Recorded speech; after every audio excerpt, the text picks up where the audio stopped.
صل وسلم دائما أبدا على حبيبك خير الخلق كلهم هو الحبيب الذي ترجى شفاعته لكل خير من الأحوال المقتحم يا ربي بالمصطفى بلغ مقاصدنا واغفر لنا ما مضى يا واسع الكرم يا ربي بالمصطفى بلغ مقاصدنا واغفر لنا ما مضى يا واسع الكرم إلى حضرة النبي المصطفى صلى الله على سيدنا محمد الفاتحة. أعوذ بالله من الشيطان الرجيم. بسم الله الرحمن الرحيم. الحمد لله رب العالمين الرحمن الرحيم مالك يوم الدين. إياك نعبد وإياك نستعين. اهدنا الصراط المستقيم صراط الذين أنعمت عليهم غير المغضوب عليهم ولا الضالين. اللهم نور قلوبنا وقلوب جميع من حضر في مجلسنا هذا بنور المعرفة وعلم المكاشفة والبصيرة والإيمان والإسلام.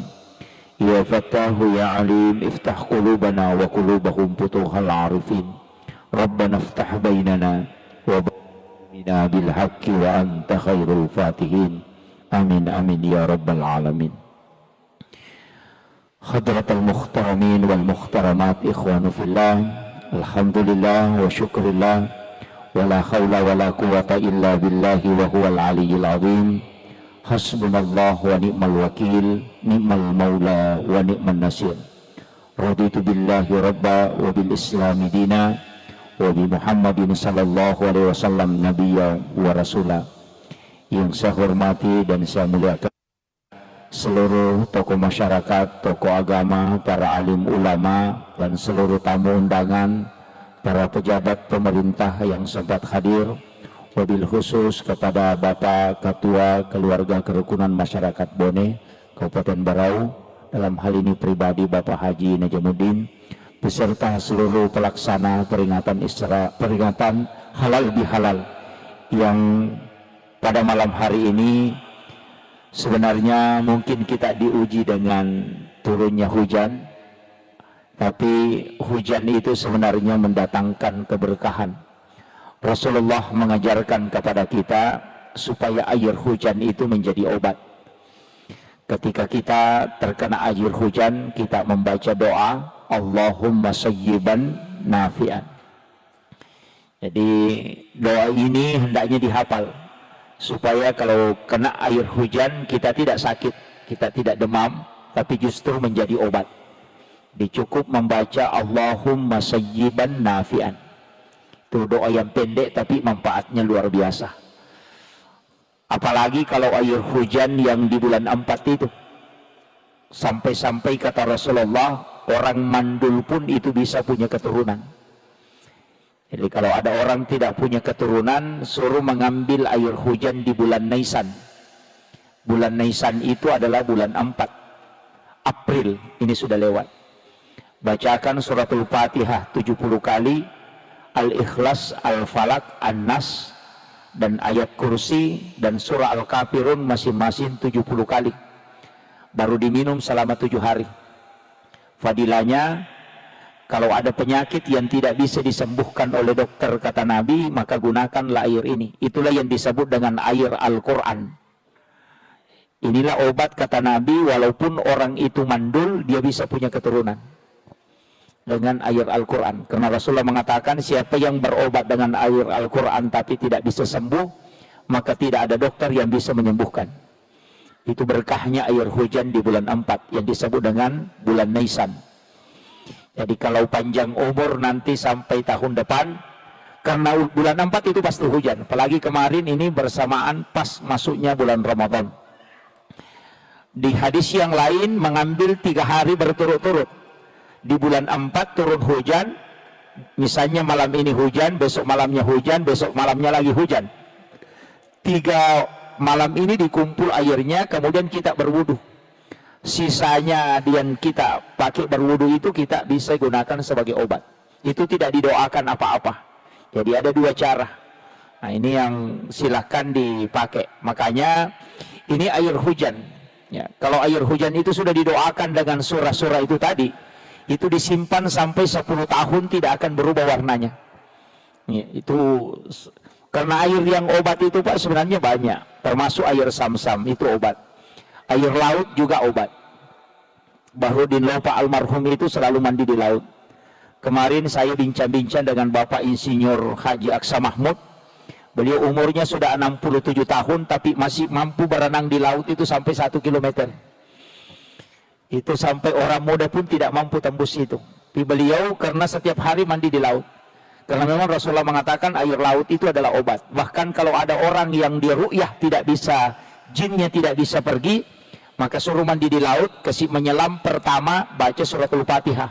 Nanti sampai baru diangkat naik, baru suruh menyelam kembali baca ayat kursi. Jinnya itu akan keluar. Itu ru'yah yang paling cepat dengan menggunakan air laut. Ini penting saya sampaikan. Untuk dalam Islam ini Pak sebenarnya luar biasa. Kemudian ini acara halal bihalal.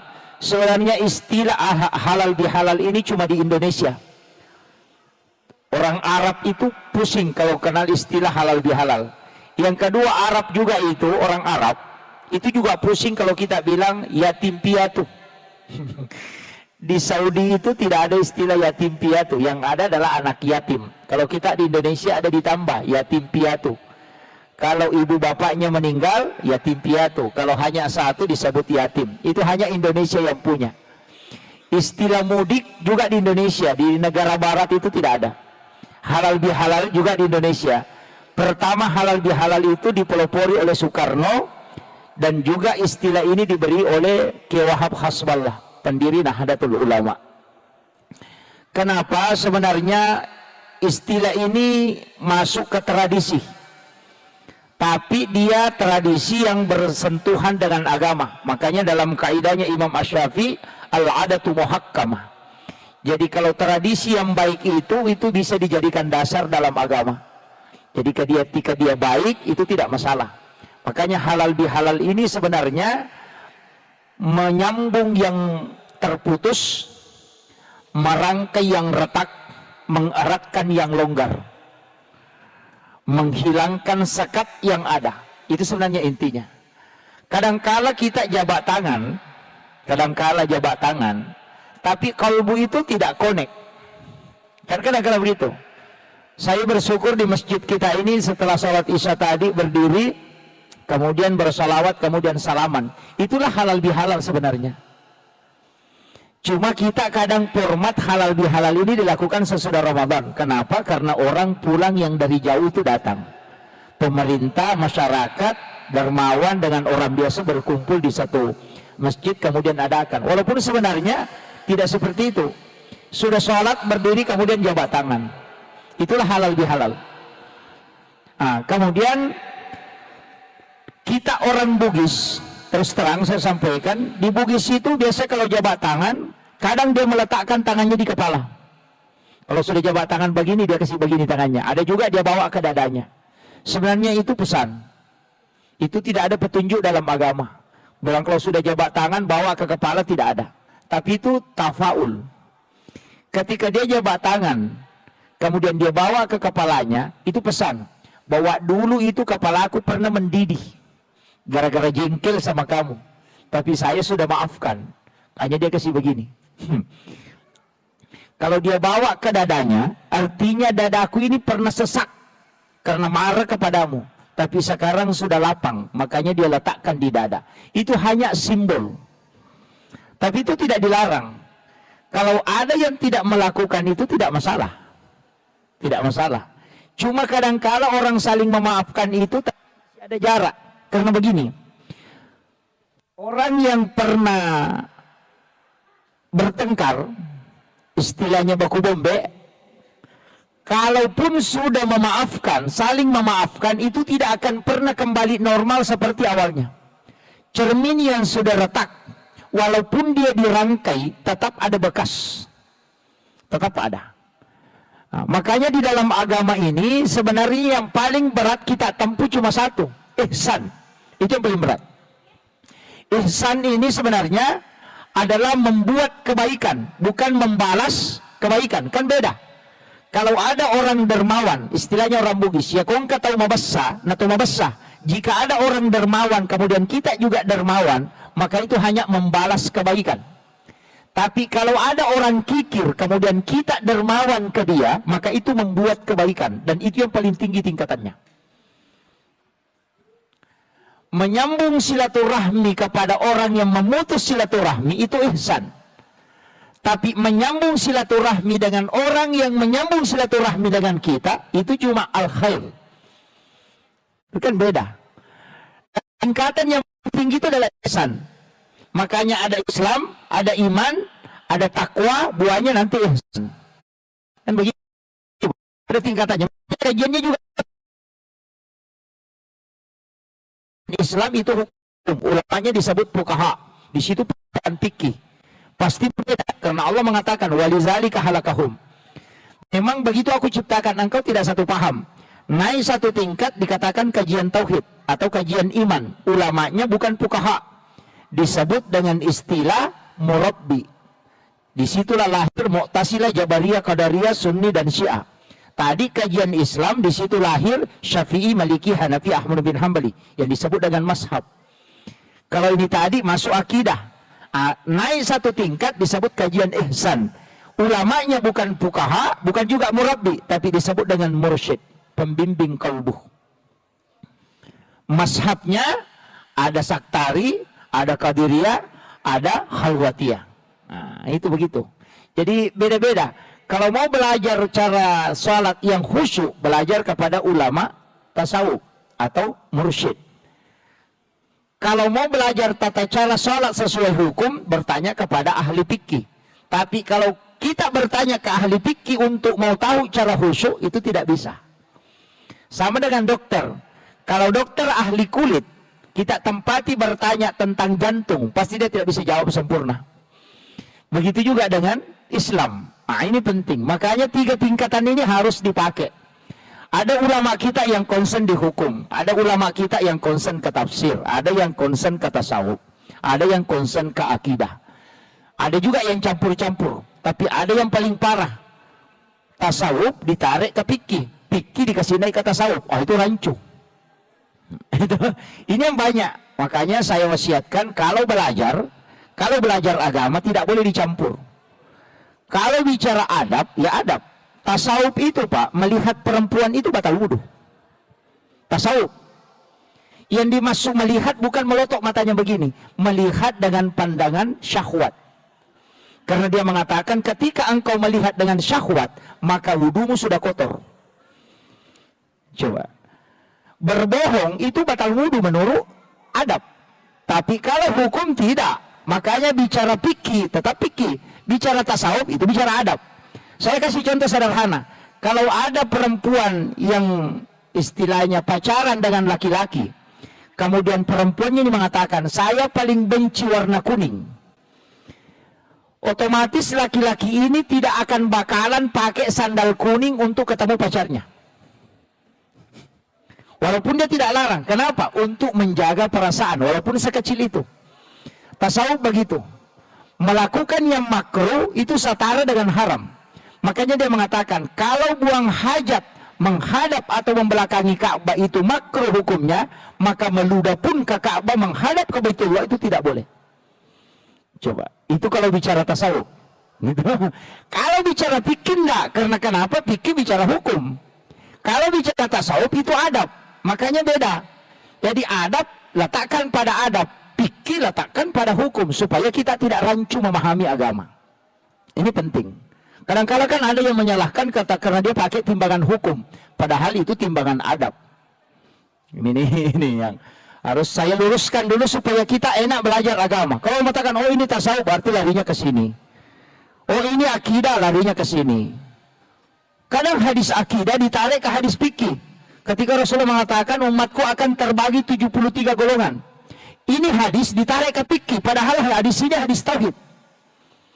Sehingga dia mengatakan mana yang benar ini antara Syafi'i Maliki, padahal bukan itu. Bukan.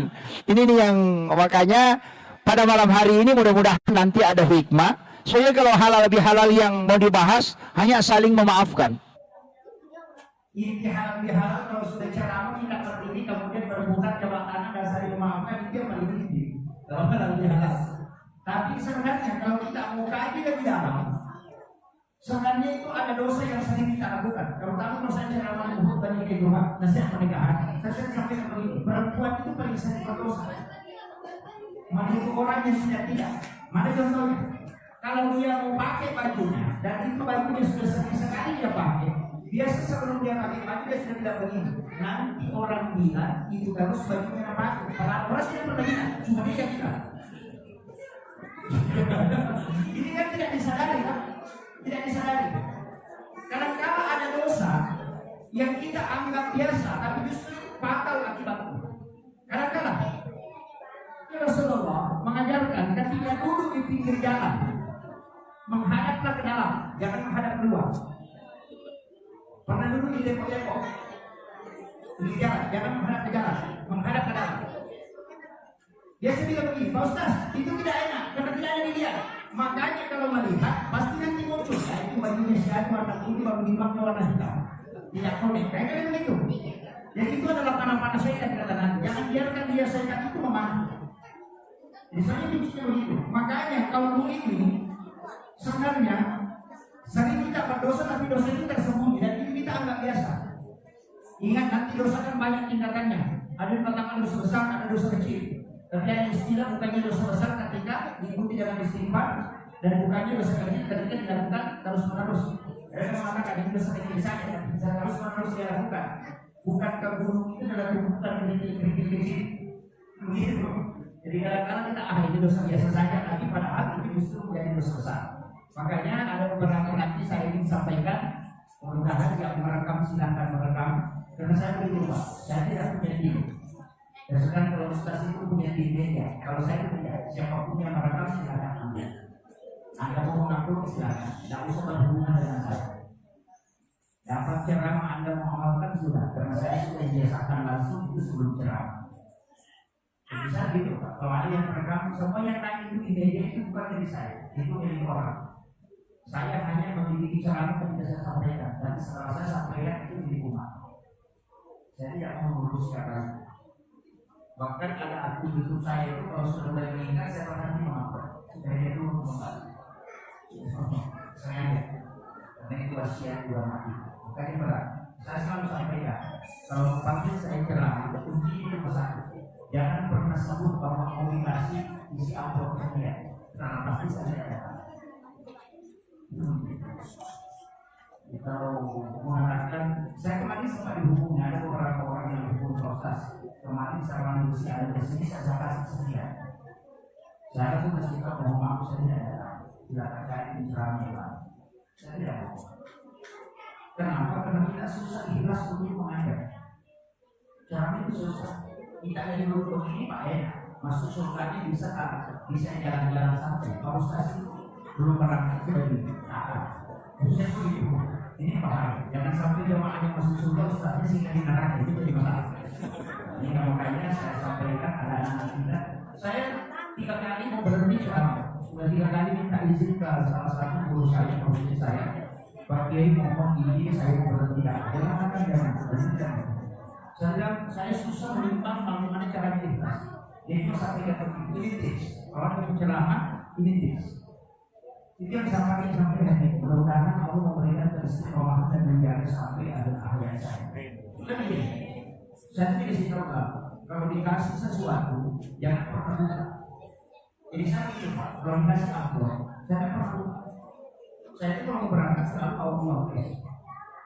Kalau dikasih amplop itu saya pernah buka. Saya kasih istri. Nanti istri simpan di dalam itu. Jadi saya kasih tahu memang bagian. Kapan kau kasih tahu saya sekian jumlahnya tidak cerai. Tidak saya tidak perlu kasih tahu. Kalau saya minta dia bilang berapa tidak perlu. Saya sekian. Dia kasih. Jadi saya tidak pernah tahu itu dari sana sekian, dari sana sekian. Supaya nanti kalau panitia menghubungi bumi kembali, tidak muncul itu. Itu kan manusia Pak. Pasti saya akan mundur. Kalau misalnya dia kasih tahu, saya kasih 500.000. Nanti kalau pagi dia dari sana melapor, langsung setan itu muncul. 500 kembali itu. Kan begitu. Sehingga dalam otaknya yang dia rame itu 500. Berkali itu kan bisa. Jadi saya begitu Pak. Saya hanya sampaikan ya Allah mudahkan saya untuk menyampaikan dan saya tidak pernah punya celah. Nah, makanya ceramah itu tidak pernah tersusun. Karena urutan yang masa saudara pun tidak perlu. Kalau kau belajar sebelum ceramah dan kau mengusung ceramah, apakah ceramah itu untuk kamu atau untuk orang?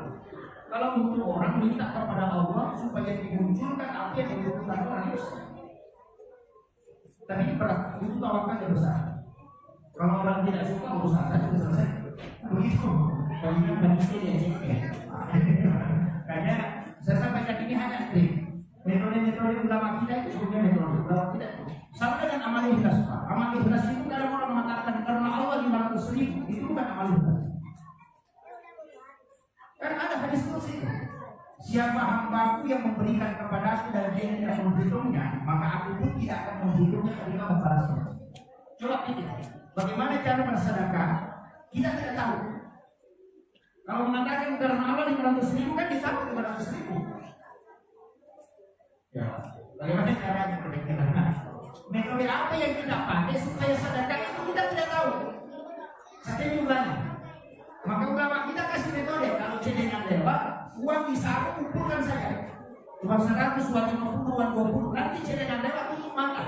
Baru tarik 2 lembar atau 1 lembar, harus periksa. Tutup mata masukkan ke celengan baru dorong. Uang 100 masuk silakan dorong. Tidak usah mengoyo uang berapa saja dia. Selama tangan masih bolak balik, uang 100 di dorong lagi masuk. Itu tidak masalah.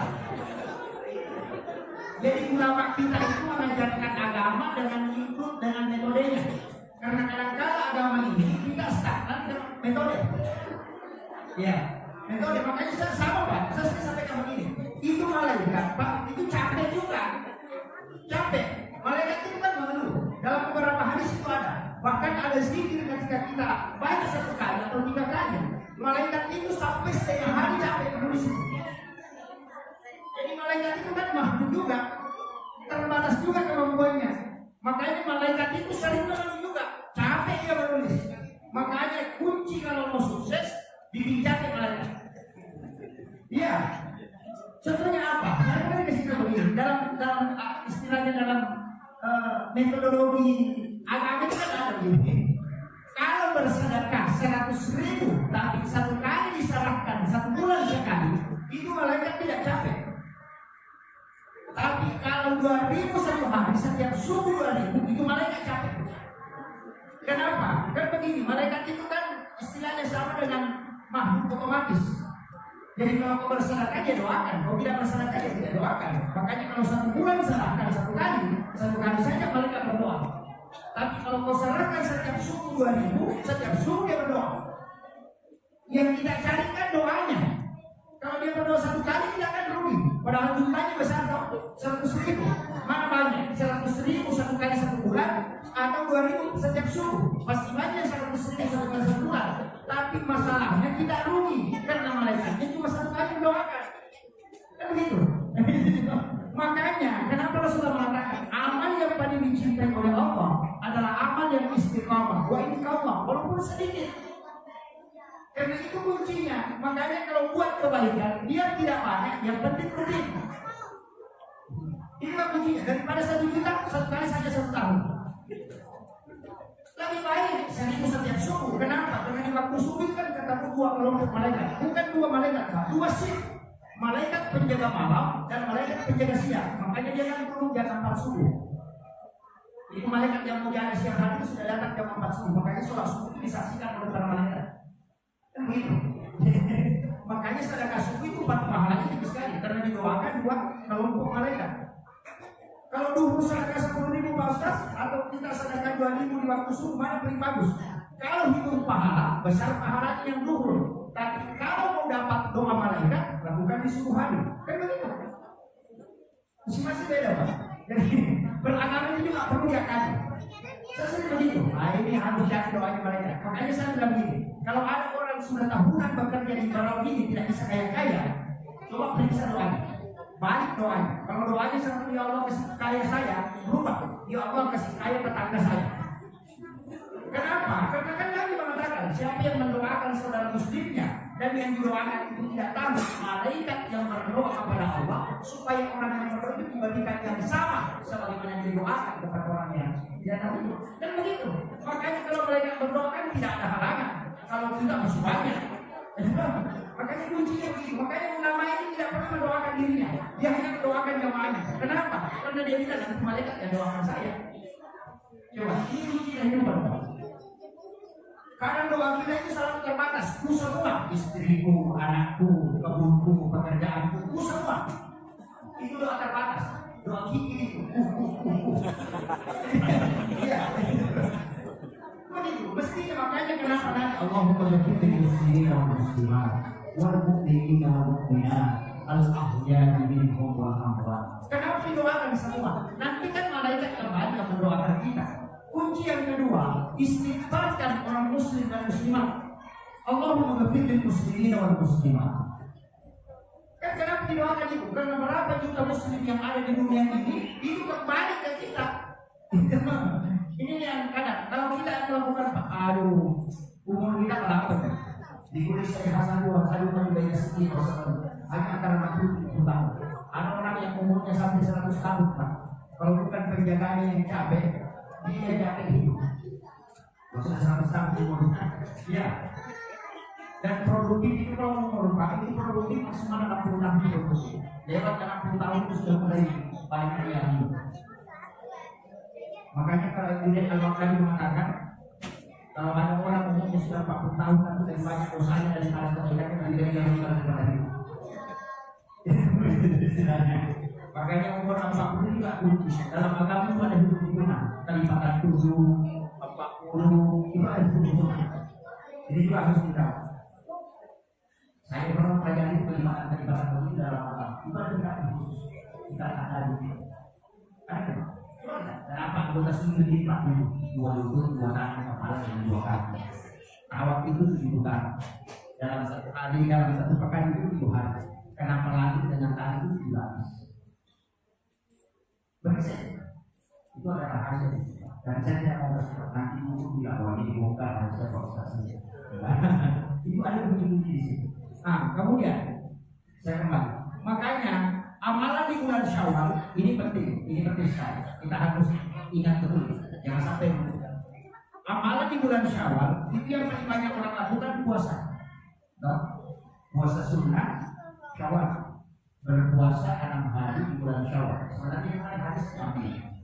Siapa yang berpuasa 1 bulan penuh di bulan Ramadan, kemudian ditambah 6 hari di bulan Syawal, maka itu seakan-akan dia berpuasa 1 tahun lama. Jangan salah paham. Ini hadis mengatakan seakan-akan. Kenapa? Menjadi hasanati pada Rasulullah SAW. Siapa yang melakukan 1 kebaikan, maka Allah menjadikan dia 10. Begitu. Kita akan mengalamikan puasa 30 hari. Dikali 10 berarti 300. 6 hari di bulan Syawal dikali 10 berarti 60. Dalam 1 tahun Pak cuma 360 hari. Makanya dikatakan seakan-akan berpuasa 1 tahun lama. Karena kelipatan 10, 30 kali 10 kan 300, 6 kali 10, 60. Nah dalam 1 tahun itu cuma 360 hari. Itulah sehingga di dalam itu Nabi mengatakan seakan-akan berpuasa 1 tahun. Nanti kan muncul fikih. Nah ini yang sering diperdebatkan. Muncul kan fikih begini. Bagaimana proses perempuan? Dia mau tutupi dulu puasanya, puasa kawalnya, kan begitu, puasa kawalnya belum selesai. Nah di situ kan siapa yang berpuasa 1 bulan penuh. Kalau dia tidak selesaikan, berarti bukan 1 bulan. Jadi dia harus selesaikan dulu. Itu yang pertama. Makanya puasa kawal harus diselesaikan. Apalagi dia yang wajib. Kalau kita meninggal, nah kita tidak laksanakan puasa sunnah Syawal, itu tidak berdosa. Tapi kalau puasa wajib ini mesti diganti. Kalau dia meninggal belum selesai, anaknya yang punya tanggung jawab. Kan begitu. Nah, saya kira ada ulama mengatakan tidak, selesaikan dulu di puasa fardu baru sambung Syawal. Nah, masalahnya kita orang Bugis atau di Pangandaran rata-rata pengantin itu banyak kalau sudah Ramadan. Itulah kadang-kadang jadi masalah. Nah, ada ulama pendapat yang kedua, dia mengatakan begini, puasa qadha kan ada 11 bulan bisa diganti. Kalau puasa Syawal cuma bulan Syawal, makanya kalau mepet waktunya kerjakanlah dulu Syawal, nanti yang qadhanya diganti belakangan. Itu pendapat kedua. Semua nanti Pak ada masalah. Kan kalau mau dipakai kalkulasi berdebat kan begini, apakah kau jamin kau bisa hidup 11 bulan lagi? Kan itu. Apakah kau jamin? Kan tidak mungkin. Nah, ini jadi masalah. Kemudian ada ulama mengambil jalan pintas. Pasti perempuan paling suka ini. Ini pendapat ketiga. Ini yang paling disuka perempuan. Dia mengatakan kalau puasa qadha di bulan Syawal, ingatkan di juga puasa Syawal. Ini yang paling disuka perempuan. Jadi kau tinggal puasa qadha, niatkan juga puasa Syawal. Jadi kalau sudah puasa qadha 6 hari, itu sudah puasa Syawal juga. Yang penting kau kerjakan di bulan Syawal. Karena hadis mengatakan berpuasa 6 hari di bulan Syawal. Mari kita membaca. Kan begini Pak, semua ulama fikih sepakat bahwa sunnah bisa digandengkan niatnya dengan fardu. Bisa. Yang tidak boleh itu fardu dengan fardu, sunnah dengan sunnah boleh, sunnah dengan fardu boleh. Misalnya begini, kita puasa Syawal sekaligus niatkan puasa Senin, itu boleh. Atau kita puasa Syawal sekaligus niatkan puasa Kamis, sunnah Kamis. Atau bisa puasa qadha pengganti puasa Ramadan sekaligus niatkan puasa sunnah Kamis, boleh. Satu puasa dua niat. Sama dengan sholat, masuk ke masjid, sholat sunnah wudhu sekaligus sholat sunnah dan masjid, gabungkan niatnya. Cuma 2 rakaat dapat 2 pahala. Tapi kalau fardu dengan fardu tidak boleh. Ini dalam masalah fikih. Makanya ada ulama yang membolehkan. Tapi kalau mau kejar pahala, ya pisahkan. Tapi kalau mepet waktu, ya, mau sholat sunnah dan masjid, tinggal 3 menit. Mau juga puasa sunnah qabliyah. Bagaimana? Niatkan saja. Sholat sunnah qabliyah sekaligus sholat sunnah wudhu, tidak masalah. Karena menggabungkan 2 sunnah itu boleh. Seperti bahkan ada baca Pak, kalau tidak sempat sholat tinggal baca itu. Subhanallah walhamdulillah wala ilaha illallah wallahu akbar wala haula wala quwwata illa billah. Ada hadis yang mengatakan 2 kali, mengatakan 3 kali. Kalau melihat waktu tinggal 10 detik atau 15 detik, masuk saya berdiri bisa berbaca 3 kali. Maka itu sama pahalanya kalau sholat sunnah dan masjid. Tapi itu khusus bagi yang terlambat. Jangan sampai sama pakai, tidak. Karena Bapak Ustaz sudah ajarkan zikir, ada yang dibaca dia tidak sholat, itu jadi masalah. Makanya saya paling tidak suka cara orang lupa, yang penting kepalanya. Karena selalu bilang, saya hadir, saya dengar, tapi tidak putus-putus. Dia begini, makanya itu jadi masalah. Makanya kenapa? Itu kan ada sahabat, itu asal manusia di sini. Ada sahabat itu berdiri di depan pintu masjid, dia itu sudah berdiri di kamar. Dan sahabat itu tidak masuk. Kemudian Nabi kan membuka pintu rumahnya, kemudian dia melihat sahabat itu di luar. Dia masuk tidak masuk. Dia akan tidak di bawah depan. Kemudian dia tanya, kenapa kau tidak masuk? Dia mengatakan kalau itu saya masuk ya Rasulullah, tidak mungkin saya dapat lagi sama sekali masjid karena tidak seperti ini mau tahu. Apa kata Rasulullah? Kalau begitu, tetaplah mau masuk ke dalam masjid, berdirilah. Kemudian baca zikir Subhanallah walhamdulillah wala ilaha illallah wallahu akbar. 3 kali itu sama pahalanya ketika aku sholat sunnah dan masjid. Itu hanya berlaku untuk orang yang terlambat. Ya, sama kemarin Pak, saya sebelum Ramadan, saya sempat berdebat dengan seorang penceramah tentang mandi junub dengan wudu. Begini, ini seperti saya sampaikan. Ketika ada orang yang kena penyakit asma, atau kena rasa kosong, hijrauhina, atau dia kena penyakit menggigil, nah dia sudah berhubungan dengan istrinya, dia mau mandi subuh, mandi wajib, tapi dia kena asma, tidak mandi, dia mau sholat subuh. Bagaimana caranya? Apalagi di daerah dingin. Ada ulama mengatakan begini, silahkan tayamum dengan niat mengganti mandi, baru berwudu untuk sholat subuh. Sudah paham? Karena tayamum itu kan ada dua, ada tayamum pengganti mandi, ada tayamum pengganti wudu.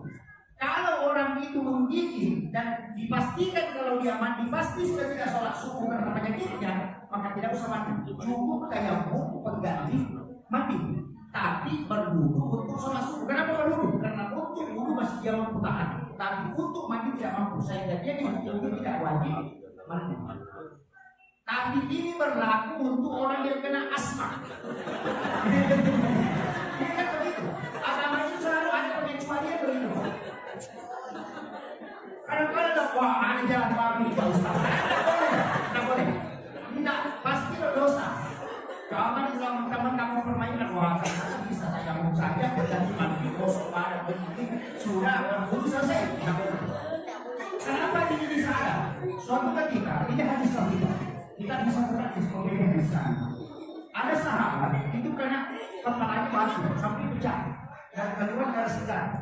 Nah, dia berhubungan pada malam harinya dan setelah subuh dia mandi dan dia menyiram kepalanya sampai air masuk di pecahan kepalanya itu sehingga dia meninggal.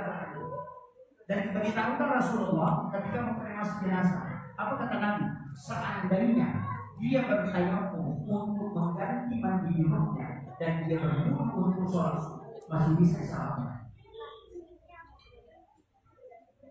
Itu tuh pengecualian. Tapi hanya sekali lagi yang kena penyakit asma, yang apa? Kalau yang normal jangan. Selama sih bisa pakai air panas harus dapat laku. Jadi perlakunya darurat. Sampai dengan perempuan yang bertanya, perempuan bagi, ya Rasulullah, bolehkah saya mencuri uang suami? Karena dia mengatakan tidak boleh perempuan mengambil uang suaminya walaupun sudah dikasih. Ingat itu yang harus tahu ini. Kalau minta uang, Pak, kasih uang tak 100.000 mau nggak beli kapulu dan yang ada di saku celana. Jangan sekali-kali langsung ambil di situ. Ambil itu celana atau dompetnya suami tak bawakan ke suami tak nanti dia kasih. Dan susah itu mau Ustaz? Tidak susah. Nanti sudah tahu.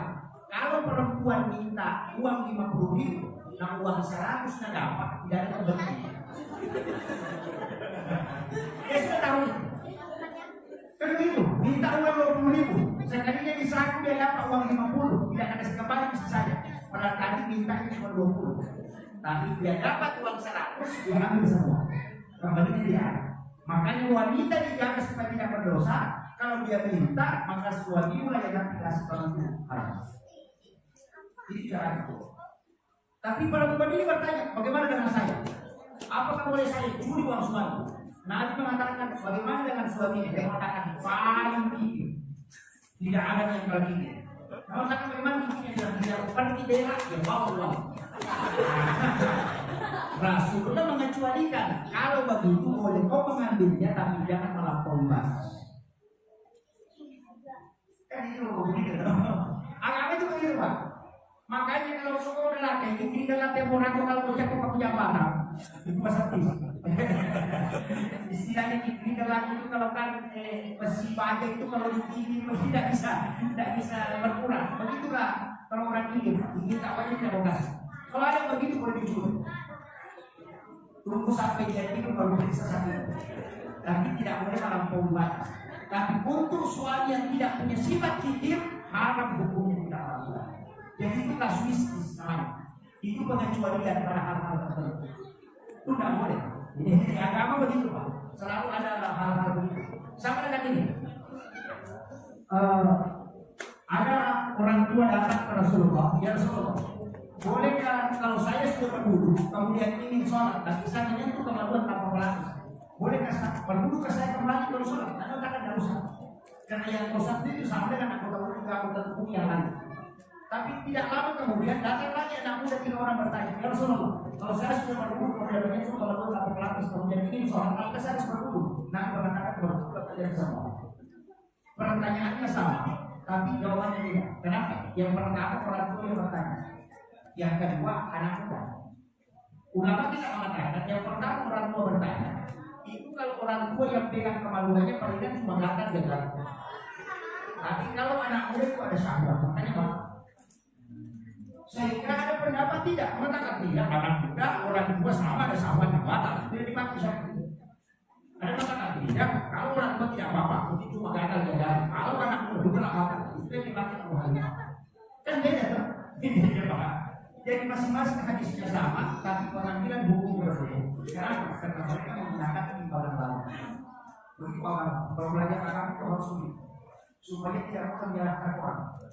Karena apa tidak begitu susah. Sama dengan kalau ada di sini, Pak, kalau kita begitu atau pas usaha, bawa uang ke masjid untuk usaha, diterima atau tidak? Ya, diterima atau tidak? Nah, diterima. Kalau Imam Syafi'i, kalau sudah tahu, Imam Malik Abu Hanifah, kalau sudah tahu itu uang haram, jangan sekali-kali terima. Karena orang tidak akan doa. Panitia yang dipimpin kepala ini dia tadi ngomong. Karena dari yang haram itu apa? Nah, kalau ini super dalam terima ini. Kenapa? Kalau kau tidak tadi mau berdosa. Karena kalau kita bantu minggu, perkosaan, bukan perempuan perkosaan. Kalau kau ambil dia tidak. Tapi ambil jangan masukkan ke masjid. Kalau aku di atau di sini. Kalau aku menaruh di sini, jangan masukkan ke dalam masjid. Itu saya suka banget. Tapi kamu dia suki beda. Kalau mau aman di kota amal besar, jangan tadi masuk ke dalam masjid atau pakai barcode. Kalau ada orang mau bersedekah, di situ aku suka saya kecilin. Nanti kalau dari kamu yang ditanya sama malaikat dari mana nih, di situ saya akan kembali dicilin. Selesai sekali. Makanya ulama kita begitu, Pak. Artinya dia membuka jalan supaya orang bisa selamat. Makanya fikih itu mencari jalan keluar. Kalau tidak dapat jalan keluar, dua jalan. Tapi itu dilakukan oleh ulama mujtahid, bukan orang seperti saya. Itu harus posisi 9. Kalau tidak posisinya yang berbeda. Makanya saya itu tidak punya pendapat, cuma menyampaikan pendapat ulama. Saya seperti pelayan saya. Koki dan tukang masaknya itu seperti ulama kita profesor siap itu sudah menguasai fatwa. Begitu. Begitu juga kadang tidak pernah berkata dia hanya mengambil fatwa ulama. Begitu Pak. Jadi saya itu seperti koki yang menyampaikan. Kalau mau protes pendapat saya, protes ulama yang pernah bilang. Itu kuncinya kan. Makanya kita ini selalu ambil kedorangan. Kemudian saya kasih tahu ini yang sering kita lakukan puasa sunnah. Padahal ada satu ibadah di bulan Syawal ini yang paling pokok adalah sholat sunat utama. Pernah dengar? Sholat sunat utama. Sholat sunat utama ini sebenarnya, baru dengar ya. Sholat sunat utama ini sebenarnya adalah sholat sunat yang dilaksanakan hanya bulan Syawal. Lewat bulan Syawal tidak boleh. Tidak boleh. Dan ini dilaksanakan dalam rakaat. Surah yang dibaca itu adalah surah yang dibaca itu surah Al-Ikhlas.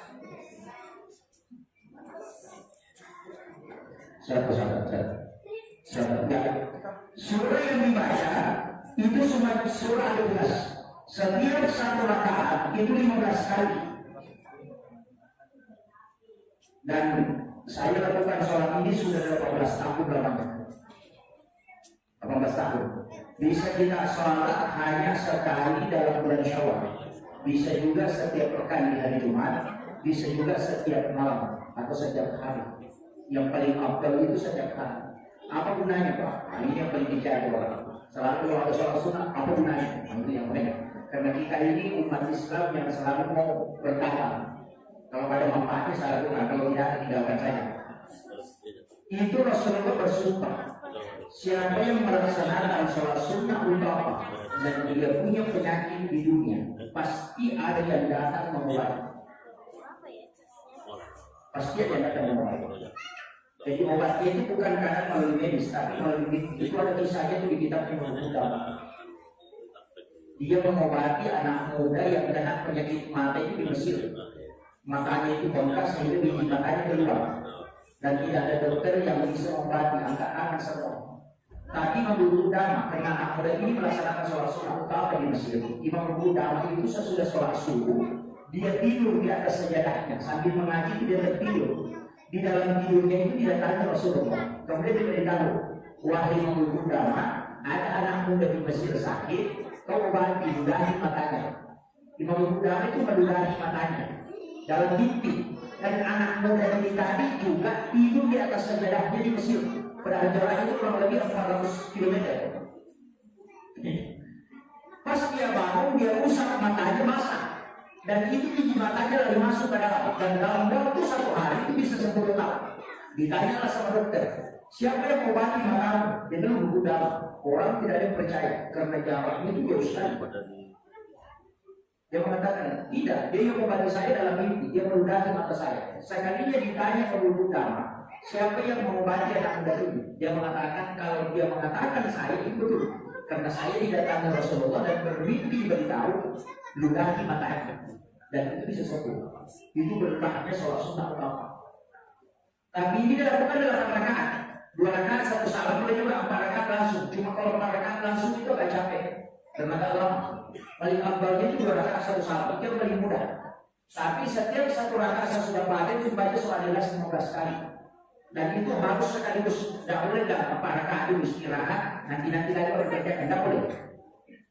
Cuma enaknya karena bisa digabung, sholat sunnah doa niatkan sekaligus utama, atau sholat tahajud sekaligus niatkan utama, tapi jangan ganti surahnya. Surah Ikhlas terus, itu 15 kali setiap 1 rakaat. Setelah salam 8 rakaat selesai, langsung baca tasbih 70 kali. Subhanallah wa bihamdi, subhanallahul azim, itu 70 kali. Baru salawat kepada Nabi 70 kali. Fadilah yang kedua, kalau orang punya utang kata Nabi di tabung itu dia melunasi, pasti dia lunasi. Karena Allah mencukupkan rezekinya, dan itu Nabi percaya juga. Syekh Abdul Qadir Al-Jilani, ulama kita, dia adalah wali Allah, dan dia memegang kutub tertinggi dalam Muhammadiyah. Apa kata dia? Tidak ada hadis yang Nabi 4 kali bersumpah dalam 1 hadis kecuali sholat utama. Bayangkan, Nabi bersumpah 4 kali. Demi Allah yang jiwaku berada di tangannya. Siapa yang melakukan sholat ini dan punya utang dan mau melunasi, maka pasti utang akan lunas tahun ini. Siapa yang punya penyakit, demi Allah akan sembuh. Dan ada yang akan datang mengobati ketika dia lakukan sholat ini. Yang ketiga, ini yang paling besar manfaat. Kalau ada orang mau merantau untuk mencari rezeki, suruh lakukan sholat ini kalau berangkat, karena pasti berhasil di rantauannya ke tanah. Dan setiap sholat ini diberikan 1 binatang yang sujudnya 1 kali sujud. Berapa kali sujud? Ini 8 rakaat. Berarti 16 kali sujud. Berarti ada 16 binatang yang disiapkan dalam 1 kali melaksanakan sholat ini. Kalau menjadi kendaraan di dalam surga untuk berkeliling di dalam surga. Makanya disebut dengan sholat pembebas. Namanya sholat sunnah utama. Saya sudah lakukan ini 18 tahun. Dan saya berkahnya luar biasa. Saya diceritakan, tapi mohon jangan terlalu disebarkan ini. Saya untuk meyakinkan jemaah sekalian. Saya itu tahun lalu sakit di bulan 11. Saya kena penyakit itu pas puncaknya COVID. Saya kena penyakit itu sopok kulit, warna kulit, seperti kunyit. Kemudian saya tidak bisa bangun. Selalu baring saya di tempat tidur sampai 2 kali tidak pergi sholat Jumat.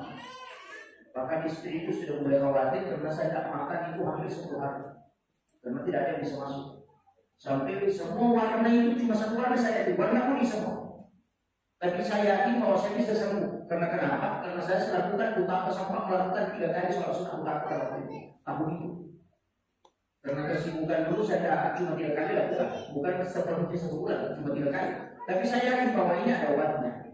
Saya itu cuma baring di tempat tidur, mengingat itu, kemudian saya berdoa, ya Allah, dengan berkah sholat sunnah utama yang saya lakukan 3 kali tahun ini, mohon berikan berkah untuk bisa saya jadikan sebagai obat untuk penyakit ini. Beri petunjuk.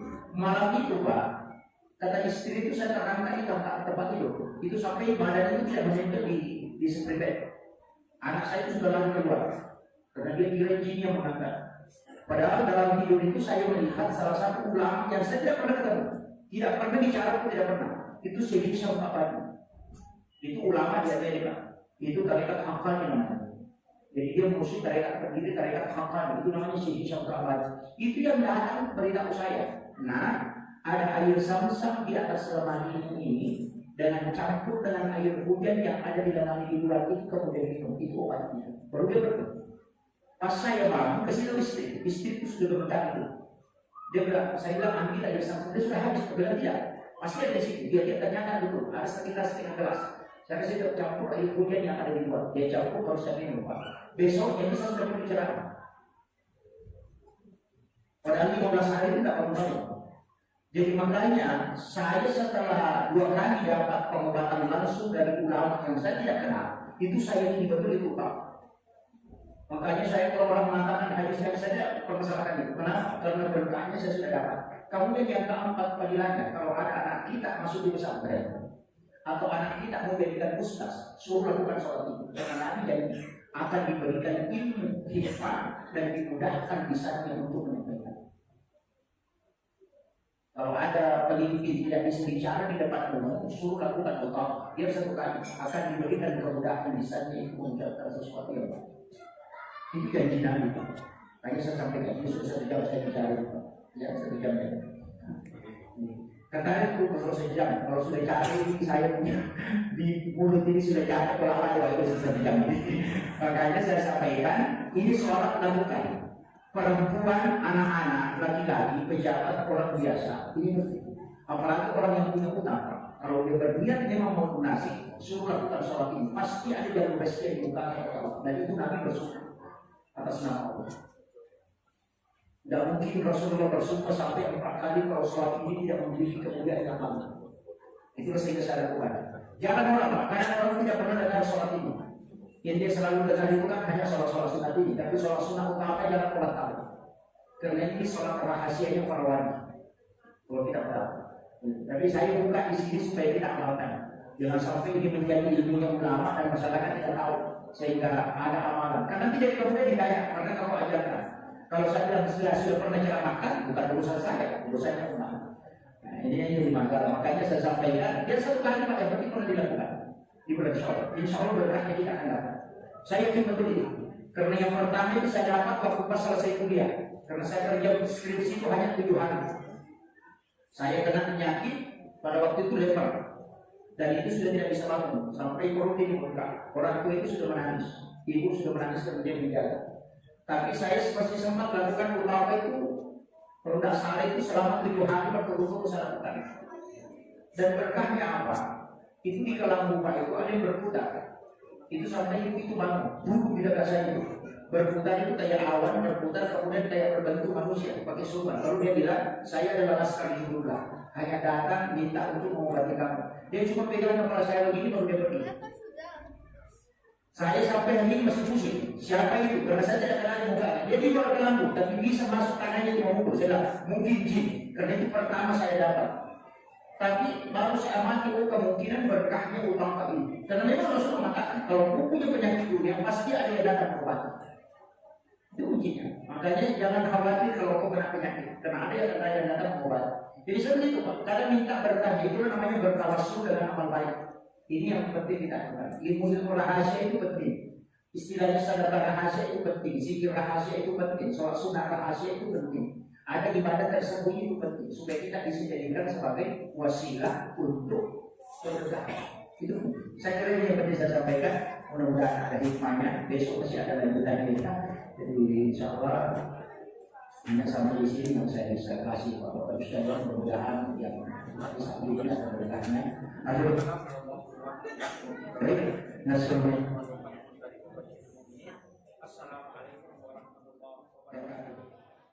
Bismillahirrahmanirrahim. Assalamualaikum warahmatullahi wabarakatuh.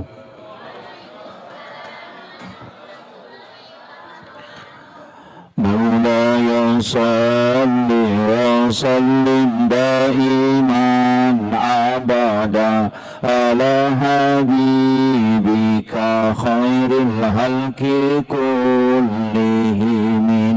هو الحبيب الذي ترجى شفاعته لكل خير من الأحوال المقتحم يا ربي بالمصطفى بلغ مقاصدنا قاصدنا واغفر لنا ما مضى يا واسع الكرم يا ربي بالمصطفى بلغ مقاصدنا واغفر لنا ما مضى يا واسع الكرم إلى حضرة النبي المصطفى صلى الله على سيدنا محمد الفاتحة. أعوذ بالله من الشيطان الرجيم. بسم الله الرحمن الرحيم. الحمد لله رب العالمين الرحمن الرحيم مالك يوم الدين. إياك نعبد وإياك نستعين. اهدنا الصراط المستقيم صراط الذين أنعمت عليهم غير المغضوب عليهم ولا الضالين. اللهم نور قلوبنا وقلوب جميع من حضر في مجلسنا هذا بنور المعرفة وعلم المكاشفة والبصيرة والإيمان والإسلام. يا فتاح يا عليم افتح قلوبنا وقلوبهم فتوح العارفين. ربنا افتح بيننا وبيننا بالحق وأنت خير الفاتحين. آمين آمين يا رب العالمين. Hadratul muhtaramin wal muhtaramat ikhwanu fillah, alhamdulillah wa syukurillah wa la hawla wa la quwata illa billahi wa huwal aliyyil azim. Hasbunallah wa ni'mal wakil, ni'mal maula wa ni'man nasir. Raditu billahi rabba wa bil islami dina wa bi Muhammadin sallallahu alaihi wasallam nabiyya wa rasula. Yang saya hormati dan saya muliakan seluruh tokoh masyarakat, tokoh agama, para alim ulama, dan seluruh tamu undangan, para pejabat pemerintah yang sempat hadir, wabil khusus kepada Bapak Ketua Keluarga Kerukunan Masyarakat Bone, Kabupaten Berau, dalam hal ini pribadi Bapak Haji Najamuddin, beserta seluruh pelaksana peringatan halal bihalal yang pada malam hari ini sebenarnya mungkin kita diuji dengan turunnya hujan, tapi hujan itu sebenarnya mendatangkan keberkahan. Rasulullah mengajarkan kepada kita supaya air hujan itu menjadi obat. Ketika kita terkena air hujan, kita membaca doa Allahumma sayyiban nafi'an. Jadi doa ini hendaknya dihafal, supaya kalau kena air hujan kita tidak sakit, kita tidak demam, tapi justru menjadi obat. Dicukup membaca Allahumma sayyiban nafi'an. Itu doa yang pendek tapi manfaatnya luar biasa. Apalagi kalau air hujan yang di bulan 4 itu. Sampai-sampai kata Rasulullah, orang mandul pun itu bisa punya keturunan. Jadi kalau ada orang tidak punya keturunan, suruh mengambil air hujan di bulan Nisan. Bulan Nisan itu adalah bulan 4. April, ini sudah lewat. Bacakan suratul Fatihah 70 kali, Al-Ikhlas, Al-Falak, An-Nas, dan ayat kursi, dan surah Al-Kafirun masing-masing 70 kali.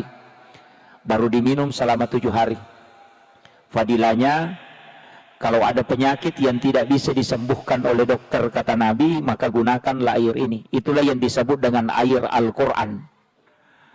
Inilah obat kata Nabi, walaupun orang itu mandul, dia bisa punya keturunan dengan air Al-Quran. Karena Rasulullah mengatakan, siapa yang berobat dengan air Al-Quran tapi tidak bisa sembuh, maka tidak ada dokter yang bisa menyembuhkan. Itu berkahnya air hujan di bulan 4 yang disebut dengan bulan Nisan. Jadi kalau panjang umur nanti sampai tahun depan, karena bulan 4 itu pasti hujan. Apalagi kemarin ini bersamaan pas masuknya bulan Ramadan. Di hadis yang lain mengambil 3 hari berturut-turut. Di bulan 4 turun hujan, misalnya malam ini hujan, besok malamnya hujan, besok malamnya lagi hujan. 3 malam ini dikumpul airnya, kemudian kita berwudu. Sisanya yang kita pakai berwudu itu kita bisa gunakan sebagai obat. Itu tidak didoakan apa-apa. Jadi ada 2 cara. Nah ini yang silahkan dipakai. Makanya ini air hujan. Ya, kalau air hujan itu sudah didoakan dengan surah-surah itu tadi, itu disimpan sampai 10 tahun tidak akan berubah warnanya. Ya, itu Karena air yang obat itu Pak sebenarnya banyak, termasuk air Sam-Sam itu obat. Air laut juga obat. Bahrudin Lopa almarhum itu selalu mandi di laut. Kemarin saya bincang-bincang dengan Bapak Insinyur Haji Aksa Mahmud. Beliau umurnya sudah 67 tahun tapi masih mampu berenang di laut itu sampai 1 kilometer. Itu sampai orang muda pun tidak mampu tembus itu. Tapi beliau karena setiap hari mandi di laut. Karena memang Rasulullah mengatakan air laut itu adalah obat. Bahkan kalau ada orang yang di ru'yah tidak bisa, jinnya tidak bisa pergi, maka suruh mandi di laut, kasih menyelam pertama, baca suratul Fatihah. Nanti sampai baru diangkat naik. Baru suruh menyelam kembali, baca ayat kursi. Jinnya itu akan keluar. Itu ru'yah yang paling cepat dengan menggunakan air laut. Ini penting saya sampaikan untuk dalam Islam ini Pak sebenarnya luar biasa. Kemudian ini acara halal bihalal.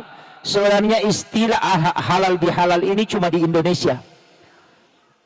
Orang Arab itu pusing kalau kenal istilah halal bihalal.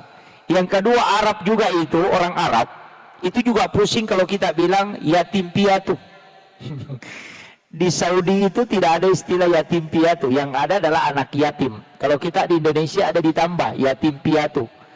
Kalau ibu bapaknya meninggal, yatim piatu. Kalau hanya satu disebut yatim. Itu hanya Indonesia yang punya. Istilah mudik juga di Indonesia. Di negara barat itu tidak ada. Halal bihalal juga di Indonesia. Pertama halal bihalal itu dipelopori oleh Soekarno. Dan juga istilah ini diberi oleh Kiai Wahab Hasballah, pendiri Nahdlatul Ulama. Kenapa sebenarnya istilah ini masuk ke tradisi? Tapi dia tradisi yang bersentuhan dengan agama. Makanya dalam kaidahnya Imam Asy-Syafi'i, al-adatu muhakkamah. Jadi kalau tradisi yang baik itu bisa dijadikan dasar dalam agama. Jadi ketika dia baik itu tidak masalah. Makanya halal bihalal ini sebenarnya menyambung yang terputus, merangkai yang retak, mengeratkan yang longgar, menghilangkan sekat yang ada. Itu sebenarnya intinya. Kadangkala kita jabat tangan, tapi kalbu itu tidak connect. Kan kadang-kadang begitu. Saya bersyukur di masjid kita ini setelah sholat isya tadi berdiri, kemudian bersalawat, kemudian salaman. Itulah halal bihalal sebenarnya. Cuma kita kadang format halal bihalal ini dilakukan sesudah Ramadan. Kenapa? Karena orang pulang yang dari jauh itu datang. Pemerintah, masyarakat, dermawan dengan orang biasa berkumpul di satu masjid kemudian adakan. Walaupun sebenarnya tidak seperti itu. Sudah sholat berdiri kemudian jabat tangan. Itulah halal bihalal. Nah, kemudian kita orang Bugis, terus terang saya sampaikan, di Bugis itu biasa kalau jabat tangan, kadang dia meletakkan tangannya di kepala. Kalau sudah jabat tangan begini, dia kasih begini tangannya. Ada juga dia bawa ke dadanya. Sebenarnya itu pesan. Itu tidak ada petunjuk dalam agama. Bilang kalau sudah jabat tangan, bawa ke kepala, tidak ada. Tapi itu tafaul. Ketika dia jabat tangan, kemudian dia bawa ke kepalanya, itu pesan. Bahwa dulu itu kepala aku pernah mendidih. Gara-gara jengkel sama kamu. Tapi saya sudah maafkan. Hanya dia kasih begini. Kalau dia bawa ke dadanya, artinya dadaku ini pernah sesak. Karena marah kepadamu. Tapi sekarang sudah lapang. Makanya dia letakkan di dada. Itu hanya simbol. Tapi itu tidak dilarang. Kalau ada yang tidak melakukan itu tidak masalah. Tidak masalah. Cuma kadang-kala orang saling memaafkan itu ada jarak.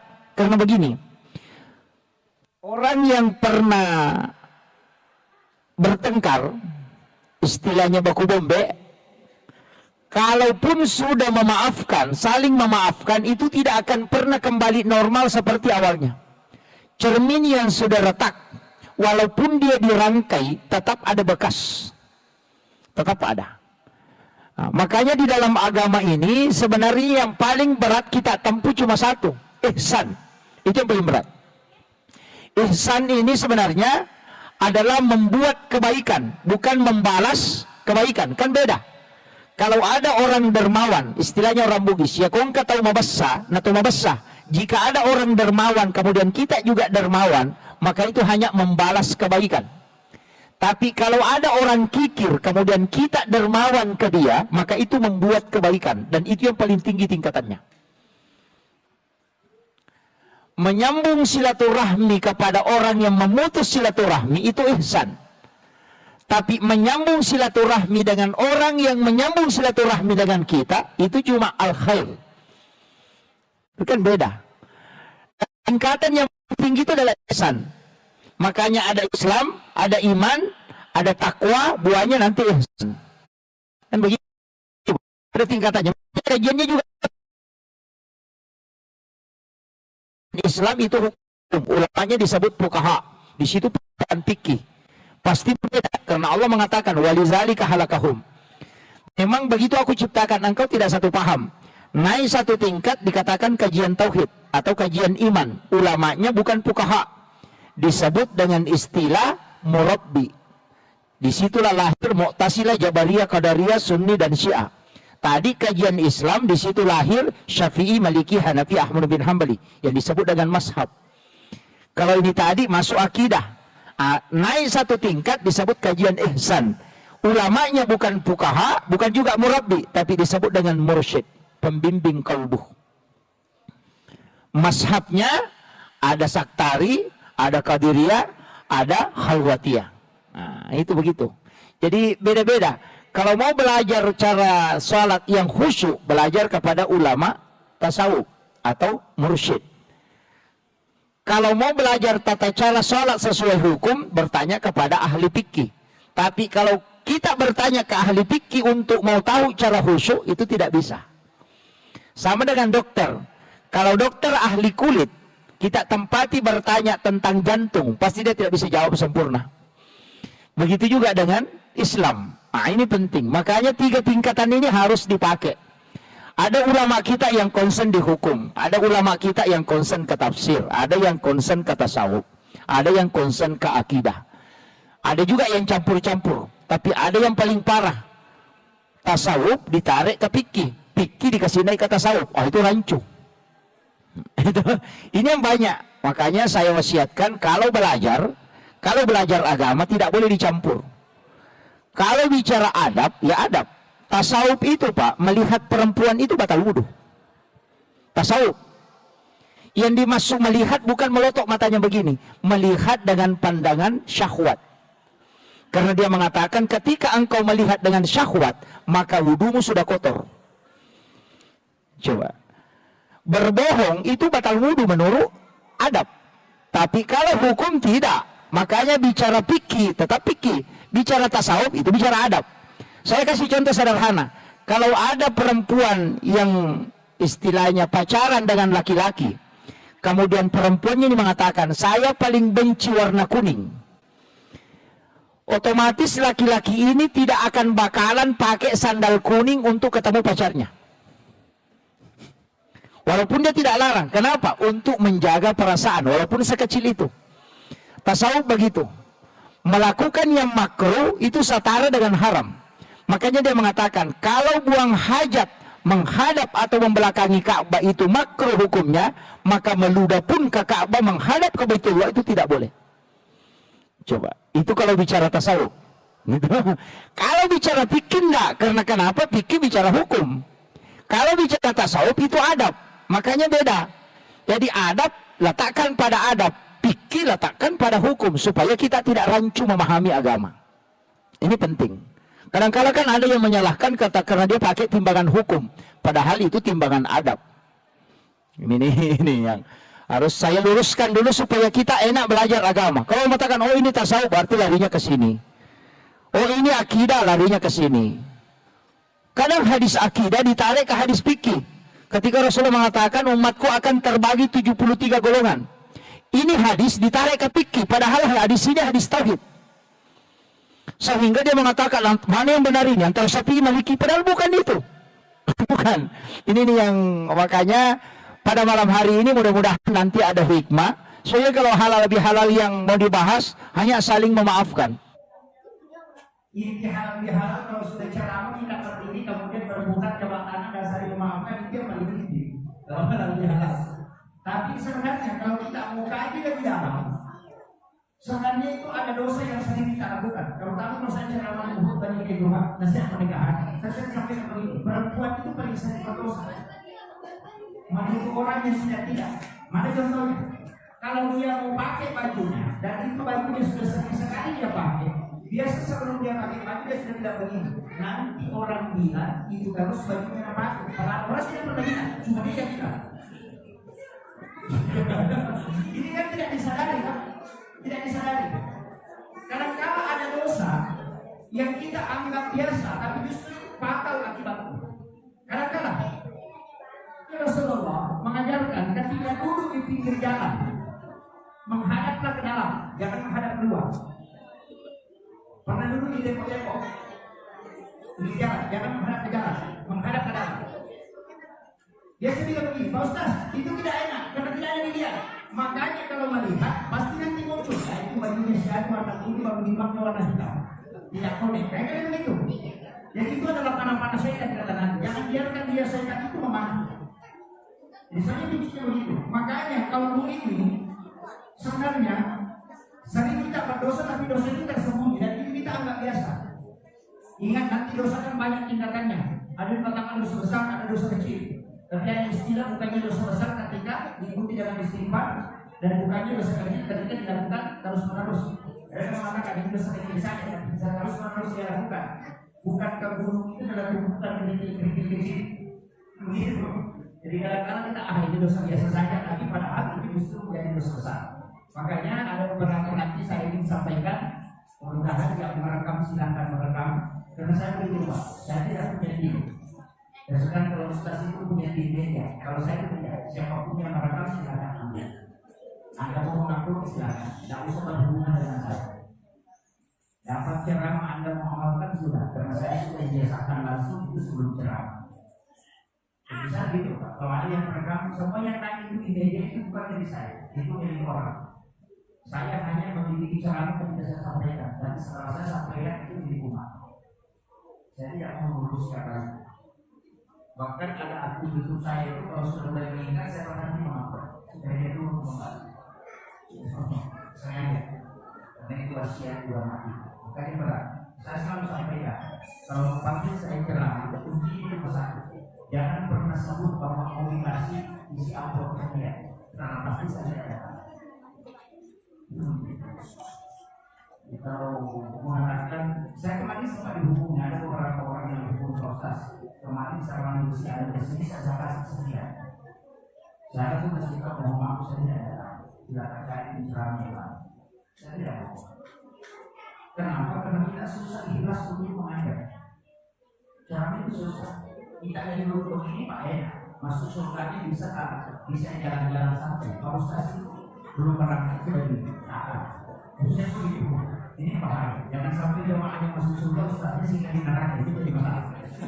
Ini makanya saya sampaikan ada anak kita. Saya 3 kali mau berhenti ceramah. Sudah 3 kali minta izin ke salah satu guru saya, profesi saya. Pak Kiai mohon ini saya mau berhenti. Dia mengatakan jangan berhenti. Saya bilang saya susah menimbang bagaimana cara ikhlas. Jadi saya sampaikan ini tips. Orang yang ceramah ini tips. Itu yang saya sampaikan. Mudah-mudahan Allah memberikan keistiqomahan dan menjaga sampai akhir saya. Kan begini. Saya tidak kasih tahu kalau dikasih sesuatu jangan pernah buka. Jadi saya ingin Pak, kalau dikasih amplop jangan pernah buka. Saya itu kalau berangkat selalu Allah kalau dikasih amplop itu saya tidak pernah buka. Saya kasih istri. Nanti istri simpan di dalam ini. Jadi saya kasih tahu memang bagian. Kapan kau kasih tahu saya sekian jumlahnya tidak cerai.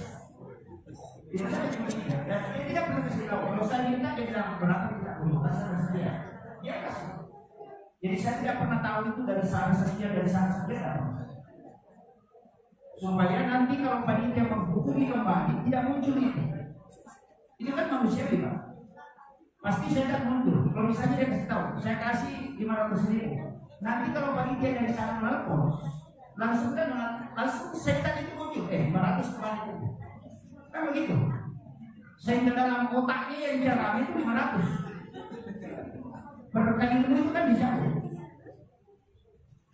Jadi saya begitu Pak. Saya hanya sampaikan ya Allah mudahkan saya untuk menyampaikan dan saya tidak pernah punya tindak. Nah, makanya ceramah itu tidak pernah tersusun. Karena urutan yang masa saudara pun tidak begitu. Kalau kau belajar sebelum ceramah dan kau mengusung ceramah, apakah ceramah itu untuk kamu atau untuk orang? Kalau untuk orang, minta kepada Allah supaya dimunculkan apa yang dibutuhkan orang itu. Dan ini berat, itu tawakalnya besar. Kalau orang tidak suka urusan saja sudah selesai. Begitu. Bagaimana manusia yang Karena saya sampaikan ini hanya metode-metode ulama kita itu sebenarnya metode ulama kita itu sama dengan amal ikhlas. Amal ikhlas itu kadang orang mengatakan karena Allah 500.000 itu bukan amal ikhlas. Kan ada hadis kursi itu. Siapa hambaku yang memberikan kepadaku dan dia tidak menghitungnya, maka aku pun tidak akan menghitungnya ketika membalasnya. Coba pikir, bagaimana cara bersedekah? Kita tidak tahu. Kalau mengatakan karena Allah 500.000 kan kita 500.000. Ya, bagaimana caranya kira-kira? Metode apa yang kita pakai supaya sedekah itu kita tidak tahu. Satu jumlahnya. Maka ulama kita kasih metode. Kalau cedengan lewat, uang disaku kumpulkan saja. Uang 100, uang 50, uang 20. Nanti cedengan lewat tutup mata. Baru tarik 2 lembar atau 1 lembar, lalu selesai. Tutup mata masukkan ke cedengan baru dorong. Uang 100 masuk silakan. Oh, tidak usah pokoknya uang berapa saja dia. Selama tangan masih kurang balik, uang 100 di dorong lagi masuk. Itu tidak masalah. Jadi ulama kita itu mengajarkan agama dengan ikut dengan metodenya. Karena kadang-kadang agama ini kita stagnan dengan metode. Ya, metode makanya saya sama Pak. Saya sampaikan begini. Itu malaikat Pak, itu capek juga. Capek. Malaikat itu kan mengeluh. Dalam beberapa hadis itu ada. Bahkan ada zikir ketika kita baca 1 kali atau 3 kali. Malaikat itu sampai setengah hari capek menulis itu. Jadi malaikat itu kan makhluk juga. Terbatas juga kemampuannya. Makanya malaikat itu sering menulis juga. Capek dia menulis. Makanya kunci kalau mau sukses dibincangkan malaikat. Iya. Contohnya apa? Saya akan kasih tahu begini. Dalam istilahnya dalam metodologi agama itu kan ada begini. Kalau bersedekah 100.000 tapi 1 kali diserahkan 1 bulan sekali, itu malaikat tidak capek. Tapi kalau 2.000 1 hari setiap subuh 2.000 itu malaikat capek. Kenapa? Kan begini, malaikat itu kan istilahnya sama dengan makhluk otomatis. Jadi kalau kau bersedekah dia doakan, kau tidak bersedekah dia tidak doakan. Makanya kalau 1 bulan serahkan 1 kali saja malaikat berdoa. Tapi kalau kau serahkan setiap subuh 2.000, setiap subuh dia berdoa. Yang kita carikan doanya. Kalau dia berdoa 1 kali tidak akan rugi. Padahal jumlahnya besar dong, 100.000. Mana banyak? 100.000 1 kali 1 bulan atau 2.000 setiap subuh. Pasti banyak 100.000 1 kali 1 bulan. Tapi masalahnya tidak rugi karena malaikatnya cuma 1 kali mendoakan. Kan begitu. Makanya kenapa Rasulullah mengatakan amal yang paling dicintai oleh Allah adalah amal yang istiqamah. Wa in qalla, walaupun sedikit. Karena itu kuncinya. Makanya kalau buat kebaikan dia tidak banyak, yang penting rutin. Inilah kuncinya. Daripada 1 juta 1 kali saja 1 tahun. Lebih baik 1.000 setiap subuh. Kenapa? Karena di waktu subuh kan ketemu 2 kelompok malaikat. Bukan 2 malaikat, 2 shift. Malaikat penjaga malam dan malaikat penjaga siang. Makanya dia kan perlu jam 4 subuh. Itu malaikat yang mau jaga siang hari itu sudah datang jam 4 subuh. Makanya sholat subuh itu disaksikan oleh para malaikat. Kan begitu. Makanya sedekah subuh itu pahalanya tinggi sekali karena didoakan 2 kelompok malaikat. Kalau duhur sedekah 10.000 Pak Ustaz, atau kita sedekah 2.000 di waktu subuh, mana paling bagus? Kalau hitung pahala, besar pahalanya yang duhur. Tapi kalau mau dapat doa malaikat, lakukan di subuh hari. Kan begitu? Masih beda Pak. Jadi beragama itu juga perlu diakali. Saya sering begitu. Nah ini harus jadi doanya malaikat. Makanya saya bilang begini, kalau ada orang sudah tahunan bekerja di barang ini tidak bisa kaya-kaya, coba periksa doanya. Balik doanya. Kalau doanya seperti ya Allah kasih kaya saya, berubah. Ya Allah kasih kaya tetangga saya. Kenapa? Karena kan Nabi mengatakan siapa yang mendoakan saudara muslimnya dan yang didoakan itu tidak tahu, malaikat yang berdoa kepada Allah supaya orang yang berdoa itu diberikan yang sama sebagaimana yang didoakan kepada orang yang tidak tahu. Dan begitu. Makanya kalau malaikat berdoa kan tidak ada halangan. Kalau kita masih banyak. Makanya kuncinya begitu. Makanya ulama ini tidak pernah mendoakan dirinya. Dia hanya mendoakan jamaahnya. Kenapa? Karena dia bilang nanti malaikat yang doakan saya. Coba, ini kunci kehidupan. Kadang doa kita itu selalu terbatas. Ku semua, istriku, anakku, kebunku, pekerjaanku, ku semua. Itu doa terbatas. Doa kiki itu. Iya. Begitu. Mestinya makanya kenapa nanti Allahumma jadikan muslimin wal muslimat wal mu'minin wal mu'minat al ahya minhum wal amwat. Kenapa didoakan semua? Nanti kan malaikat terbanyak mendoakan kita. Kunci yang kedua, istighfarkan orang muslim dan muslimat. Allahumma ghafir muslimin wal muslimat. Kan kenapa didoakan itu? Karena berapa juta muslim yang ada di dunia ini itu kembali ke kita. Ini yang kadang kalau kita melakukan aduh umur kita berapa kan? Dikulis saya hasan dua kali banyak sedikit hanya antara 60 tahun. Ada orang yang umurnya sampai 100 tahun Pak. Kalau bukan penjagaannya yang capek, dia capek hidup. Maksudnya 100 tahun umurnya. Ya. Dan produktif itu kalau merupakan ini produktif maksimal 60 tahun hidup. Lewat 60 tahun itu sudah mulai banyak yang hidup. Makanya kalau kemudian Al-Baqari mengatakan kalau ada orang umurnya sudah 40 tahun tapi lebih banyak dosanya daripada kebaikannya dari yang kepada hidup. Makanya umur 40 juga kunci. Dalam agama itu ada hitung-hitungan. Kelipatan 7, 40 itu ada hitung-hitungan. Jadi juga harus kita. Saya pernah pelajari kelipatan itu dalam agama. Itu ada tingkatan khusus. Kita ada di ada. Kenapa anggota sendiri dilipat dulu? 2 lutut, 2 tangan, kepala, dan 2 kaki. Awak itu 7 putaran. Dalam satu hari, dalam satu pekan itu 7 hari. Kenapa langit dengan tanah itu 7 lapis? Bersih. Itu adalah rahasia. Dan saya tidak mau bersikap nanti dulu tidak bahwa ini dibongkar dan saya prosesnya. Itu ada kunci-kunci di sini. Nah, kemudian saya kembali. Makanya amalan di bulan Syawal ini penting sekali. Kita harus ingat betul, jangan sampai lupa. Amalan di bulan Syawal itu yang paling banyak orang lakukan puasa. Puasa sunnah Syawal, berpuasa 6 hari di bulan Syawal. Sebenarnya ini hadis Nabi. Siapa yang berpuasa 1 bulan penuh di bulan Ramadan, kemudian ditambah 6 hari di bulan Syawal, maka itu seakan-akan dia berpuasa 1 tahun lama. Jangan salah, ini hadis mengatakan seakan-akan. Kenapa? Menjadi hasanati pada seorang salihah. Siapa yang melakukan 1 kebaikan, maka Allah menjadikan dia 10. Begitu. Kita orang mengerti ini kan puasa 30 hari. Dikali 10 berarti 300. 6 hari di bulan Syawal dikali 10 berarti 60. Dalam 1 tahun Pak cuma 360 hari. Makanya dikatakan seakan-akan berpuasa 1 tahun lama.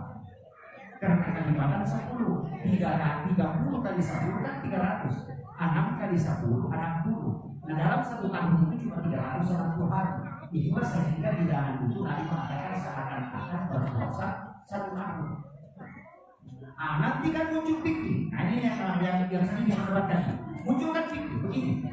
Bagaimana Ustaz perempuan? Dia mau tutupi dulu puasanya, puasa kawanya, kan begitu, puasa kawanya belum selesai. Nah di situ kan siapa berpuasa 1 bulan penuh. Kalau dia tidak selesaikan, berarti bukan 1 bulan. Jadi dia harus selesaikan dulu. Itu yang pertama. Makanya puasa kawa harus diselesaikan. Apalagi dia yang wajib. Kalau kita meninggal, nah kita tidak laksanakan puasa sunnah Syawal, itu tidak berdosa. Tapi kalau puasa wajib ini mesti diganti. Kalau dia meninggal belum selesai, anaknya yang punya tanggung jawab. Kan begitu.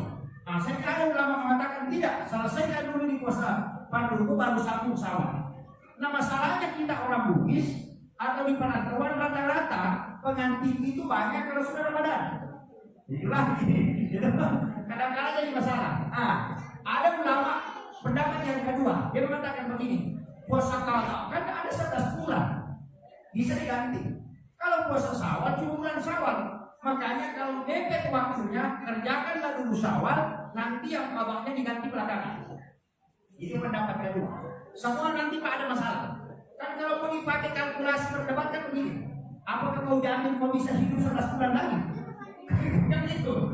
Apakah kau jamin? Kan tidak mungkin. Nah, ini jadi masalah. Kemudian ada ulama mengambil dalam kitab, pasti perempuan paling suka ini. Ini pendapat ketiga. Ini yang paling disuka perempuan. Dia mengatakan kalau puasa Qadha di bulan Syawal, ingatkan di juga puasa Syawal. Ini yang paling disuka perempuan. Jadi kamu tinggal puasa Qadha, ingatkan juga puasa Syawal. Jadi kalau sudah puasa Qadha 6 hari, itu sudah puasa Syawal juga. Yang penting kau kerjakan di bulan Syawal. Karena hadis mengatakan berpuasa 6 hari di bulan Syawal. Mari kita memakai. Kan begini Pak, semua ulama fikih sepakat bahwa sunnah bisa digandengkan niatnya dengan fardu. Bisa. Yang tidak boleh itu fardu dengan fardu, sunnah dengan sunnah boleh, sunnah dengan fardu boleh. Misalnya begini, kita puasa Syawal sekaligus niatkan puasa Senin, itu boleh. Atau kita puasa Syawal sekaligus niatkan puasa Kamis, sunnah Kamis. Atau bisa puasa Qadha pengganti puasa Ramadan sekaligus niatkan puasa sunnah Kamis, boleh. Satu puasa dua niat. Sama dengan sholat, masuk ke masjid, sholat sunnah wudhu sekaligus sholat sunnah dan masjid, gabungkan niatnya. Cuma 2 rakaat dapat 2 pahala. Tapi kalau fardu dengan fardu tidak boleh. Ini dalam masalah fikih. Makanya ada ulama yang membolehkan. Tapi kalau mau kejar pahala, ya pisahkan. Tapi kalau mepet waktu, ya, mau sholat sunnah dan masjid, tinggal 3 menit. Mau juga puasa sunnah qabliyah. Bagaimana? Niatkan saja. Sholat sunnah qabliyah sekaligus sholat sunnah wudhu, tidak masalah. Karena menggabungkan 2 sunnah itu boleh. Seperti bahkan ada baca Pak, kalau tidak sempat sholat tinggal baca itu. Subhanallah walhamdulillah wala ilaha illallah wallahu akbar wala haula wala quwwata illa billah. Ada hadis yang mengatakan 2 kali, mengatakan 3 kali. Kalau melihat waktu tinggal 10 detik atau 15 detik, masuk saya berdiri di saf membaca 3 kali. Maka itu sama pahalanya kalau sholat sunnah dan masjid. Tapi itu khusus bagi yang terlambat. Jangan sampai sama pakai, tidak. Karena Bapak Ustaz sudah ajarkan zikir, ada yang dibaca dia tidak sholat, itu jadi masalah. Makanya saya paling tidak suka cara itu orang lupa, yang penting kepalanya. Karena selalu bilang, saya hadir, saya dengar, tapi tak putus-putus. Dia begini, makanya itu jadi masalah. Makanya kenapa? Itu kan ada sahabat, itu asal manusia di sini. Ada sahabat itu berdiri di depan pintu masjid, di hari itu sudah berdiri di kamar. Dan sahabat itu tidak masuk. Kemudian Nabi kan membuka pintu rumahnya, kemudian dia melihat sahabat itu di luar. Dia tidak masuk. Dia akan tidak ada di depan. Kemudian dia tanya, kenapa kau tidak masuk? Dia mengatakan kalau ini saya masuk ke Rasulullah, tidak mungkin saya dapat lagi sama sekali masjid karena tidak seperti ini mau tahu. Apa kata Rasulullah? Kalau begitu, tetaplah engkau masuk ke dalam masjid, berdirilah. Kemudian baca zikir Subhanallah walhamdulillah wala ilaha illallah wallahu akbar 3 kali. Itu sama pahalanya ketika engkau sholat sunnah dan masjid. Itu hanya berlaku untuk orang yang terlambat. Ya, sama kemarin Pak, saya sebelum Ramadan, saya sempat berdebat dengan seorang penceramah tentang mandi junub dengan wudu. Begini, ini nanti saya sampaikan. Ketika ada orang yang kena penyakit asma, atau kena rasa kosong, hidrominan, atau dia kena penyakit menggigil, nah dia sudah berhubungan dengan istrinya, dia mau mandi subuh, mandi wajib, tapi dia kena asma, tidak mandi, dia mau sholat subuh. Bagaimana caranya? Apalagi di daerah ini, ada ulama mengatakan begini, silahkan ditayamum dengan niat mengganti mandi, baru berwudu untuk sholat subuh. Sudah paham? Karena tayamum itu kan ada 2. Ada tayamum pengganti mandi, ada tayamum pengganti wudu. Kalau orang itu menggigil dan dipastikan kalau dia mandi pasti sudah tidak sholat subuh karena penyakitnya, maka tidak usah mandi. Cukup tayamum pengganti mandi, tapi berwudu untuk sholat subuh. Kenapa berwudu? Karena untuk wudu masih dia mampu tahan. Tapi untuk mandi tidak mampu. Sehingga dia tidak wajib mandi. Tapi ini berlaku untuk orang yang kena asma. Ini kan begitu. Agama itu selalu ada pengecualian begitu. Kadang-kadang ada wah ada jalan babi Pak Ustaz. Tidak boleh. Tidak pasti berdosa. Jangan teman-teman kamu permainan wah bisa saya mau saja dan mandi gosok pada begini sudah baru selesai. Kenapa ini bisa ada? Suatu ketika ini hadis kita bisa praktis pembedaan di sana. Ada sahabat itu karena kepalanya batu sampai pecah dan keluar darah segar. Nah, dia berhubungan pada malam harinya dan setelah subuh dia mandi dan dia menyiram kepalanya sampai air masuk di pecahan kepalanya itu sehingga dia meninggal. Dan diberitahukan Rasulullah ketika mengkremasi jenazah. Apa kata Nabi? Seandainya dia bertayamum untuk mengganti mandinya dan dia berwudu untuk sholat masih bisa salah. Itu tuh pengecualian. Tapi hanya sekali lagi yang kena penyakit asma, yang apa? Kalau yang normal jangan. Selama sih bisa pakai air panas harus dapat laku. Jadi itu berlakunya darurat. Sampai dengan perempuan yang bertanya, perempuan bagi, ya Rasulullah, bolehkah saya mencuri uang suami? Karena Nabi mengatakan tidak boleh perempuan mengambil uang suaminya walaupun sudah dikasih. Ingat itu harus tahu ini. Kalau minta uang, Pak, kasih uang tak 100.000 mau beli kapulu dan tidak ada di saku celana. Jangan sekali-kali langsung ambil di situ. Ambil itu celana atau dompetnya suami tak bawakan ke suami tak nanti dia kasih. Dan susah itu Ustaz? Tidak susah. Nabi sudah tahu. Kalau perempuan minta uang 50.000, nah uang 100 nak dapat, tidak ada berarti. Dia sudah tahu. Kan begitu, minta uang 20.000, sekalinya di saku dia dapat uang 50, tidak ada sekembali bisa saja. Pada tadi minta cuma 20. Tapi dia dapat uang 100, dia ambil semua. Kembali dia. Makanya wanita dijaga supaya tidak berdosa. Kalau dia minta, maka suaminya yang nanti kasih bantuan harus. Ini cara itu. Tapi perempuan ini bertanya, bagaimana dengan saya? Apakah boleh saya curi uang suami? Nabi mengatakan, bagaimana dengan suaminya? Dia mengatakan, paling tinggi. Tidak ada yang lebih tinggi. Kalau saya bagaimana tingginya? Tidak seperti dia, ya bawa uang. Rasulullah mengecualikan, kalau begitu boleh kau mengambilnya, tapi jangan melampaui batas. Kan itu begitu. Agama itu begitu Pak. Makanya kalau sekolah laki ini dalam tempoh ragu kalau bocah kok punya barang itu pasti. Istilahnya di dalam itu kalau kan besi baja itu kalau ditinggi tidak bisa berkurang. Begitulah kalau orang ingin tak wajib tidak kasih. Kalau ada begitu boleh dicuri. Tunggu sampai jadi itu baru bisa sakit. Tapi tidak boleh melampaui batas. Tapi untuk suami yang tidak punya sifat kikir, haram hukumnya tidak lakukan. Jadi itu kasuistis namanya. Itu pengecualian pada hal-hal tertentu. Itu tidak boleh. Ini agama begitu Pak. Selalu ada hal-hal begitu. Sama dengan ini. Ada orang tua datang ke Rasulullah. Ya Rasulullah, bolehkah kalau saya sudah berwudu, kemudian ingin sholat, dan saya menyentuh kemaluan tanpa pelapis? Bolehkah saya berwudu ke saya kembali baru sholat? Anda katakan tidak usah. Karena yang sholat itu sama dengan anggota tubuh yang lain. Tapi tidak lama kemudian datang lagi anak muda 3 orang bertanya, ya Rasulullah, kalau saya sudah berwudu kemudian menyentuh kemaluan tanpa pelapis, kemudian ingin sholat, apakah saya harus berwudu? Nah, mengatakan pertanyaan sama. Pertanyaannya sama, tapi jawabannya tidak. Kenapa? Yang pertama orang tua yang bertanya. Yang kedua anak muda. Ulama tidak mengatakan yang pertama orang tua bertanya. Itu kalau orang tua yang pegang kemaluannya palingan cuma ngangkat jalan. Tapi kalau anak muda itu ada syahwat, makanya Pak. Saya kira ada pendapat tidak, mengatakan tidak. Anak muda orang tua sama ada syahwat yang batal, tidak dipakai syahwat.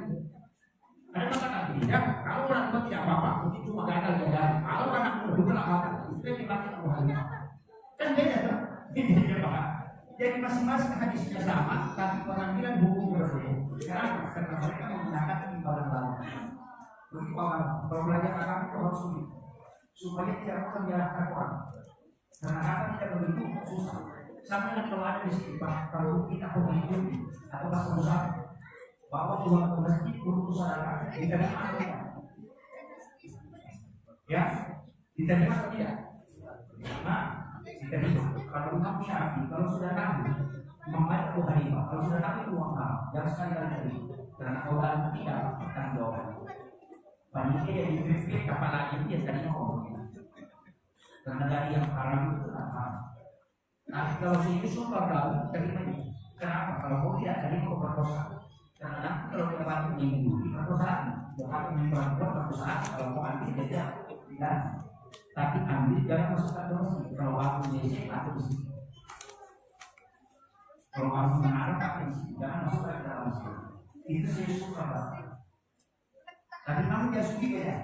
Kalau mau aman di kota amal besar, jangan tadi masuk ke dalam atau pakai barcode. Kalau ada orang mau bersedekah, di situ aku suka saya kecilin. Nanti kalau dari kamu yang ditanya sama malaikat dari mana nih, di situ saya atau mati dicilin. Selesai selesai kali. Makanya ulama kita begitu, artinya dia membuka jalan supaya orang bisa selamat. Makanya tinggi itu mencari jalan keluar. Kalau tidak dapat jalan keluar, dua jalan. Tapi itu dilakukan oleh ulama mujtahid, bukan orang seperti saya. Itu harus posisi 9. Kalau tidak posisinya itu berdoa. Makanya saya juga tidak punya pendapat, cuma menyampaikan pendapat ulama.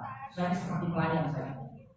Koki dan tukang masaknya itu seperti ulama kita profesor siap itu sudah menguasai fatwa. Begitu. Begitu juga kadang tidak pernah berkata dia hanya mengambil fatwa ulama. Begitu Pak. Jadi saya ini seperti koki yang menyampaikan. Kalau mau protes pendapat saya, protes ulama yang pernah bilang. Itu kuncinya kan. Makanya kita ini selalu ambil kelurangan. Kemudian saya kasih tahu ini yang sering kita lakukan puasa sunnah. Padahal ada satu ibadah di bulan Syawal ini yang paling pokok adalah sholat sunat utama. Pernah dengar? Sholat sunat utama. Sholat sunat utama ini sebenarnya, mau dengar ya? Sholat sunat utama ini sebenarnya adalah sholat sunat yang dilaksanakan hanya bulan Syawal. Lewat bulan Syawal tidak boleh. Tidak boleh. Dan ini dilaksanakan dalam rakaat. Surah yang dibaca itu adalah surah yang dibaca itu surah Al-Ikhlas. Surah yang dibaca itu cuma surah Al-Ikhlas. Setiap satu rakaat itu 15 kali. Dan saya lakukan sholat ini sudah 18 tahun lamanya. 18 tahun. Bisa kita sholat hanya sekali dalam bulan Syawal. Bisa juga setiap pekan di hari Jumat. Bisa juga setiap malam atau setiap hari. Yang paling afdal itu setiap hari. Apa gunanya Pak? Ini yang paling dicari orang. Selalu kalau ada sholat sunnah, apa gunanya? Itu yang banyak. Karena kita ini umat Islam yang selalu mau bertahan. Kalau ada manfaatnya saya lakukan, kalau tidak tinggalkan saja. Itu Rasulullah bersumpah. Siapa yang melaksanakan sholat sunnah utama dan dia punya penyakit di dunia, pasti ada yang datang mengobati. Pasti ada yang datang mengobati. Jadi obatnya itu bukan karena melalui medis, tapi melalui itu ada kisahnya itu di kitab yang utama. Dia mengobati anak muda yang kena penyakit mata itu di Mesir. Matanya itu bengkak sehingga biji matanya keluar. Dan tidak ada dokter yang bisa mengobati, angkat-angkat semua. Tapi Imam Qudamah, karena anak muda ini melaksanakan sholat sunnah utama di Mesir. Imam Qudamah itu sesudah sholat subuh, dia tidur di atas sajadahnya sambil mengaji, dia tertidur. Di dalam tidurnya itu didatangi Rasulullah. Kemudian dia beritahu, wahai Imam Qudamah, ada anak muda di Mesir sakit, kau obati, ludahi matanya. Imam Qudamah itu meludahi matanya dalam mimpi, dan anak muda ini tadi juga tidur di atas sajadahnya di Mesir. Pada jarak itu kurang lebih 400 km. Pas dia bangun, dia rusak matanya basah, dan itu biji matanya lalu masuk ke dalam. Dan dalam waktu 1 hari itu bisa 10 tahun. Ditanyalah sama dokter, siapa yang mengobati matamu? Dia bilang buku darah. Orang tidak ada yang percaya karena jaraknya itu jauh sekali. Dia mengatakan, tidak, dia yang mengobati saya dalam mimpi, dia meludahi mata saya. Sekalinya ditanya ke buku darah, siapa yang mengobati anak muda ini? Dia mengatakan, kalau dia mengatakan saya, itu betul. Karena saya didatangi Rasulullah dan bermimpi beritahu, ludahi matanya. Dan itu bisa sembuh. Itu berkahnya sholat sunnah utama. Tapi ini dilakukan dalam 8 rakaat. 2 rakaat, 1 salam, boleh juga 4 rakaat langsung. Cuma kalau 4 rakaat langsung itu agak capek. Karena agak lama. Paling abdalnya itu 2 rakaat 1 salam. Itu yang paling mudah. Tapi setiap 1 rakaat saya sudah baca itu baca surah Al-Ikhlas 15 kali. Dan itu harus sekaligus. Tidak boleh dalam 4 rakaat dulu istirahat. Nanti lagi baru kerjakan. Tidak boleh. Cuma enaknya karena bisa digabung. Sholat sunnah duha niatkan sekaligus utama. Atau sholat tahajud sekaligus niatkan utama, tapi jangan ganti surahnya. Surah Al-Ikhlas terus. Itu 15 kali setiap 1 rakaat. Setelah salam dalam 8 rakaat selesai, langsung baca tasbih 70 kali. Subhanallah wa bihamdi, subhanallahul azim, itu 70 kali. Baru salawat kepada Nabi 70 kali. Fadilah yang kedua, kalau orang punya utang kata Nabi di dapur itu dia melunasi, pasti dia bebas. Karena Allah mencukupkan rezekinya, dan itu Nabi percaya juga. Syekh Abdul Qadir Al-Jilani, ulama kita, dia adalah wali Allah, dan dia memegang kutub tertinggi dalam Muhammadiyah. Apa kata dia? Tidak ada hadis yang Nabi 4 kali bersumpah dalam 1 hadis kecuali sholat utama. Bayangkan, Nabi bersumpah 4 kali. Demi Allah yang jiwaku berada di tangannya. Siapa yang melakukan sholat ini dan punya utang dan melunasi, maka pasti utang akan lunas tahun ini. Siapa yang punya penyakit, demi Allah akan sembuh. Dan ada yang akan datang mengobati ketika dia lakukan sholat ini. Yang ketiga, ini yang paling penting. Sesat manfaat. Kalau ada orang mau merantau untuk mencari rezeki, suruh lakukan sholat ini kalau berangkat, karena pasti berhasil di rantauannya kata Nabi. Dan setiap sholat ini diberikan 1 binatang yang sujudnya 1 kali sujud. Berapa kali sujud? Ini 8 rakaat. Berarti 16 kali sujud. Berarti ada 16 binatang yang disiapkan dalam 1 kali melaksanakan sholat ini. Kalau menjadi kendaraan di dalam surga untuk berkeliling di dalam surga. Makanya disebut dengan sholat pembebas. Namanya sholat sunnah utama. Saya sudah lakukan ini 18 tahun. Dan saya berkahnya luar biasa. Saya diceritakan, tapi mohon jangan terlalu disebarkan ini. Saya untuk meyakinkan jemaah sekalian.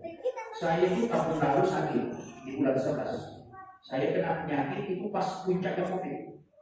Saya kena penyakit itu sopok kulit warna kuning seperti kunyit. Kemudian saya tidak bisa bangun.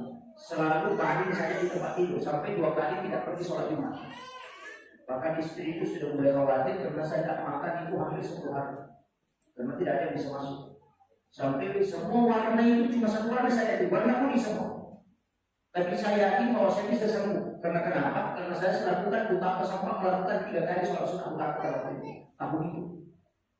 Karena kesibukan dulu saya cuma 3 kali lakukan, bukan seperti sebulan, cuma 3 kali.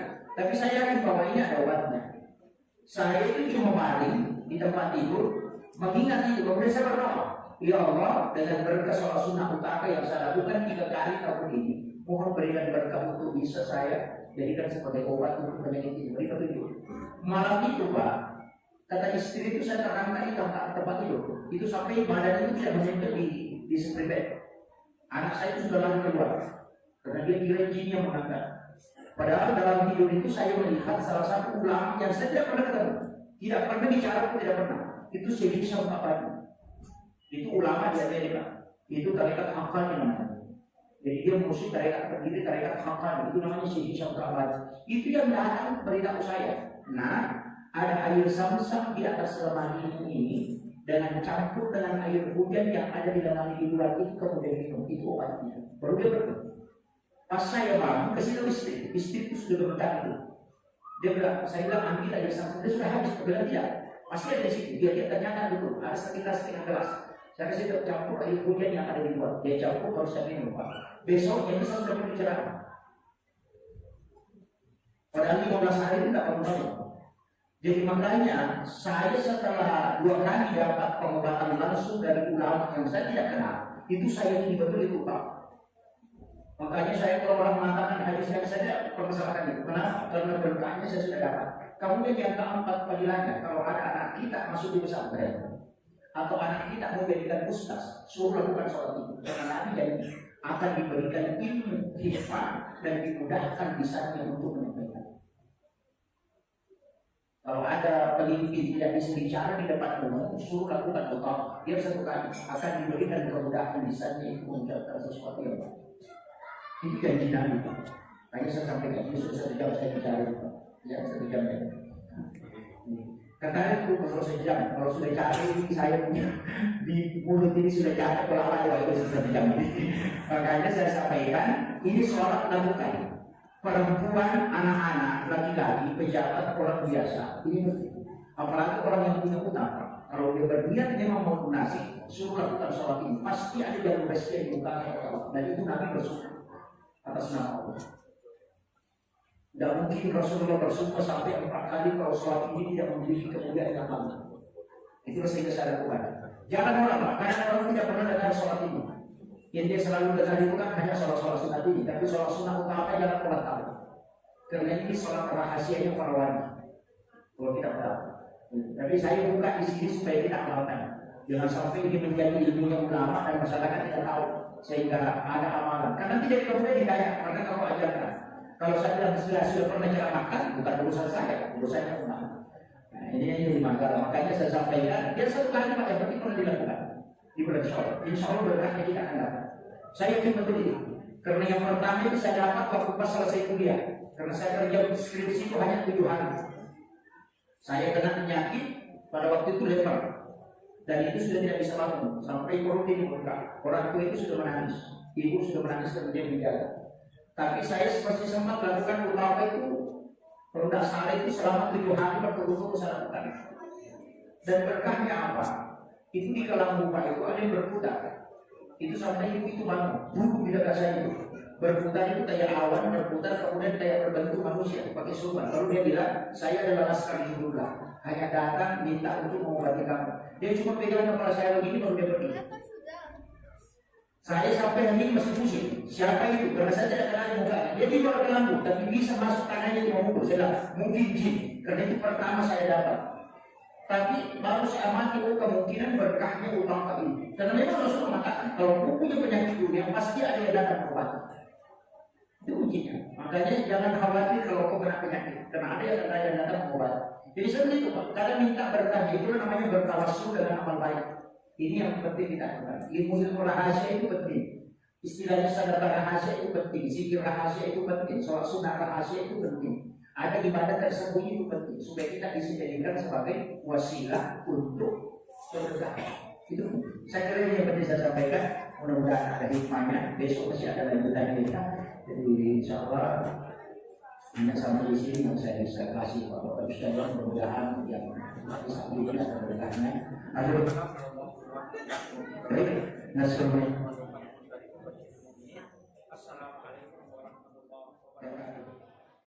Bismillahirrahmanirrahim. Assalamualaikum warahmatullahi wabarakatuh.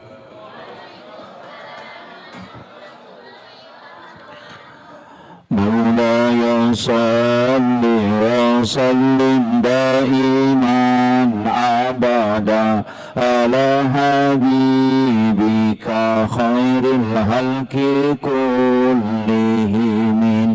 هو الحبيب الذي ترجى شفاعته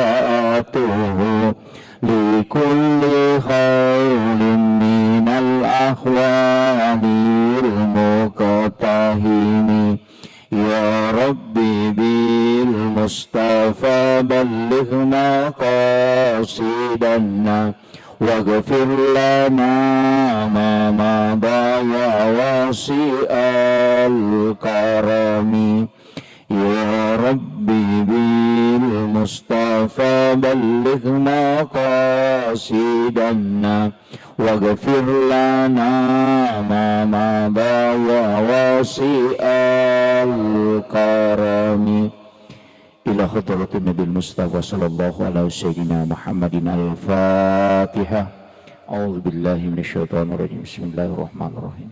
Alhamdulillahi Rabbil Alamin Ar-Rahmanir Rahim Maliki Yawmiddin. Iyyaka na'budu wa iyyaka nasta'in. Ihdinas siratal mustaqim. Siratal ladzina an'amta 'alaihim ghairil maghdubi 'alaihim waladdallin. Allahumma nawwir qulubana wa quluba jami'i man hadara fi majlisina hadza binuril ma'rifah wa ilmil muqasyafah wal basirah wal iman wal islam. Ya Fattahu ya Alim, iftah qulubana wa qulubahum futuhal arifin. Rabbana iftah bainana wa bainana bil haqqi wa anta khairul fatihin. Amin amin ya rabbal alamin. Hadratul muhtaramin wal muhtaramat, ikhwanu fillah, alhamdulillah wa syukrillah, wa la hawla wa la quwata illa billahi wa huwal aliyyil azim. Hasbunallah wa ni'mal wakil, ni'mal maula wa ni'man nasir. Raditu billahi rabba wa bil islami dina wa bi Muhammadin sallallahu alaihi wasallam nabiyya wa rasula. Yang saya hormati dan saya muliakan seluruh tokoh masyarakat, tokoh agama, para alim ulama, dan seluruh tamu undangan, para pejabat pemerintah yang sempat hadir, wabil khusus kepada Bapak Ketua Keluarga Kerukunan Masyarakat Bone, Kabupaten Berau, dalam hal ini pribadi Bapak Haji Najamuddin, beserta seluruh pelaksana peringatan halal bihalal yang pada malam hari ini sebenarnya mungkin kita diuji dengan turunnya hujan, tapi hujan itu sebenarnya mendatangkan keberkahan. Rasulullah mengajarkan kepada kita supaya air hujan itu menjadi obat. Ketika kita terkena air hujan, kita membaca doa Allahumma sayyiban nafi'an. Jadi doa ini hendaknya dihafal supaya kalau kena air hujan kita tidak sakit, kita tidak demam, tapi justru menjadi obat. Dicukup membaca Allahumma sayyiban nafi'an. Itu doa yang pendek tapi manfaatnya luar biasa. Apalagi kalau air hujan yang di bulan 4 itu, sampai-sampai kata Rasulullah, orang mandul pun itu bisa punya keturunan. Jadi kalau ada orang tidak punya keturunan, suruh mengambil air hujan di bulan Nisan. Bulan Nisan itu adalah bulan 4 April, ini sudah lewat. Bacakan suratul Fatihah 70 kali, Al-Ikhlas, Al-Falak, An-Nas, dan ayat kursi dan surah Al-Kafirun masing-masing 70 kali. Baru diminum selama 7 hari. Fadilahnya, kalau ada penyakit yang tidak bisa disembuhkan oleh dokter kata Nabi, maka gunakanlah air ini. Itulah yang disebut dengan air Al-Quran. Inilah obat kata Nabi, walaupun orang itu mandul, dia bisa punya keturunan dengan air Al-Quran. Karena Rasulullah mengatakan siapa yang berobat dengan air Al-Quran tapi tidak bisa sembuh, maka tidak ada dokter yang bisa menyembuhkan. Itu berkahnya air hujan di bulan 4 yang disebut dengan bulan Nisan. Jadi kalau panjang umur nanti sampai tahun depan, karena bulan 4 itu pasti hujan. Apalagi kemarin ini bersamaan pas masuknya bulan Ramadan. Di hadis yang lain mengambil 3 hari berturut-turut. Di bulan 4 turun hujan, misalnya malam ini hujan, besok malamnya hujan, besok malamnya lagi hujan. 3 malam ini dikumpul airnya, kemudian kita berwudu. Sisanya yang kita pakai berwudu itu kita bisa gunakan sebagai obat. Itu tidak didoakan apa-apa. Jadi ada 2 cara. Nah ini yang silahkan dipakai. Makanya ini air hujan. Ya, kalau air hujan itu sudah didoakan dengan surah-surah itu tadi, itu disimpan sampai 10 tahun tidak akan berubah warnanya. Ya, itu karena air yang obat itu Pak sebenarnya banyak, termasuk air Sam-Sam itu obat. Air laut juga obat. Bahrudin Lopa almarhum itu selalu mandi di laut. Kemarin saya bincang-bincang dengan Bapak Insinyur Haji Aksa Mahmud. Beliau umurnya sudah 67 tahun tapi masih mampu berenang di laut itu sampai 1 kilometer. Itu sampai orang muda pun tidak mampu tembus itu. Tapi beliau karena setiap hari mandi di laut. Karena memang Rasulullah mengatakan air laut itu adalah obat. Bahkan kalau ada orang yang dia ru'yah tidak bisa, jinnya tidak bisa pergi, Maka suruh mandi di laut, kasih menyelam pertama baca suratul Fatihah. Nanti sampai baru diangkat naik, baru suruh menyelam kembali baca ayat kursi. Jinnya itu akan keluar. Itu ru'ya yang paling cepat dengan menggunakan air laut. Ini penting saya sampaikan untuk dalam Islam ini Pak, sebenarnya luar biasa. Kemudian ini acara halal bihalal. Sebenarnya istilah halal bihalal ini cuma di Indonesia. Orang Arab itu pusing kalau kenal istilah halal bihalal. Yang kedua, Arab juga itu, orang Arab itu juga pusing kalau kita bilang yatim piatu. Di Saudi itu tidak ada istilah yatim piatu, yang ada adalah anak yatim. Kalau kita di Indonesia ada ditambah yatim piatu. Kalau ibu bapaknya meninggal, yatim piatu. Kalau hanya satu disebut yatim. Itu hanya Indonesia yang punya. Istilah mudik juga di Indonesia, di negara barat itu tidak ada. Halal bihalal juga di Indonesia. Pertama halal bihalal itu dipelopori oleh Soekarno, dan juga istilah ini diberi oleh Kiai Wahab Hasballah, pendiri Nahdlatul Ulama. Kenapa sebenarnya istilah ini masuk ke tradisi? Tapi dia tradisi yang bersentuhan dengan agama. Makanya dalam kaidahnya Imam Asy-Syafi'i, al-adatu muhakkamah. Jadi kalau tradisi yang baik itu bisa dijadikan dasar dalam agama. Jadi ketika dia baik itu tidak masalah. Makanya halal bihalal ini sebenarnya menyambung yang terputus, merangkai yang retak, mengeratkan yang longgar, menghilangkan sekat yang ada. Itu sebenarnya intinya. Kadangkala kita jabat tangan, tapi kalbu itu tidak connect. Kan kadang-kadang begitu. Saya bersyukur di masjid kita ini setelah sholat isya tadi berdiri, kemudian bersalawat, kemudian salaman. Itulah halal bihalal sebenarnya. Cuma kita kadang format halal bihalal ini dilakukan sesudah Ramadan. Kenapa? Karena orang pulang yang dari jauh itu datang. Pemerintah, masyarakat, dermawan dengan orang biasa berkumpul di satu masjid, kemudian adakan. Walaupun sebenarnya tidak seperti itu. Sudah sholat, berdiri, kemudian jabat tangan. Itulah halal bihalal.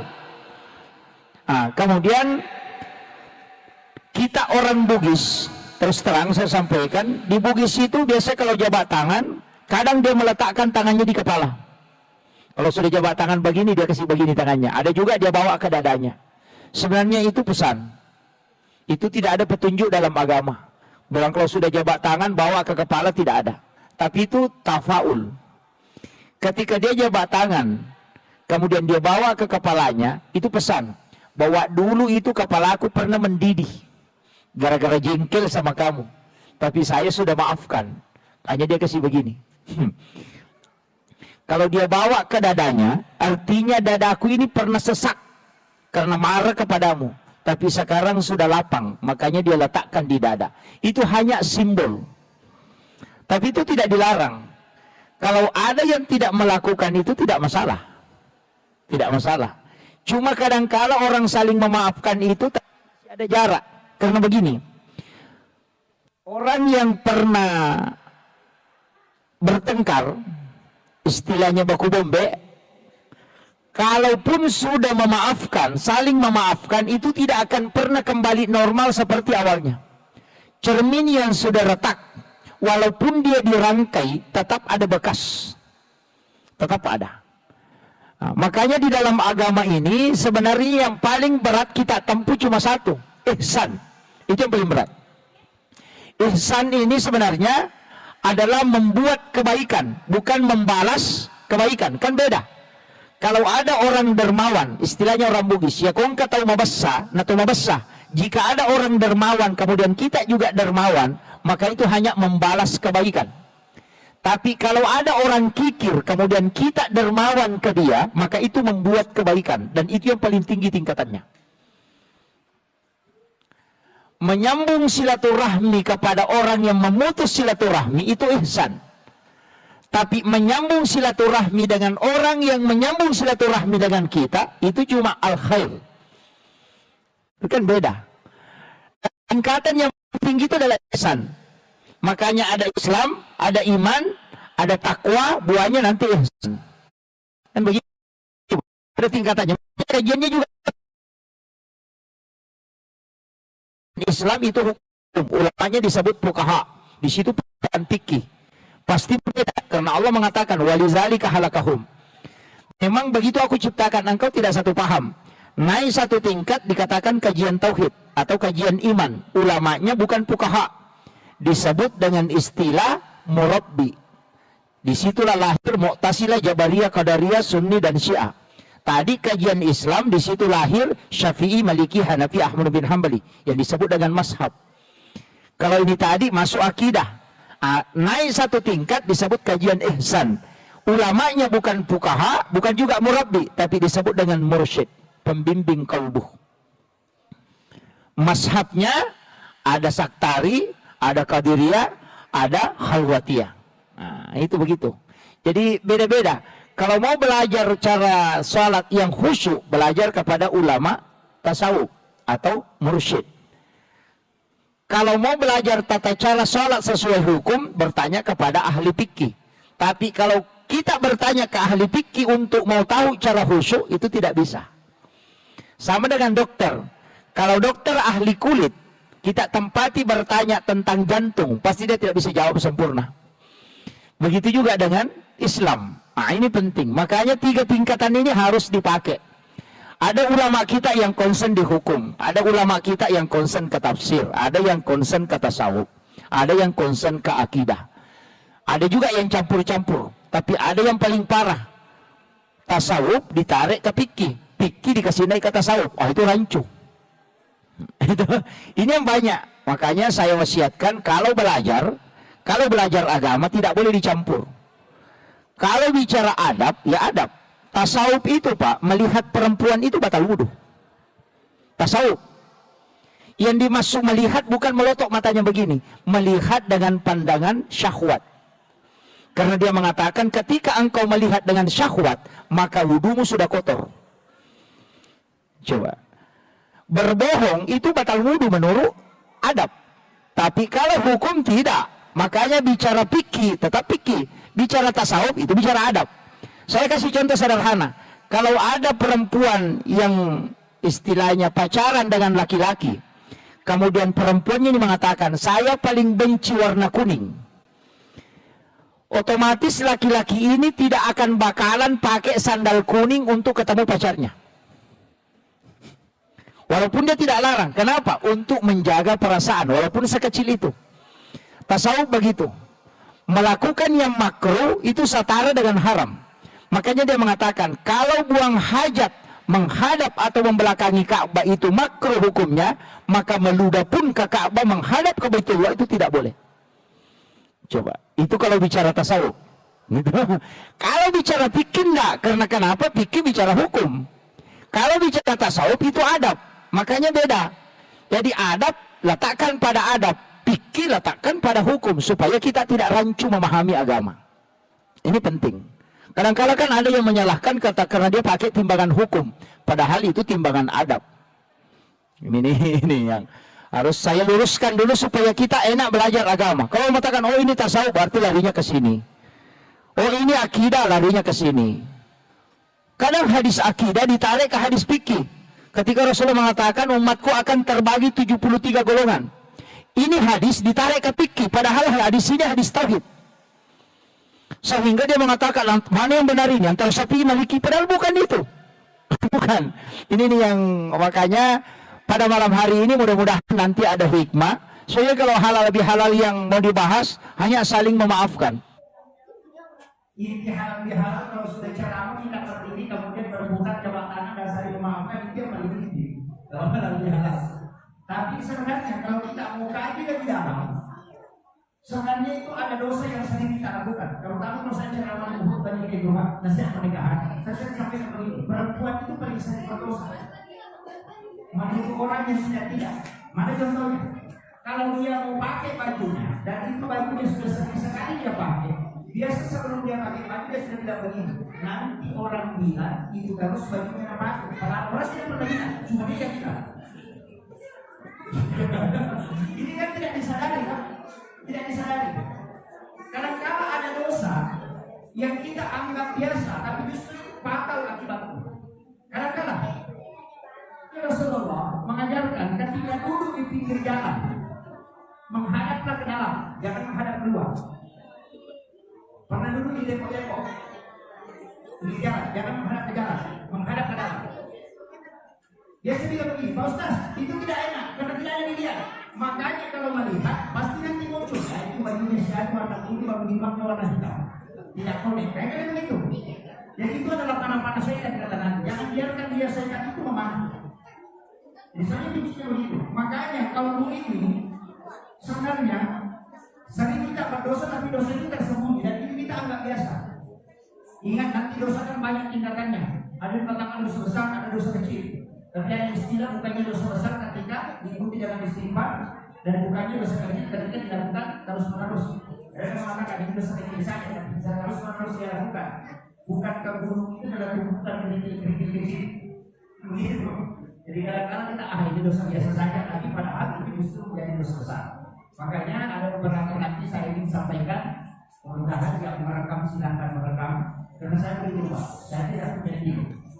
Dan sekarang kalau Ustaz itu punya timnya ya. Kalau saya tidak, siapapun yang merekam silahkan ambil. Anda mau mengaku silahkan, tidak usah berhubungan dengan saya. Dapat ceramah Anda mau amalkan sudah, karena saya sudah biasakan langsung itu sebelum ceramah. Bisa gitu Pak. Kalau ada yang merekam, semua yang nanya itu ide-ide itu bukan dari saya, itu dari orang. Saya hanya memiliki ceramah yang bisa saya sampaikan, dan setelah saya sampaikan itu di rumah. Saya tidak mau meluruskan lagi. Bahkan ada akun YouTube saya itu kalau sudah mulai meningkat saya pernah mengapa supaya dia dulu kembali. Saya karena itu wasiat dua mati. Makanya berat. Saya selalu sampaikan kalau pagi saya ceramah kunci itu pesan. Jangan pernah sebut bahwa komunikasi isi amplop sekian. Karena pasti saya ada. Kalau mengatakan saya kemarin sempat dihubungi ada beberapa orang yang dihubung proses. Kemarin saya manusia ada di sini saya kasih sekian. Saya tuh masih tahu bahwa maaf saya tidak terkait di ceramah. Saya tidak mau. Kenapa? Karena kita susah ikhlas untuk mengajar. Ceramah itu susah. Kita dari dulu ini Pak enak. Masuk surganya bisa jalan-jalan sampai. Kalau Ustaz itu belum pernah sudah di. Harusnya begitu. Ini bahaya. Jangan sampai jemaah yang masuk surga Ustaznya sehingga di neraka itu jadi masalah. Ini makanya saya sampaikan ada anak kita. Saya 3 kali mau berhenti ceramah. Sudah 3 kali minta izin ke salah satu guru saya, maksudnya saya. Pak Kiai mohon izin saya mau berhenti. Jangan akan jangan. Saya susah menimbang bagaimana cara ikhlas. Jadi saya katakan ini tips. Orang yang ceramah ini tips. Itu yang saya pakai sampai hari ini. Mudah-mudahan Allah memberikan keistiqomahan dan menjaga sampai akhir saya. Kan ini. Saya tidak kasih tahu kalau dikasih sesuatu jangan pernah buka. Jadi saya ingin Pak, kalau dikasih amplop, jangan pernah buka. Saya itu kalau berangkat selalu Allah kalau dikasih amplop itu saya tidak pernah buka. Saya kasih istri. Nanti istri simpan di dalam ini. Jadi saya kasih tahu memang dia. Kapan kau kasih tahu saya sekian jumlahnya kita cerai. Tidak saya cuma tidak. Dan dia tidak pernah kasih tahu. Kalau saya minta dia bilang berapa kita perlu. Saya dia. Dia kasih. Jadi saya tidak pernah tahu itu dari sana sekian supaya nanti kalau panitia menghubungi kembali tidak muncul itu. Itu kan manusiawi Pak. Pasti saya tidak muncul. Kalau misalnya dia kasih tahu, saya kasih 500.000. Nanti kalau panitia dari sana telepon, langsung setan itu muncul. 500 kembali itu. Kan begitu. Sehingga dalam otaknya yang jalan itu 500. Berkali itu kan dijauh. Jadi saya begitu Pak. Saya hanya sampaikan ya Allah mudahkan saya untuk menyampaikan dan saya tidak pernah punya celah. Makanya ceramah itu tidak pernah tersusun. Karena urutan yang masa saudara pernah bilang kalau kau belajar sebelum ceramah dan kau mengusung ceramah, apakah ceramah itu untuk kamu atau untuk orang? Kalau untuk orang minta kepada Allah supaya dimunculkan apa yang dibutuhkan orang itu. Tapi berat, itu tawakal yang besar. Kalau orang tidak suka urusan saja selesai. Begitu. Bagi manusia dia Karena saya sampaikan ini hanya trik. Metode-metode ulama kita itu sebenarnya metode ulama kita itu sama dengan amal ikhlas Pak. Amal ikhlas itu kadang orang mengatakan karena Allah 500.000 itu bukan amal ikhlas. hadis kursi itu. Siapa hambaku yang memberikan kepadaku dan dia tidak menghitungnya, maka aku pun tidak akan menghitungnya ketika membalasnya. Coba pikir, bagaimana cara bersedekah? Kita tidak tahu. Kalau mengatakan karena Allah 500.000 kan ditambah 500.000. Ya, bagaimana caranya kira-kira? Metode apa yang kita pakai supaya sedekah itu kita tidak tahu. Satu jumlahnya. Maka ulama kita kasih metode, kalau cedengan lewat, uang bisa aku kumpulkan saja. Uang 100, uang 50, uang 20. Nanti cedengan lewat tutup mata. Baru tarik 2 lembar atau 1 lembar, harus selesa. Tutup mata masukkan ke cedengan baru dorong. Uang 100 masuk silakan dorong. Tidak usah kumpulkan uang berapa saja dia. Selama tangan masih kurang palu, uang 100 di dorong orang masuk. Itu tidak masalah. Jadi ulama kita itu mengajarkan agama dengan ikut dengan metodenya.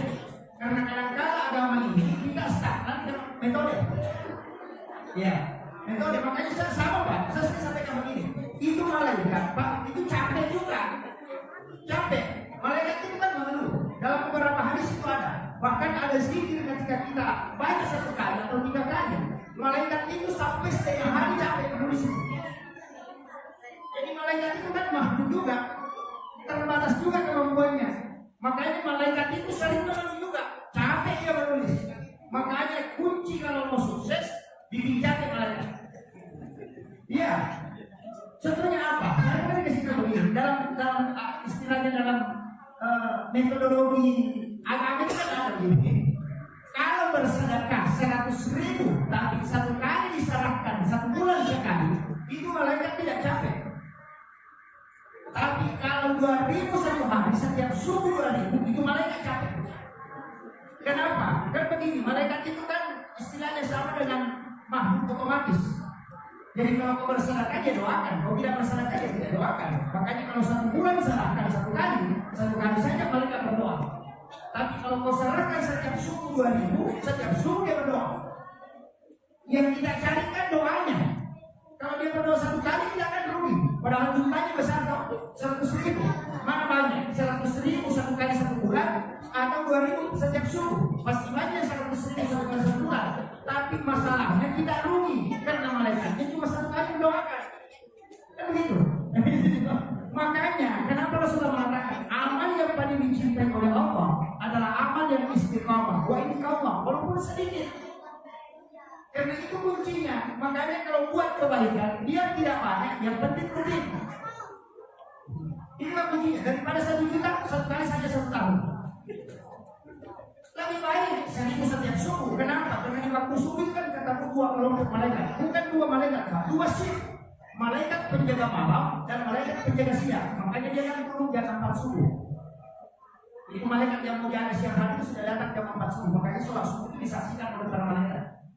Begitu. Makanya sedekah subuh itu pahalanya tinggi sekali karena didoakan 2 kelompok malaikat. Kalau duhur sedekah 10.000 Pak Ustaz atau kita sedekah 2.000 di waktu subuh, mana paling bagus? Kalau hitung pahala, besar pahalanya yang duhur. Tapi kalau mau dapat doa malaikat, lakukan di subuh hari. Kan begitu. Masih beda Pak. Jadi beragama itu juga perlu diakali.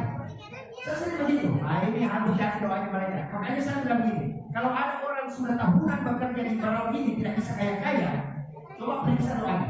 Balik doanya. Kalau doanya seperti ya Allah kasih kaya saya, berubah. Ya Allah kasih kaya tetangga saya. Kenapa? Karena kan Nabi mengatakan siapa yang mendoakan saudara muslimnya dan yang didoakan itu tidak tahu, malaikat yang berdoa kepada Allah supaya orang yang berdoa itu diberikan yang sama sebagaimana yang didoakan kepada orang yang tidak tahu. Dan begitu. Makanya kalau malaikat berdoa kan tidak ada halangan. Kalau kita masih banyak. Makanya kuncinya begitu. Makanya ulama ini tidak pernah mendoakan dirinya. Dia hanya mendoakan jamaahnya. Kenapa? Karena dia bilang nanti malaikat yang doakan saya. Coba ini kuncinya juga. Karena doa kita itu selalu terbatas. Ku semua, istriku, anakku, kebunku, pekerjaanku, ku semua. Itu doa terbatas. Doa kiki itu.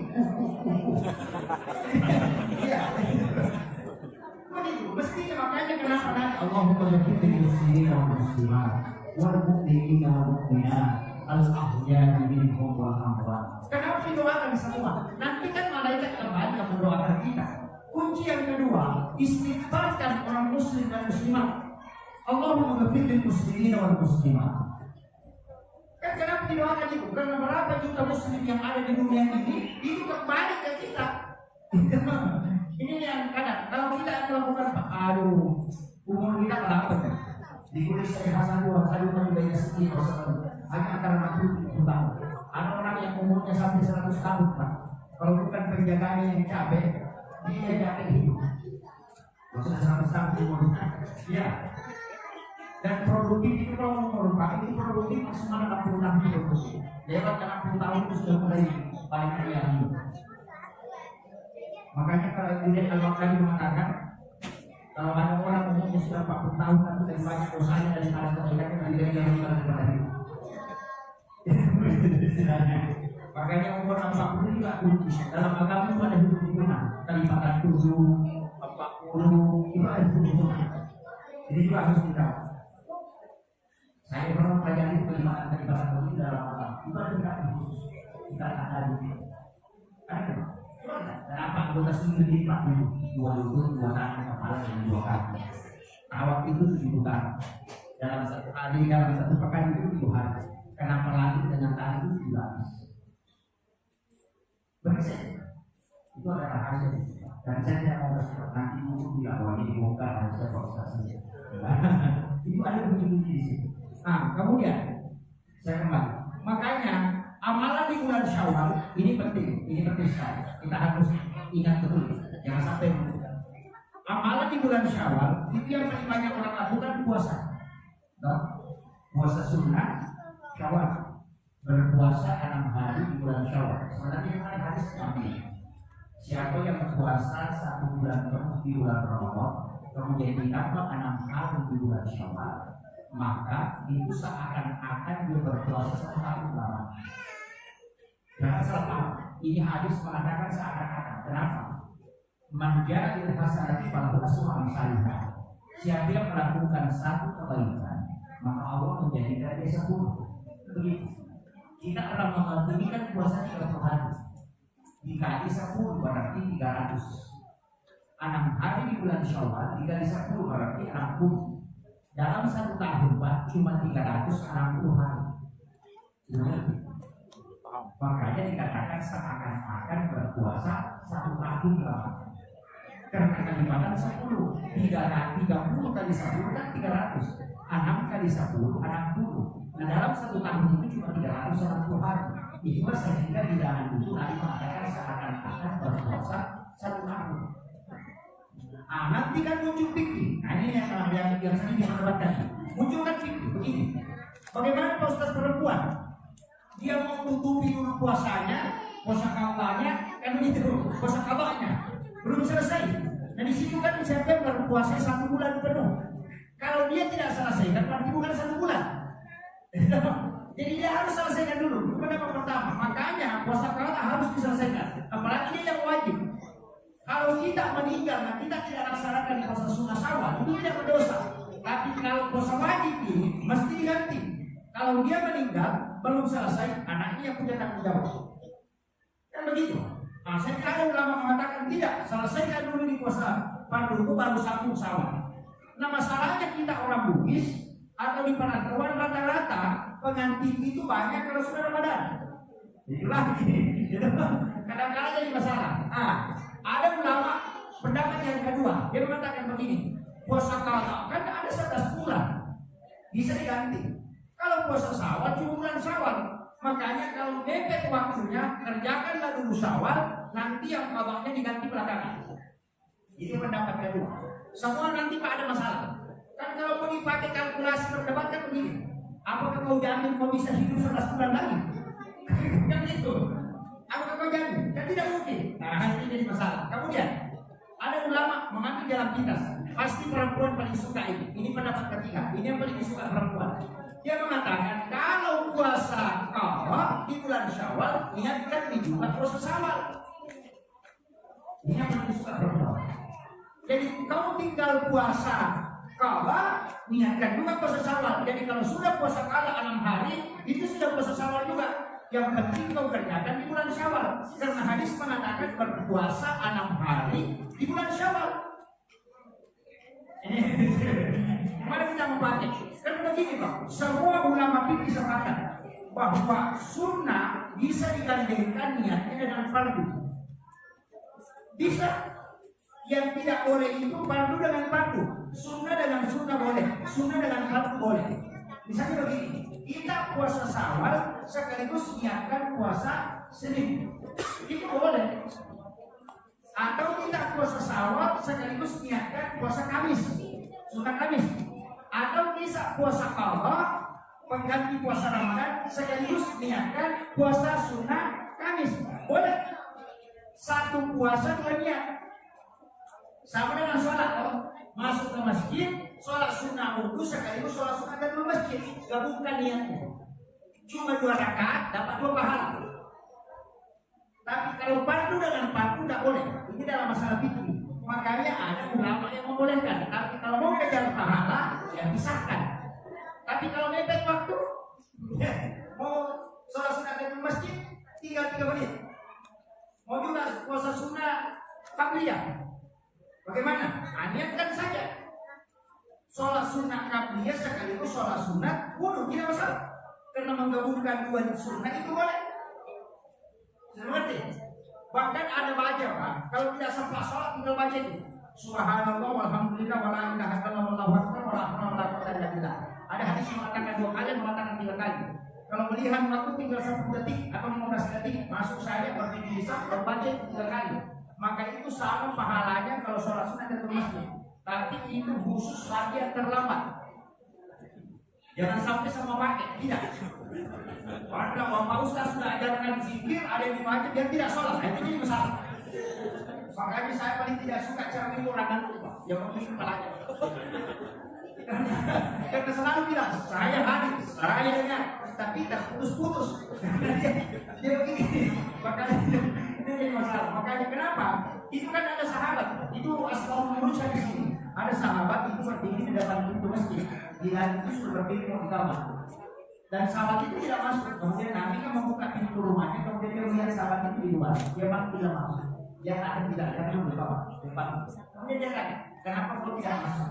Dia mengatakan kalau itu saya masuk ya Rasulullah, tidak mungkin saya dapat lagi sama sekali masjid karena tidak seperti ini mau berdoa. Apa kata Rasulullah? Kalau begitu, tetap saat mau masuk ke dalam masjid berdirilah.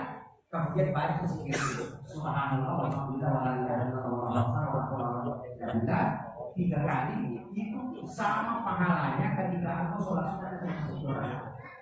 Itu hanya berlaku untuk orang yang terlambat. Ya, sama kemarin Pak, saya sebelum Ramadan, saya sempat bersama dengan seorang penceramah tentang mandi junub dengan wudu. Begini, ini nanti saya sampaikan. Ketika ada orang yang kena penyakit asma, atau kena rasa kosong, hidrominan, atau dia kena penyakit menggigil, nah dia sudah berhubungan dengan istrinya, dia mau mandi subuh, mandi wajib, tapi dia kena asma, tidak mandi, dia mau sholat subuh. Bagaimana caranya? Apalagi di daerah ini, ada ulama mengatakan begini, silahkan ditayamum dengan niat mengganti mandi, baru berwudu untuk sholat subuh. Sudah paham? Karena tayamum itu kan ada 2.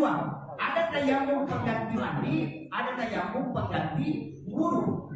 Kalau orang itu menggigil dan dipastikan kalau dia mandi pasti sudah tidak sholat subuh karena penyakitnya, maka tidak usah mandi. Cukup tayamum pengganti mandi, tapi berwudu untuk sholat subuh. Kenapa berwudu? Karena untuk wudu masih dia mampu tahan, tapi untuk mandi tidak mampu. Sehingga dia itu tidak wajib mandi. Tapi ini berlaku untuk orang yang kena asma. Dia kan begitu. Agama itu selalu ada pengecualian begitu. Kadang-kadang ada wah ada jalan babi Pak Ustaz. Tidak boleh. Tidak pasti berdosa. Jangan teman-teman kamu permainan wah bisa saya mau saja berganti mandi kosong pada begitu sudah berburu selesai. Kenapa ini bisa ada? Suatu ketika ini hadis kita. Kita bisa praktis pemberian di sana. Ada sahabat itu kena kepalanya batu sampai pecah dan keluar darah segar. Nah, dia berhubungan pada malam harinya. Dan setelah subuh dia mandi dan dia menyiram kepalanya sampai air masuk di pecahan kepalanya itu sehingga dia meninggal. Dan diberitahukan Rasulullah ketika mengkremasi jenazah. Apa kata Nabi? Seandainya dia bertayamum untuk mengganti mandi rohnya dan dia berwudu untuk sholat masih bisa salatnya. Itu tuh pengecualian. Tapi hanya sekali lagi yang kena penyakit asma, yang apa? Kalau yang normal jangan. Selama sih bisa pakai air panas harus tidak berlaku. Jadi itu berlakunya darurat. Sampai ada perempuan yang bertanya, perempuan bagi, ya Rasulullah, bolehkah saya mencuri uang suami? Karena Nabi mengatakan tidak boleh perempuan mengambil uang suaminya walaupun sudah dikasih. Ingat itu harus tahu ini. Kalau minta uang, Pak, kasih uang tak 100.000 mau nggak beli kapulu dan ada di saku celana. Jangan sekali-kali langsung ambil di situ. Ambil itu celana atau dompetnya suami tak bawakan ke suami tak nanti dia kasih. Dan susah itu mau Ustaz? Tidak susah. Nabi sudah tahu. Kalau perempuan minta uang 50.000, nah uang 100 nya dapat tidak ada berarti. Dia sudah tahu. Kan begitu, minta uang 20.000, sekalinya di saku dia dapat uang 50, tidak ada kasih kembali bisa saja. Padahal tadi mintanya cuma 20. Tapi dia dapat uang 100, dia ambil semua. Kembali dia. Makanya wanita dijaga supaya tidak berdosa. Kalau dia minta, maka suami yang nanti kasih bantu harus. Itu cara itu. Tapi perempuan ini bertanya, bagaimana dengan saya? Apakah boleh saya curi uang suami? Nabi mengatakan, bagaimana dengan suami? Dia mengatakan paling tinggi. Tidak ada yang kalau tinggi. Kalau saya bagaimana tingginya bilang tidak seperti berak, ya bawa uang. Rasulullah mengecualikan kalau begitu boleh kau mengambilnya tapi jangan melampaui batas. Kan itu begitu. Agama itu begitu Pak. Makanya kalau sekolah lelaki ini lelaki yang orang kalau bocah kok punya barang itu pasti. Istilahnya ini lelaki itu kalau kan besi baja itu kalau ditinggi tidak bisa berkurang. Begitulah kalau orang ingin tak wajib tidak kasih. Kalau ada begitu boleh dicuri. Tunggu sampai dia itu baru bisa sakit. Tapi tidak boleh melampaui batas. Tapi untuk suami yang tidak punya sifat kikir, haram hukumnya tidak lakukan. Jadi itu kasuistis namanya. Itu pengecualian pada hal-hal tertentu. Itu tidak boleh. Jadi agama begitu Pak. Selalu ada hal-hal begitu. Sama dengan ini. Ada orang tua datang ke Rasulullah. Ya Rasulullah, bolehkah kalau saya sudah berwudu, kemudian ingin sholat, tapi saya menyentuh kemaluan tanpa pelapis, bolehkah saya berwudu ke saya kembali baru sholat? Anda katakan tidak usah, karena yang kau sholat itu sama dengan anggota wudu juga anggota tubuh yang lain. Tapi tidak lama kemudian datang lagi anak muda 3 orang bertanya, ya Rasulullah, kalau saya sudah berwudu kemudian menyentuh kemaluan tanpa pelapis, kemudian ingin sholat, apakah saya harus berwudu? Nah, mengatakan berwudu terjadi sama. Pertanyaannya sama, tapi jawabannya tidak. Kenapa? Yang pertama orang tua yang bertanya. Yang kedua anak muda. Ulama tidak mengatakan yang pertama orang tua bertanya. Itu kalau orang tua yang pegang kemaluannya palingan cuma ngangkat dia bilang. Tapi kalau anak muda itu ada syahwat, makanya apa? Sehingga ada pendapat tidak mengatakan tidak anak muda orang tua sama ada syahwat yang batal tidak dipakai syahwat. Ada mengatakan tidak kalau orang tua tidak apa-apa itu cuma gagal dia. Kalau anak muda itu apa? Itu dipakai Tuhan. Kan beda tuh. Ini Pak. Jadi masing-masing hadisnya sama, tapi pengambilan hukum berbeda. Kenapa? Karena mereka menggunakan imbalan lain. Begitu kalau belajar agama itu harus sulit, supaya tidak akan menyalahkan orang. Karena apa tidak begitu susah. Sama dengan kalau ada di sini Pak, kalau kita pemimpin atau pas usaha, bawa uang ke masjid untuk usaha, diterima atau tidak? Ya, diterima atau tidak? Nah. Kalau kamu Syafi'i, kalau sudah nabi, membayar Abu Hanifah. Kalau sudah nabi uang haram, jangan sekali-kali tadi. Karena kalau tidak akan doa. Panitia yang dipilih kepala ini dia tadi ngomong. Karena dari yang haram itu kan haram. Nah kalau ini sumpah daun terima ini. Kenapa? Kalau kau tidak tadi kau berdosa. Karena kalau kita bantu minggu berdosa. Bukan yang perempuan satu saat kalau mau ambil dia tidak. Tapi ambil jangan masukkan ke masjid. Kalau aku jadi atau di sini.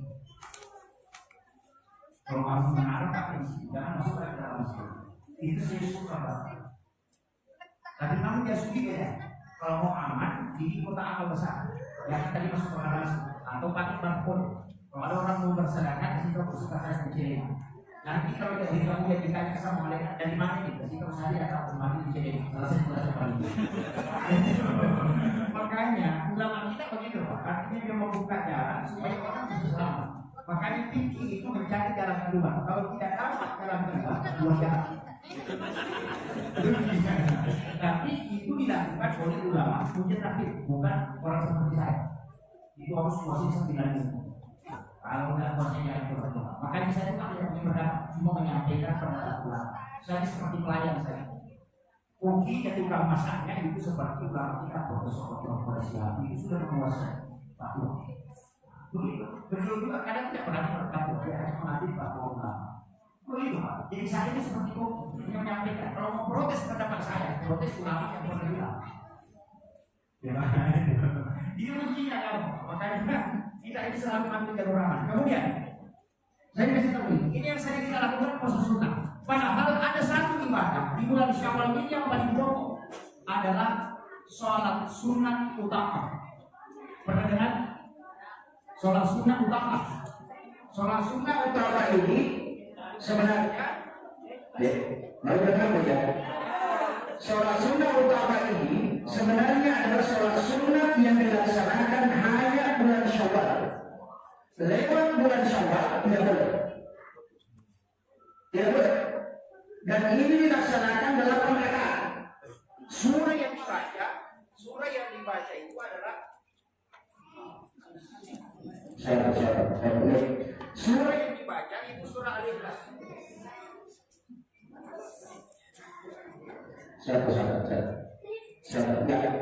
Surah yang dibaca itu cuma surah Al-Ikhlas. Setiap satu rakaat itu 15 kali. Dan saya lakukan sholat ini sudah 18 tahun lamanya. 18 tahun. Bisa kita sholat hanya sekali dalam bulan Syawal. Bisa juga setiap pekan di hari Jumat. Bisa juga setiap malam atau setiap hari. Yang paling afdal itu setiap hari. Apa gunanya Pak? Ini yang paling dicari orang. Selalu kalau ada sholat sunnah, apa gunanya? Itu yang banyak. Karena kita ini umat Islam yang selalu mau bertahan. Kalau ada manfaatnya saya lakukan, kalau tidak tinggalkan saja. Itu Rasulullah bersumpah. Siapa yang melaksanakan sholat sunnah utama dan dia punya penyakit di dunia, pasti ada yang datang mengobati. Pasti ada yang datang mengobati. Jadi obatnya itu bukan karena melalui medis, tapi melalui itu ada kisahnya itu di kitab Ibnu Qudamah. Dia mengobati anak muda yang kena penyakit mata itu di Mesir. Makanya itu bengkak sehingga biji matanya keluar. Dan tidak ada dokter yang bisa mengobati, angkat-angkat semua. Tapi Imam Qudamah karena anak muda ini melaksanakan sholat sunnah utama di Mesir. Imam Qudamah itu sesudah sholat subuh, dia tidur di atas sajadahnya sambil mengaji dia tertidur. Di dalam tidurnya itu didatangi Rasulullah. Kemudian dia beritahu, wahai Imam Qudamah, ada anak muda di Mesir sakit, kau obati ludahi matanya. Imam Qudamah itu meludahi matanya dalam mimpi. Dan anak muda yang tadi juga tidur di atas sajadahnya di Mesir. Pada jarak itu kurang lebih 400 km.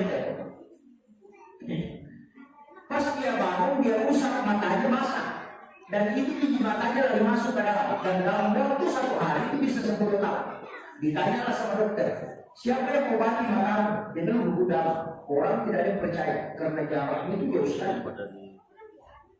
Dia mengatakan, tidak, dia yang mengobati saya dalam mimpi, dia meludahi mata saya. Sekalinya ditanya ke Qudamah, siapa yang mengobati anak muda ini? Dia mengatakan, kalau dia mengatakan saya itu betul. Karena saya didatangi Rasulullah dan bermimpi beritahu ludahi matanya. Dan itu bisa sembuh. Itu berkahnya sholat sunnah utama. Tapi ini dilakukan dalam 4 rakaat.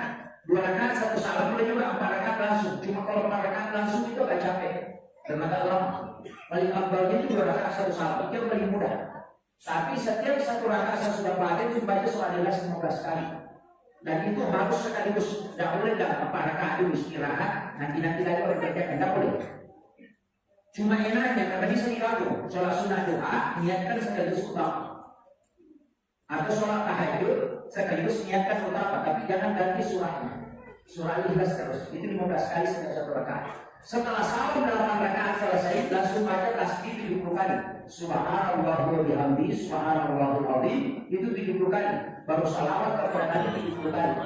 Fadilah yang kedua, kalau orang punya utang kata Nabi tidak begitu dia melunasi, pasti dia lunasi.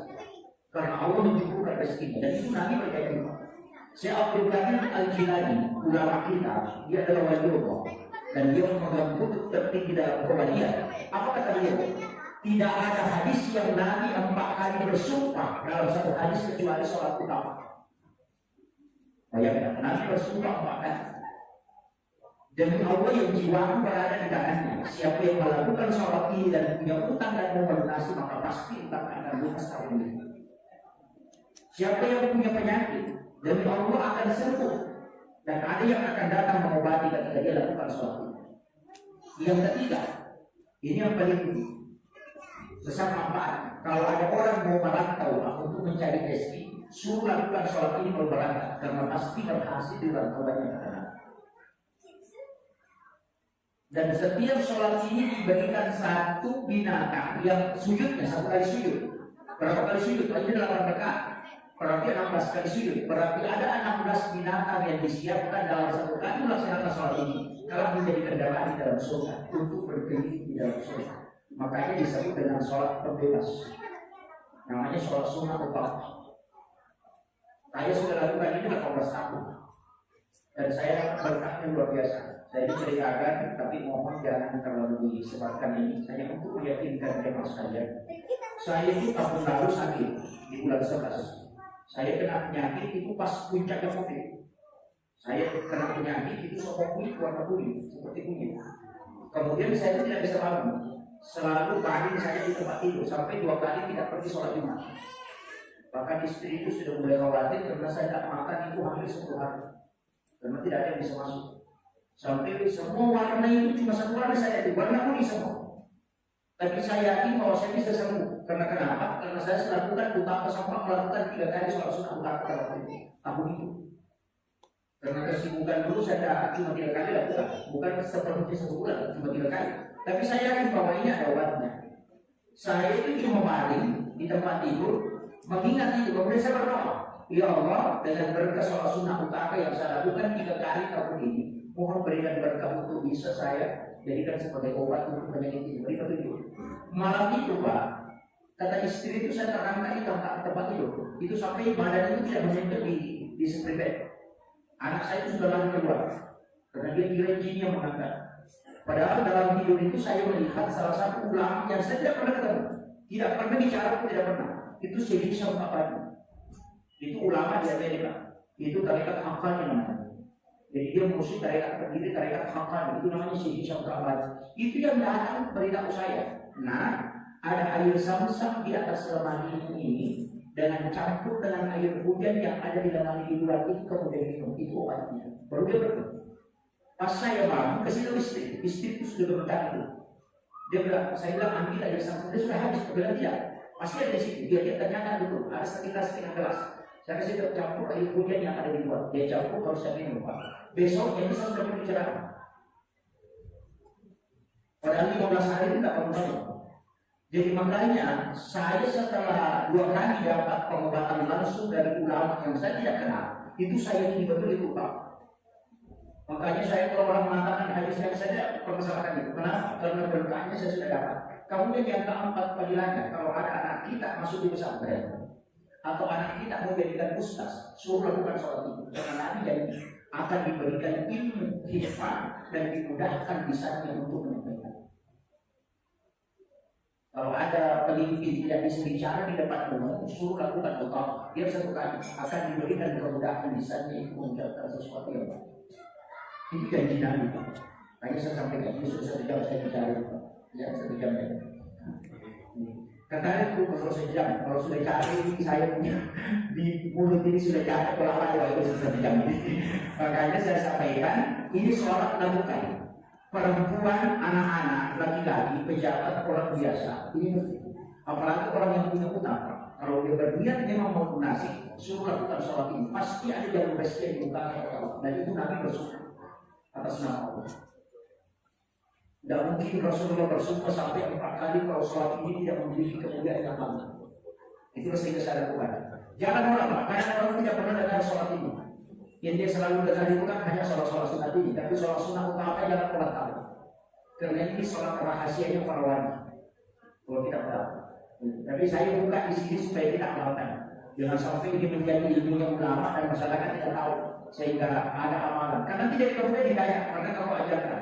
Kalau saya bilang sudah pernah ceramahkan, bukan urusan saya, urusannya ulama. Nah, ini yang jadi masalah. Makanya saya sampaikan, dia satu kali Pak yang penting pernah dilakukan di bulan Syawal. Insya Allah berkahnya kita akan dapat. Saya yakin betul itu. Karena yang pertama itu saya dapat waktu pas selesai kuliah. Karena saya kerja skripsi itu hanya 7 hari. Saya kena penyakit pada waktu itu leper. Dan itu sudah tidak bisa bangun. Sampai perut ini bengkak. Orang tua itu sudah menangis. Ibu sudah menangis kemudian menjaga. Tapi saya masih sempat lakukan ulama itu. Kalau tidak salah itu selama 7 hari berturut-turut saya lakukan. Dan berkahnya apa? Itu di kolam buka itu ada yang berputar. Itu sampai ibu itu bangun. Duduk di dekat saya itu. Berputar itu kayak awan, berputar kemudian kayak berbentuk manusia pakai sulman. Lalu dia bilang, saya adalah laskar Hizbullah, hanya datang minta untuk mengobati kamu. Dia cuma pegang kepala saya begini baru dia pergi. Saya sampai hari ini masih pusing. Siapa itu? Karena saya tidak kenal muka. Dia di luar lampu, tapi bisa masuk tangannya di memukul. Saya bilang, mungkin jin. Karena itu pertama saya dapat. Tapi baru saya amati kemungkinan berkahnya utama ini. Karena memang Rasul mengatakan kalau punya penyakit dunia pasti ada yang datang mengobati. Itu kuncinya. Makanya jangan khawatir kalau kau kena penyakit, karena ada yang datang mengobati. Jadi seperti itu Pak. Kadang minta berkah itu namanya bertawassul dengan amal baik. Ini yang penting kita lakukan. Ilmu rahasia itu penting. Istilahnya sedekah rahasia itu penting. Zikir rahasia itu penting. Sholat sunnah rahasia itu penting. Ada ibadah tersembunyi itu penting supaya kita bisa jadikan sebagai wasilah untuk berkah. Itu saya kira ini yang penting saya sampaikan. Mudah-mudahan ada hikmahnya. Besok masih ada lanjutan kita. Jadi insya Allah hanya sampai di sini yang saya bisa kasih Bapak Ustaz. Mudah-mudahan yang bisa berikan ada berkahnya. Ayo, baik, Nasrullah.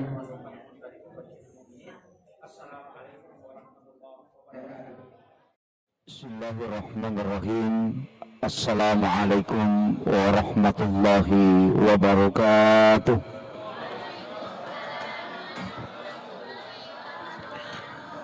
Maulaya salli wa sallim daiman abada ala habibika khairil halki kullihim. Huwal habibul ladzi turja syafa'atuhu likulli khairin minal ahwalil muqtahimi.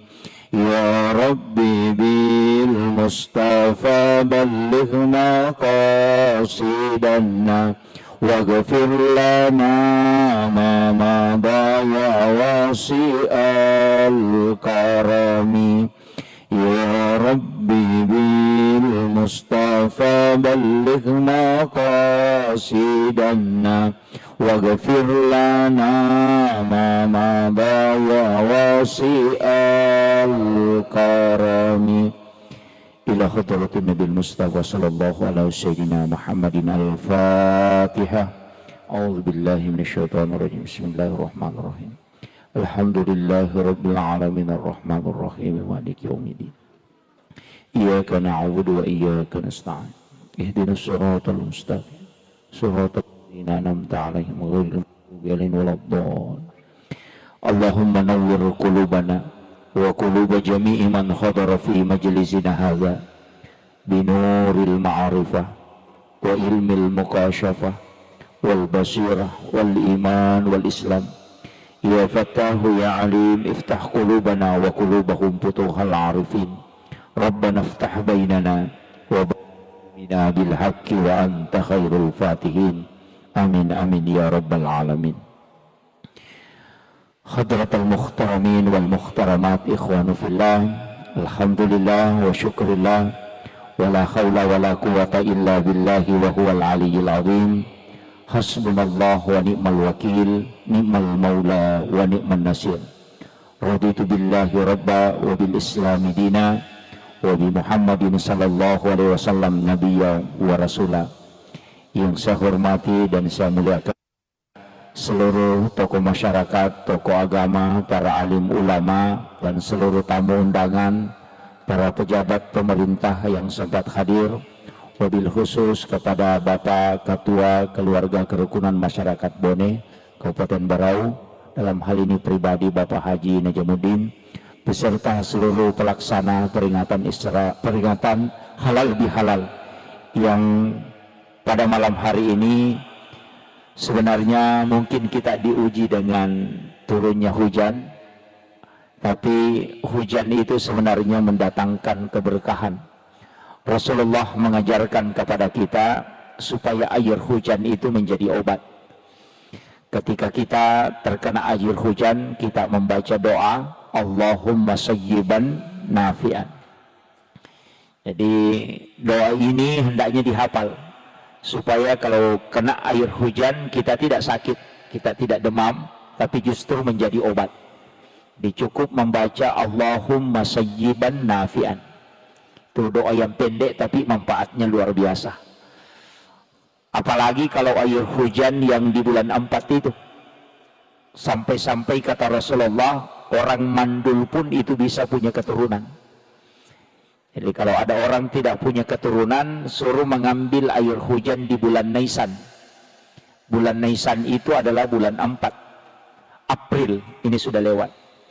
Bacakan suratul Fatihah 70 kali, Al-Ikhlas, Al-Falak, An-Nas, dan ayat kursi dan surah Al-Kafirun masing-masing 70 kali. Baru diminum selama 7 hari. Fadilahnya, kalau ada penyakit yang tidak bisa disembuhkan oleh dokter kata Nabi, maka gunakanlah air ini. Itulah yang disebut dengan air Al-Quran. Inilah obat kata Nabi, walaupun orang itu mandul, dia bisa punya keturunan dengan air Al-Quran. Karena Rasulullah mengatakan, siapa yang berobat dengan air Al-Quran tapi tidak bisa sembuh, maka tidak ada dokter yang bisa menyembuhkan. Itu berkahnya air hujan di bulan 4 yang disebut dengan bulan Nisan.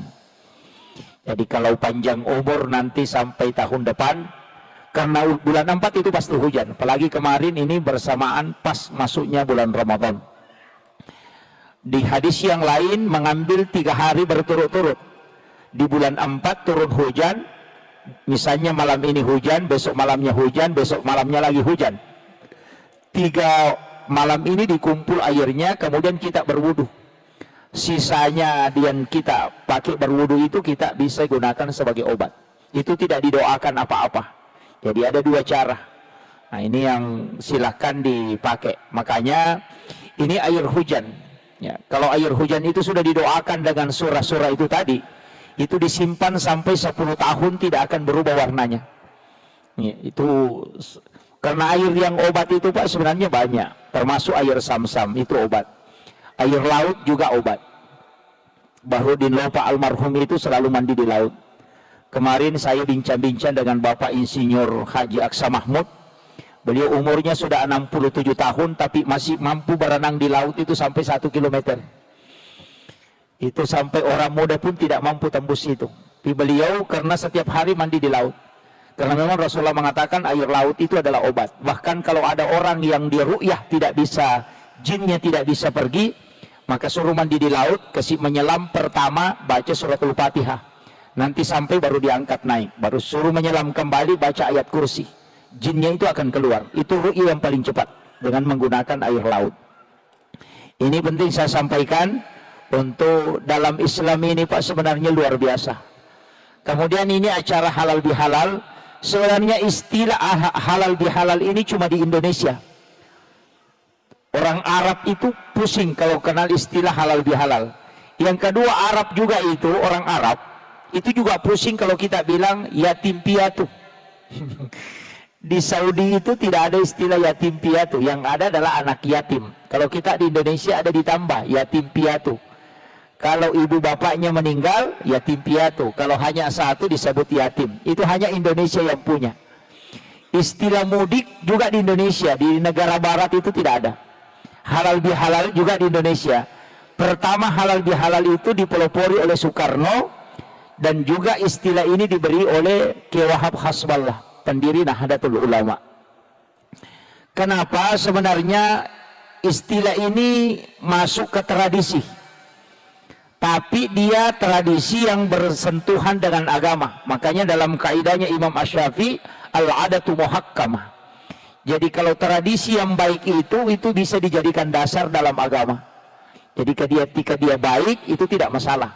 Makanya halal bihalal ini sebenarnya menyambung yang terputus, merangkai yang retak, mengeratkan yang longgar, menghilangkan sekat yang ada. Itu sebenarnya intinya. Kadangkala kita jabat tangan, tapi kalbu itu tidak connect. Kan kadang-kadang begitu. Saya bersyukur di masjid kita ini setelah sholat isya tadi berdiri, kemudian bersalawat, kemudian salaman. Itulah halal bihalal sebenarnya. Cuma kita kadang format halal bihalal ini dilakukan sesudah Ramadan. Kenapa? Karena orang pulang yang dari jauh itu datang. Pemerintah, masyarakat, dermawan dengan orang biasa berkumpul di satu masjid kemudian adakan. Walaupun sebenarnya tidak seperti itu. Sudah sholat berdiri kemudian jabat tangan. Itulah halal bihalal. Nah, kemudian kita orang Bugis, terus terang saya sampaikan, di Bugis itu biasa kalau jabat tangan, kadang dia meletakkan tangannya di kepala. Kalau sudah jabat tangan begini, dia kasih begini tangannya. Ada juga dia bawa ke dadanya. Sebenarnya itu pesan. Itu tidak ada petunjuk dalam agama. Bilang kalau sudah jabat tangan, bawa ke kepala, tidak ada. Tapi itu tafaul. Ketika dia jabat tangan, kemudian dia bawa ke kepalanya, itu pesan. Bahwa dulu itu kepala aku pernah mendidih. Gara-gara jengkel sama kamu, tapi saya sudah maafkan. Hanya dia kasih begini. Kalau dia bawa ke dadanya, artinya dadaku ini pernah sesak karena marah kepadamu, tapi sekarang sudah lapang, makanya dia letakkan di dada. Itu hanya simbol, tapi itu tidak dilarang. Kalau ada yang tidak melakukan itu tidak masalah, tidak masalah. Cuma kadang-kala orang saling memaafkan itu ada jarak. Karena begini, orang yang pernah bertengkar, istilahnya baku bombe, kalaupun sudah memaafkan, saling memaafkan, itu tidak akan pernah kembali normal seperti awalnya. Cermin yang sudah retak, walaupun dia dirangkai, tetap ada bekas. Tetap ada. Nah, makanya di dalam agama ini, sebenarnya yang paling berat kita tempuh cuma satu, ihsan. Itu yang paling berat. Ihsan ini sebenarnya adalah membuat kebaikan, bukan membalas kebaikan. Kan beda. Kalau ada orang dermawan, istilahnya orang Bugis, ya kong kata mabassa, nato mabassa. Jika ada orang dermawan, kemudian kita juga dermawan, maka itu hanya membalas kebaikan. Tapi kalau ada orang kikir, kemudian kita dermawan ke dia, maka itu membuat kebaikan. Dan itu yang paling tinggi tingkatannya. Menyambung silaturahmi kepada orang yang memutus silaturahmi itu ihsan. Tapi menyambung silaturahmi dengan orang yang menyambung silaturahmi dengan kita itu cuma al-khair. Itu kan beda. Tingkatan yang tinggi itu adalah ihsan. Makanya ada Islam, ada iman, ada takwa, buahnya nanti ihsan. Dan begitu ada tingkatannya. Kajiannya juga Islam itu hukum, ulamanya disebut fuqaha. Di situ perkataan fikih. Pasti berbeda karena Allah mengatakan walizalika halakahum. Memang begitu aku ciptakan engkau tidak satu paham. Naik satu tingkat dikatakan kajian tauhid atau kajian iman. Ulamanya bukan fuqaha. Disebut dengan istilah murabbi. Disitulah lahir Mu'tazilah, Jabariyah, Qadariyah, Sunni dan Syiah. Tadi kajian Islam, di situ lahir Syafi'i, Maliki, Hanafi, Ahmad bin Hambali yang disebut dengan mazhab. Kalau ini tadi masuk akidah, naik satu tingkat disebut kajian ihsan. Ulamanya bukan fuqaha, bukan juga murabbi, tapi disebut dengan mursyid, pembimbing qalbuh. Mazhabnya ada Saktari, ada Qadiriyah, ada Khalwatiyah. Nah, itu begitu. Jadi beda-beda. Kalau mau belajar cara sholat yang khusyuk, belajar kepada ulama tasawuf atau mursyid. Kalau mau belajar tata cara sholat sesuai hukum, bertanya kepada ahli fikih. Tapi kalau kita bertanya ke ahli fikih untuk mau tahu cara khusyuk, itu tidak bisa. Sama dengan dokter. Kalau dokter ahli kulit, kita tempati bertanya tentang jantung, pasti dia tidak bisa jawab sempurna. Begitu juga dengan Islam. Nah, ini penting. Makanya 3 tingkatan ini harus dipakai. Ada ulama kita yang concern di hukum, ada ulama kita yang concern ke tafsir, ada yang concern ke tasawuf, ada yang concern ke akidah. Ada juga yang campur-campur, tapi ada yang paling parah. Tasawuf ditarik ke fikih, fikih dikasih naik ke tasawuf. Oh, itu rancu. Ini yang banyak. Makanya saya wasiatkan kalau belajar agama tidak boleh dicampur. Kalau bicara adab, ya adab. Tasawuf itu Pak, melihat perempuan itu batal wudhu. Tasawuf. Yang dimaksud melihat bukan melotok matanya begini. Melihat dengan pandangan syahwat. Karena dia mengatakan ketika engkau melihat dengan syahwat, maka wudhumu sudah kotor. Coba. Berbohong itu batal wudhu menurut adab. Tapi kalau hukum tidak. Makanya bicara fikih tetap fikih. Bicara tasawuf itu bicara adab. Saya kasih contoh sederhana. Kalau ada perempuan yang istilahnya pacaran dengan laki-laki, kemudian perempuannya ini mengatakan, saya paling benci warna kuning. Otomatis laki-laki ini tidak akan bakalan pakai sandal kuning untuk ketemu pacarnya. Walaupun dia tidak larang. Kenapa? Untuk menjaga perasaan, walaupun sekecil itu. Tasawuf begitu. Melakukan yang makruh itu setara dengan haram. Makanya dia mengatakan, kalau buang hajat menghadap atau membelakangi Ka'bah itu makruh hukumnya, maka meludah pun ke Ka'bah menghadap ke Baitullah itu tidak boleh. Coba, itu kalau bicara tasawuf. Kalau bicara fikih enggak, karena kenapa? Fikih bicara hukum.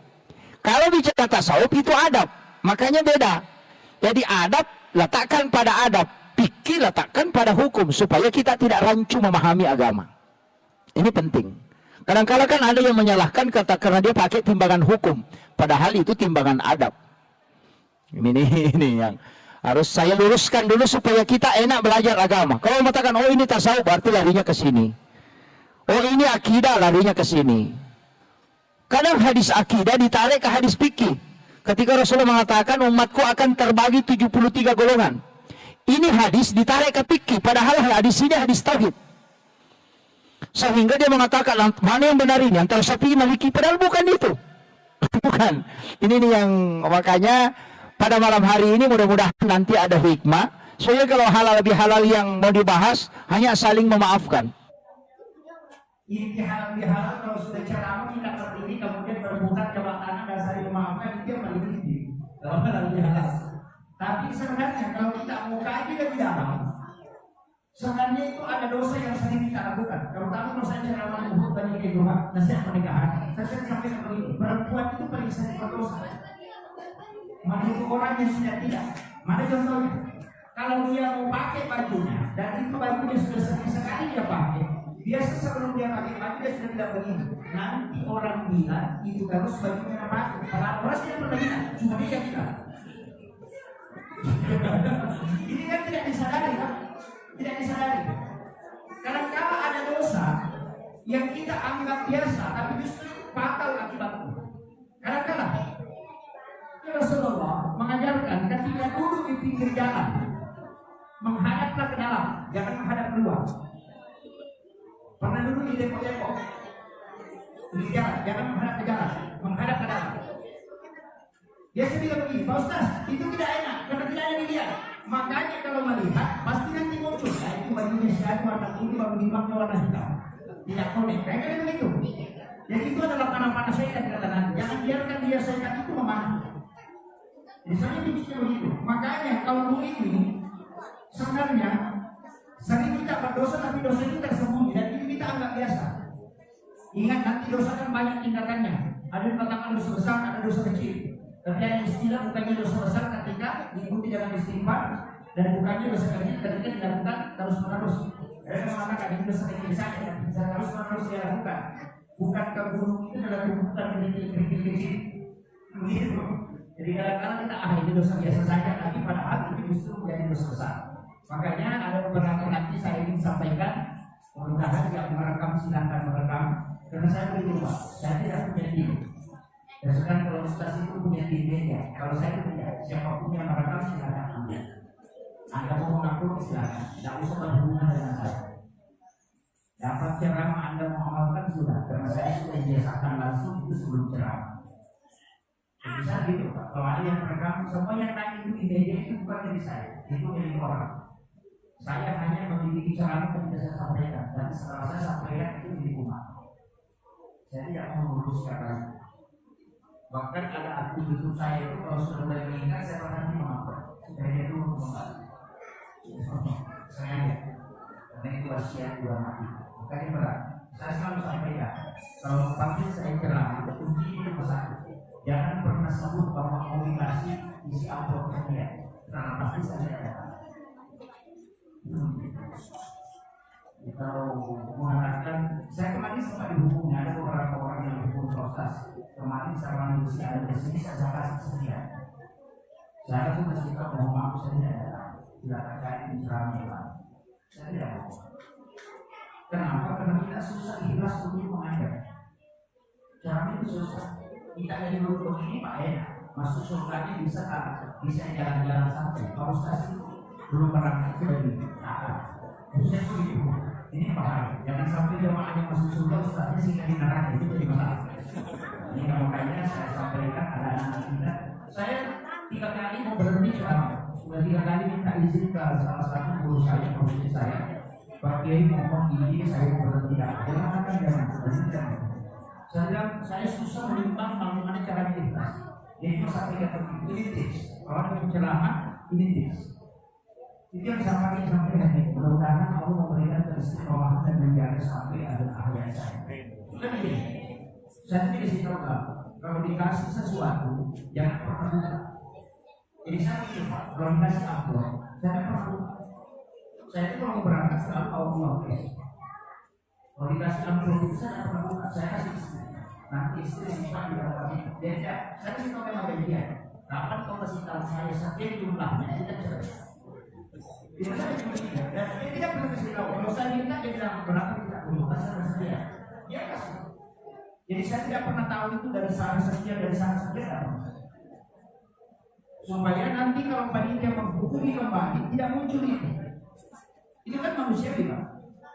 Pasti saya tidak mundur. Kalau misalnya dia kasih tahu, saya kasih 500.000. Nanti kalau panitia dari sana melapor, langsung setan itu muncul. 500 kembali.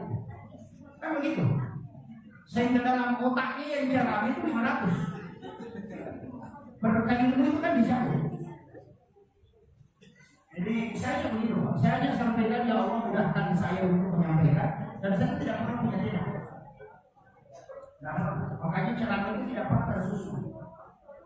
Karena urutan yang pasal saudara pernah dia bilang kalau kau belajar sebelum ceramah dan kau mengusung ceramah, apakah ceramah itu untuk kamu atau untuk orang? Kalau untuk orang minta kepada Allah supaya dimunculkan apa yang dibutuhkan orang itu. Tapi ini berat, itu tawakal yang besar. Kalau orang tidak suka urusan saja selesai. Begitu. Kalau manusia dia sih. Karena saya sampaikan ini hanya trik. Metode-metode ulama kita itu sebenarnya metode ulama kita itu sama dengan amal ikhlas. Amal ikhlas itu kadang orang mengatakan karena Allah 500.000 itu bukan amal ikhlas.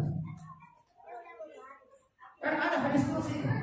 Siapa hambaku yang memberikan kepadaku dan dia tidak menghitungnya, maka aku pun tidak akan menghitungnya ketika membalasnya.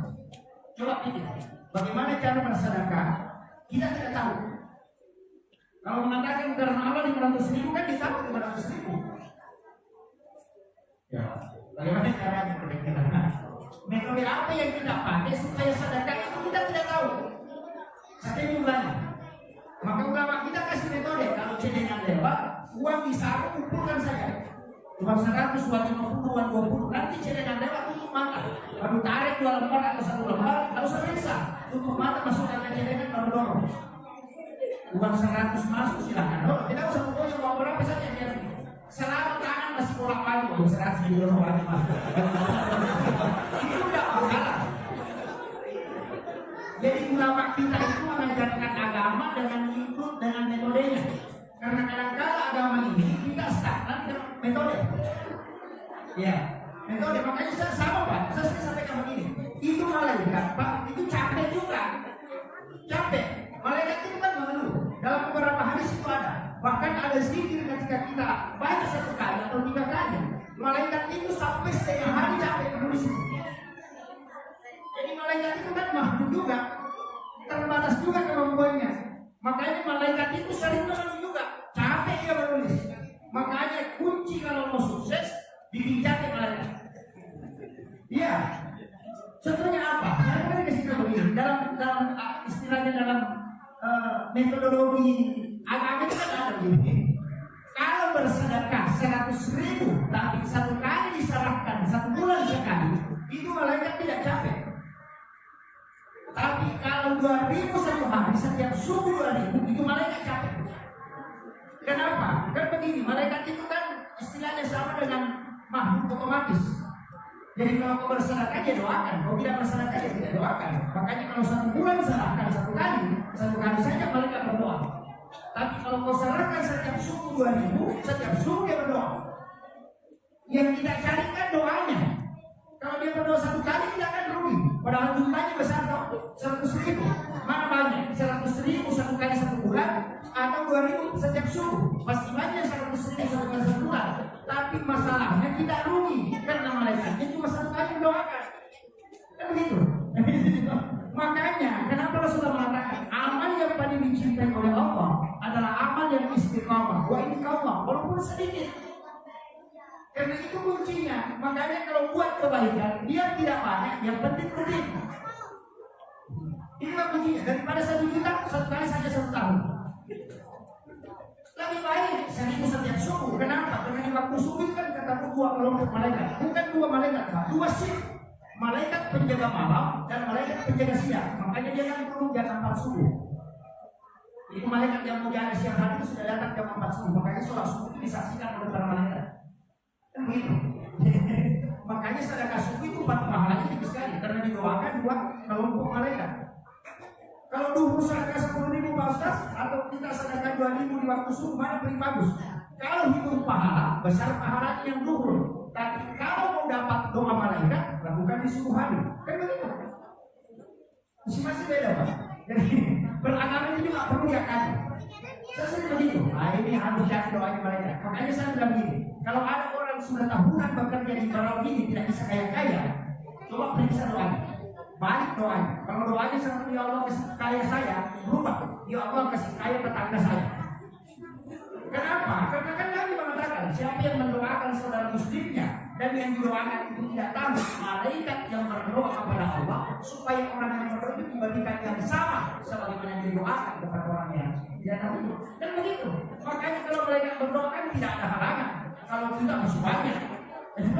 Makanya kuncinya begitu. Makanya ulama ini tidak pernah mendoakan dirinya. Dia hanya mendoakan jamaahnya. Kenapa? Karena dia bilang nanti malaikat yang doakan saya. Coba ini kuncinya hebat. Kadang doa kita itu selalu terbatas. Ku semua, istriku, anakku, kebunku, pekerjaanku, ku semua. Itu doa terbatas. Doa kiki itu. Iya. Begitu. Mestinya makanya kenapa nanti Allahumma ghfir muslimin wal muslimat wal mu'minina wal mu'minat al-ahya'i minhum wal amwat. Kenapa didoakan semua? Nanti kan malaikat kembali yang mendoakan kita.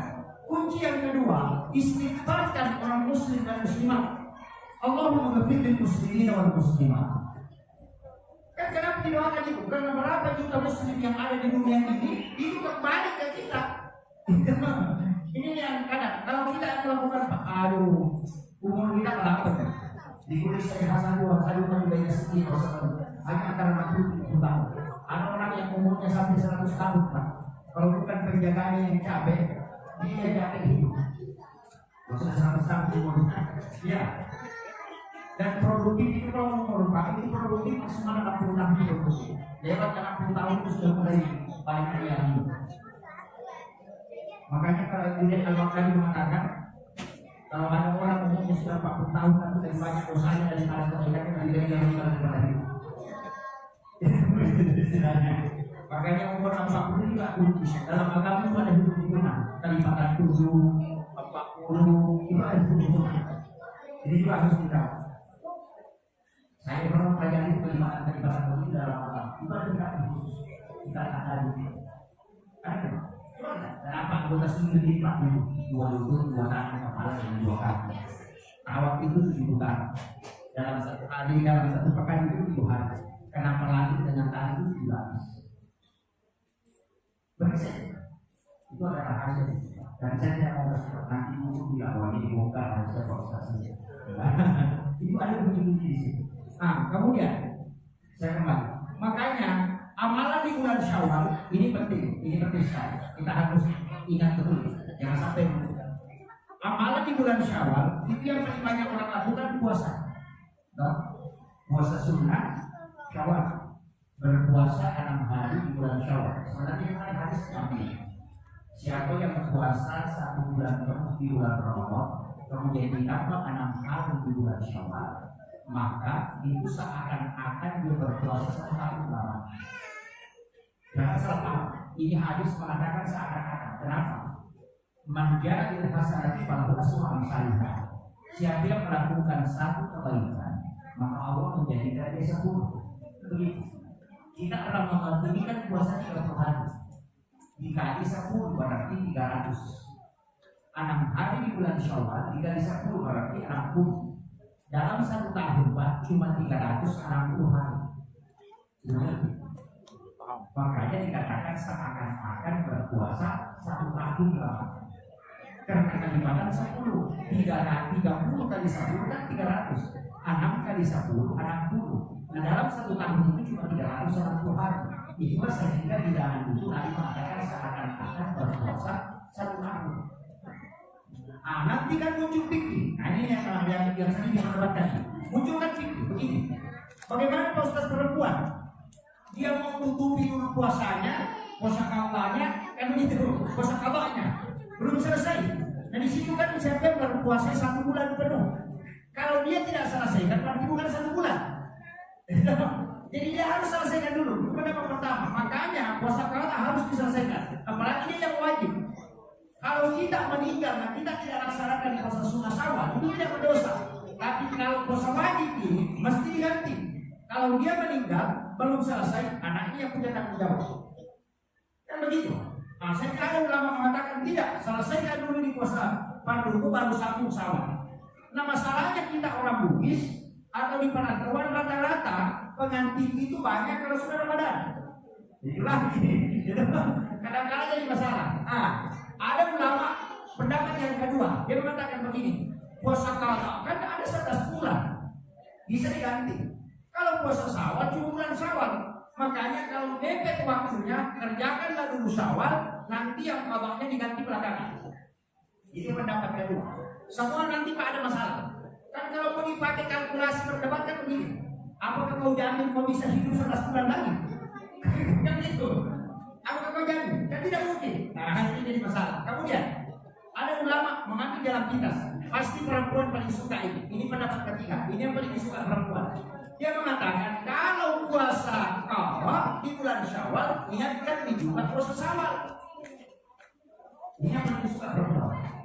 Jadi kamu tinggal puasa qadha, ingatkan juga puasa Syawal. Jadi kalau sudah puasa qadha 6 hari, itu sudah puasa Syawal juga. Yang penting kau kerjakan di bulan Syawal. Karena hadis mengatakan berpuasa 6 hari di bulan Syawal. Mari kita mempelajari. Kan begini Pak, semua ulama fikih sepakat bahwa sunnah bisa digandengkan niatnya dengan fardu. Bisa. Yang tidak boleh itu fardu dengan fardu, sunnah dengan sunnah boleh, sunnah dengan fardu boleh. Misalnya begini, kita puasa Syawal sekaligus niatkan puasa Senin, itu boleh. Atau kita puasa Syawal sekaligus niatkan puasa Kamis, sunnah Kamis. Atau bisa puasa qadha pengganti puasa Ramadan sekaligus niatkan puasa sunnah Kamis, boleh. Satu puasa dua niat. Sama dengan sholat, masuk ke masjid, sholat sunnah wudhu sekaligus sholat sunnah di masjid, gabungkan niatnya. Cuma 2 rakaat dapat 2 pahala. Tapi kalau padu dengan padu tidak boleh. Ini dalam masalah fikih. Makanya ada ulama yang membolehkan. Tapi kalau mau kejar pahala, ya pisahkan. Tapi kalau mepet waktu, ya, mau sholat sunnah di masjid, tinggal 3 menit. Mau juga puasa sunnah qabliyah. Bagaimana? Niatkan saja. Sholat sunnah qabliyah sekaligus sholat sunnah wudhu, tidak masalah. Karena menggabungkan 2 sunnah itu boleh. Mengerti? Bahkan ada baca, Pak. Kalau tidak sempat sholat tinggal baca itu. Subhanallah walhamdulillah wala ilaha illallah wallahu akbar wala haula wala quwwata illa billah. Ada hadis yang mengatakan 2 kali, mengatakan 3 kali. Kalau melihat waktu tinggal 10 detik atau 15 detik, masuk saja berdiri di saf, baca 3 kali. Maka itu sama pahalanya kalau sholat sunnah dan masjid. Tapi itu khusus bagi yang terlambat. Jangan sampai sama pakai, tidak. Padahal Bapak Ustaz sudah ajarkan zikir, ada yang dibaca, dia tidak sholat. Itu jadi masalah. Makanya saya paling tidak suka cara ini orang itu, Pak. Yang memiliki kepalanya. Karena selalu bilang, saya hadir, saya dengar, tapi tak putus-putus. Dia begini. Makanya itu jadi masalah. Makanya kenapa? Itu kan ada sahabat. Itu astagfirullah saya di sini. Ada sahabat itu berdiri di depan pintu masjid. Dia itu sudah berdiri di kamar. Dan sahabat itu tidak masuk. Kemudian Nabi kan membuka pintu rumahnya. Kemudian dia melihat sahabat itu di luar. Dia memang tidak masuk. Dia akan tidak ada di bawah depan. Kemudian dia tanya, kenapa kau tidak masuk? Dia mengatakan kalau itu saya masuk ya Rasulullah, tidak mungkin saya dapat lagi sama sekali masjid karena tidak seperti di Mekah.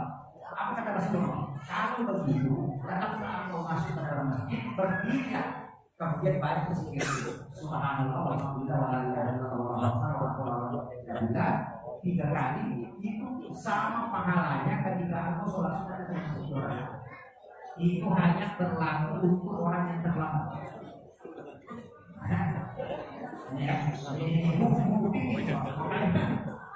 Sama kemarin Pak, saya sebelum Ramadan, saya sempat berdebat dengan seorang penceramah tentang mandi junub dengan wudu. Begini, ini seperti saya sampaikan. Ketika ada orang yang kena penyakit asma, atau kena rasa kosong, hidrominan, atau dia kena penyakit menggigil, nah dia sudah berhubungan dengan istrinya, dia mau mandi subuh, mandi wajib, tapi dia kena asma, tidak mandi, dia mau sholat subuh. Bagaimana caranya? Apalagi di daerah ini, ada ulama mengatakan begini, silahkan ditayamum dengan niat mengganti mandi, baru berwudu untuk sholat subuh. Sudah paham? Karena tayamum itu kan ada 2. Ada tayamum pengganti mandi, ada tayamum pengganti wudu. Kalau orang itu menggigil dan dipastikan kalau dia mandi pasti sudah tidak sholat subuh karena penyakitnya, maka tidak usah mandi. Cukup tayamum pengganti mandi, tapi berwudu untuk sholat subuh. Kenapa berwudu? Karena untuk wudu masih dia mampu tahan, tapi untuk mandi tidak mampu. Sehingga dia tidak wajib mandi. Tapi ini berlaku untuk orang yang kena asma. Ini kan begitu. Agama itu selalu ada pengecualian begitu. Kadang-kadang ada wah ada jalan babi Pak Ustaz. Tidak boleh. Tidak pasti berdosa. Jangan teman-teman kamu permainan wah bisa saya ngomong saja berganti mandi kosong pada begini sudah berburu selesai. Kenapa ini bisa ada? Suatu ketika ini hadis kita. Kita bisa praktis pemberian di sana. Ada sahabat itu kena kepalanya batu sampai pecah dan keluar darah segar. Nah, dia berhubungan pada malam harinya dan setelah subuh dia mandi dan dia menyiram kepalanya sampai air masuk di pecahan kepalanya itu sehingga dia meninggal. Dan diberitahukan Rasulullah ketika mengkremasi jenazah. Apa kata Nabi? Seandainya dia bertayamum untuk mengganti mandi junubnya dan dia berwudu untuk sholat masih bisa salah. Itu tuh pengecualian. Tapi hanya sekali lagi yang kena penyakit asma, yang apa? Kalau yang normal jangan. Selama bisa pakai air panas harus dapat laku. Jadi itu berlakunya darurat. Sampai dengan perempuan yang bertanya, perempuan bagi, ya Rasulullah, bolehkah saya mencuri uang suami? Karena Nabi mengatakan tidak boleh perempuan mengambil uang suaminya walaupun sudah dikasih. Ingat itu harus tahu ini. Kalau minta uang, Pak, kasih uang tak 100.000 mau nggak beli kapulu dan jangan ada di saku celana. Jangan sekali-kali langsung ambil di situ. Ambil itu celana atau dompetnya suami kita, bawakan ke suami kita, nanti dia kasih. Dan susah itu Pak Ustaz? Tidak susah. Nabi sudah tahu. Kalau perempuan minta uang 50.000, nah uang 100 nak dapat, tidak ada berhenti. Ya sudah tahu. Kan begitu, minta uang 20.000, sekalinya di 100 dia dapat uang 50, tidak ada kasih kembali bisa saja. Padahal tadi minta cuma 20, tapi dia dapat uang 100, dia ambil semua. Kembalinya dia. Makanya wanita dijaga supaya tidak berdosa. Kalau dia minta, maka suaminya yang nanti kasih bantuan harus. Ini cara itu. Tapi perempuan ini bertanya, bagaimana dengan saya? Apakah boleh saya curi uang suami? Nabi mengatakan, bagaimana dengan suaminya? Dia mengatakan, paling tinggi. Tidak ada yang lebih tinggi. Dia mengatakan, bagaimana tingginya? Dia seperti berak, dia bawa uang. Rasulullah mengecualikan, kalau begitu boleh kau mengambilnya, tapi jangan melampaui batas. Kan itu begitu. Agama itu begitu, Pak. Makanya kalau sekolah laki ini dalam tempoh kalau bocah kok punya barang itu masa istilahnya ini laki itu kalau kan besi baja itu kalau ditinggi tidak bisa berkurang. Begitulah kalau orang ini tak wajib tidak bogas. Kalau ada begitu boleh dicuri. Tunggu sampai dia itu baru bisa sakit. Tapi tidak boleh melampaui batas. Tapi untuk suami yang tidak punya sifat kikir haram hukumnya tidak lakukan. Jadi itu kasuistis namanya. Itu pengecualian pada hal-hal tertentu. Itu tidak boleh. Ini agama begitu Pak. Selalu ada hal-hal begitu. Sama dengan ini. Ada orang tua datang ke Rasulullah. Ya Rasulullah, bolehkah kalau saya sudah berwudu kemudian ingin sholat, tapi saya menyentuh kemaluan tanpa pelapis? Bolehkah berwudu ke saya kembali ke sholat? Anda katakan tidak usah. Karena yang sholat itu sama dengan anggota tubuh yang lain. Tapi tidak lama kemudian datang lagi anak muda 3 orang bertanya, ya Rasulullah, kalau saya sudah berwudu kemudian menyentuh kemaluan tanpa pelapis kemudian ingin sholat, apakah saya harus berwudu? Nah, mengatakan berwudu terjadi sama. Pertanyaannya sama, tapi jawabannya tidak. Kenapa? Yang pertama orang tua yang bertanya, yang kedua anak muda. Ulama tidak mengatakan yang pertama orang tua bertanya. Itu kalau orang tua yang pegang kemaluannya palingan cuma belakang dia bilang. Tapi kalau anak muda itu ada syahwat, makanya apa? Sehingga ada pendapat tidak mengatakan tidak anak muda orang tua sama ada syahwat yang batal tidak dipakai syahwat. Ada mengatakan tidak kalau orang tua tidak apa-apa itu cuma gagal dia. Kalau anak muda itu tidak apa-apa itu dipakai Abu Hanifah. Kan beda tuh. Ini Pak. Jadi masing-masing hadisnya sama, tapi pengambilan hukum berbeda. Kenapa? Karena mereka menggunakan imbalan lain. Begitu kalau belajar agama itu harus sulit, supaya tidak akan menyalahkan orang. Karena apa tidak begitu susah. Sama dengan kalau ada di sini, Pak, kalau kita pemimpin atau pas pengusaha, bawa uang ke masjid untuk usaha diterima atau tidak? Ya, diterima atau tidak? Nah, diterima. Kalau kamu syafi, kalau sudah nabi, membayar Abu Hanifah. Kalau sudah nabi uang haram, jangan sekali-kali terima. Karena kalau dalam tidak akan doa. Panitia yang dipilih kepala ini dia tadi ngomong. Karena dari yang haram itu tak haram. Nah, kalau ini sumpah dalam terima ini. Kenapa? Kalau kau tidak terima kau berdosa. Karena nanti kalau kita bantu minggu di perkosaan, bukan perempuan perkosaan. Kalau kau ambil saja, tidak. Tapi ambil jangan masukkan dosa. Kalau aku menyesek atau di sini. Kalau aku mengarah apa di sini, jangan masukkan ke dalam sini. Itu saya suka banget. Tapi kamu dia sugi ya. Kalau mau aman di kota amal besar, yang tadi masuk ke dalam atau pakai barcode. Kalau ada orang mau bersedekah, di situ aku suka saya kecilin. Nanti kalau dari kamu yang ditanya sama malaikat dari mana nih? Dari situ saya atau kemana dicilin. Selesai sudah sekali. Makanya ulama kita begitu, Pak. Artinya dia membuka jalan supaya orang bisa selamat. Makanya fikih itu mencari jalan keluar. Kalau tidak dapat jalan keluar, keluar jalan. Nah, itu dilakukan oleh ulama mujtahid, bukan orang seperti saya. Itu harus posisi 9 itu. Kalau nggak posisinya yang berdoa, makanya saya tidak cuma menyampaikan pendapat ulama. Saya seperti pelayan saya. Mungkin yang tukang masaknya itu seperti ulama kita profesor Islam itu sudah menguasai fatwa. Begitu juga kadang tidak pernah berkata dia hanya mengambil fatwa ulama. Begitu Pak. Jadi saya ini seperti kopi menyampaikan. Kalau mau protes pendapat saya, protes ulama yang pernah bilang. Ya, itu kuncinya kamu. Makanya kita ini selalu ambil jalur aman. Kemudian saya kasih tahu ini yang sering kita lakukan puasa sunnah. Padahal ada satu ibadah di bulan Syawal ini yang paling pokok adalah sholat sunat utama. Pernah dengar? Sholat sunat utama. Sholat sunat utama ini sebenarnya,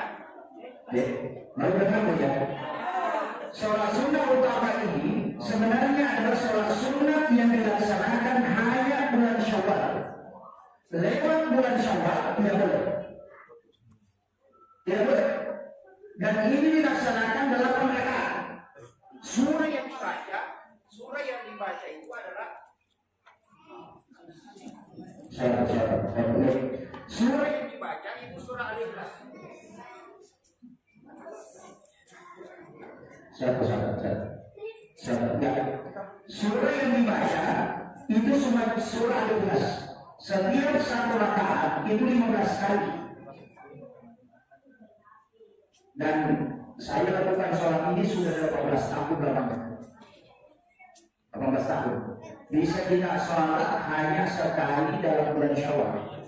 Bisa juga setiap pekan di hari Jumat. Bisa juga setiap malam atau setiap hari. Yang paling afdal itu setiap hari. Apa gunanya Pak? Nah, ini yang paling dicari orang. Selalu kalau ada sholat sunnah, apa gunanya? Itu yang banyak. Karena kita ini umat Islam yang selalu mau bertahan. Kalau ada manfaatnya saya lakukan, kalau tidak tinggalkan saja.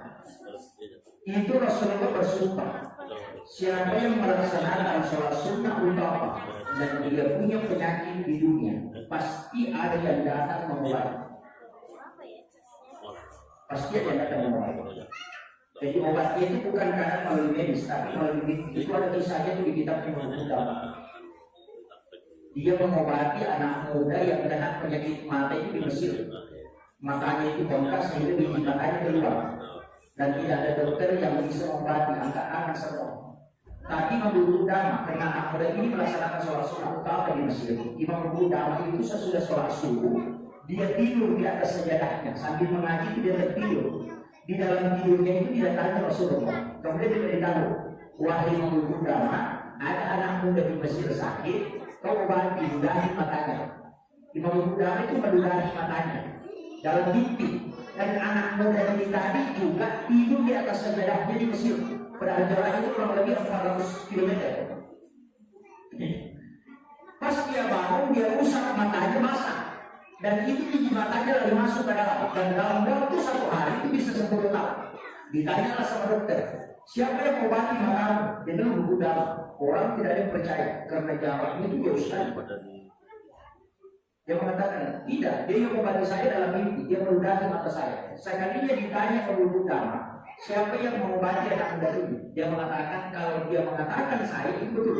Karena saya didatangi Rasulullah dan bermimpi beritahu, ludahi matanya. Dan itu bisa sembuh. Itu berkahnya sholat sunnah utama. Tapi ini dilakukan dalam 4 rakaat. 2 rakaat 1 salam, boleh juga 4 rakaat langsung. Cuma kalau 4 rakaat langsung itu agak capek dan agak lama. Paling afdalnya itu 2 rakaat 1 salam, itu yang paling mudah. Tapi setiap 1 rakaat saya sudah pakai itu baca surah Al-Ikhlas 15 kali. Dan itu harus sekaligus. Tidak boleh dalam 4 rakaat dulu istirahat, nanti lagi baru kerjakan. Tidak boleh. Cuma enaknya karena bisa digabung. Sholat sunnah doa niatkan sekaligus utama. Atau sholat tahajud sekaligus niatkan utama, tapi jangan ganti surahnya. Surah Al-Ikhlas terus. Itu 15 kali setiap 1 rakaat.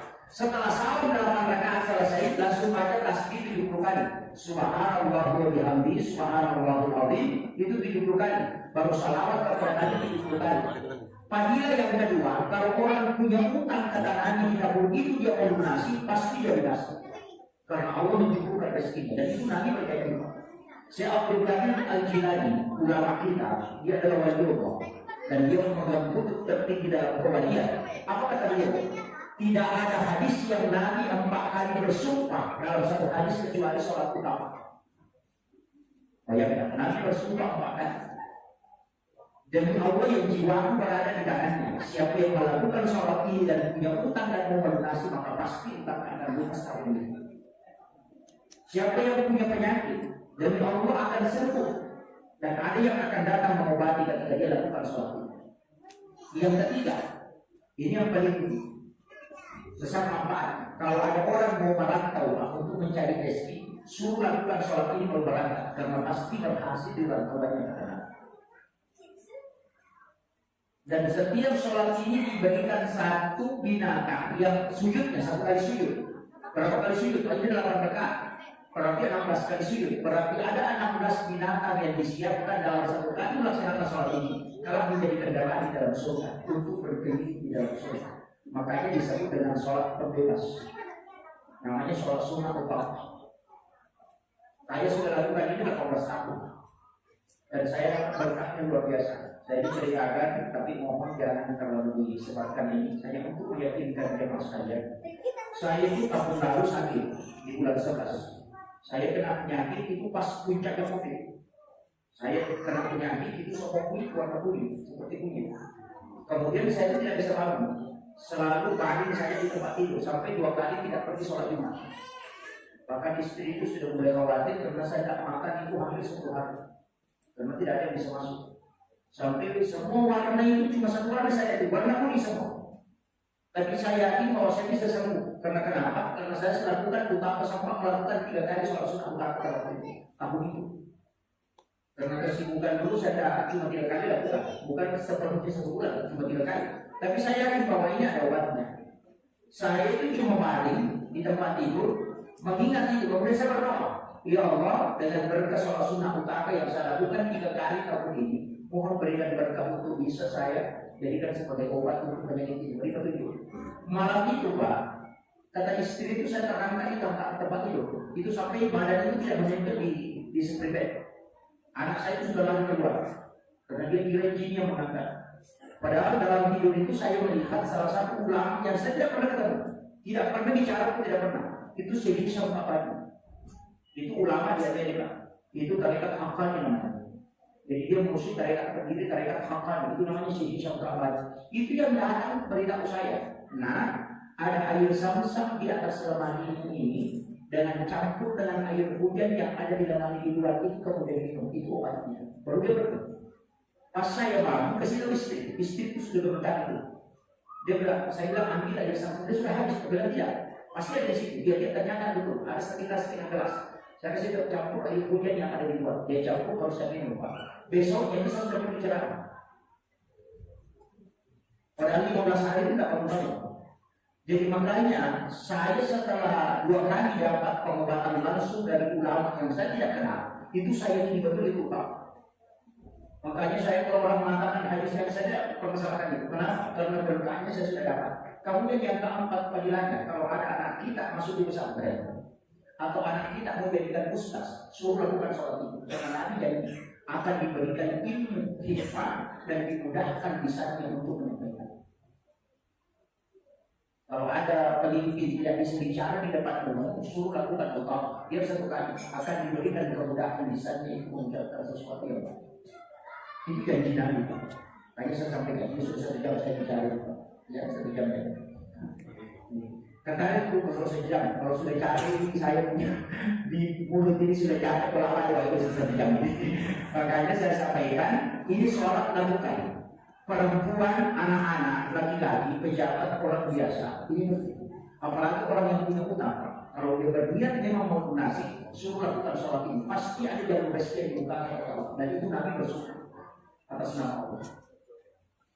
Tidak mungkin Rasulullah bersumpah sampai 4 kali kalau sholat ini tidak memiliki kemuliaan yang lama. Itu sehingga saya lakukan. Jangan orang, karena orang tidak pernah dengar sholat ini. Yang dia selalu dengar itu kan hanya sholat-sholat sunat ini, tapi sholat sunat utama jangan pernah tahu. Karena ini sholat rahasianya para wanita. Kalau kita tahu. Tapi saya buka di sini supaya tidak melakukan. Jangan sampai ini menjadi ilmunya ulama dan masyarakat tidak tahu sehingga ada amalan. Karena tidak perlu dikaya, karena kamu ajarkan. Kalau saya bilang sudah pernah ceramahkan, bukan urusan saya, urusannya ulama. Nah, ini yang jadi masalah. Makanya saya sampaikan, dia satu kalimat yang penting pernah dilakukan di bulan Syawal. Insya Allah berkahnya kita akan dapat. Saya yakin betul itu. Karena yang pertama itu saya dapat waktu pas selesai kuliah. Karena saya kerja skripsi itu hanya 7 hari. Saya kena penyakit pada waktu itu leper. Dan itu sudah tidak bisa bangun sampai perut ini bengkak. Orang tua itu sudah menangis, ibu sudah menangis dan dia meninggal. Tapi saya seperti sempat lakukan ulama itu, kalau tidak salah itu selama 7 hari berturut-turut saya lakukan. Dan berkahnya apa? Itu di Kalang Buka itu ada yang berputar. Itu sampai itu bangun, duduk di dekat saya itu. Berputar itu kayak awan berputar kemudian kayak berbentuk manusia pakai sulman. Lalu dia bilang, saya adalah Laskar Hidullah, hanya datang minta untuk mengobati kamu. Dia cuma pegang kepala saya begini baru dia pergi. Saya sampai hari ini masih pusing. Siapa itu? Karena saya tidak kenal muka. Dia di luar lampu, tapi bisa masuk tangannya di memukul. Saya bilang, mungkin jin. Karena itu pertama saya dapat. Tapi baru saya amati, kemungkinan berkahnya utama ini. Karena memang Rasul mengatakan, kalau kamu punya penyakit dunia, pasti ada yang datang berobat. Itu ujinya. Makanya jangan khawatir kalau kau kena penyakit. Karena ada yang datang berobat. Jadi seperti itu Pak, kadang minta berkah itu namanya bertawassul dengan amal baik. Ini yang penting kita lakukan. Ilmu rahasia itu penting. Istilahnya sedekah rahasia itu penting, zikir rahasia itu penting, sholat sunnah rahasia itu penting. Ada ibadah tersembunyi itu penting supaya kita bisa jadikan sebagai wasilah untuk berkah. Itu saya kira ini yang penting saya sampaikan. Mudah-mudahan ada hikmahnya. Besok masih ada lanjutan kita. Jadi insya Allah hanya sampai di sini yang saya bisa kasih Bapak Ustaz. Mudah-mudahan yang bisa berikan ada berkahnya. Ayo, baik, Nasrullah.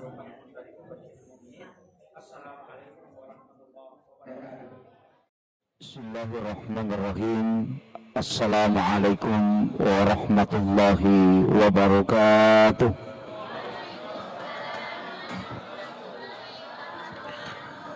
Maulaya salli wa sallim daiman abada ala habibika khairil halki kullihim. Huwal habibul ladzi turja syafa'atuhu likulli khairin minal akhwalil muqtahimi. Ya Rabbi bil Mustafa ballighna qasidanna waghfir lana ma madha ya wasi'al karami. Ya Rabbi bil Mustafa ballighna qasidanna waghfir lana ma madha ya wasi'al karami. Ila hadratin Nabil Mustafa sallallahu alaihi wasallam Muhammadin al-Fatihah. A'udzu billahi minasyaitonir rajim. Bismillahirrahmanirrahim. Alhamdulillahi rabbil alamin arrahmanir rahim maliki yaumiddin. Iyyaka na'budu wa iyyaka nasta'in. Ihdinas siratal mustaqim. Siratal ladzina an'amta 'alaihim ghairil maghdubi 'alaihim waladdallin. Allahumma nawwir qulubana wa quluba jami'i man hadara fi majlisina hadza binuril ma'rifah wa ilmil mukasyafah wal basirah wal iman wal islam. Ya Fattahu ya Alim iftah qulubana wa qulubahum futuhal arifin. Rabbana iftah bainana wa bainana bil haqqi wa anta khairul fatihin. Amin amin ya rabbal alamin. Hadratal muhtaramin wal muhtaramat ikhwanu fillah. Alhamdulillah wa syukurillah wa la hawla wa la quwata illa billahi wa huwal aliyyil azim. Hasbunallah wa ni'mal wakil, ni'mal maula wa ni'man nasir. Raditu billahi rabba wa bil islami dina wa bi Muhammadin sallallahu alaihi wasallam nabiyya wa rasulah. Yang saya hormati dan saya muliakan seluruh tokoh masyarakat, tokoh agama, para alim ulama, dan seluruh tamu undangan, para pejabat pemerintah yang sempat hadir, wabil khusus kepada Bapak Ketua Keluarga Kerukunan Masyarakat Bone Kabupaten Berau, dalam hal ini pribadi Bapak Haji Najamuddin, beserta seluruh pelaksana peringatan halal bihalal yang pada malam hari ini sebenarnya mungkin kita diuji dengan turunnya hujan, tapi hujan itu sebenarnya mendatangkan keberkahan. Rasulullah mengajarkan kepada kita supaya air hujan itu menjadi obat. Ketika kita terkena air hujan, kita membaca doa Allahumma sayyiban nafi'an. Jadi doa ini hendaknya dihafal supaya kalau kena air hujan kita tidak sakit, kita tidak demam, tapi justru menjadi obat. Dicukup membaca Allahumma sayyiban nafi'an. Itu doa yang pendek tapi manfaatnya luar biasa. Apalagi kalau air hujan yang di bulan 4 itu, sampai-sampai kata Rasulullah, orang mandul pun itu bisa punya keturunan. Jadi kalau ada orang tidak punya keturunan, suruh mengambil air hujan di bulan Nisan. Bulan Nisan itu adalah bulan 4 April, ini sudah lewat. Bacakan suratul Fatihah 70 kali, Al-Ikhlas, Al-Falak, An-Nas, dan ayat kursi dan surah Al-Kafirun masing-masing 70 kali. Baru diminum selama 7 hari. Fadilahnya, kalau ada penyakit yang tidak bisa disembuhkan oleh dokter kata Nabi, maka gunakanlah air ini. Itulah yang disebut dengan air Al-Quran. Inilah obat kata Nabi, walaupun orang itu mandul, dia bisa punya keturunan dengan air Al-Quran. Karena Rasulullah mengatakan, siapa yang berobat dengan air Al-Quran tapi tidak bisa sembuh, maka tidak ada dokter yang bisa menyembuhkan. Itu berkahnya air hujan di bulan 4 yang disebut dengan bulan Nisan. Jadi kalau panjang umur nanti sampai tahun depan, karena bulan 4 itu pasti hujan. Apalagi kemarin ini bersamaan pas masuknya bulan Ramadan. Di hadis yang lain mengambil 3 hari berturut-turut. Di bulan 4 turun hujan, misalnya malam ini hujan, besok malamnya hujan, besok malamnya lagi hujan. 3 malam ini dikumpul airnya, kemudian kita berwudu. Sisanya yang kita pakai berwudu itu kita bisa gunakan sebagai obat. Itu tidak didoakan apa-apa. Jadi ada 2 cara. Nah ini yang silahkan dipakai. Makanya ini air hujan. Ya, kalau air hujan itu sudah didoakan dengan surah-surah itu tadi, itu disimpan sampai 10 tahun tidak akan berubah warnanya. Ya, itu karena air yang obat itu Pak sebenarnya banyak, termasuk air Sam-Sam itu obat.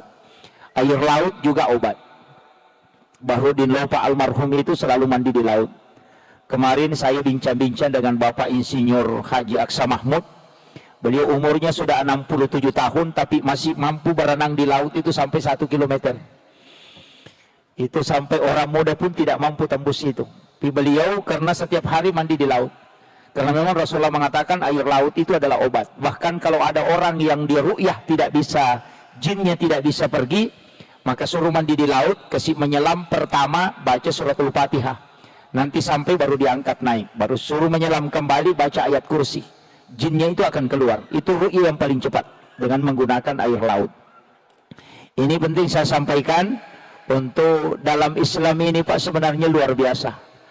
Kemudian ini acara halal bihalal. Sebenarnya istilah halal bihalal ini cuma di Indonesia.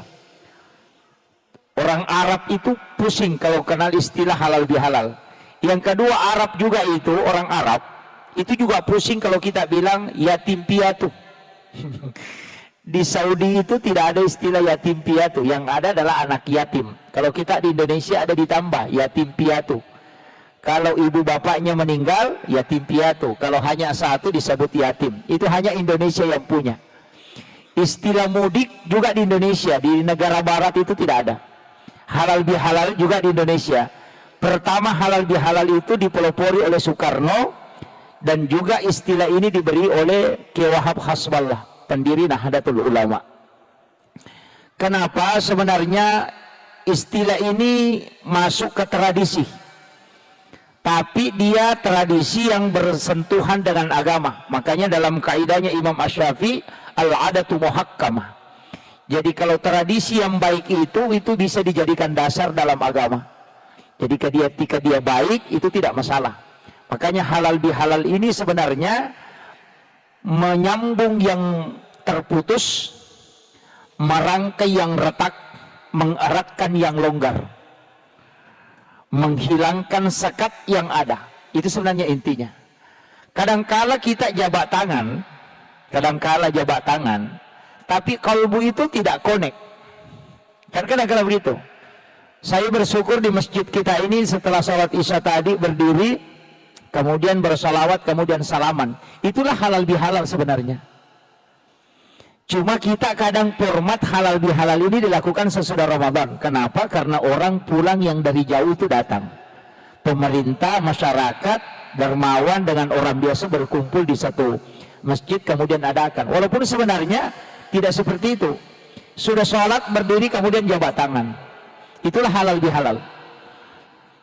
Kemudian kita orang Bugis, terus terang saya sampaikan, di Bugis itu biasa kalau jabat tangan, kadang dia meletakkan tangannya di kepala. Kalau sudah jabat tangan begini, dia kasih begini tangannya. Ada juga dia bawa ke dadanya. Sebenarnya itu pesan. Itu tidak ada petunjuk dalam agama. Bilang kalau sudah jabat tangan, bawa ke kepala, tidak ada. Tapi itu tafaul. Ketika dia jabat tangan, kemudian dia bawa ke kepalanya, itu pesan. Bahwa dulu itu kepala aku pernah mendidih. Gara-gara jengkel sama kamu. Tapi saya sudah maafkan. Hanya dia kasih begini. Kalau dia bawa ke dadanya, artinya dadaku ini pernah sesak. Karena marah kepadamu. Tapi sekarang sudah lapang. Makanya dia letakkan di dada. Itu hanya simbol. Tapi itu tidak dilarang. Kalau ada yang tidak melakukan itu tidak masalah. Tidak masalah. Cuma kadang-kala orang saling memaafkan itu ada jarak. Karena begini. Orang yang pernah bertengkar, istilahnya baku bombe, kalaupun sudah memaafkan, saling memaafkan, itu tidak akan pernah kembali normal seperti awalnya. Cermin yang sudah retak, walaupun dia dirangkai, tetap ada bekas. Tetap ada. Nah, makanya di dalam agama ini, sebenarnya yang paling berat kita tempuh cuma satu. Ihsan. Itu yang paling berat. Ihsan ini sebenarnya adalah membuat kebaikan, bukan membalas kebaikan. Kan beda. Kalau ada orang dermawan, istilahnya orang Bugis, ya kong tahu mabassa, nato mabassa. Jika ada orang dermawan, kemudian kita juga dermawan, maka itu hanya membalas kebaikan. Tapi kalau ada orang kikir, kemudian kita dermawan ke dia, maka itu membuat kebaikan. Dan itu yang paling tinggi tingkatannya. Menyambung silaturahmi kepada orang yang memutus silaturahmi, itu ihsan. Tapi menyambung silaturahmi dengan orang yang menyambung silaturahmi dengan kita, itu cuma al-khair. Itu kan beda. Tingkatan yang tinggi itu adalah ihsan. Makanya ada Islam, ada iman, ada takwa, buahnya nanti ihsan. Dan begitu. Ada tingkatannya. Kajiannya juga. Islam itu hukum. Ulamanya disebut fuqaha. Di situ bukan fikih. Pasti berbeda. Karena Allah mengatakan, walizalika halakahum. Memang begitu aku ciptakan, engkau tidak satu paham. Naik satu tingkat dikatakan kajian tauhid atau kajian iman. Ulamanya bukan fuqaha. Disebut dengan istilah murabbi. Disitulah lahir Mu'tazilah, Jabariyah, Qadariyah, Sunni dan Syiah. Tadi kajian Islam, di situ lahir Syafi'i, Maliki, Hanafi, Ahmad bin Hambali yang disebut dengan mazhab. Kalau ini tadi masuk akidah. Naik satu tingkat disebut kajian ihsan. Ulamanya bukan fuqaha, bukan juga murabbi, tapi disebut dengan mursyid, pembimbing qalbuh. Mazhabnya ada Saktari, ada Qadiriyah, ada Khalwatiyah. Nah, itu begitu. Jadi beda-beda. Kalau mau belajar cara sholat yang khusyuk, belajar kepada ulama tasawuf atau mursyid. Kalau mau belajar tata cara sholat sesuai hukum, bertanya kepada ahli fikih. Tapi kalau kita bertanya ke ahli fikih untuk mau tahu cara khusyuk, itu tidak bisa. Sama dengan dokter. Kalau dokter ahli kulit, kita tempati bertanya tentang jantung, pasti dia tidak bisa jawab sempurna. Begitu juga dengan Islam. Nah, ini penting. Makanya 3 tingkatan ini harus dipakai. Ada ulama kita yang concern di hukum, ada ulama kita yang concern ke tafsir, ada yang concern ke tasawuf, ada yang concern ke akidah. Ada juga yang campur-campur, tapi ada yang paling parah. Tasawuf ditarik ke fikih, fikih dikasih naik ke tasawuf. Oh, itu rancu. Ini yang banyak. Makanya saya wasiatkan kalau belajar agama tidak boleh dicampur. Kalau bicara adab, ya adab. Tasawuf itu Pak, melihat perempuan itu batal wudhu. Tasawuf. Yang dimaksud melihat bukan melotok matanya begini. Melihat dengan pandangan syahwat. Karena dia mengatakan ketika engkau melihat dengan syahwat, maka wudhumu sudah kotor. Coba. Berbohong itu batal wudhu menurut adab. Tapi kalau hukum tidak. Makanya bicara fikih tetap fikih. Bicara tasawuf itu bicara adab. Saya kasih contoh sederhana. Kalau ada perempuan yang istilahnya pacaran dengan laki-laki, kemudian perempuannya ini mengatakan, saya paling benci warna kuning. Otomatis laki-laki ini tidak akan bakalan pakai sandal kuning untuk ketemu pacarnya. Walaupun dia tidak larang. Kenapa? Untuk menjaga perasaan, walaupun sekecil itu. Tasawuf begitu. Melakukan yang makruh itu setara dengan haram.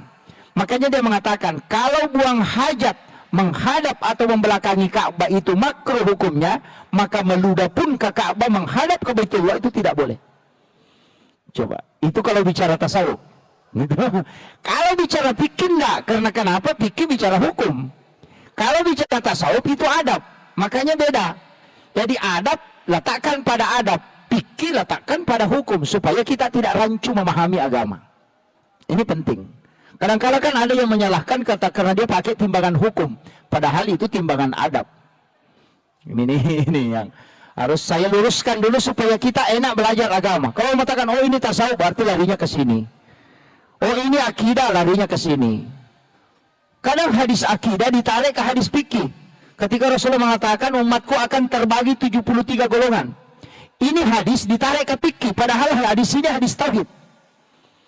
Sehingga dia mengatakan mana yang benar ini antara Syafi'i Maliki, padahal bukan itu. Bukan. Ini yang makanya pada malam hari ini mudah-mudahan nanti ada hikmah. Soalnya kalau halal lebih halal yang mau dibahas hanya saling memaafkan. Ini halal lebih halal kalau sudah ceramah tidak berdiri kemudian berebutan jabatan tangan dan saling memaafkan itu yang paling tinggi. Kalau halal lebih halal. Tapi sebenarnya kalau kita mau kaji lebih dalam, sebenarnya itu ada dosa yang sering kita lakukan. Terutama dosa ceramah Uhud bagi kehidupan, nasihat pernikahan.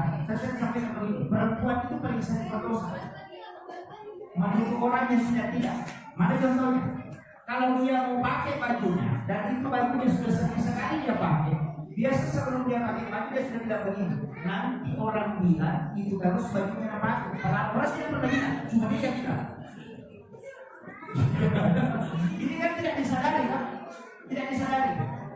Kadang-kadang ada dosa yang kita anggap biasa, tapi justru fatal akibatnya. Kadang-kadang Rasulullah mengajarkan ketika duduk di pinggir jalan, menghadaplah ke dalam, jangan menghadap keluar. Pernah duduk di depot-depot, di jalan, jangan menghadap ke jalan, menghadap ke dalam. Dia bilang begini, Pak Ustaz, itu tidak enak karena tidak ada di dia. Makanya kalau melihat pasti nanti muncul. Nah, itu bajunya siapa warna kuning, baru dimangnya warna hitam. Tidak boleh. Kayaknya begitu. Jadi itu adalah panah-panah syaitan katakan. Jangan biarkan dia syaitan itu memanah. Misalnya bicara begitu. Makanya kalau ini sebenarnya sering kita berdosa tapi dosa itu tersembunyi dan ini kita anggap biasa. Ingat nanti dosa kan banyak tingkatannya. Ada yang katakan dosa besar, ada dosa kecil. Tapi ada istilah bukannya dosa besar ketika diikuti dengan istighfar dan bukannya dosa kecil ketika dilakukan terus-menerus. Ada yang mengatakan ini dosa kecil saja dan bisa terus-menerus dilakukan. Bukan ke gunung itu adalah bukan kerikil kecil. Begitu. Jadi kadang-kadang kita ini dosa biasa saja, tapi padahal itu justru menjadi dosa besar. Makanya ada beberapa nanti saya ingin sampaikan, mudah-mudahan yang merekam silakan merekam. Karena saya beritahu, saya tidak punya diri. Dan sekarang kalau Ustaz itu punya dirinya, kalau saya tidak, siapapun yang merekam silakan. Anda mau mengaku silakan, tidak usah berhubungan dengan saya. Dapat ceramah Anda mengamalkan sudah, karena saya sudah biasakan langsung itu sebelum ceramah. Bisa gitu Pak. Kalau ada yang merekam, semua yang naik itu ide-ide itu bukan dari saya, itu dari orang. Saya hanya memiliki ceramah yang tidak saya sampaikan, dan setelah saya sampaikan itu di rumah. Saya tidak mau menguruskan lagi. Bahkan ada akun YouTube saya itu kalau sudah mulai meningkat saya pernah mengapa supaya itu mengembali. Saya karena itu wasiat dua mati. Makanya berat. Saya selalu sampaikan kalau pagi saya ceramah kunci itu pesan. Jangan pernah sebut bahwa komunikasi isi amplop sekian. Karena pasti saya datang. Kalau mengatakan saya kemarin sempat dihubungi ada beberapa orang yang dihubung proses. Kemarin saya manusia ada di sini saya kasih sekian. Saya tuh masih tahu bahwa aku saya tidak ada. Tidak terkait ceramah. Saya tidak mau. Kenapa? Karena kita susah ikhlas untuk mengajar. Ceramah itu susah. Kita dari lubuk ini Pak enak. Masuk surganya bisa jalan-jalan sampai. Kalau saya belum pernah dari saya begitu. Ini bahaya. Jangan sampai jemaah yang masuk surga ustaznya sehingga di neraka itu jadi masalah. Ini makanya saya sampaikan ada anak kita. Saya 3 kali mau berhenti ceramah. Sudah 3 kali minta izin ke salah satu guru saya, profesor saya. Pak Kiai ngomong ini saya mau berhenti. Jangan. Saya bilang saya susah menimbang bagaimana cara ikhlas. Jadi saya sampaikan ini tips. Kalau mau ceramah ini tips. Itu yang saya pakai sampai hari ini. Mudah-mudahan Allah memberikan keistiqomahan dan menjaga sampai ada akhir saya. Kan begini, saya dikasih tahu kalau dikasih sesuatu jangan pernah buka. Jadi saya begini Pak, kalau dikasih amplop, jangan pernah buka. Saya itu kalau mau berangkat selalu Allah. Kalau dikasih amplop itu saya tidak pernah buka. Saya kasih istri. Nanti istri simpan di dalam kami. Dia saya kasih tahu memang dia. Kapan kau kasih tahu saya sekian jumlahnya kita cerai. Tidak saya cuma dan dia tidak pernah kasih tahu. Kalau saya minta dia bilang berapa tidak perlu kasar saya. Dia kasih. Jadi saya tidak pernah tahu itu dari sana sekian dari sana sekian. Supaya nanti kalau panitia menghubungi kembali tidak muncul itu. Itu kan manusiawi Pak. Pasti saya akan mundur. Kalau misalnya dia kasih tahu, saya kasih 500.000. Nanti kalau panitia dari sana melapor, langsung setan itu muncul. 500 kembali. Kan begitu. Sehingga dalam otaknya yang jalan itu 500. Berkali dulu itu kan dijauh. Jadi saya begitu Pak. Saya hanya sampaikan ya Allah mudahkan saya untuk menyampaikan dan saya tidak pernah punya tindak. Makanya ceramah itu tidak pernah tersusun. Karena urutan yang pasal saudara pun tidak begitu. Kalau kau belajar sebelum ceramah dan kau mengusung ceramah, apakah ceramah itu untuk kamu atau untuk orang? Kalau untuk orang minta kepada Allah supaya dimunculkan apa yang dibutuhkan orang itu. Tapi ini berat, itu tawakalnya besar. Kalau orang tidak suka urusan saja selesai. Begitu. Kalau manusia dia sih.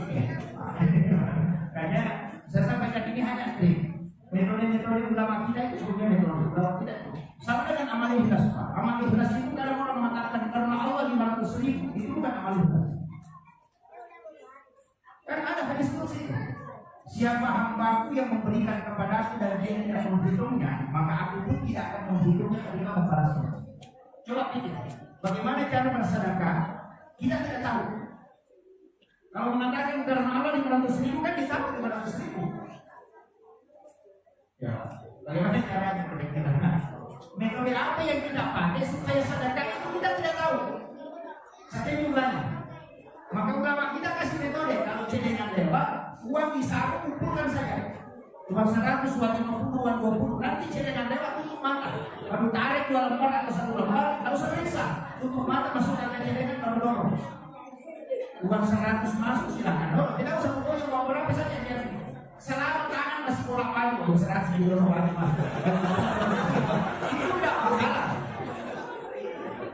Jadi ulama kita itu mengajarkan agama dengan ikut dengan metodenya. Karena kadang-kadang agama ini kita stagnan dengan metode. Ya, metode makanya saya sama Pak. Saya sampaikan begini. Itu malaikat Pak, itu capek juga. Capek. Malaikat itu kan mengeluh. Dalam beberapa hadis itu ada. Bahkan ada zikir ketika kita baca 1 kali atau 3 kali. Malaikat itu sampai setengah hari malaikat itu kan makhluk juga, terbatas juga kemampuannya. Makanya malaikat itu sering menulis juga, capek dia menulis. Makanya kunci kalau mau sukses dibincangkan malaikat. Iya. Contohnya apa? Saya kan kasih contoh begini. Dalam istilahnya dalam metodologi agama itu kan ada begini. Kalau bersedekah 100.000 tapi satu kali diserahkan 1 bulan sekali, itu malaikat tidak capek. Tapi kalau 2.000 satu hari setiap subuh 2.000, itu malaikat capek. Kenapa? Kan begini, malaikat itu kan istilahnya sama dengan makhluk otomatis. Jadi kalau kau bersedekah dia doakan, kalau tidak bersedekah dia tidak doakan. Makanya kalau 1 bulan serahkan satu kali saja malaikat berdoa. Tapi kalau kau serahkan setiap subuh 2.000, setiap subuh dia berdoa. Yang kita carikan doanya. Kalau dia berdoa 1 kali tidak akan rugi. Padahal jumlahnya besar tau, 100.000. Mana banyak? 100.000 1 kali 1 bulan atau 2.000 setiap subuh. Pasti banyak 100.000 1 kali 1 bulan. Tapi masalahnya tidak rugi karena malaikatnya cuma 1 kali mendoakan. Kan begitu. Makanya kenapa Rasulullah mengatakan amal yang paling dicintai oleh Allah adalah amal yang istiqamah. Wa in qalla, walaupun sedikit. Karena itu kuncinya. Makanya kalau buat kebaikan dia tidak banyak, yang penting rutin. Inilah kuncinya. Daripada 1 juta 1 kali saja 1 tahun. Lebih baik 1.000 setiap subuh. Kenapa? Karena di waktu subuh kan ketemu 2 kelompok malaikat. Bukan 2 malaikat, 2 shift. Malaikat penjaga malam dan malaikat penjaga siang. Makanya dia kan turun jam 4 subuh. Itu malaikat yang mau jaga siang hari itu sudah datang jam 4 subuh. Makanya sholat subuh itu disaksikan oleh para malaikat. Kan begitu. Makanya sedekah subuh itu pahalanya tinggi sekali karena didoakan 2 kelompok malaikat. Kalau duhur sedekah 10.000 Pak Ustaz, atau kita sedekah 2.000 di waktu subuh, mana paling bagus? Kalau hitung pahala, besar pahalanya yang duhur. Tapi kalau mau dapat doa malaikat, lakukan di subuh hari. Kan begitu? Masih beda Pak. Jadi beragama itu juga perlu ya kan. Saya sering begitu. Nah ini harus jadi doanya malaikat. Makanya saya bilang begini, kalau ada orang sudah tahunan bekerja di barang ini tidak bisa kaya-kaya, coba periksa doanya. Balik doanya. Kalau doanya seperti ya Allah kasih kaya saya, berubah. Ya Allah kasih kaya tetangga saya. Kenapa? Karena kan Nabi mengatakan siapa yang mendoakan saudara muslimnya dan yang didoakan itu tidak tahu, malaikat yang berdoa kepada Allah supaya orang yang berdoa itu diberikan yang sama sebagaimana yang didoakan kepada orang yang tidak tahu. Dan begitu. Makanya kalau malaikat berdoa kan tidak ada halangan. Kalau tidak masuk banyak. Makanya kuncinya begitu. Makanya ulama ini tidak pernah mendoakan dirinya. Dia hanya mendoakan jamaahnya. Kenapa? Karena dia bilang nanti malaikat yang doakan saya. Coba ini kuncinya hebat. Kadang doa kita itu selalu terbatas. Ku semua, istriku, anakku, kebunku, pekerjaanku, ku semua. Itu doa terbatas. Doa kiki itu. Iya. Begitu. Mestinya makanya kenapa nanti Allahumma jadikan muslimin wal muslimat wal mu'minin wal mu'minat al-ahya minhum wal amwat. Kenapa didoakan semua? Nanti kan malaikat terbanyak yang mendoakan kita. Kunci yang kedua, istighfarkan orang muslim dan muslimat. Allahumma ghafir muslimin wal muslimat. Kan kenapa didoakan itu? Karena berapa juta muslim yang ada di dunia ini itu kembali ke kita. Ini yang kadang kalau kita melakukan aduh umur kita berapa kan? Dikulis saya Hasan dua kan banyak sekian hanya antara 40 tahun. Ada orang yang umurnya sampai 100 tahun Pak. Kalau bukan penjagaannya yang capek, dia capek hidup. Maksudnya 100 tahun umurnya. Ya. Dan produktif itu kalau merupakan itu produktif maksimal 60 tahun hidup. Lewat 60 tahun itu sudah mulai banyak yang hidup. Makanya kalau kemudian Al-Baqarah mengatakan kalau ada orang umurnya sudah 40 tahun kan lebih banyak dosanya daripada kebaikannya dari dia yang kepada itu. Makanya umur 40 juga kunci. Dalam agama itu ada hidup hitungan. Kelipatan 7, 40 itu ada hidup hitungan. Jadi juga harus kita.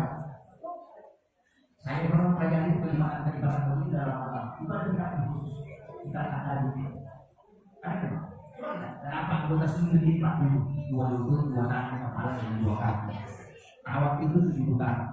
Dalam 1 hari, dalam 1 pekan itu 7 hari. Kenapa lagi dengan tangan itu 7 hari? Bersih. Itu adalah hasil. Dan saya tidak mau nanti musuh bilang bahwa ini dibongkar harusnya proses. Itu ada bunyi-bunyi di situ. Nah, kemudian saya kembali. Makanya amalan di bulan Syawal ini penting sekali. Kita harus ingat betul, jangan sampai amalan di bulan Syawal itu yang paling banyak orang lakukan puasa. Puasa sunnah Syawal, berpuasa 6 hari di bulan Syawal. Sebenarnya ini hadis Nabi. Siapa yang berpuasa 1 bulan penuh di bulan Ramadan, kemudian ditambah 6 hari di bulan Syawal, maka itu seakan-akan dia berpuasa 1 tahun lama. Jangan salah, ini hadis mengatakan seakan-akan. Kenapa? Menjadi hasanati pada suami salihah. Siapa yang melakukan 1 kebaikan, maka Allah menjadikan dia 10. Begitu. Kita Ramadan ini kan puasa 30 hari. Dikali 10 berarti 300. 6 hari di bulan Syawal dikali 10 berarti 60. Dalam 1 tahun Pak cuma 360 hari. Makanya dikatakan seakan-akan berpuasa 1 tahun lama. Karena kalimantan 10, 30 kali 10 kan 300, 6 kali 10, 60. Nah dalam 1 tahun itu cuma 360 hari. Itulah sehingga di dalam itu Nabi mengatakan seakan-akan berpuasa 1 tahun. Nanti kan muncul fikih. Nah ini yang sering diperdebatkan. Munculkan fikih begini. Bagaimana Pak Ustaz perempuan? Dia mau tutupi dulu puasanya, puasa kawanya, kan begitu, puasa kawanya belum selesai. Nah di situ kan siapa berpuasa 1 bulan penuh. Kalau dia tidak selesaikan, berarti bukan 1 bulan. Jadi dia harus selesaikan dulu. Itu pendapat pertama. Makanya puasa kawa harus diselesaikan. Apalagi dia yang wajib. Kalau kita meninggal, nah kita tidak laksanakan puasa sunnah Syawal, itu tidak berdosa. Tapi kalau puasa wajib ini mesti diganti. Kalau dia meninggal belum selesai, anaknya yang punya tanggung jawab. Kan begitu. Nah, saya kira ulama mengatakan tidak, selesaikan dulu di puasa fardu baru 1 Syawal. Nah, masalahnya kita orang Bugis atau di Pangandaran rata-rata pengantin itu banyak kalau sudah Ramadan. Itulah ini. Kadang-kadang jadi masalah. Ada ulama pendapat yang kedua, dia mengatakan begini, puasa qada kan ada 11 bulan, bisa diganti. Kalau puasa Syawal cuma bulan Syawal, makanya kalau mepet waktunya kerjakanlah dulu Syawal, nanti yang qadanya diganti belakangan. Ini pendapat kedua. Semua nanti Pak ada masalah. Kan kalau mau dipakai kalkulasi berdebat kan begini, apakah kau jamin kau bisa hidup 11 bulan lagi? Kan itu. Apakah kau jamin? Kan tidak mungkin. Nah ini jadi masalah. Kemudian ada ulama mengambil jalan pintas.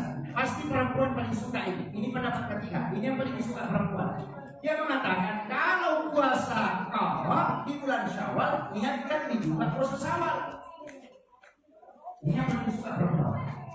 Jadi kau tinggal puasa qada, niatkan juga puasa Syawal. Jadi kalau sudah puasa qada 6 hari, itu sudah puasa Syawal juga. Yang penting kau kerjakan di bulan Syawal. Karena hadis mengatakan berpuasa 6 hari di bulan Syawal. Mari kita memakai. Kan begini Pak, semua ulama fikih sepakat bahwa sunnah bisa digandengkan niatnya dengan fardu. Bisa. Yang tidak boleh itu fardu dengan fardu, sunnah dengan sunnah boleh, sunnah dengan fardu boleh. Misalnya begini, kita puasa Syawal sekaligus niatkan puasa Senin, itu boleh. Atau kita puasa Syawal sekaligus niatkan puasa Kamis, sunnah Kamis. Atau bisa puasa qada pengganti puasa Ramadan sekaligus niatkan puasa sunnah Kamis, boleh. 1 puasa 2 niat. Sama dengan sholat, masuk ke masjid, sholat sunnah wudhu sekaligus sholat sunnah dan masjid, gabungkan niatnya. Cuma 2 rakaat dapat 2 pahala. Tapi kalau fardu dengan fardu tidak boleh. Ini dalam masalah fikih. Makanya ada ulama yang membolehkan. Tapi kalau mau kejar pahala, ya pisahkan. Tapi kalau mepet waktu, mau sholat sunnah dan masjid, 3 menit. Mau juga puasa sunnah qabliyah. Bagaimana? Niatkan saja. Sholat sunnah qabliyah sekaligus sholat sunnah wudhu, tidak masalah. Karena menggabungkan 2 sunnah itu boleh. Seperti Bahkan ada baca Pak, kalau tidak sempat sholat tinggal baca itu. Subhanallah walhamdulillah wala ilaha illallah wallahu akbar wala haula wala quwwata illa billah. Ada hadis mengatakan 2 kali, mengatakan 3 kali. Kalau melihat waktu tinggal 10 detik atau 15 detik, masuk saja berdiri di saf dan baca 3 kali. Maka itu sama pahalanya kalau sholat sunat atau masjid. Tapi itu khusus bagi yang terlambat. Jangan sampai sama pakai, tidak. Padahal Bapak Ustaz sudah ajarkan zikir, ada yang dibaca dia tidak sholat, itu jadi masalah. Makanya saya paling tidak suka cara ini orang lupa, yang memiliki kepalanya. Karena selalu bilang, saya hadir, saya dengar, tapi tak putus-putus. Dia begini, makanya itu jadi masalah. Makanya kenapa? Itu kan ada sahabat, itu asal dulu saya di sini. Ada sahabat itu berdiri di depan pintu masjid, dia itu berdiri mau di kamar. Dan sahabat itu tidak masuk. Kemudian Nabi kan membuka pintu rumahnya, kemudian dia melihat sahabat itu di luar. Dia tidak masuk. Dia akan tidak ada di bawah depan. Kemudian dia tanya, kenapa kau tidak masuk? Dia mengatakan kalau itu saya masuk ya Rasulullah, tidak mungkin saya dapat lagi sama sekali ke masjid karena tidak seperti ini mau kamar. Apa kata Rasulullah? Kalau begitu, tetaplah mau masuk ke dalam masjid, berdirilah. Kemudian baca zikir itu. Subhanallah walhamdulillah wala ilaha illallah wallahu akbar.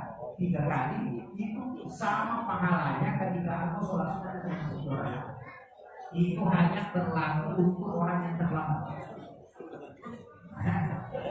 Ya, sama kemarin Pak, saya sebelum Ramadan, saya sempat berdebat dengan seorang penceramah tentang mandi junub dengan wudu. Begini, ini seperti saya sampaikan. Ketika ada orang yang kena penyakit asma, atau kena rasa kosong, hidrominan, atau dia kena penyakit menggigil, nah dia sudah berhubungan dengan istrinya, dia mau mandi subuh, mandi wajib, tapi dia kena asma, tidak mandi, dia mau sholat subuh. Bagaimana caranya? Apalagi di daerah ini, ada ulama mengatakan begini. Silahkan tayamum dengan niat mengganti mandi, baru berwudu untuk sholat subuh. Sudah paham? Karena tayamum itu kan ada 2. Ada tayamum pengganti mandi, ada tayamum pengganti wudu.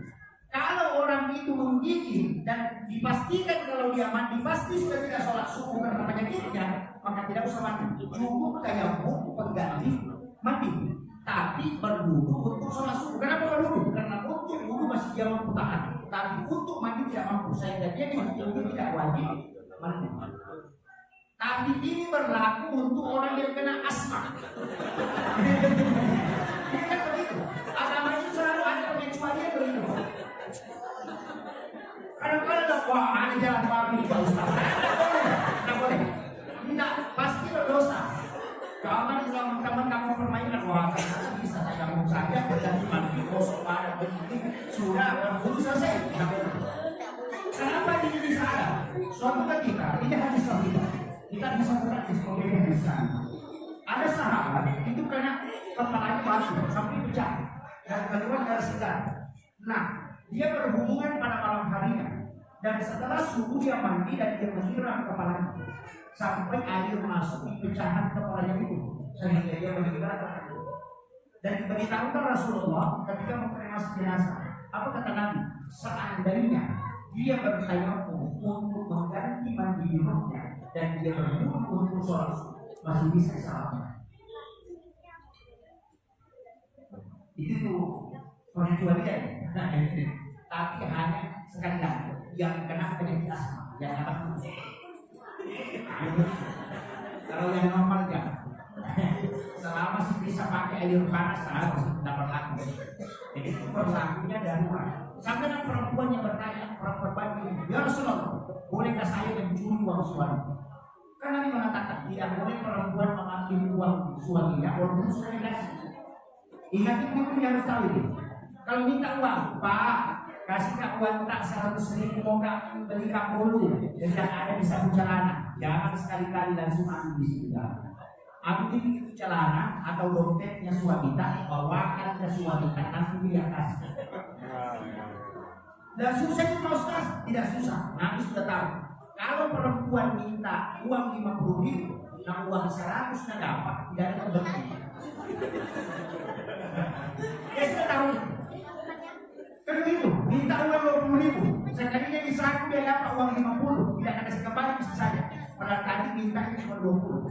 tapi dia dapat uang 100, dia ambil semua. Kembalinya dia. Makanya wanita dijaga supaya tidak berdosa. Kalau dia minta, maka suaminya yang akan dikasih kamu haram. Ini cara itu. Tapi perempuan ini bertanya, bagaimana dengan saya? Apakah boleh saya curi uang suami? Nabi mengatakan, bagaimana dengan suaminya? Dia mengatakan, paling tinggi. Tidak ada yang lebih tinggi. Kalau kata bagaimana tingginya bilang, tidak seperti berak, dia bawa uang. Rasulullah mengecualikan, kalau begitu boleh kau mengambilnya, tapi jangan melampaui batas. Kan itu begitu. Agama itu begitu, Pak. Makanya kalau sekolah laki, ini adalah temporan kalau bocah kok punya barang, itu pasal istilahnya ini laki itu kalau kan besi baja itu kalau digigit tidak bisa berkurang. Begitulah kalau orang gigit tak wajib tidak mau kasih. Kalau ada begitu boleh dicuri. Tunggu sampai dia itu baru bisa sakit. Tapi tidak boleh melampaui batas. Tapi untuk suami yang tidak punya sifat kikir, haram hukumnya tidak lakukan. Jadi itu kasuistis namanya. Itu pengecualian pada hal-hal tertentu. Itu tidak boleh. Ini agama begitu, Pak. Selalu ada hal-hal begitu. Sama dengan ini. Ada orang tua datang ke Rasulullah. Ya Rasulullah, bolehkah kalau saya sudah berduduk, kemudian ingin sholat, tapi saya menyentuh kemaluan tanpa pelapis? Bolehkah berduduk saya kembali ke sholat? Anda katakan tidak usah. Karena yang sholat itu sama dengan anggota tubuh yang lain. Tapi tidak lama kemudian datang lagi anak muda 3 orang bertanya, ya Rasulullah, kalau saya sudah berduduk, kemudian menyentuh kemaluan tanpa pelapis, kemudian ingin sholat, apakah saya harus berduduk? Nah, mengatakan berduduk saja semua. Pertanyaannya sama, tapi jawabannya tidak. Kenapa? Yang pertama orang tua yang bertanya. Yang kedua anak muda. Ulama tidak mengatakan yang pertama orang tua bertanya. Itu kalau orang tua yang pegang kemaluannya palingan cuma gatal gagal. Tapi kalau anak muda itu ada syahwat, makanya apa? Sehingga ada pendapat tidak mengatakan tidak anak muda orang tua sama ada syahwat yang batal tidak dipakai syahwat. Ada mengatakan tidak kalau orang tua tidak apa-apa itu cuma gatal gagal. Kalau anak muda itu apa? Itu yang dipakai Abu Hanifah. Kan beda tuh. Ini Pak. Jadi masing-masing hadisnya sama, tapi pengambilan hukum berbeda. Kenapa? Karena mereka menggunakan imbalan baru. Kalau belajar agama itu harus sulit, supaya tidak akan menyalahkan orang. Karena apa tidak begitu susah. Sama dengan kalau ada di sini, kalau kita pemimpin atau pas pengusaha, bawa uang ke masjid untuk usaha diterima atau tidak? Ya, diterima atau tidak? Nah, diterima. Kalau Imam Syafi'i, kalau sudah tahu membaca Abu Hanifah, kalau sudah tahu uang haram, jangan sekali-kali terima. Karena kalau tidak akan doa. Panitia yang dikritik kepala itu dia tadi ngomong. Karena dari yang haram itu tak haram. Nah, kalau ini sumpah dalam terima ini. Kenapa? Kalau kau tidak tadi kau perkosa. Karena nanti kalau kita bantu minggu di perkosaan, bukan perempuan perkosaan. Kalau kau ambil dia tidak. Tapi ambil jangan masukkan dosa. Kalau aku menyesek atau di sini. Kalau aku mengarah apa di sini, jangan masukkan ke dalam sini. Itu saya suka banget. Tapi namun dia suka ya. Kalau mau aman di kota amal besar, yang tadi masuk ke dalam atau pakai barcode.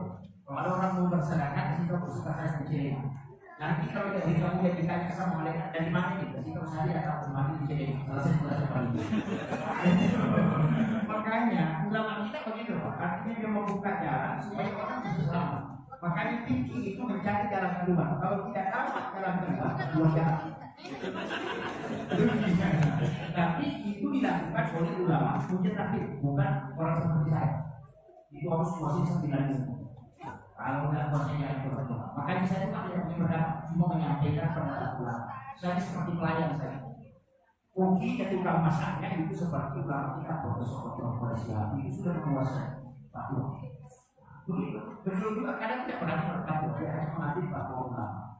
Begitu Pak. Jadi saya ini seperti itu menyampaikan. Kalau mau protes pendapat saya, protes ulama yang pernah bilang.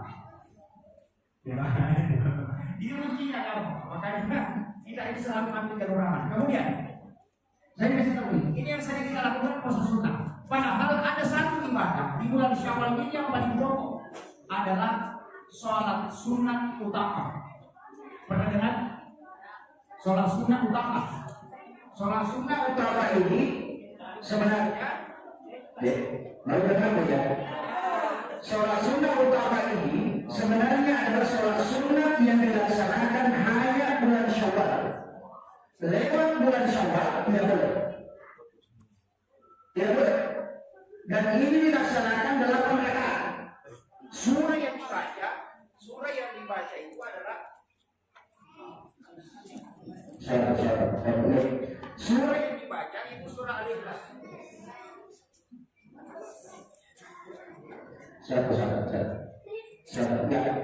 Surah yang dibaca itu surah Al-Ikhlas. Setiap satu rakaat itu 15 kali. Dan saya lakukan sholat ini sudah 18 tahun lamanya. 18 tahun. Bisa kita sholat hanya sekali dalam bulan Syawal. Bisa juga setiap pekan di hari Jumat. Bisa juga setiap malam atau setiap hari. Yang paling afdal itu setiap hari. Apa gunanya Pak? Nah, ini yang paling dicari orang. Selalu kalau ada sholat sunnah, apa gunanya? Nah, itu yang banyak. Karena kita ini umat Islam yang selalu mau bertahan. Kalau ada manfaatnya saya lakukan, kalau tidak tinggalkan saja. Itu Rasulullah bersumpah. Siapa yang melaksanakan sholat sunnah utama dan dia punya penyakit di dunia, pasti ada yang datang mengobati. Pasti ada yang datang mengobati. Jadi obatnya itu bukan karena melalui medis, tapi melalui itu ada kisahnya itu di kitab Ibnu Qudamah. Dia mengobati anak muda yang kena penyakit mata itu di Mesir. Matanya itu bengkak sehingga biji matanya keluar. Dan tidak ada dokter yang bisa mengobati, angkat-angkat semua. Tapi Imam Qudamah, karena anak muda ini melaksanakan sholat sunnah utama di Mesir. Imam Qudamah itu sesudah sholat subuh, dia tidur di atas sajadahnya sambil mengaji, dia tertidur. Di dalam tidurnya itu didatangi Rasulullah. Kemudian dia beritahu, wahai Imam Qudamah, ada anak muda di Mesir sakit, kau obati, ludahi matanya. Imam Qudamah itu meludahi matanya dalam mimpi. Dan anak muda ini tadi juga tidur di atas sajadahnya di Mesir. Pada jarak itu kurang lebih 400 km. Pas dia bangun, dia rusak matanya basah. Dan itu biji matanya lalu masuk ke dalam. Dan dalam waktu 1 hari itu bisa 10 tahun. Ditanyalah sama dokter, siapa yang mengobati matamu? Dia bilang buku dalam. Orang tidak ada yang percaya karena jaraknya itu jauh sekali. Dia mengatakan, tidak, dia yang mengobati saya dalam mimpi, dia meludahi mata saya. Sekalinya ditanya ke buku dalam, siapa yang mengobati anak muda ini? Dia mengatakan, kalau dia mengatakan saya itu betul. Karena saya didatangi Rasulullah dan bermimpi beritahu ludahi matanya. Dan itu bisa sembuh. Itu berkahnya sholat sunnah utama. Tapi ini dilakukan dalam 4 rakaat. 2 rakaat, 1 salam, boleh juga 4 rakaat langsung. Cuma kalau 4 rakaat langsung itu agak capek. Karena agak lama. Paling abdalnya itu 2 rakaat 1 salam. Itu yang paling mudah. Tapi setiap 1 rakaat saya sudah pakai itu baca surah Al-Ikhlas 15 kali. Dan itu harus sekaligus. Tidak boleh dalam 4 rakaat dulu istirahat. Nanti lagi orang kerjakan. Tidak boleh. Cuma enaknya karena bisa digabung. Sholat sunnah doa niatkan sekaligus utama. Atau sholat tahajud sekaligus niatkan utama. Tapi jangan ganti surahnya. Surah Al-Ikhlas terus. Itu 15 kali setiap 1 rakaat. Setelah salam 8 rakaat selesai, langsung baca tasbih 70 kali. Subhanallah wa bihamdi, subhanallahul azim, itu 70 kali. Baru salawat kepada Nabi 70 kali. Fadilah yang kedua, kalau orang punya utang kata Nabi tidak begitu dia melunasi, pasti dia lunasi. Karena Allah mencukupkan rezekinya. Dan itu Nabi berkata, Syekh Abdul Qadir Al-Jilani, ulama kita, dia adalah wali Allah. Dan dia memegang kutub tertinggi dalam Qabaliyah. Apa kata dia? Tidak ada hadis yang Nabi 4 kali bersumpah dalam 1 hadis kecuali sholat utama. Bayangkan, Nabi bersumpah 4 kali. Demi Allah yang jiwaku berada di tangannya. Siapa yang melakukan sholat ini dan punya utang dan mau melunasi, maka pasti utang akan lunas tahun ini. Siapa yang punya penyakit, demi Allah akan sembuh. Dan ada yang akan datang mengobati ketika dia lakukan sholat ini. Yang ketiga, ini yang paling besar manfaat. Kalau ada orang mau merantau untuk mencari rezeki, suruh lakukan sholat ini mau berangkat, karena pasti berhasil di rantauannya ke tanah.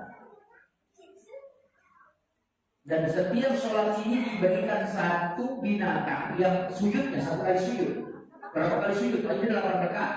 Berarti 16 kali sujud. Berarti ada 16 binatang yang disiapkan dalam satu kali melaksanakan sholat ini. Kalau menjadi kendaraan di dalam surga untuk berkeliling di dalam surga. Makanya disebut dengan sholat pembebas. Namanya sholat sunnah utama. Saya sudah lakukan ini 18 tahun. Dan saya dapat berkahnya luar biasa. Saya diceritakan, tapi mohon jangan terlalu disebarkan ini. Saya untuk meyakinkan jemaah sekalian. Saya itu tahun lalu sakit di bulan 11. Saya kena penyakit itu pas puncaknya COVID. Saya kena penyakit itu sopok kulit, warna kulit, seperti kunyit. Kemudian saya tidak bisa bangun. Selalu baring saya di tempat tidur sampai 2 kali tidak pergi sholat Jumat. Bahkan istri itu sudah mulai khawatir karena saya tak makan itu hampir 10 hari. Karena tidak ada yang bisa masuk. Sampai semua warna itu cuma satu warna saya itu, warna kuning semua. Tapi saya yakin bahwa saya bisa sembuh. Karena kenapa? Karena saya melakukan utama sampai melakukan 3 kali sholat sunnah utama dalam tahun itu. Karena kesibukan dulu saya cuma 3 kali lakukan, bukan seperti sebulan, cuma 3 kali. Tapi saya yakin bahwa ini ada obatnya. Saya itu cuma baring di tempat tidur, mengingat itu, kemudian saya berdoa, ya Allah, dengan berkah sholat sunnah utama yang saya lakukan 3 kali tahun ini, mohon berikan berkah untuk bisa saya jadikan sebagai obat untuk penyakit ini. Beri petunjuk.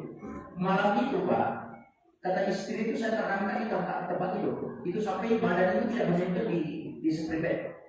Anak saya itu sudah lari keluar karena dia kira jin yang mengangkat. Padahal dalam tidur itu saya melihat salah satu ulama yang saya tidak pernah ketemu, tidak pernah bicara pun tidak pernah. Itu Syekh Hisham Al-Qabadi. Itu ulama di Amerika. Itu tarekat Haqqani namanya. Jadi dia musuh tarekat pendiri tarekat Haqqani. Itu namanya Syekh Hisham Al-Qabadi. Itu yang datang beritahu saya. Nah, ada air Zam-Zam di atas lemari ini dengan campur dengan air hujan yang ada di lemari hiburan itu kemudian minum. Itu obatnya. Baru dia berdoa. Pas saya bangun, kasih tahu istri itu sudah berbentak itu. Dia bilang, saya bilang ambil air Zam-Zam. Dia sudah habis. Dia bilang tidak. Pasti ada di situ. Dia ternyata dulu ada sekitar setengah gelas. Saya kasih tahu campur air hujan yang ada di luar. Dia campur baru saya minum. Besoknya bisa sudah berbicara. Padahal 15 hari itu tidak bangun. Jadi makanya saya setelah 2 kali dapat pengobatan langsung dari ulama yang saya tidak kenal, itu saya ini betul itu Pak. Makanya saya kalau orang mengatakan hadis yang saya permasalahkan itu. Kenapa? Karena berkahnya saya sudah dapat. Kemudian yang keempat panggilannya, kalau ada anak kita masuk di pesantren atau anak kita mau jadikan ustaz, suruh lakukan sholat itu. Karena Nabi janji akan diberikan ilmu, hikmah dan dimudahkan lisannya untuk menyampaikan.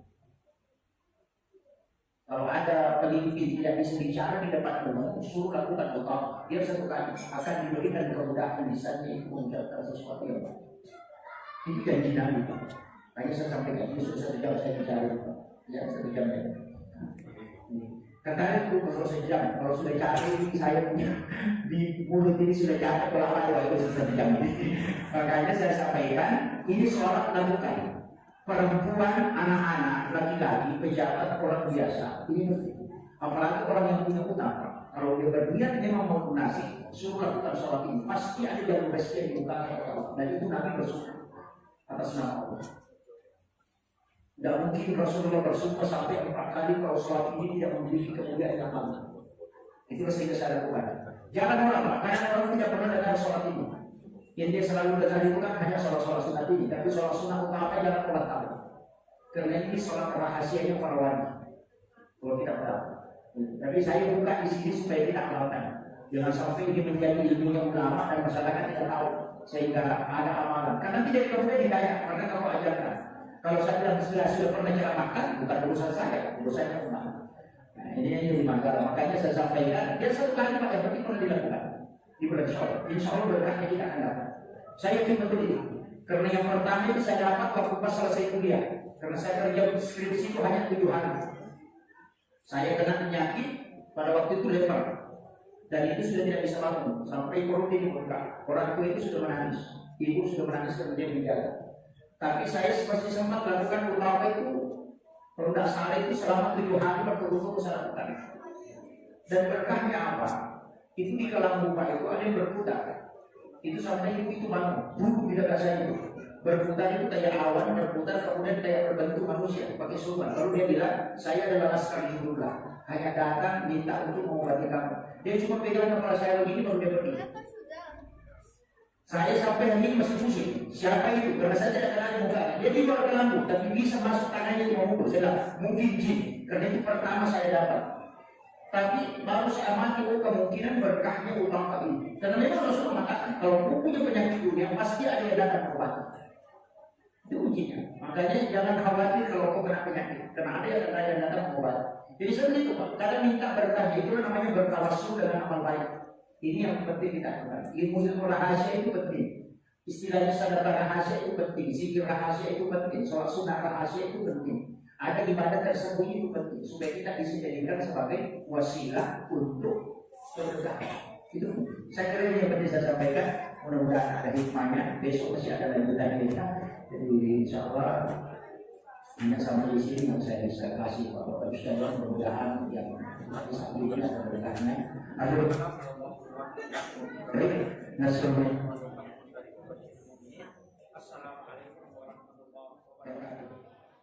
Bismillahirrahmanirrahim. Assalamualaikum warahmatullahi wabarakatuh.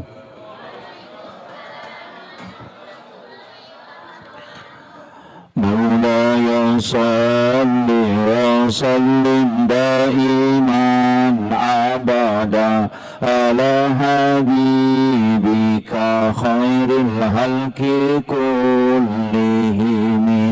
Huwal habibul ladzi turja syafa'atuhu likulli khairin minal akhwanil muqtahimi. Ya Rabbi bil Mustafa balligh maqasidana waghfir lana ma madha ya wasi'al karami. Ya Rabbi bil Mustafa balligh maqasidana waghfir lana ma madha ya wasi'al karami. Ila hadratin Nabi Mustafa sallallahu alaihi wasallam Muhammadin al-Fatihah. A'udzu billahi minasyaitonir rajim. Bismillahirrahmanirrahim. Alhamdulillahi rabbil alamin arrahmanir rahim maliki yaumiddin. Iyyaka na'budu wa iyyaka nasta'in. Ihdinas siratal mustaqim. Siratal ladzina an'amta 'alaihim ghairil maghdubi 'alaihim waladdallin. Allahumma nawwir qulubana wa quluba jami'i man hadara fi majlisina hadza binuril ma'rifah wa ilmil muqasyafah wal basirah wal iman wal islam. Ya Fattahu ya Alim iftah qulubana wa qulubahum futuhal arifin.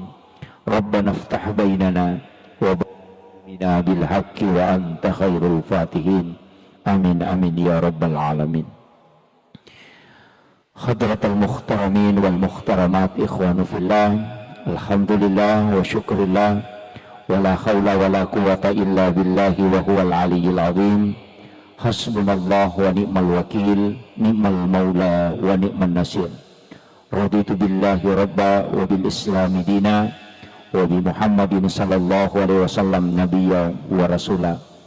Yang saya hormati dan saya muliakan seluruh tokoh masyarakat, tokoh agama, para alim ulama dan seluruh tamu undangan, para pejabat pemerintah yang sempat hadir.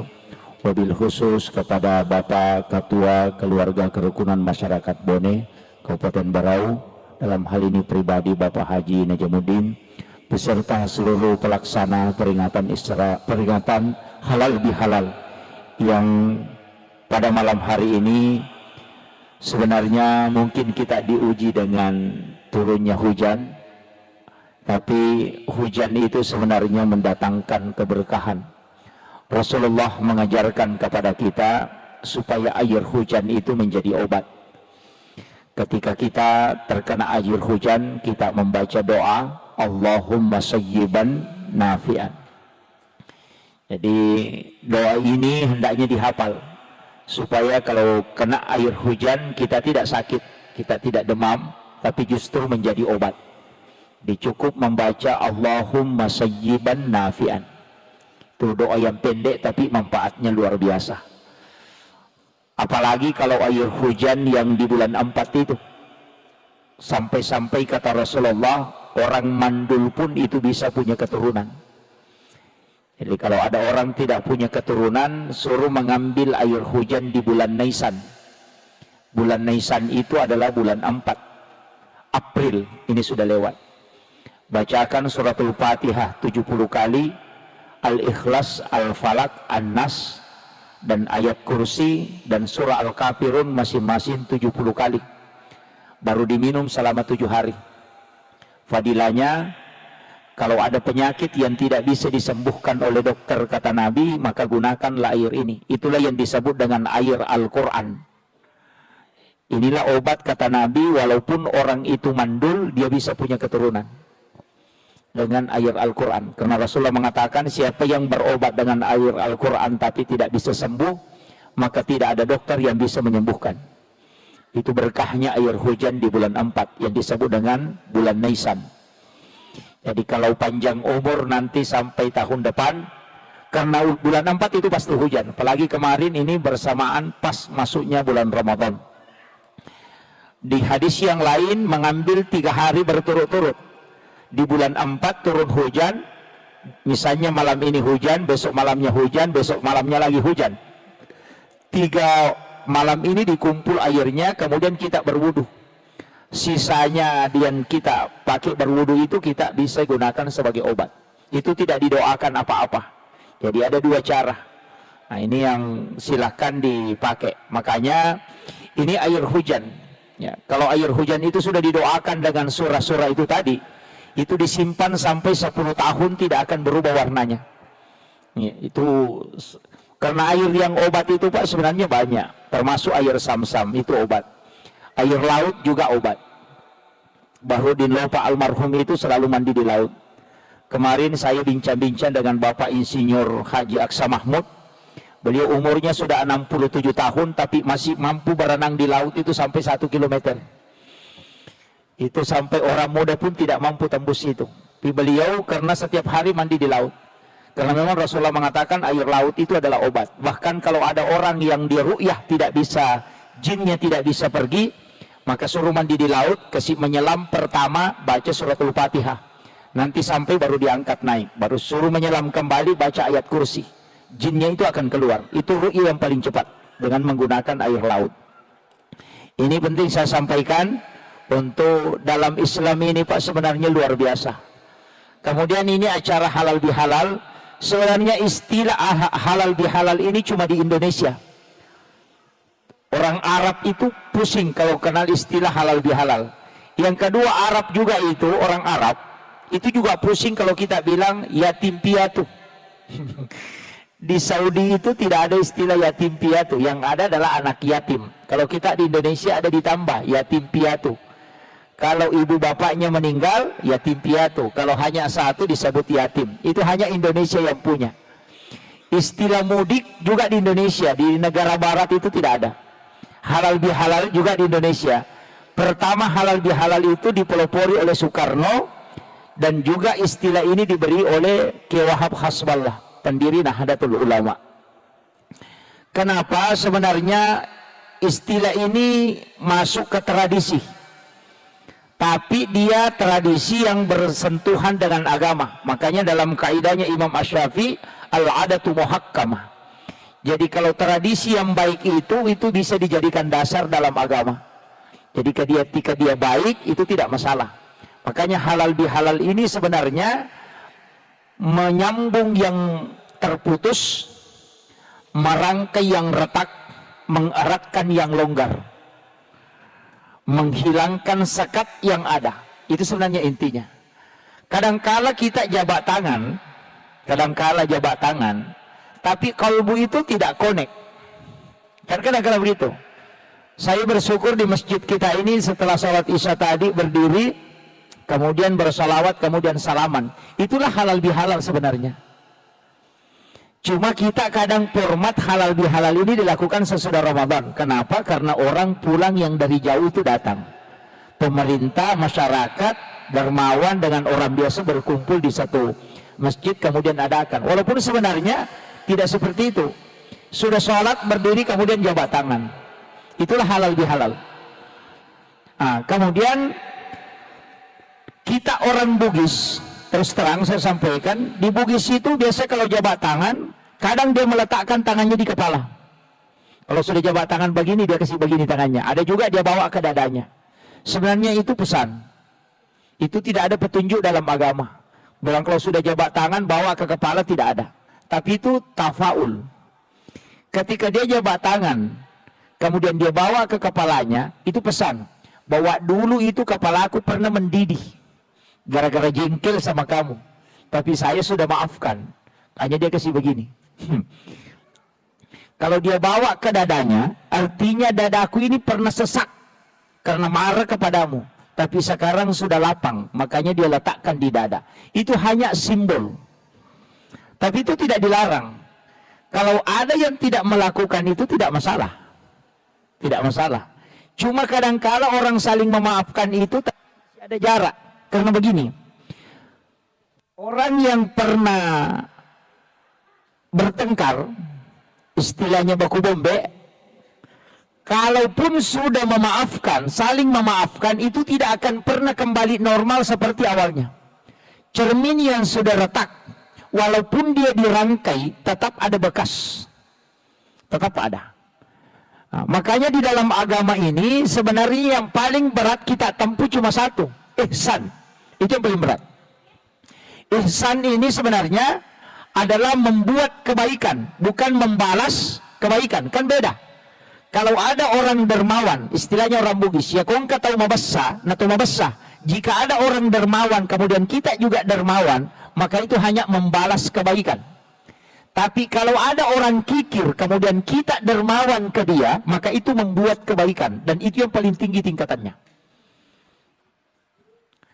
Menyambung silaturahmi kepada orang yang memutus silaturahmi, itu ihsan. Tapi menyambung silaturahmi dengan orang yang menyambung silaturahmi dengan kita, itu cuma al-khair. Itu kan beda. Tingkatan yang tinggi itu adalah ihsan. Makanya ada Islam, ada iman, ada takwa, buahnya nanti ihsan. Dan begitu. Ada tingkatannya. Kajiannya juga. Islam itu hukum. Ulamanya disebut fuqaha. Di situ bukan fikih. Pasti berbeda. Karena Allah mengatakan, walizalika halakahum. Memang begitu aku ciptakan, engkau tidak satu paham. Naik satu tingkat dikatakan kajian tauhid atau kajian iman. Ulamanya bukan fuqaha. Disebut dengan istilah murabbi. Disitulah lahir Mu'tazilah, Jabariyah, Qadariyah, Sunni dan Syiah. Tadi kajian Islam, disitu lahir Syafi'i, Maliki, Hanafi, Ahmad bin Hambali yang disebut dengan mazhab. Kalau ini tadi masuk akidah. Naik satu tingkat disebut kajian ihsan. Ulamanya bukan fuqaha, bukan juga murabbi, tapi disebut dengan mursyid, pembimbing qalbuh. Mazhabnya ada Saktari, ada Qadiriyah, ada Khalwatiyah. Nah, itu begitu. Jadi beda-beda. Kalau mau belajar cara sholat yang khusyuk, belajar kepada ulama tasawuf atau mursyid. Kalau mau belajar tata cara sholat sesuai hukum, bertanya kepada ahli fikih. Tapi kalau kita bertanya ke ahli fikih untuk mau tahu cara khusyuk, itu tidak bisa. Sama dengan dokter. Kalau dokter ahli kulit, kita tempati bertanya tentang jantung, pasti dia tidak bisa jawab sempurna. Begitu juga dengan Islam. Nah, ini penting. Makanya 3 tingkatan ini harus dipakai. Ada ulama kita yang concern di hukum, ada ulama kita yang concern ke tafsir, ada yang concern ke tasawuf, ada yang concern ke akidah. Ada juga yang campur-campur, tapi ada yang paling parah. Tasawuf ditarik ke fikih, fikih dikasih naik ke tasawuf. Oh, itu rancu. Ini yang banyak. Makanya saya wasiatkan kalau belajar agama tidak boleh dicampur. Kalau bicara adab, ya adab. Tasawuf itu Pak, melihat perempuan itu batal wudhu. Tasawuf. Yang dimaksud melihat bukan melotok matanya begini. Melihat dengan pandangan syahwat. Karena dia mengatakan ketika engkau melihat dengan syahwat, maka wudhumu sudah kotor. Coba. Berbohong itu batal wudhu menurut adab. Tapi kalau hukum tidak. Makanya bicara fikih, tetap fikih. Bicara tasawuf itu bicara adab. Saya kasih contoh sederhana. Kalau ada perempuan yang istilahnya pacaran dengan laki-laki, kemudian perempuannya ini mengatakan, saya paling benci warna kuning. Otomatis laki-laki ini tidak akan bakalan pakai sandal kuning untuk ketemu pacarnya. Walaupun dia tidak larang. Kenapa? Untuk menjaga perasaan, walaupun sekecil itu. Tasawuf begitu. Melakukan yang makruh itu setara dengan haram. Makanya dia mengatakan, kalau buang hajat menghadap atau membelakangi Ka'bah itu makruh hukumnya, maka meludah pun ke Ka'bah menghadap ke Baitullah itu tidak boleh. Coba, itu kalau bicara tasawuf. Kalau bicara fikih enggak, karena kenapa? Fikih bicara hukum. Kalau bicara tasawuf itu adab, makanya beda. Jadi adab letakkan pada adab, fikih letakkan pada hukum, supaya kita tidak rancu memahami agama. Ini penting. Kadang-kadang kan ada yang menyalahkan kata karena dia pakai timbangan hukum, padahal itu timbangan adab. Ini yang harus saya luruskan dulu supaya kita enak belajar agama. Kalau mengatakan oh ini tasawuf berarti larinya ke sini. Oh ini akidah larinya ke sini. Kadang hadis akidah ditarik ke hadis fikih. Ketika Rasulullah mengatakan umatku akan terbagi 73 golongan. Ini hadis ditarik ke fikih, padahal hadis ini hadis tauhid. Sehingga dia mengatakan mana yang benar ini antara Syafi'i Maliki, padahal bukan itu. Bukan. Ini nih yang makanya pada malam hari ini mudah-mudahan nanti ada hikmah. Soalnya kalau halal lebih halal yang mau dibahas hanya saling memaafkan. Ini halal lebih halal kalau sudah ceramah tidak berdiri kemudian berbuka jawab tangan dan saling memaafkan itu yang paling tinggi. Kalau halal lebih halal. Tapi sebenarnya kalau kita mau kaji lebih dalam, sebenarnya itu ada dosa yang sering kita lakukan. Terutama dosa ceramah Uhud dan Iqamah, nasihat pernikahan. Saya sering sampaikan begini, perempuan itu paling sering berdosa. Menurut orang yang sudah tidak. Mana contohnya? Kalau dia mau pakai bajunya dan itu bajunya sudah sering sekali dia pakai, biasa sebelum dia pakai baju dia sudah tidak begini. Nanti orang bilang itu terus bajunya yang pakai. Padahal orang tidak pernah bilang, cuma dia tidak. Ini kan tidak disadari kan? Tidak disadari. Kadang-kadang ada dosa yang kita anggap biasa, tapi justru fatal akibatnya. Kadang-kadang Rasulullah mengajarkan ketika duduk di pinggir jalan, menghadaplah ke dalam, jangan menghadap keluar. Pernah duduk di depot-depot, di jalan, jangan menghadap ke jalan, menghadap ke dalam. Biasa bilang begini, Pak Ustaz, itu tidak enak, karena tidak ada dilihat. Makanya kalau melihat, pasti nanti muncul. Nah, itu bajunya siapa warna putih, baru dimangnya warna hitam. Tidak boleh, kayaknya begitu. Jadi itu adalah panah-panah syaitan dikatakan. Jangan biarkan dia syaitan itu memanah. Misalnya begitu. Makanya kalau ini sebenarnya sering kita berdosa, tapi dosa itu tersembunyi dan ini kita anggap biasa.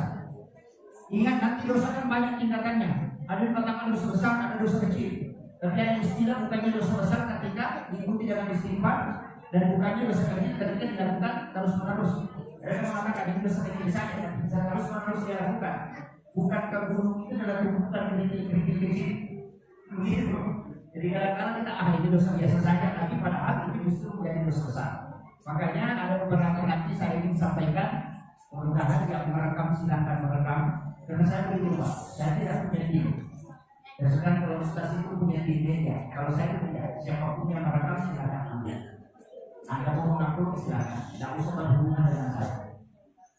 Dapat ceramah Anda mau amalkan sudah, karena saya sudah biasakan langsung itu sebelum ceramah. Bisa gitu Pak, kalau ada yang merekam, semua yang tanya itu ide-ide itu bukan dari saya, itu dari orang. Saya hanya memiliki ceramah yang tidak saya sampaikan, dan setelah saya sampaikan itu di rumah. Saya tidak mau meluruskan lagi. Bahkan ada akun YouTube saya itu kalau sudah mulai meningkat saya pernah mengapa supaya itu membantu. Saya karena itu wasiat dua mati. Makanya berat. Saya selalu sampaikan kalau panggil saya ceramah kunci itu pesan. Jangan pernah sebut bahwa mau dikasih isi amplop saya. Karena pasti saya datang. Kalau mengharapkan saya kemarin sempat dihubungi ada beberapa orang yang dihubung proses. Kemarin saya manusia ada di sini saya kasih sekian. Saya tuh masih tak mau maaf saya tidak ada. Tidak terkait dengan ceramah. Saya tidak mau. Kenapa? Karena kita susah ikhlas untuk mengajar. Caranya itu susah. Kita yang dulu ini Pak masuk surganya bisa jalan-jalan santai. Kalau Ustaz belum pernah itu dari khususnya begitu. Ini bahaya. Jangan sampai jemaah yang masuk surga Ustaznya sehingga di neraka, itu jadi masalah. Ini makanya saya sampaikan ada anak kita. Saya 3 kali mau berhenti ceramah. Sudah 3 kali minta izin ke salah satu guru saya, maksudnya saya. Pak Kiai mohon izin saya mau berhenti. Jangan. Saya bilang saya susah menimbang bagaimana cara ikhlas. Jadi saya pikir ini tips. Kalau mau ceramah ini tips. Itu yang sampai hari ini. Mudah-mudahan Allah memberikan keistiqomahan dan menjaga sampai ada akhir saya. Kan begini. Saya tidak kasih tahu kalau dikasih sesuatu jangan pernah buka. Jadi saya pikir kalau dikasih amplop, saya pernah buka. Saya itu kalau berangkat selalu Allah. Kalau dikasih amplop itu saya pernah buka. Saya kasih istri. Nanti istri simpan di dalam kami. Dia saya kasih tahu memang dia. Kapan kau kasih tahu saya sekian jumlahnya kita cerai. Tidak saya cuma dan dia tidak pernah kasih tahu. Kalau saya minta dia bilang berapa tidak perlu. Kasih dia.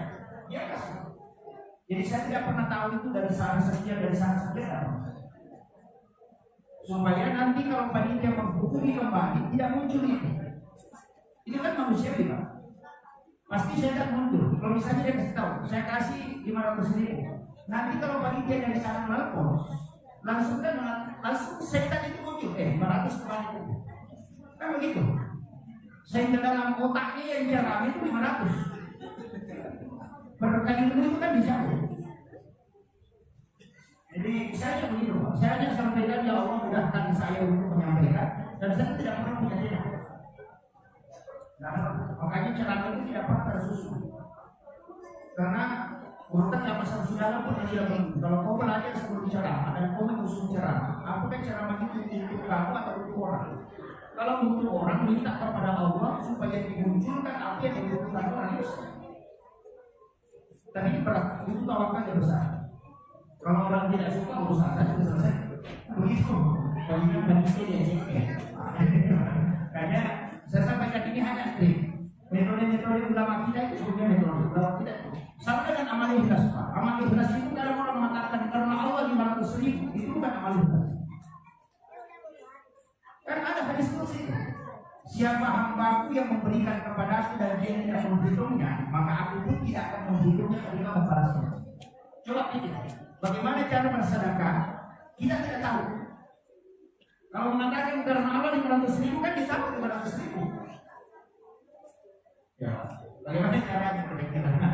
Metode apa yang kita pakai supaya sedekah itu kita tidak tahu. Satu jumlahnya. Maka ulama kita kasih metode. Kalau cedengan lewat, uang bisa aku kumpulkan saja. Uang 100, uang 50, uang 20. Nanti cedengan lewat tutup mata. Baru tarik 2 lembar atau 1 lembar, lalu periksa.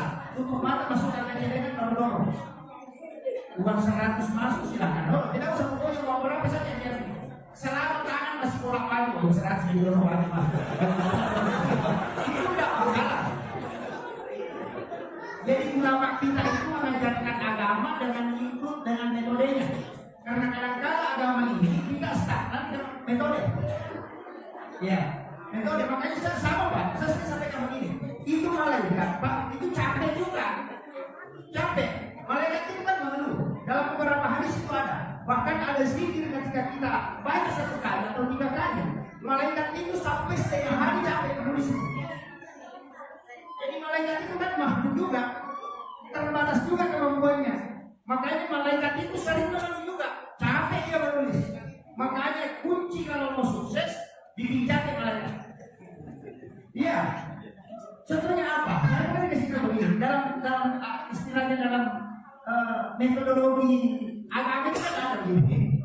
Kalau bersedekah 100.000 tapi 1 kali diserahkan 1 bulan sekali, itu malaikat tidak capek. Tapi kalau 2.000 1 hari setiap subuh 2.000 itu malaikat capek. Kenapa? Kan begini, malaikat itu kan istilahnya sama dengan makhluk otomatis. Jadi kalau kau bersedekah dia doakan, kalau tidak bersedekah dia tidak doakan. Makanya kalau 1 bulan serahkan 1 kali saja malaikat berdoa. Tapi kalau kau serahkan setiap subuh 2.000, setiap subuh dia berdoa. Yang kita carikan doanya. dia berdoa 1 kali tidak akan rugi. Padahal jumlahnya besar dong, 100.000. Mana banyak? 100.000 1 kali 1 bulan atau 2.000 setiap subuh. Pasti banyak 100.000 1 kali 1 bulan. Tapi masalahnya tidak rugi karena malaikatnya cuma 1 kali mendoakan. Kan begitu. Makanya kenapa Rasulullah mengatakan amal yang paling dicintai oleh Allah adalah amal yang istiqamah. Wa istiqamah walaupun sedikit. Karena itu kuncinya. Makanya kalau buat kebaikan dia tidak banyak, yang penting rutin. Inilah kuncinya. Daripada 1 juta 1 kali saja 1 tahun. Lebih baik 1.000 setiap subuh. Kenapa? Karena di waktu subuh kan ketemu 2 kelompok malaikat. Bukan 2 malaikat, 2 shift. Malaikat penjaga malam dan malaikat penjaga siang. Makanya dia kan turun jam 4 subuh. Itu malaikat yang mau jaga siang hari itu sudah datang jam 4 subuh. Makanya sholat subuh itu disaksikan oleh para malaikat. Kan begitu. Makanya sedekah subuh itu pahalanya tinggi sekali karena didoakan 2 kelompok malaikat.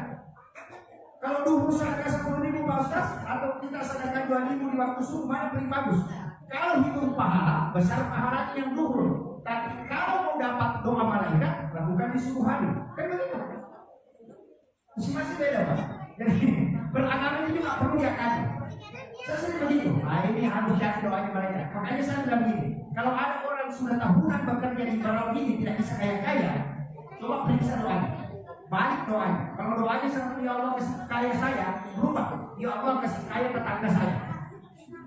Kenapa? Karena kan Nabi mengatakan siapa yang mendoakan saudara muslimnya dan yang didoakan itu tidak tahu, malaikat yang berdoa kepada Allah supaya orang yang berdoa itu diberikan yang sama sebagaimana yang didoakan kepada orang yang tidak tahu.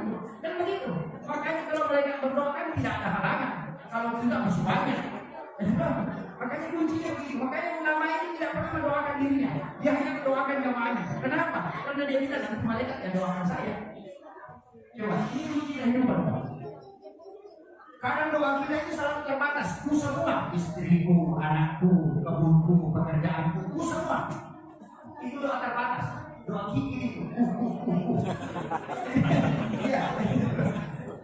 Begitu. Mestinya makanya kenapa nanti Allahumma ghfir lil muslimin wal muslimat wal mu'minina wal mu'minat al-ahya'i minhum wal amwat. Kenapa didoakan semua? Nanti kan malaikat terbanyak mendoakan kita.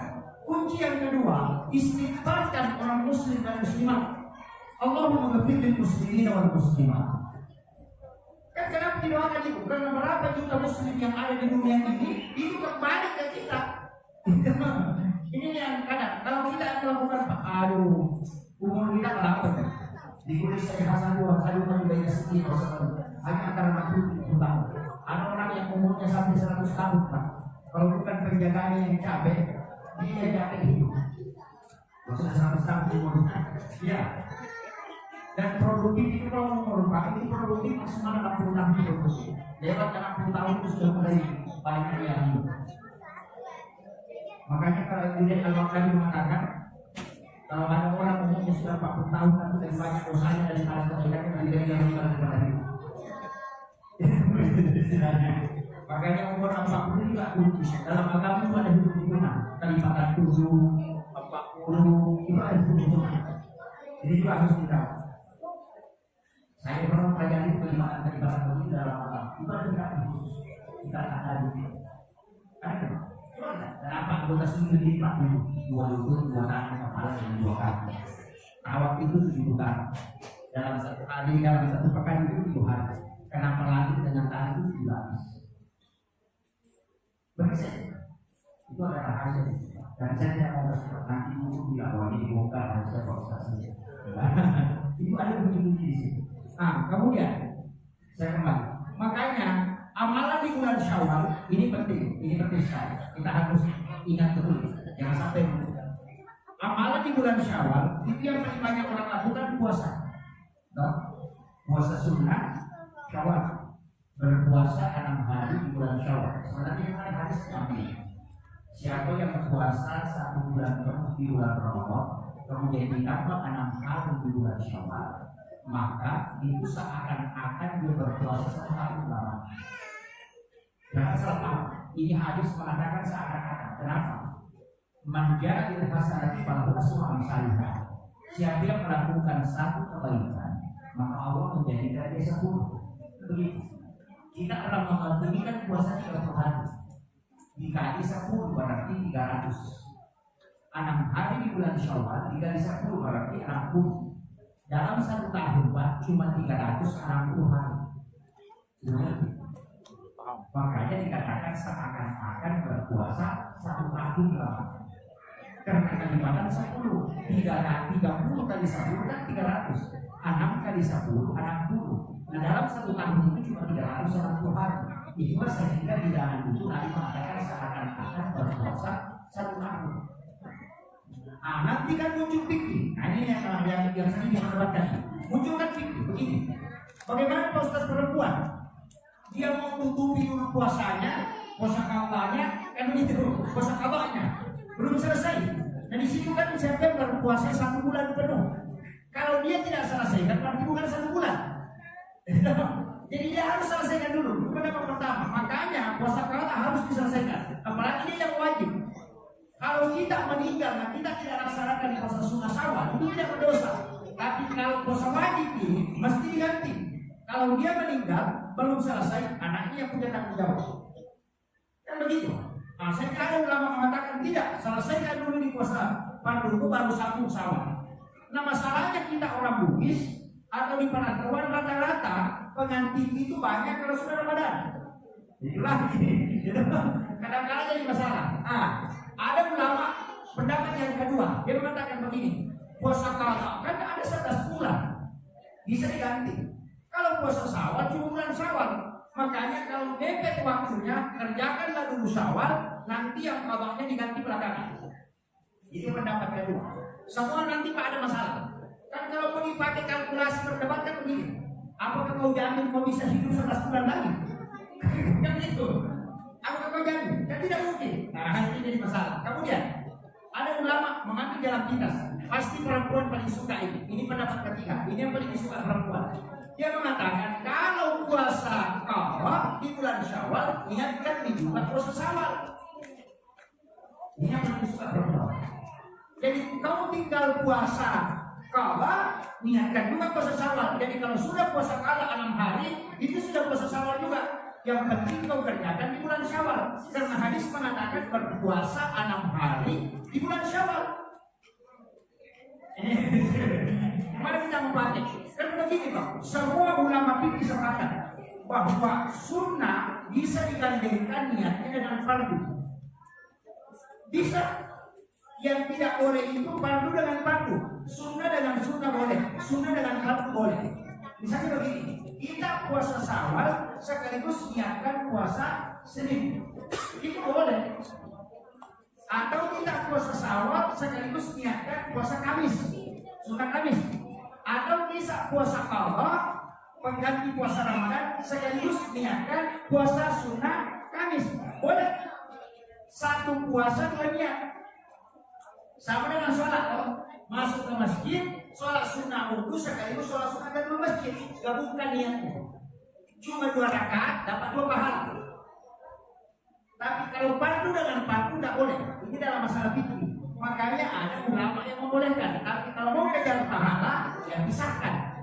Tapi kalau mepet waktu, mau sholat sunnah dan masjid, tinggal 3 menit.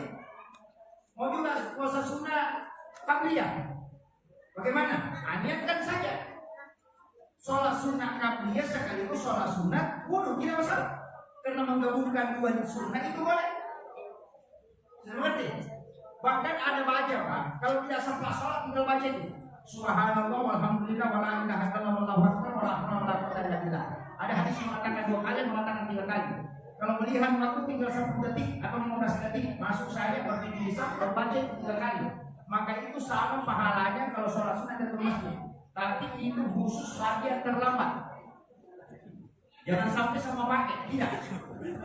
Padahal Bapak Ustaz sudah ajarkan zikir, ada yang dibaca dia tidak sholat, itu jadi masalah. Makanya saya paling tidak suka cara ini orang lupa, yang memilih kepalanya. Karena selalu bilang, saya hadir, saya dengar, tapi tidak putus-putus. Dia begini, makanya itu jadi masalah. Makanya kenapa? Itu kan ada sahabat, itu asal menurut saya di sini. Ada sahabat itu berdiri di depan pintu masjid, di lain itu sudah berdiri di kamar. Dan sahabat itu tidak masuk. Kemudian Nabi kan membuka pintu rumahnya, kemudian dia melihat sahabat itu di luar. Dia memang tidak masuk. Dia akan tidak, karena di bawah, depan. Kemudian dia tanya, kenapa kau tidak masuk? Dia mengatakan, kalau begitu saya masuk ya Rasulullah, tidak mungkin saya dapat lagi sama sekali masjid karena tidak seperti ini mau. Apa kata Rasulullah? Kalau begitu, tetaplah engkau masuk ke dalam masjid, berdirilah. Kemudian baca zikir Subhanallah walhamdulillah wa la ilaha illallah 3 kali, itu sama pahalanya ketika engkau sholat sunat dengan saudara. Itu hanya berlaku untuk orang yang terlambat.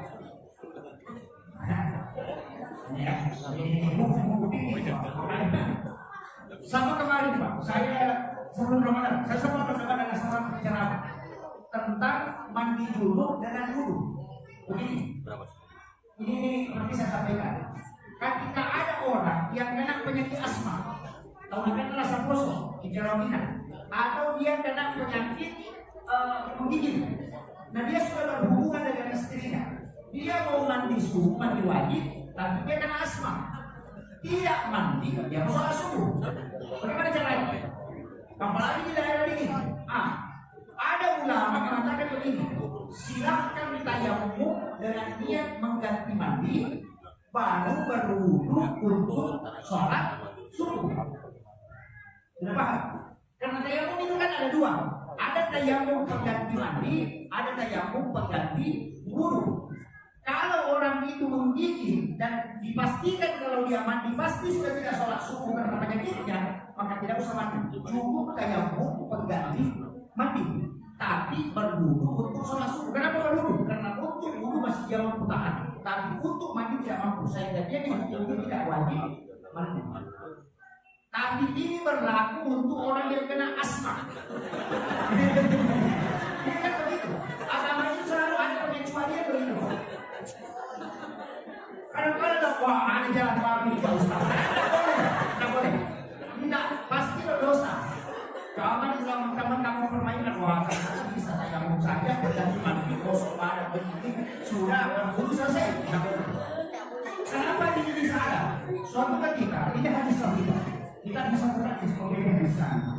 Ada sahabat itu kena kepalanya batu sampai pecah dan keluar darah segar. Nah, dia berhubungan pada malam harinya dan setelah subuh dia mandi dan dia menyiram kepalanya sampai air masuk di pecahan kepalanya itu sehingga dia meninggal.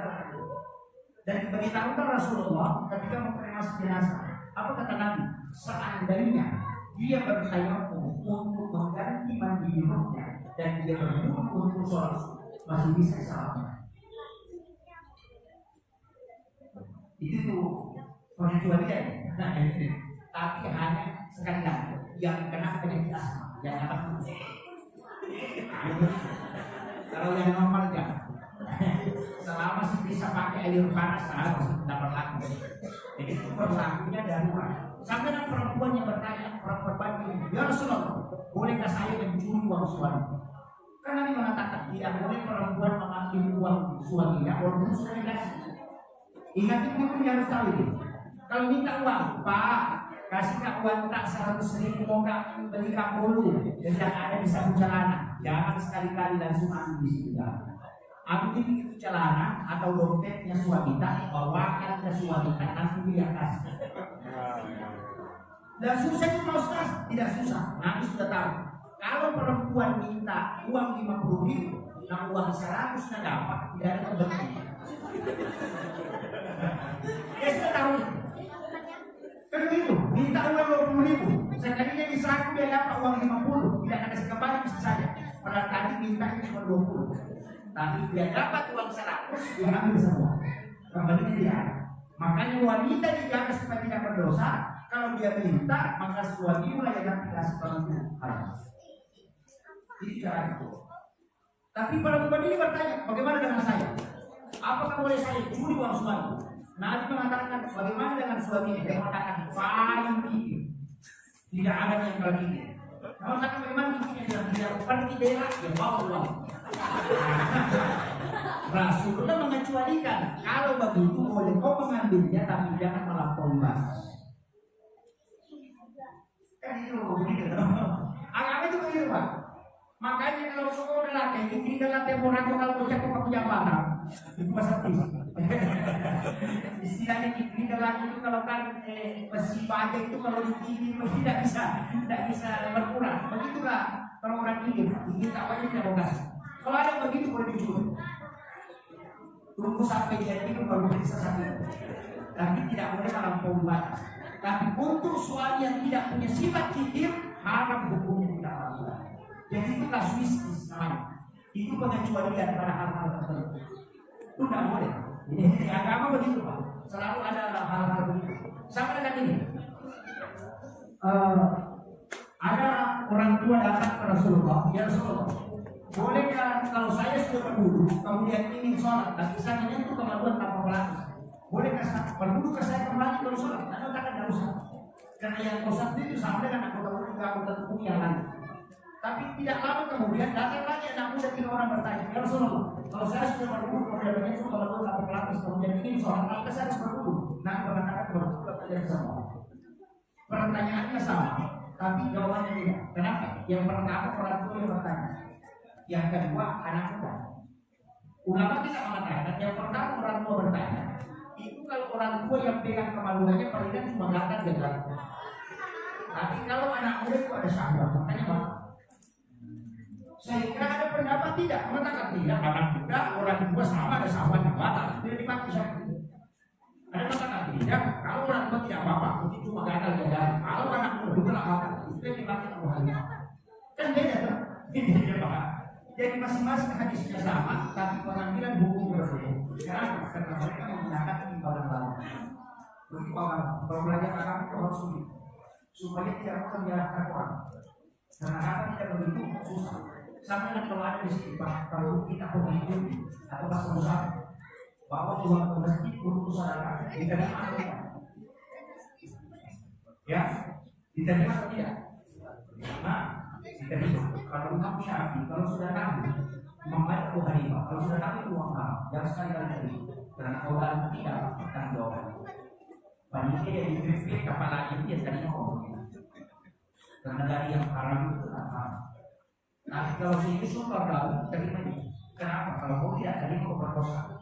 Karena kalau kita bantu minggu perkosaan, bukan mengimbangi perkosaan. Kalau mau ambil dia tidak. Tapi ambil jangan masukkan ke masjid. Kalau aku di atau di sini.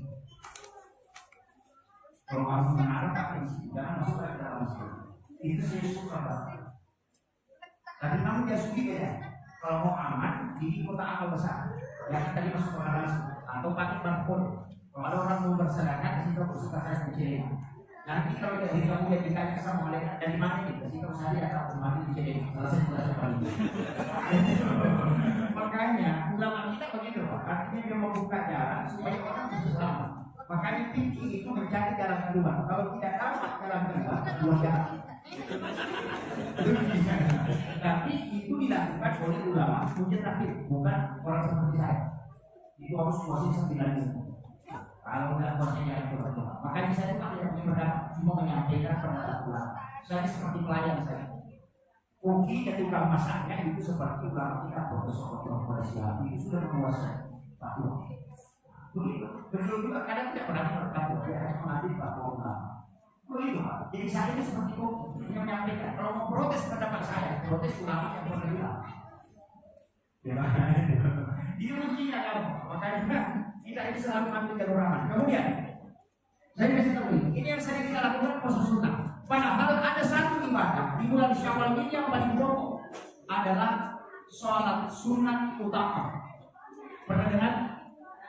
Sholat sunat utama. Sholat sunat utama ini sebenarnya, sholat sunat utama ini sebenarnya adalah sholat sunat yang dilaksanakan hanya bulan Syawal. Lewat bulan Syawal tidak boleh. Tidak boleh.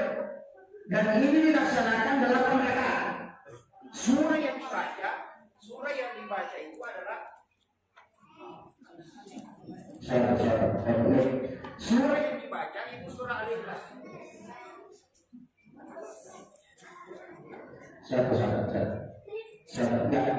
Surah yang dibaca itu cuma surah Al-Ikhlas.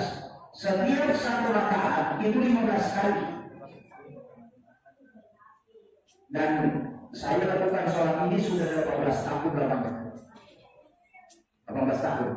Bisa kita sholat hanya sekali dalam bulan Syawal. Bisa juga setiap pekan di hari Jumat. Bisa juga setiap malam atau setiap hari. Yang paling afdal itu setiap hari. Apa gunanya Pak? Nah, ini yang paling dicari orang. Selalu kalau ada sholat sunnah, apa gunanya? Itu yang penting. Karena kita ini umat Islam yang selalu mau bertahan. Kalau ada manfaatnya saya lakukan, kalau tidak tinggalkan saja. Itu Rasulullah bersumpah, siapa yang melaksanakan sholat sunnah utama dan dia punya penyakit di dunia, pasti ada yang datang mengobati. Pasti ada yang datang mengobati. Jadi obatnya itu bukan karena melalui medis, tapi melalui itu ada kisahnya itu di kitab yang utama. Dia mengobati anak muda yang kena penyakit mata itu di Mesir. Matanya itu bengkak sehingga biji matanya keluar dan tidak ada dokter yang bisa mengobati, angkat-angkat semua. Tapi Imam Qudamah karena anak muda ini melaksanakan sholat sunnah utama di Mesir. Imam Qudamah itu sesudah sholat subuh dia tidur di atas sajadahnya sambil mengaji, dia tertidur.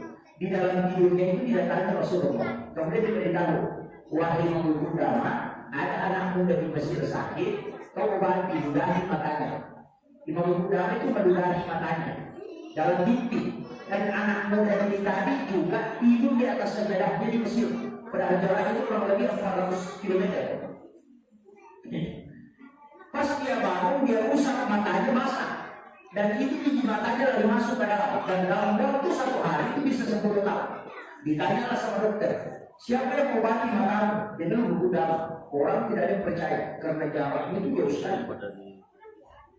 Dia mengatakan, tidak, dia yang mengobati saya dalam mimpi, dia meludahi mata saya. Sekalinya ditanya ke Buku Dhamma, siapa yang mengobati anak muda ini? Dia mengatakan, kalau dia mengatakan saya itu betul. Karena saya didatangi Rasulullah dan bermimpi beritahu, ludahi matanya. Dan itu bisa sembuh. Itu berkahnya sholat sunnah utama. Tapi ini dilakukan dalam 8 rakaat. 2 rakaat, 1 salam, boleh juga 4 rakaat langsung. Cuma kalau 4 rakaat langsung itu agak capek. Dan agak lama. Paling ambalnya itu 2 rakaat 1 salam, itu yang paling mudah. Tapi setiap 1 rakaat sesudah pada itu baca surah Al-Ikhlas 15 kali. Dan itu harus sekaligus, tidak boleh dalam 4 rakaat dulu istirahat, nanti lagi baru kerjakan, tidak boleh. Cuma enaknya karena bisa dilakukan sholat sunnah doa, niatkan sekaligus utama. Atau sholat tahajud sekaligus niatkan utama, tapi jangan ganti surahnya. Surah Al-Ikhlas terus, itu 15 kali setiap 1 rakaat. Setelah salam 8 rakaat selesai, langsung baca tasbih 70 kali. Subhanallah wa bihamdi, subhanallahul azim, itu 70 kali. Baru salawat kepada Nabi 70 kali. Padilah yang kedua, kalau orang punya utang ke tangannya tidak begitu dia mau lunasi, pasti dia lunasi. Karena Allah mencukupkan rezekinya, dan itu Nabi percaya juga. Syekh Abdul Qadir Al-Jilani, ulama kita, dia adalah wali Allah, dan dia memegang kutub tertinggi dalam Quraniyah. Apa kata dia? Tidak ada hadis yang Nabi 4 kali bersumpah dalam 1 hadis kecuali sholat utama. Bayangkan, Nabi bersumpah 4 kali. Demi Allah yang jiwaku berada di tangannya. Siapa yang melakukan sholat ini dan punya utang dan mau melunasi, maka pasti utang akan lunas tahun ini. Siapa yang punya penyakit, demi Allah akan sembuh. Dan ada yang akan datang mengobati ketika dia lakukan sholat ini. Yang ketiga, ini yang paling besar manfaat. Kalau ada orang mau merantau untuk mencari rezeki, suruh lakukan sholat ini mau berangkat, karena pasti berhasil di rantauannya ke tanah. Dan setiap sholat ini diberikan 1 binatang yang sujudnya 1 kali sujud. Berapa kali sujud? Ini 8 rakaat. Berarti 16 kali sujud. Berarti ada 16 binatang yang disiapkan dalam 1 kali melaksanakan sholat ini. Kalau menjadi kendaraan di dalam surga untuk berkeliling di dalam surga. Makanya disebut dengan sholat pembebas. Namanya sholat sunnah utama. Saya sudah lakukan ini 18 tahun. Dan saya berkahnya luar biasa. Saya diceritakan, tapi mohon jangan terlalu disebarkan ini. Saya untuk meyakinkan jemaah sekalian. Saya itu tahun lalu sakit di bulan 11.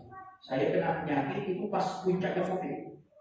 Saya kena penyakit itu sopok kulit, warna kulit, seperti kunyit. Kemudian saya itu tidak bisa bangun. Selalu baring saya di tempat tidur sampai 2 kali tidak pergi sholat Jumat. Bahkan istri itu sudah mulai khawatir karena saya tak makan itu hampir 10 hari. Karena tidak ada yang bisa masuk. Sampai semua warna itu cuma satu warna saya itu, warna kuning semua. Tapi saya yakin bahwa saya bisa sembuh. Karena kenapa? Karena saya melakukan utama sampai melakukan 3 kali sholat sunnah utama tahun itu. Karena kesibukan dulu saya cuma 3 kali lakukan, bukan seperti 1 bulan, cuma 3 kali. Tapi saya yakin bahwa ini ada obatnya. Saya itu cuma baring di tempat tidur, mengingat itu, kemudian saya berdoa, ya Allah, dengan berkah sholat sunnah utama yang saya lakukan 3 kali tahun ini, mohon berikan berkah untuk bisa saya jadikan sebagai obat untuk penyakit ini. Beri petunjuk. Malam itu Pak, kata istri itu saya terangkat di tempat tidur. Itu sampai badan itu tidak menempel di spray bed. Anak saya itu sudah lari keluar karena dia kira jin yang mengangkat.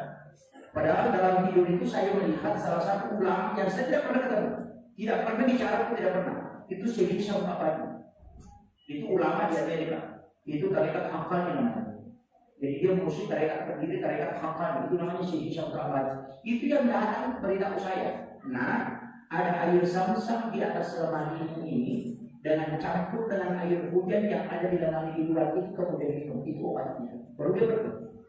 Pas saya malam ke situ istri itu sudah berbentar itu.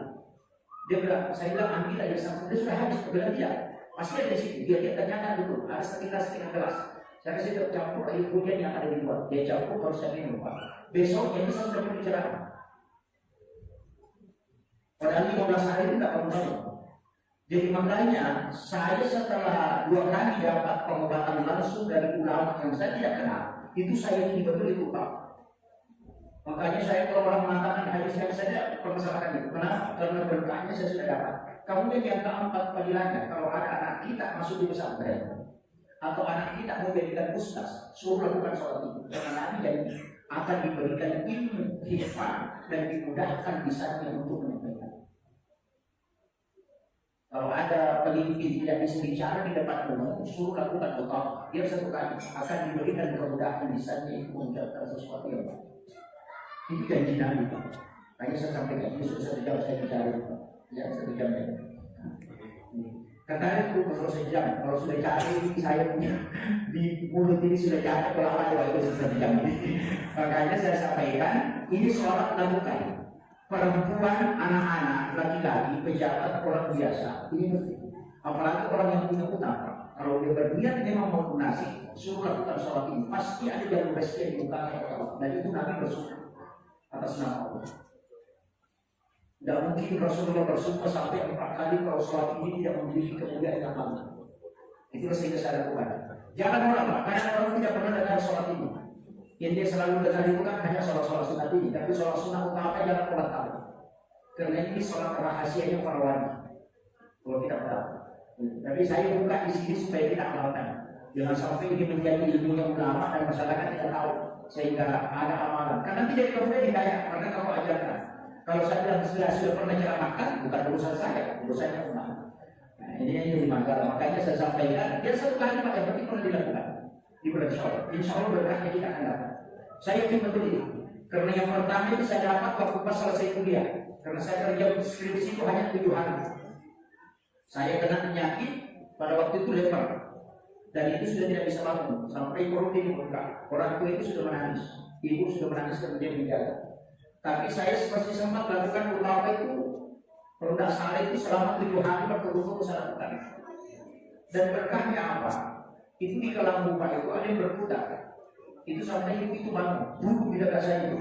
Berputar itu kayak awan, berputar kemudian kayak berbentuk manusia pakai sulman. Lalu dia bilang, saya adalah Laskar Hidullah, hanya datang minta untuk mengobati kamu. Dia cuma pegang kepala saya begini baru dia pergi. Saya sampai hari ini masih pusing. Siapa itu? Karena saya tidak kenal muka. Dia di luar lampu, tapi bisa masuk tangannya di memukul. Saya bilang, mungkin jin. Karena itu pertama saya dapat. Tapi baru saya amati kemungkinan berkahnya utama ini. Karena memang Rasul mengatakan kalau kamu punya penyakit dunia pasti ada yang datang berobat. Itu kuncinya. Makanya jangan khawatir kalau kau kena penyakit. Karena ada yang datang berobat. Jadi seperti itu Pak. Kadang minta berkah itu namanya bertawassul dengan amal baik. Ini yang penting kita lakukan. Ilmu rahasia itu penting. Istilahnya sedekah rahasia itu penting. Zikir rahasia itu penting. Sholat sunnah rahasia itu penting. Ada ibadah tersembunyi itu penting supaya kita bisa dijadikan sebagai wasilah untuk Itu saya kira ini yang tadi saya sampaikan. Mudah-mudahan ada hikmahnya. Besok masih ada lanjutan kita. Jadi insya Allah hanya sampai di sini yang saya bisa kasih Bapak Ibu sekalian. Mudah-mudahan yang bisa berikan ada berkahnya. Aduh, baik, nasibnya.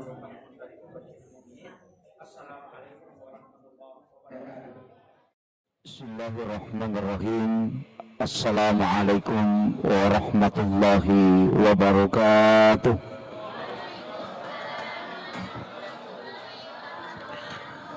Maulaya salli wa sallim daiman abada ala habibika khairil halki kullihim. هو الحبيب الذي ترجى شفاعته لكل خير من الأحوال المقتحم يا ربي بالمصطفى بلغ مقاصدنا واغفر لنا ما مضى يا واسع الكرم يا ربي بالمصطفى بلغ مقاصدنا واغفر لنا ما مضى يا واسع الكرم إلى حضرة النبي المصطفى صلى الله على سيدنا محمد الفاتحة. أعوذ بالله من الشيطان الرجيم. بسم الله الرحمن الرحيم. الحمد لله رب العالمين الرحمن الرحيم مالك يوم الدين. إياك نعبد وإياك نستعين. اهدنا الصراط المستقيم صراط الذين أنعمت عليهم غير المغضوب عليهم ولا الضالين. اللهم نور قلوبنا وقلوب جميع من حضر في مجلسنا هذا بنور المعرفة وعلم المكاشفة والبصيرة والإيمان والإسلام. يا فتاح يا عليم افتح قلوبنا وقلوبهم فتوح العارفين. ربنا افتح بيننا وبيننا بالحق وأنت خير الفاتحين. آمين آمين يا رب العالمين. Hadratul muhtaramin wal muhtaramat ikhwanu fillah. Alhamdulillah wa syukurillah wa la hawla wa la quwata illa billahi wa huwal aliyyil azim.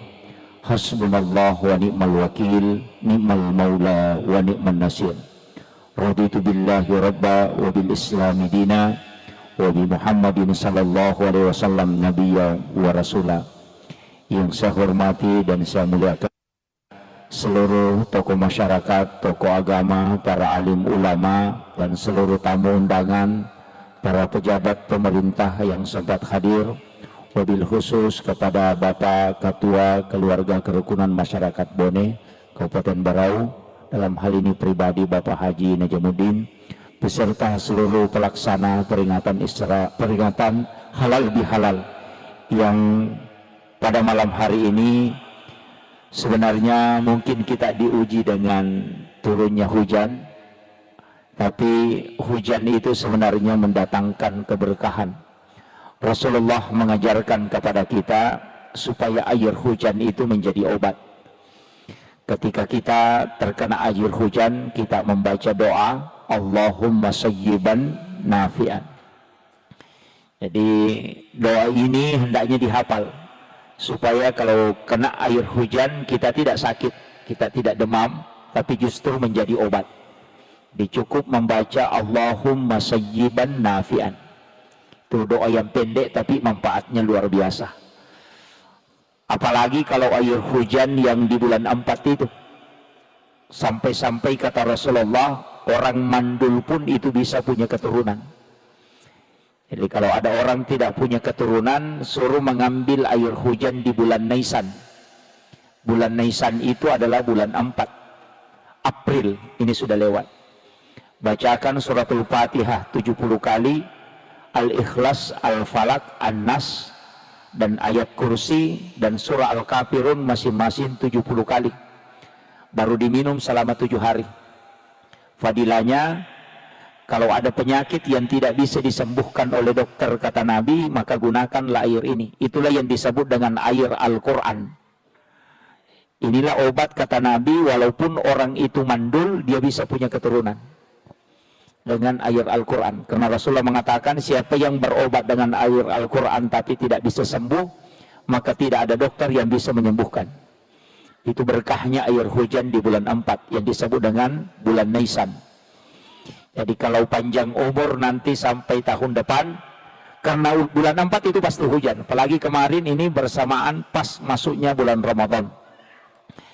Di hadis yang lain mengambil 3 hari berturut-turut. Di bulan 4 turun hujan, misalnya malam ini hujan, besok malamnya hujan, besok malamnya lagi hujan.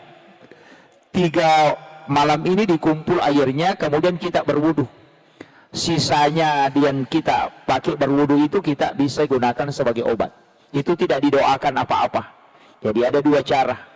Nah ini yang silakan dipakai. Makanya ini air hujan. Ya, kalau air hujan itu sudah didoakan dengan surah-surah itu tadi, itu disimpan sampai 10 tahun tidak akan berubah warnanya. Ya, itu karena air yang obat itu Pak sebenarnya banyak. Termasuk air Sam-Sam itu obat. Air laut juga obat. Bahrudin Lopa almarhum itu selalu mandi di laut. Kemarin saya bincang-bincang dengan Bapak Insinyur Haji Aksa Mahmud. Beliau umurnya sudah 67 tahun tapi masih mampu berenang di laut itu sampai 1 kilometer. Itu sampai orang muda pun tidak mampu tembus itu. Tapi beliau karena setiap hari mandi di laut. Karena memang Rasulullah mengatakan air laut itu adalah obat. Bahkan kalau ada orang yang dia ru'yah tidak bisa, jinnya tidak bisa pergi, maka suruh mandi di laut, kasih menyelam pertama, baca suratul Fatihah. Nanti sampai baru diangkat naik. Baru suruh menyelam kembali, baca ayat kursi. Jinnya itu akan keluar. Itu ru'yah yang paling cepat dengan menggunakan air laut. Ini penting saya sampaikan. Untuk dalam Islam ini Pak sebenarnya luar biasa. Kemudian ini acara halal bihalal. Sebenarnya istilah halal bihalal ini cuma di Indonesia. Orang Arab itu pusing kalau kenal istilah halal bihalal. Yang kedua Arab juga itu, orang Arab itu juga pusing kalau kita bilang yatim piatu. Di Saudi itu tidak ada istilah yatim piatu, yang ada adalah anak yatim. Kalau kita di Indonesia ada ditambah yatim piatu. Kalau ibu bapaknya meninggal, yatim piatu. Kalau hanya satu disebut yatim. Itu hanya Indonesia yang punya. Istilah mudik juga di Indonesia. Di negara barat itu tidak ada. Halal bihalal juga di Indonesia. Pertama halal bihalal itu dipelopori oleh Soekarno. Dan juga istilah ini diberi oleh Kiai Wahab Hasballah, pendiri Nahdlatul Ulama. Kenapa sebenarnya istilah ini masuk ke tradisi? Tapi dia tradisi yang bersentuhan dengan agama. Makanya dalam kaidahnya Imam Asy-Syafi'i, al-adatu muhakkamah. Jadi kalau tradisi yang baik itu bisa dijadikan dasar dalam agama. Jadi ketika dia baik itu tidak masalah. Makanya halal bihalal ini sebenarnya menyambung yang terputus, merangkai yang retak, mengeratkan yang longgar, menghilangkan sekat yang ada. Itu sebenarnya intinya. Kadangkala kita jabat tangan, tapi kalbu itu tidak connect. Kan kadang-kadang begitu. Saya bersyukur di masjid kita ini setelah sholat isya tadi berdiri, kemudian bersalawat, kemudian salaman. Itulah halal bihalal sebenarnya. Cuma kita kadang format halal bihalal ini dilakukan sesudah Ramadan. Kenapa? Karena orang pulang yang dari jauh itu datang. Pemerintah, masyarakat, dermawan dengan orang biasa berkumpul di satu masjid kemudian adakan. Walaupun sebenarnya tidak seperti itu. Sudah sholat berdiri kemudian jabat tangan. Itulah halal bihalal. Nah, kemudian kita orang Bugis, terus terang saya sampaikan, di Bugis itu biasa kalau jabat tangan, kadang dia meletakkan tangannya di kepala. Kalau sudah jabat tangan begini, dia kasih begini tangannya. Ada juga dia bawa ke dadanya. Sebenarnya itu pesan. Itu tidak ada petunjuk dalam agama. Bilang kalau sudah jabat tangan, bawa ke kepala, tidak ada. Tapi itu tafaul. Ketika dia jabat tangan, kemudian dia bawa ke kepalanya, itu pesan. Bahwa dulu itu kepala aku pernah mendidih. gara-gara jengkel sama kamu. Tapi saya sudah maafkan. Hanya dia kasih begini. Kalau dia bawa ke dadanya, artinya dadaku ini pernah sesak karena marah kepadamu. Tapi sekarang sudah lapang, makanya dia letakkan di dada. Itu hanya simbol. Tapi itu tidak dilarang. Kalau ada yang tidak melakukan itu tidak masalah. Tidak masalah. Cuma kadang-kala orang saling memaafkan itu ada jarak.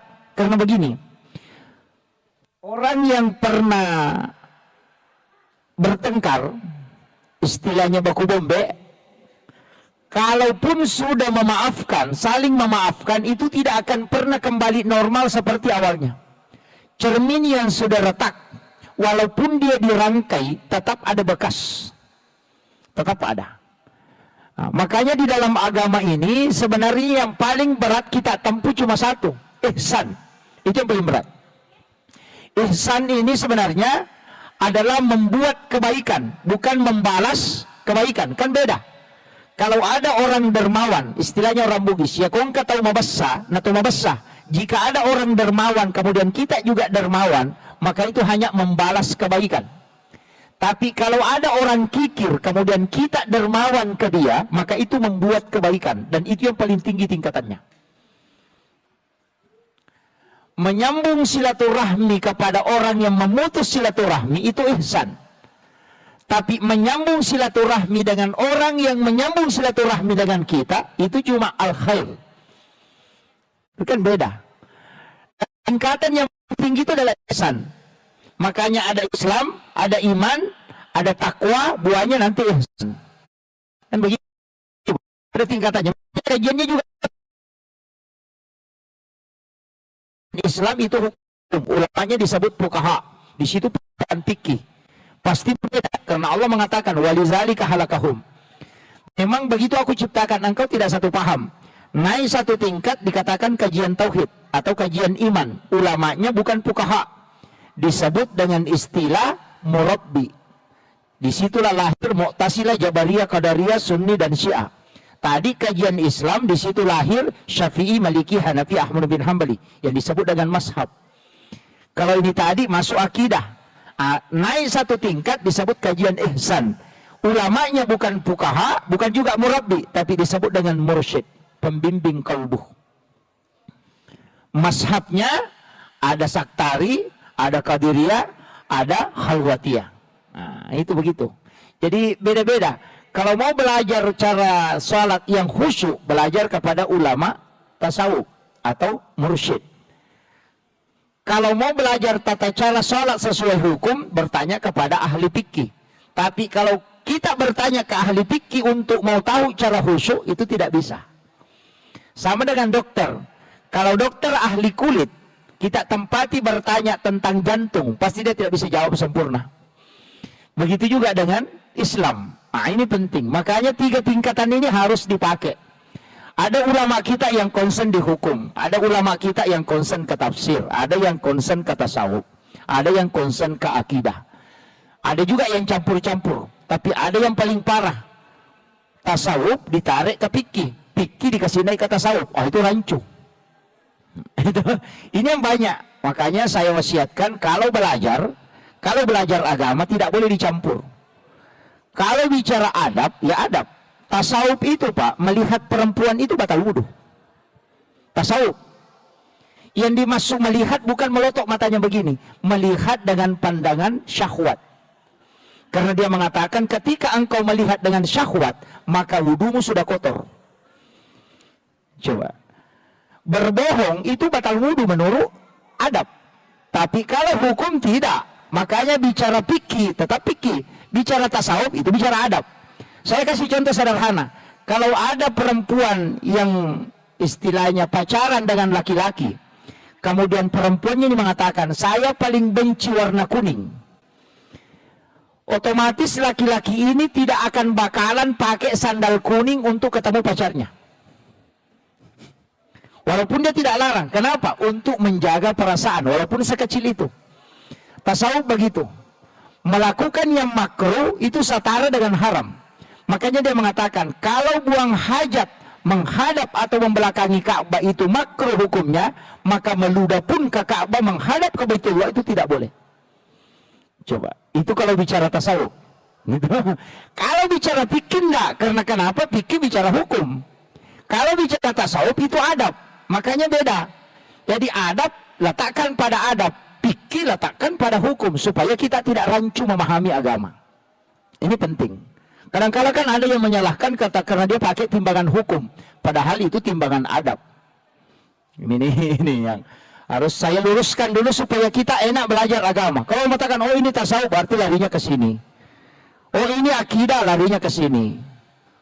Kadang hadis akidah ditarik ke hadis fikih. Ketika Rasulullah mengatakan umatku akan terbagi 73 golongan. Ini hadis ditarik ke fikih, padahal hadis ini hadis tauhid. Sehingga dia mengatakan mana yang benar ini antara Syafi'i Maliki, padahal bukan itu. Bukan. Ini yang makanya pada malam hari ini mudah-mudahan nanti ada hikmah. Soalnya kalau halal lebih halal yang mau dibahas hanya saling memaafkan. Ini halal kalau sudah ceramah kita berdiri kemudian berebutan jabatan tangan dan saling memaafkan, itu yang paling tinggi. Kalau halal. Tapi sebenarnya kalau kita mau kaji lebih dalam, sebenarnya itu ada dosa yang sering kita lakukan. Terutama kalau saya ceramah untuk bagi kehidupan, nasihat pernikahan, saya sering sampaikan begini, perempuan itu paling sering berdosa. Menipu orang yang sudah tidak. Mana contohnya? Kalau dia mau pakai bajunya dan itu bajunya sudah sering sekali dia pakai, biasa sebelum dia pakai baju dia sudah tidak begini. Nanti orang bilang itu terus bajunya yang pakai. Kalau orang tidak pernah bilang, cuma dia yang bilang. Ini kan tidak disadari, kan? Tidak disadari. Kadang-kadang ada dosa yang kita anggap biasa, tapi justru fatal akibatnya. Kadang-kadang Rasulullah mengajarkan ketika duduk di pinggir jalan, menghadaplah ke dalam, jangan menghadap keluar. Pernah duduk di depot-depot, di jalan, jangan menghadap ke jalan, menghadap ke dalam. Dia bilang begini, Pak Ustaz, itu tidak enak karena tidak ada dilihat. Makanya kalau melihat pasti nanti muncul. Nah, itu bajunya si Adi warna putih, baru dimaknya warna hitam. Tidak konek, kayak begitu. Jadi itu adalah panah-panah syaitan katakan. Jangan biarkan dia syaitan itu memanah. Misalnya begitu. Makanya kalau ini sebenarnya sering kita berdosa tapi dosa itu tersembunyi dan itu kita anggap biasa. Ingat nanti dosa kan banyak tingkatannya. Ada yang katakan dosa besar, ada dosa kecil. Tapi yang istilah bukannya dosa besar ketika diikuti dengan istighfar dan bukannya dosa kecil ketika dilakukan terus-menerus. Mereka mengatakan ini dosa kecil saja, bisa terus-menerus dilakukan. Bukan ke gunung itu adalah tumpukan kerikil kecil. Begitu. Jadi kadang-kadang kita ini dosa biasa saja, tapi padahal itu justru menjadi dosa besar. Makanya ada beberapa nanti saya ingin sampaikan, mudah-mudahan yang merekam silahkan merekam, karena saya begitu Pak, saya tidak punya diri. Dan sekarang kalau Ustaz itu punya diri ya, kalau saya punya, siapapun yang merekam silahkan ambil. Anda mau mengaku silahkan, tidak usah berhubungan dengan saya. Dapat ceramah Anda mau amalkan sudah, karena saya sudah biasakan langsung itu sebelum ceramah. Bisa gitu Pak, kalau ada yang merekam, semua yang tanya itu ide-ide itu bukan dari saya, itu dari orang. Saya hanya memiliki ceramah yang bisa saya sampaikan, dan setelah saya sampaikan itu di rumah. Saya tidak mau meluruskan lagi. Bahkan ada akun YouTube saya itu kalau sudah mulai meningkat saya pernah mengapa supaya itu kembali. Sengaja, karena itu wasiat dua mati. Makanya berat. Saya selalu sampaikan kalau pagi saya ceramah itu kunci itu pesan. Jangan pernah sebut bahwa mau dikasih isi amplop sekian, karena pasti saya ada. Kalau mengatakan saya kemarin sempat dihubungi ada beberapa orang yang dihubung proses. Kemarin saya manusia ada di sini saya kasih sekian. Saya tuh masih tahu bahwa maaf saya tidak ada. Tidak terkait ceramah. Saya tidak mau. Kenapa? Karena kita susah ikhlas untuk mengajar. Ceramah itu susah. Kita dari dulu ini Pak enak. Masuk surganya bisa jalan-jalan sampai. Kalau saya belum pernah lagi. Khususnya begitu. Ini bahaya. Jangan sampai jemaahnya masuk surga ustaznya sehingga di neraka itu jadi masalah. Ini makanya saya sampaikan ada anak kita. Saya 3 kali mau berhenti ceramah. Sudah 3 kali minta izin ke salah satu guru saya, profesi saya. Pak Kiai mohon ini saya mau berhenti. Jangan. Saya bilang, saya susah menimbang bagaimana cara ikhlas. Jadi sampai kata ini tips. Kalau ada penceramah, ini tips. Itu yang saya sampai hari. Mudah-mudahan Allah memberikan keistiqomahan dan menjaga sampai akhir saya. Kan begini, saya tidak kasih tahu kalau dikasih sesuatu jangan pernah buka. Jadi saya begini, kalau dikasih amplop, jangan pernah buka. Saya itu kalau berangkat selalu Allah. Kalau dikasih amplop itu saya pernah buka. Saya kasih istri. Nanti istri simpan di dalam ini. Jadi saya kasih tahu memang dia. Kapan kau kasih tahu saya sekian jumlahnya kita cerai. Dan dia tidak pernah kasih tahu. Kalau saya minta dia bilang berapa tidak perlu. Asal saya dia kasih. Jadi saya tidak pernah tahu itu dari sana sekian dari sana sekian. Supaya nanti kalau panitia menghubungi kembali tidak muncul itu. Ini kan manusia Pak. Pasti saya akan mundur. Kalau misalnya dia kasih tahu, saya kasih 500.000. Nanti kalau panitia dari sana melapor, langsung setan itu muncul. 500 kembali. Kan begitu. Sehingga dalam otaknya yang dia rame itu 500. Berkali itu kan dijauh. Jadi saya begitu. Saya hanya sampaikan ya Allah mudahkan saya untuk menyampaikan dan saya tidak pernah punya tidak.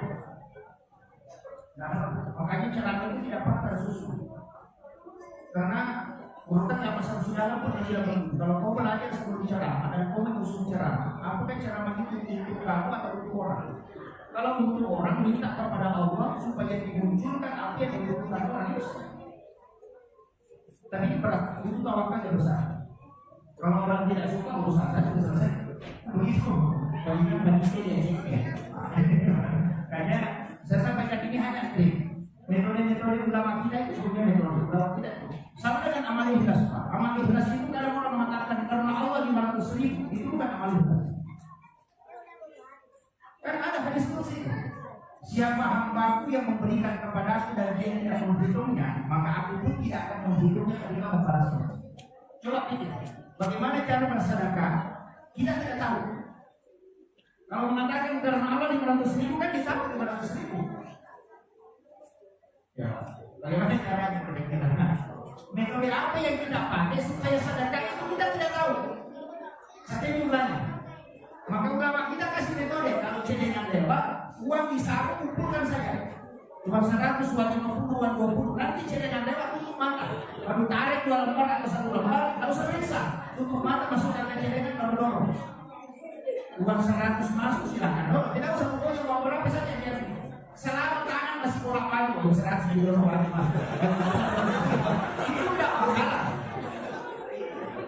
Jadi ulama kita itu mengajarkan agama dengan ikut dengan metodenya. Karena kadang-kadang agama ini kita stagnan dengan metode. Ya, metode makanya saya sama Pak. Saya sampaikan begini. Itu malaikat Pak, itu capek juga. Capek.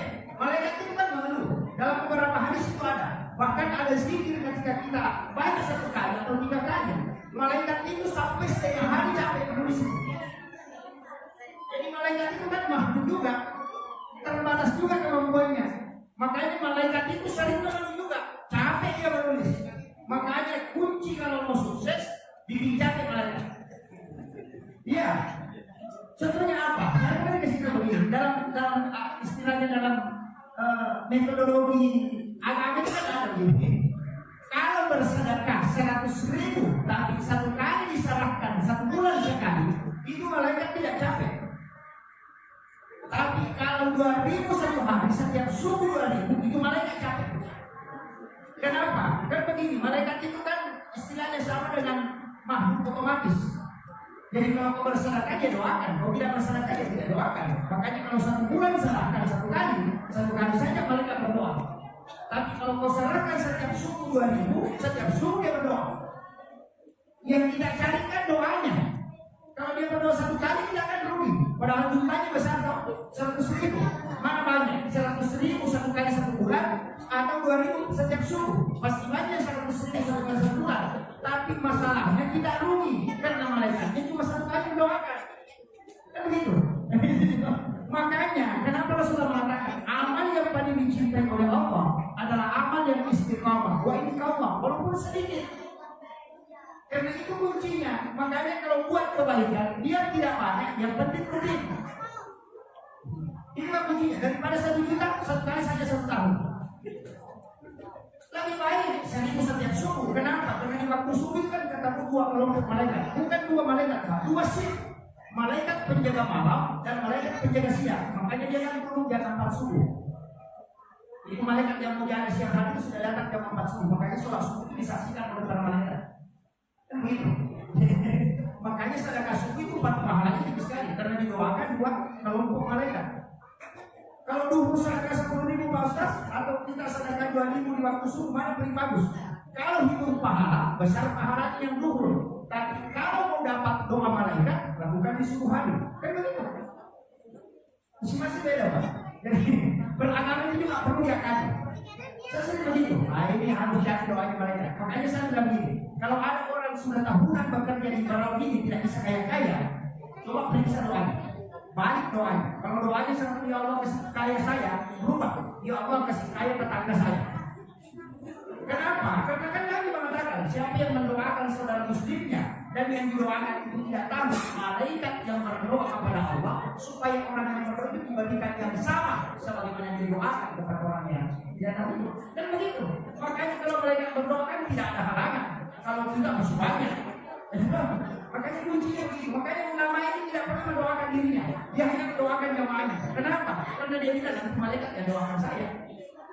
Coba ini kunci yang nomor. Karena doa kita itu selalu terbatas. Ku semua, istriku, anakku, kebunku, pekerjaanku, ku semua. Itu doa terbatas. Doa kiki itu.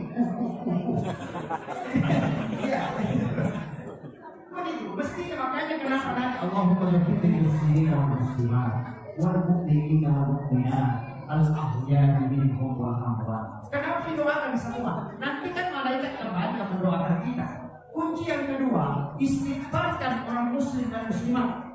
Allahumma ghafir muslimin wal muslimat.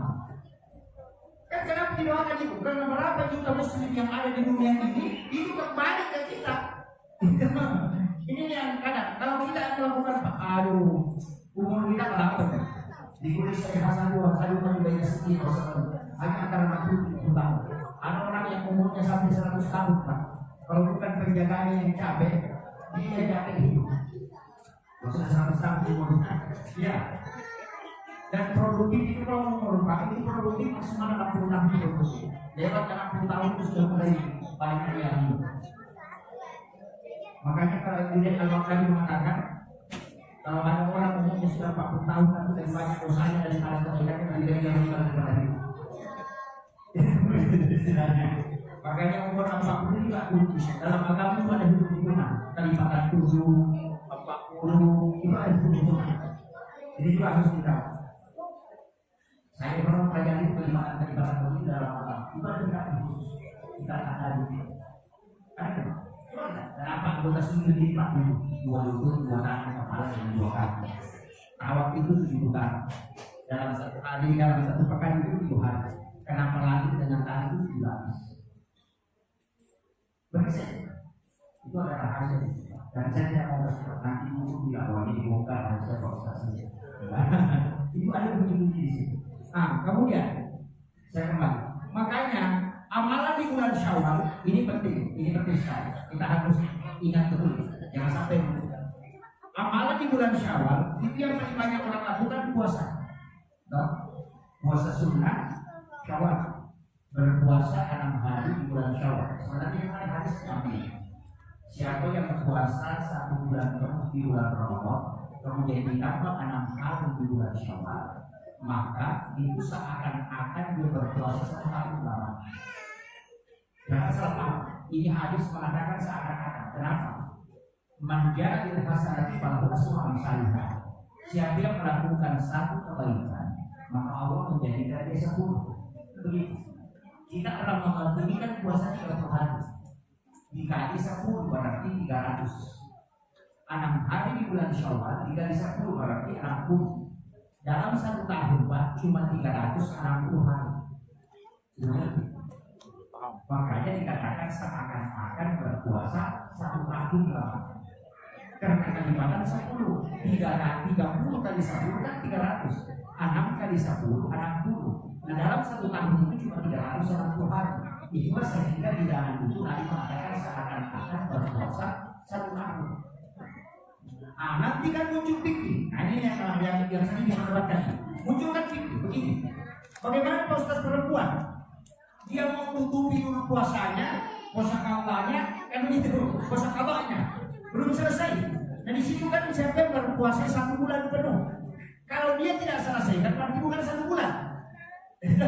Jadi dia harus selesaikan dulu. Itu pendapat pertama. Makanya puasa kawal harus diselesaikan. Apalagi dia yang wajib. Kalau kita meninggal, nah kita tidak laksanakan di puasa sunnah Syawal, itu tidak berdosa. Tapi kalau puasa wajib ini mesti diganti. Kalau dia meninggal belum selesai, anaknya yang punya tanggung jawab. Kan begitu. Nah, saya kira ulama mengatakan tidak, selesaikan dulu di puasa fardu baru 1 Syawal. Nah, masalahnya kita orang Bugis atau di perantauan rata-rata pengantin itu banyak kalau sudah Ramadan. Itulah kadang-kadang jadi masalah. Ada ulama pendapat yang kedua, dia mengatakan begini, puasa qada kan ada 11 bulan, bisa diganti. Kalau puasa Syawal cuma bulan Syawal, makanya kalau mepet waktunya kerjakanlah dulu Syawal, nanti yang qadanya diganti belakangan. Itu pendapat kedua. Semua nanti Pak ada masalah. Kan kalau mau dipakai kalkulasi berdebat kan begini, apakah kau jamin kau bisa hidup 11 bulan lagi? Kan itu. Apakah kau jamin? Kan tidak mungkin. Nah ini jadi masalah. Kemudian ada ulama mengambil jalan pintas. Pasti perempuan paling suka ini. Ini pendapat ketiga. Ini yang paling disuka perempuan. Dia mengatakan kalau puasa qada di bulan Syawal, ingatkan di bulan puasa Syawal. Ini yang paling disuka perempuan. Jadi kamu tinggal puasa qada, niatkan juga puasa Syawal. Jadi kalau sudah puasa qada 6 hari, itu sudah puasa Syawal juga. Yang penting kau kerjakan di bulan Syawal. Karena hadis mengatakan berpuasa 6 hari di bulan Syawal. Mari kita memakai. Kan begini Pak, semua ulama fikih sepakat bahwa sunnah bisa digandengkan niatnya dengan fardu. Bisa. Yang tidak boleh itu fardu dengan fardu, sunnah dengan sunnah boleh, sunnah dengan fardu boleh. Misalnya begini, kita puasa Syawal sekaligus niatkan puasa Senin, itu boleh. Atau kita puasa Syawal sekaligus niatkan puasa Kamis, sunnah Kamis. Atau bisa puasa qada pengganti puasa Ramadan sekaligus niatkan puasa sunnah Kamis, boleh. Satu puasa 2 niat.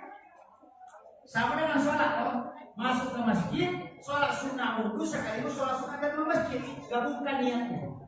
Cuma 2 rakaat dapat 2 pahala. Tapi kalau fardu dengan fardu tidak boleh. Ini dalam masalah fikih. Makanya ada ulama yang membolehkan. Tapi kalau mau kejar pahala, ya pisahkan. Tapi kalau mepet waktu, mau sholat sunnah dan masjid, tinggal 3 menit. Mau juga puasa sunnah qabliyah. Bagaimana? Niatkan saja. Sholat sunnah qabliyah sekaligus sholat sunnah wudhu, tidak masalah. Karena menggabungkan 2 sunnah itu boleh. Seperti bahkan ada baca Pak, kalau tidak sempat sholat tinggal baca itu. Subhanallah walhamdulillah wala ilaha illallah wallahu akbar wala haula wala quwwata illa billah. Ada hadis yang mengatakan 2 kali, mengatakan 3 kali. Kalau melihat waktu tinggal 10 detik atau 15 detik, masuk saja berdiri bisa membaca 3 kali. Maka itu sama pahalanya kalau sholat sunnah dan masjid. Tapi itu khusus bagi yang terlambat. Jangan sampai sama pakai, tidak. Karena Bapak Ustaz sudah ajarkan zikir, ada yang dibaca dia tidak sholat, itu jadi masalah. Makanya saya paling tidak suka cara mengurangan lupa, yang penting kepalanya. Karena selalu bilang, saya hadir, saya dengar, tapi terputus-putus. Dia begini, makanya itu jadi masalah. Makanya kenapa? Itu kan ada sahabat, itu Asmaul Manusia di sini. Ada sahabat itu berdiri di depan pintu masjid, dia itu sudah berdiri di kamar. Dan sahabat itu tidak masuk. Kemudian Nabi kan membuka pintu rumahnya, kemudian dia melihat sahabat itu di luar. Dia masuk tidak masuk. Dia ada tidak ada di depan. Kemudian dia tanya, kenapa kau tidak masuk? Dia mengatakan kalau itu saya masuk ya Rasulullah, tidak mungkin saya dapat lagi sama sekali ke masjid karena tidak seperti ini mau tahu. Apa kata Rasulullah? Kalau begitu, datanglah mau masuk ke dalam masjid, berdirilah. Kemudian baca zikir Subhanallah walhamdulillah wala ilaha illallah wallahu akbar. 3 kali itu sama pahalanya ketika aku sholat sunat dengan saudara. Itu hanya berlaku untuk orang yang terlambat. Ya, ini sama kemarin Pak, saya sebelum Ramadan, saya sempat berdebat dengan seorang penceramah tentang mandi junub dengan wudu. Begini, ini seperti saya sampaikan. Ketika ada orang yang kena penyakit asma, atau kena rasa kosong, hijromina, atau dia kena penyakit menggigil, nah dia sudah berhubungan dengan istrinya, dia mau mandi subuh, mandi wajib, tapi dia kena asma, tidak mandi, dia mau sholat subuh. Bagaimana caranya? Apalagi di daerah dingin. Ada ulama mengatakan begini, silahkan ditayamum dengan niat mengganti mandi, baru berwudu untuk sholat subuh. Sudah paham? Karena tayamum itu kan ada 2. Ada tayamum pengganti mandi, ada tayamum pengganti wudu. Kalau orang itu menggigil dan dipastikan kalau dia mandi pasti sudah tidak sholat subuh karena penyakitnya, maka tidak usah mandi. Cukup tayamum pengganti mandi, tapi berwudu untuk sholat subuh. Kenapa berwudu? Karena untuk wudu masih dia mampu tahan, tapi untuk mandi tidak mampu. Sehingga dia tidak wajib mandi. Tapi ini berlaku untuk orang yang kena asma. Ini kan begitu. Agama itu selalu ada pengecualian begitu. Kadang-kadang wah ada jalan baru Pak Ustaz. Tidak boleh. Tidak, pasti berdosa. Jangan teman-teman kamu permainan wah saya bisa tayamum saja dan mandi kosong pada begini sudah berwudu selesai. Kenapa ini bisa ada? Suatu ketika ini hadis kita bisa praktis kalau bisa. Ada sahabat itu kena kepalanya batu sampai pecah dan keluar darah segar. Nah, dia berhubungan pada malam harinya dan setelah subuh dia mandi dan dia menyiram kepalanya sampai air masuk di pecahan kepalanya itu sehingga dia meninggal. Dan diberitahukan Rasulullah ketika mengkremasi jenazah, apa kata Nabi? Seandainya dia bertayamum untuk mengganti mandi junubnya dan dia berwudu untuk sholat masih bisa salah.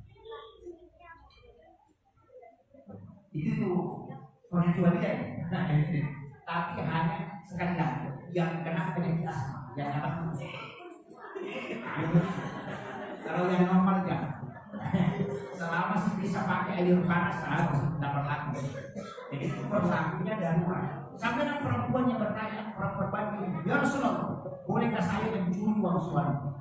Karena Nabi mengatakan tidak boleh perempuan mengambil uang suaminya walaupun sudah dikasih. Ingat itu harus tahu ini. Kalau minta uang, Pak, kasih uang tak 100.000 mau nggak beli kapulu dan tidak ada di saku celana. Jangan sekali-kali langsung ambil di situ. Ambil itu celana atau dompetnya suami tak bawakan ke suami tak nanti dia kasih. Dan susah itu Ustaz? Tidak susah. Nabi sudah tahu. Kalau perempuan minta uang 50.000, nah uang 100 nak dapat tidak ada berarti. Dia sudah tahu. Kan begitu, minta uang 20.000, sekalinya di saku dia dapat uang 50, tidak ada sekembali bisa saja. Padahal tadi minta cuma 20. Tapi dia dapat uang 100, dia ambil semua. Kembalinya tidak ada. Makanya wanita dijaga supaya tidak berdosa. Kalau dia minta, maka suami yang nanti kasih bantu. Ini cara itu. Tapi perempuan ini bertanya, bagaimana dengan saya? Apakah boleh saya curi uang suami? Nabi mengatakan, bagaimana dengan suaminya? Dia mengatakan, paling tinggi. Tidak ada yang lagi. Kalau saya bagaimana tingginya? Dia seperti bela, dia bawa uang. Rasulullah mengecualikan, kalau begitu boleh kau mengambilnya, tapi jangan melampaui batas. Kan itu begitu. Agama itu begitu Pak. Makanya kalau sekolah lelaki, ini lelaki orang kalau bocah kok punya barang, itu pasal istilahnya ini lelaki itu kalau kan besi baja itu kalau ditinggi tidak bisa berkurang. Begitulah kalau orang ingin tak banyak tidak mau kasih. Kalau ada begitu boleh dijual. Tunggu sampai jadi itu baru bisa sampai. Tapi tidak boleh melampaui batas. Tapi untuk suami yang tidak punya sifat kikir, haram hukumnya tidak lakukan. Jadi itu kasuistis namanya. Itu pengecualian pada hal-hal tertentu. Itu tidak boleh. Ini agama begitu Pak. Selalu ada hal-hal begitu. Sama dengan ini. Ada orang tua datang ke Rasulullah. Ya Rasulullah, bolehkah kalau saya sudah berwudu kemudian ingin sholat, tapi saya menyentuh kemaluan tanpa pelapis, bolehkah berwudu ke saya kembali baru sholat? Anda katakan tidak usah. Karena yang dosa itu sama dengan anggota tubuh yang lain. Tapi tidak lama kemudian datang lagi anak muda 3 orang bertanya, ya Rasulullah, kalau saya sudah berwudu kemudian menyentuh kemaluan tanpa pelapis, kemudian ingin sholat, apakah saya harus berwudu? Nah, mengatakan berwudu terjadi semua. Pertanyaannya sama, tapi jawabannya tidak. Kenapa? Yang pertama orang tua yang bertanya, yang kedua anak muda. Ulama tidak mengatakan yang pertama orang tua bertanya, itu kalau orang tua yang pegang kemaluannya palingan cuma belakang dia. Tapi kalau anak muda itu ada syahwat, makanya Pak. Sehingga ada pendapat tidak mengatakan tidak, anak muda orang tua sama ada syahwat yang batal, tidak dipakai syahwat. Ada mengatakan tidak, kalau orang tua tidak apa-apa, mungkin cuma gagal jalan. Kalau anak muda bukan apa-apa, itu yang dipakai Tuhannya. Kan beda tuh, ini Pak. Jadi masing-masing hadisnya sama, tapi pengambilan hukum berbeda. Kenapa? Karena mereka menggunakan imbalan lain. Begitu kalau belajar agama itu harus sulit, supaya tidak menyalahkan orang. Karena agama tidak begitu susah. Sama dengan kalau ada di sini Pak, kalau kita pemimpin atau pas usaha, bahwa uang ke masjid untuk usaha diterima atau tidak? Ya, diterima atau tidak? Nah, diterima. Kalau Imam Syafi'i, kalau sudah tahu membaca Abu Hanifah, kalau sudah tahu itu uang haram, jangan sekali-kali terima. Karena orang tidak akan doa. Panitia yang dipimpin kepala ini tadi ngomong. Karena dari yang haram itu haram. Nah, kalau ini super tahu terima ini. Kenapa? Kalau kau tidak tadi mau berdosa. Karena kalau kita bantu minggu perkosaan, bukan mengimbangi perkosaan. Kalau kau ambil tidak, tidak. Tapi ambil jangan masukkan ke masjid. Kalau aku nyesek atau di sini. Kalau aku mengarah pakai di sini, jangan masukkan ke dalam masjid. Itu saya suka banget. Tapi namun dia sugi beda. Kalau mau aman di kota amal besar, jangan tadi masuk ke dalam masjid atau pakai barcode. Kalau ada orang mau bersedekah, di situ aku suka saya kecilin. Nanti kalau dari kamu yang ditanya sama malaikat dari mana nih? Di situ saya atau mati di sini. Selesai sudah sekali. Makanya ulama kita begitu, artinya dia membuka jalan supaya orang bisa selamat. Makanya fikih itu mencari jalan kedua. Kalau tidak dapat jalan kedua, dua jalan. Tapi itu dilakukan oleh ulama mujtahid, bukan orang seperti saya. Itu harus posisi 9. Kalau tidak posisinya yang berdua, makanya saya itu tidak punya pendapat, cuma menyampaikan pendapat ulama. Saya seperti pelayan saya. Uki ketika masaknya itu seperti ulama kita profesor siap itu sudah menguasai fatwa. Begitu juga kadang tidak pernah berkata dia hanya mengambil fatwa ulama. Begitu Pak. Jadi saya ini seperti itu menyampaikan. Kalau mau protes pendapat saya, protes ulama yang pernah bilang. Dia ujinya kan, makanya kita ini selalu ambil jalur aman. Kemudian saya kasih tahu ini yang sering kita lakukan puasa sunnah. Padahal ada satu ibadah di bulan Syawal ini yang paling pokok adalah sholat sunat utama. Pernah dengar? Sholat sunat utama. Sholat sunat utama ini sebenarnya, mari bertemu ya. Sholat sunat utama ini sebenarnya adalah sholat sunat yang dilaksanakan hanya bulan Syawal. Lewat bulan Syawal tidak boleh. Tidak boleh. Dan ini dilaksanakan dalam rakaat. Surah yang dibaca itu adalah saya surah yang dibaca itu surah Al-Ikhlas.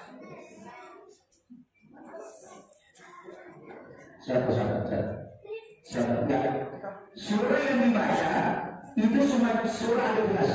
Setiap satu rakaat itu 15 kali. Dan saya lakukan sholat ini sudah 18 tahun lamanya. 18 tahun. Bisa kita sholat hanya sekali dalam bulan Syawal. Bisa juga setiap pekan di hari Jumat. Bisa juga setiap malam atau setiap hari. Yang paling afdal itu setiap hari. Apa gunanya Pak? Nah, ini yang paling dicari orang. Selalu kalau ada sholat sunnah, apa gunanya? Itu yang banyak. Karena kita ini umat Islam yang selalu mau berdagang. Kalau ada manfaatnya saya lakukan, kalau tidak ada tinggalkan saja. Itu Rasulullah bersumpah, siapa yang melaksanakan sholat sunnah utama dan dia punya penyakit di dunia, pasti ada yang datang mengobati. Pasti ada yang datang mengobati. Jadi obatnya itu bukan karena melalui medis, tapi melalui mimpi. Itu ada kisahnya itu di kitab yang utama. Dia mengobati anak muda yang kena penyakit mata itu di Mesir. Matanya itu bengkak sehingga biji matanya keluar. Dan tidak ada dokter yang bisa mengobati angkat-angkat semua. Tapi Imam Qudamah, karena anak muda ini melaksanakan sholat sunnah utama di Mesir. Imam Qudamah itu sesudah sholat subuh, dia tidur di atas sajadahnya sambil mengaji, dia tertidur. Di dalam tidurnya itu didatangi Rasulullah. Kemudian dia beritahu, wahai Imam Qudamah, ada anak muda di Mesir sakit, kau obati, ludahi matanya. Imam Qudamah itu meludahi matanya dalam mimpi. Dan anak muda ini tadi juga tidur di atas sajadahnya di Mesir. Padahal jaraknya itu kurang lebih 400 km. Pas dia bangun, dia rusak matanya basah. Dan itu biji matanya lalu masuk ke dalam. Dan dalam waktu 1 hari itu bisa 10 tahun. Ditanyalah sama dokter, siapa yang mengobati matamu? Dia bilang buku dalam. Orang tidak ada yang percaya karena jaraknya itu jauh sekali.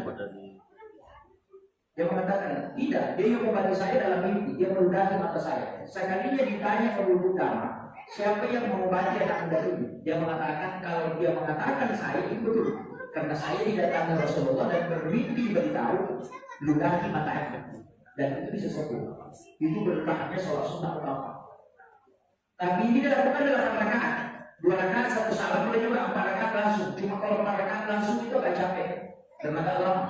Paling ambalnya itu 2 rakaat 1 salam, itu yang paling mudah. Tapi setiap 1 rakaat sesudah pada itu baca surah Al-Ikhlas 15 kali. Dan itu harus sekaligus. Tidak boleh dalam 4 rakaat dulu istirahat, nanti lagi baru kerjakan. Tidak boleh.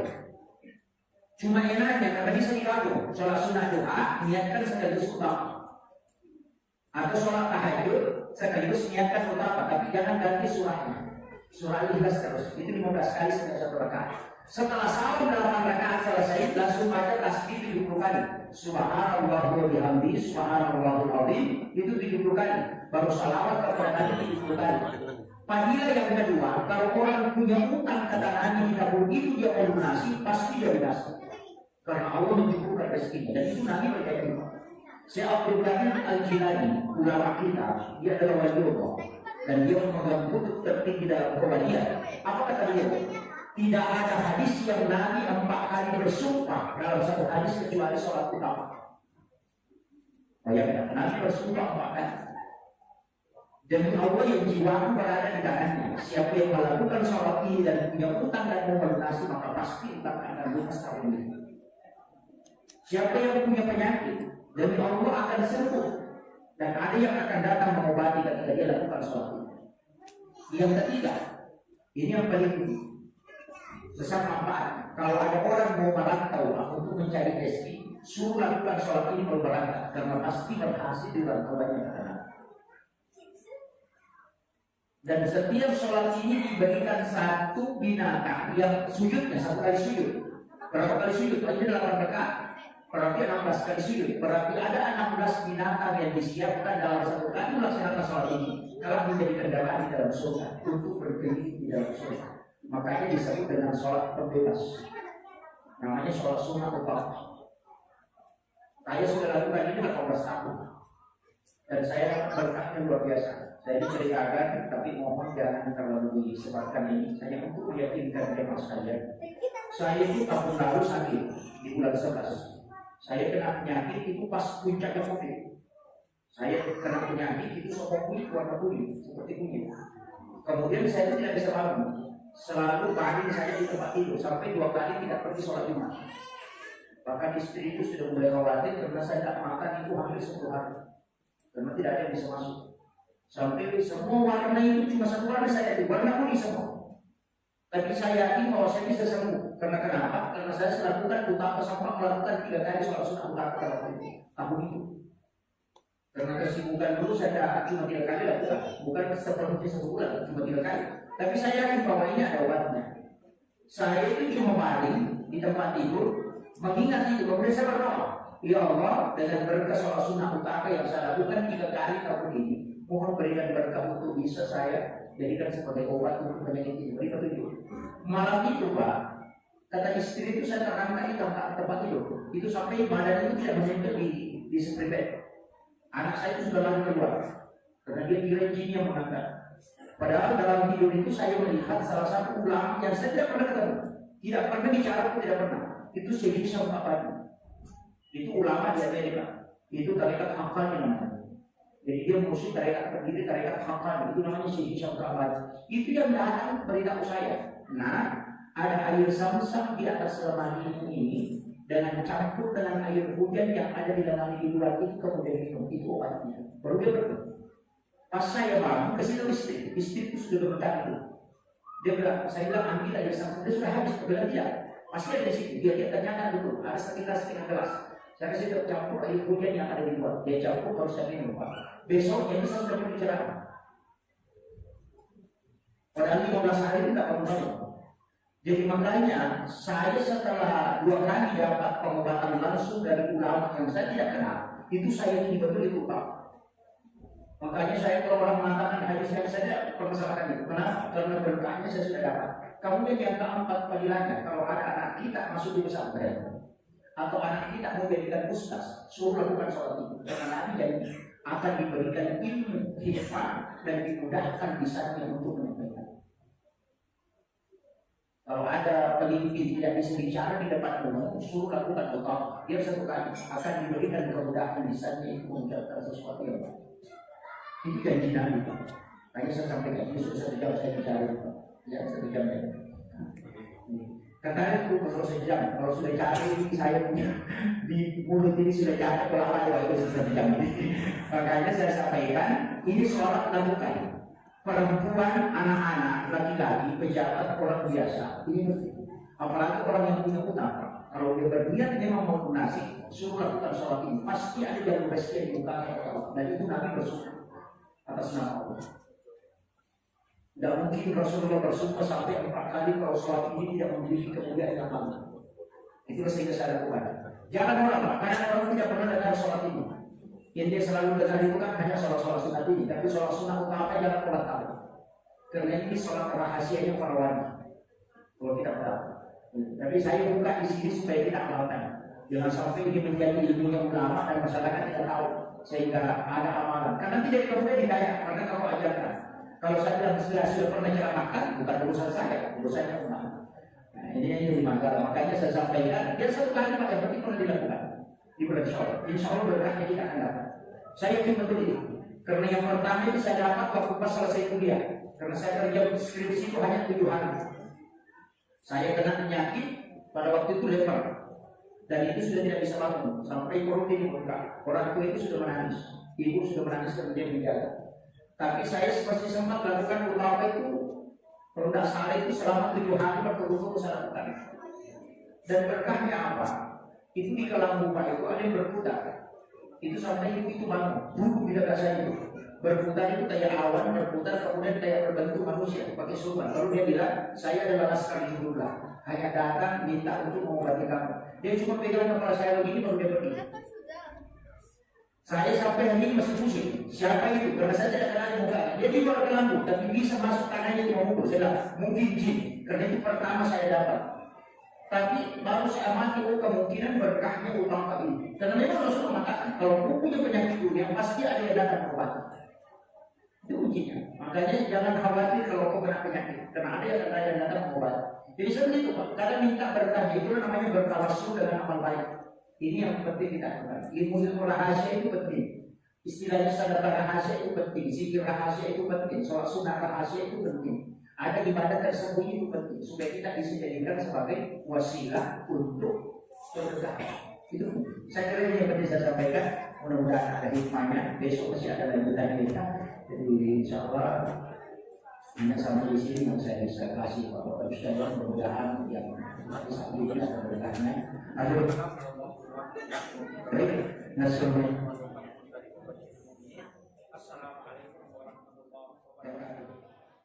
Bismillahirrahmanirrahim. Assalamualaikum warahmatullahi wabarakatuh.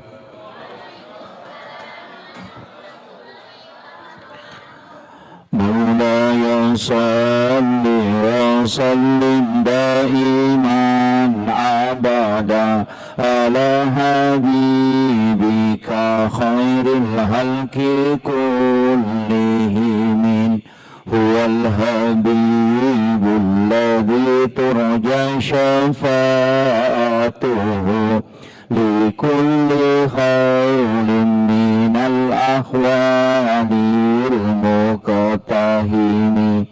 Ya Rabbi bil Mustafa balligh maqasidana waghfir lana ma madha ya wasi'al karami. Ya Rabbi bil Mustafa balligh maqasidana waghfir lana ma madha ya wasi'al karami. Ila hadratin Nabi Mustafa sallallahu alaihi sayyidina Muhammadin al-Fatihah. A'udzu billahi minasyaitonir rajim. Bismillahirrahmanirrahim. Alhamdulillahi rabbil alamin arrahmanir rahim maliki yaumiddin. Iyyaka na'budu wa iyyaka nasta'in. Ihdinas siratal mustaqim. Siratal ladzina an'amta 'alaihim ghairil maghdubi 'alaihim waladdallin. Allahumma nawwir qulubana wa quluba jami'i man hadara fi majlisina hadza binuril ma'rifah wa ilmil muqasyafah wal basirah wal iman wal islam. Ya Fattahu ya Alim iftah qulubana wa qulubahum futuhal arifin. Rabbana iftah bainana wa bainana bil haqqi wa anta khairul fatihin. Amin amin ya rabbal alamin. Hadratul muhtaramin wal muhtaramat ikhwanu fillah. Alhamdulillah wa syukurillah wa la hawla wa la quwata illa billahi wa huwal aliyyil azim. Hasbunallah wa ni'mal wakil, ni'mal maula wa ni'man nasir. Raditu billahi rabba wa bil islami dina wa bi Muhammadin sallallahu alaihi wasallam nabiyya wa rasula. Yang saya hormati dan saya muliakan seluruh tokoh masyarakat, tokoh agama, para alim ulama, dan seluruh tamu undangan, para pejabat pemerintah yang sempat hadir, wabil khusus kepada Bapak Ketua Keluarga Kerukunan Masyarakat Bone, Kabupaten Berau, dalam hal ini pribadi Bapak Haji Najamuddin, beserta seluruh pelaksana peringatan halal bihalal yang pada malam hari ini sebenarnya mungkin kita diuji dengan turunnya hujan, tapi hujan itu sebenarnya mendatangkan keberkahan. Rasulullah mengajarkan kepada kita supaya air hujan itu menjadi obat. Ketika kita terkena air hujan, kita membaca doa Allahumma sayyiban nafi'an. Jadi doa ini hendaknya dihafal supaya kalau kena air hujan kita tidak sakit, kita tidak demam, tapi justru menjadi obat. Dicukup membaca Allahumma sayyiban nafi'an. Itu doa yang pendek tapi manfaatnya luar biasa. Apalagi kalau air hujan yang di bulan 4 itu. Sampai-sampai kata Rasulullah, orang mandul pun itu bisa punya keturunan. Jadi kalau ada orang tidak punya keturunan, suruh mengambil air hujan di bulan Nisan. Bulan Nisan itu adalah bulan 4. April, ini sudah lewat. Bacakan suratul Fatihah 70 kali, Al-Ikhlas, Al-Falak, An-Nas, dan ayat kursi, dan surah Al-Kafirun masing-masing 70 kali. Baru diminum selama 7 hari. Fadilahnya, kalau ada penyakit yang tidak bisa disembuhkan oleh dokter kata Nabi, maka gunakanlah air ini. Itulah yang disebut dengan air Al-Quran.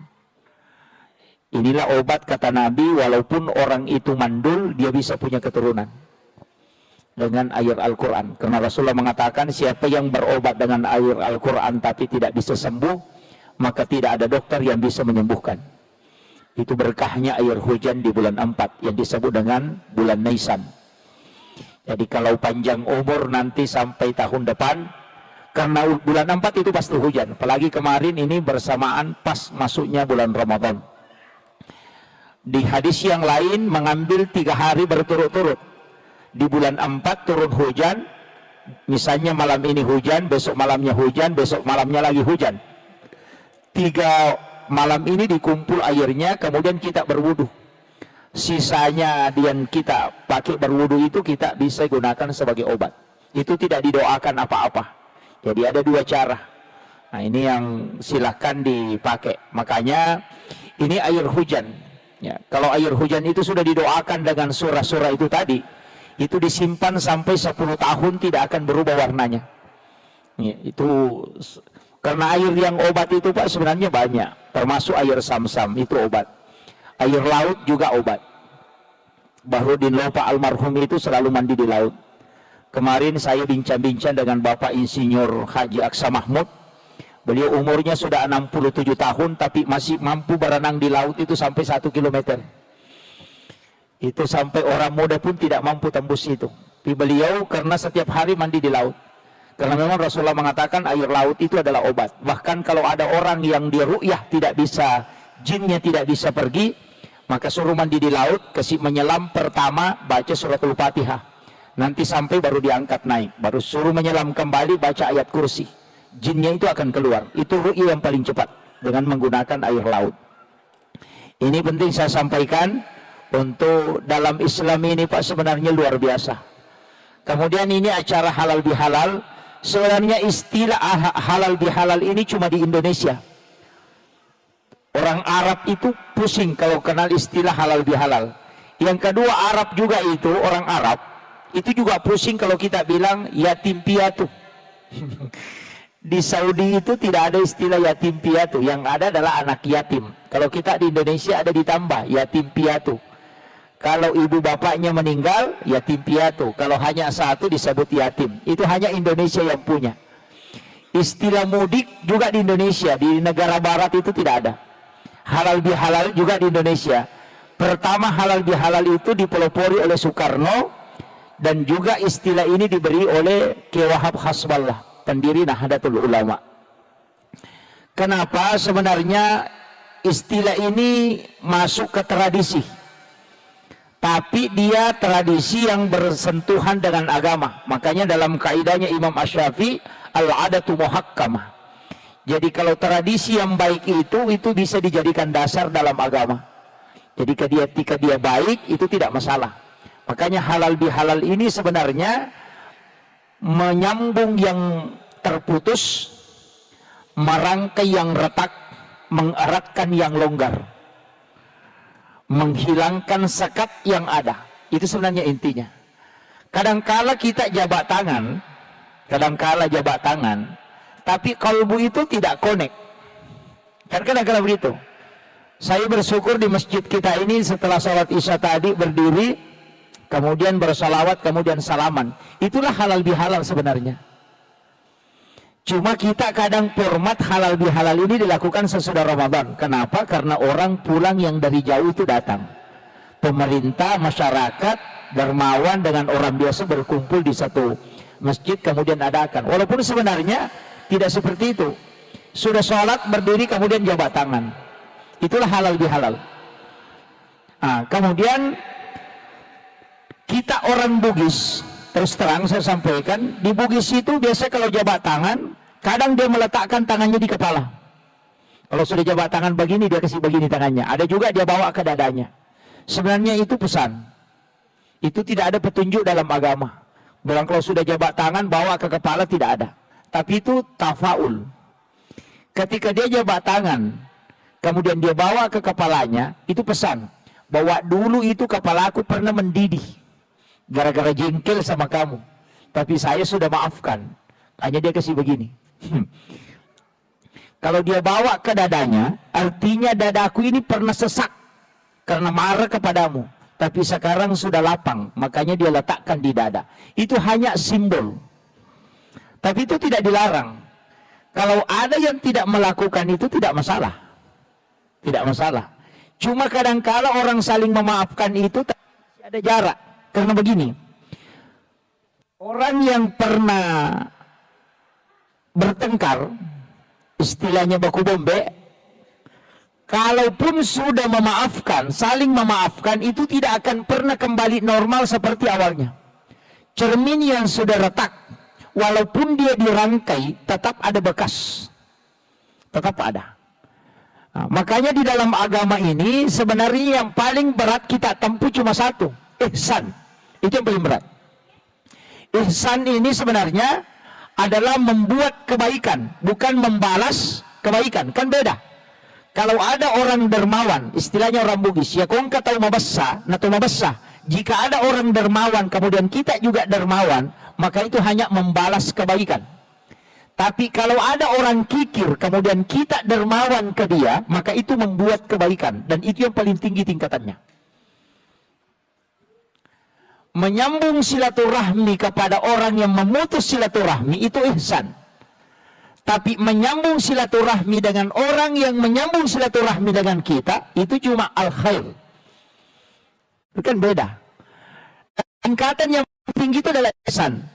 Makanya ada Islam, ada iman, ada takwa, buahnya nanti ihsan. Kan begitu. Ada tingkatannya. Kajiannya juga.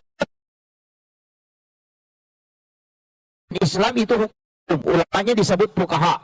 Di situ perkataan fikih. Pasti berbeda karena Allah mengatakan walizalika halakahum. Memang begitu aku ciptakan engkau tidak satu paham.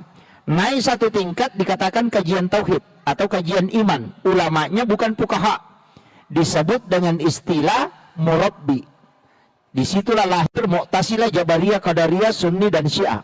Tadi kajian Islam, di situ lahir Syafi'i, Maliki, Hanafi, Ahmad bin Hambali yang disebut dengan mazhab. Kalau ini tadi masuk akidah, naik satu tingkat disebut kajian ihsan. Ulamanya bukan fuqaha, bukan juga murabbi, tapi disebut dengan mursyid, pembimbing kalbu. Mazhabnya ada Saktari, ada Qadiriyah, ada Khalwatiyah. Nah, itu begitu. Jadi beda-beda. Kalau mau belajar cara sholat yang khusyuk, belajar kepada ulama tasawuf atau mursyid. Kalau mau belajar tata cara sholat sesuai hukum, bertanya kepada ahli fikih. Tapi kalau kita bertanya ke ahli fikih untuk mau tahu cara khusyuk, itu tidak bisa. Sama dengan dokter. Kalau dokter ahli kulit, kita tempati bertanya tentang jantung, pasti dia tidak bisa jawab sempurna. Begitu juga dengan Islam. Nah, ini penting. Makanya 3 tingkatan ini harus dipakai. Ada ulama kita yang concern di hukum, ada ulama kita yang concern ke tafsir, ada yang concern ke tasawuf, ada yang concern ke akidah.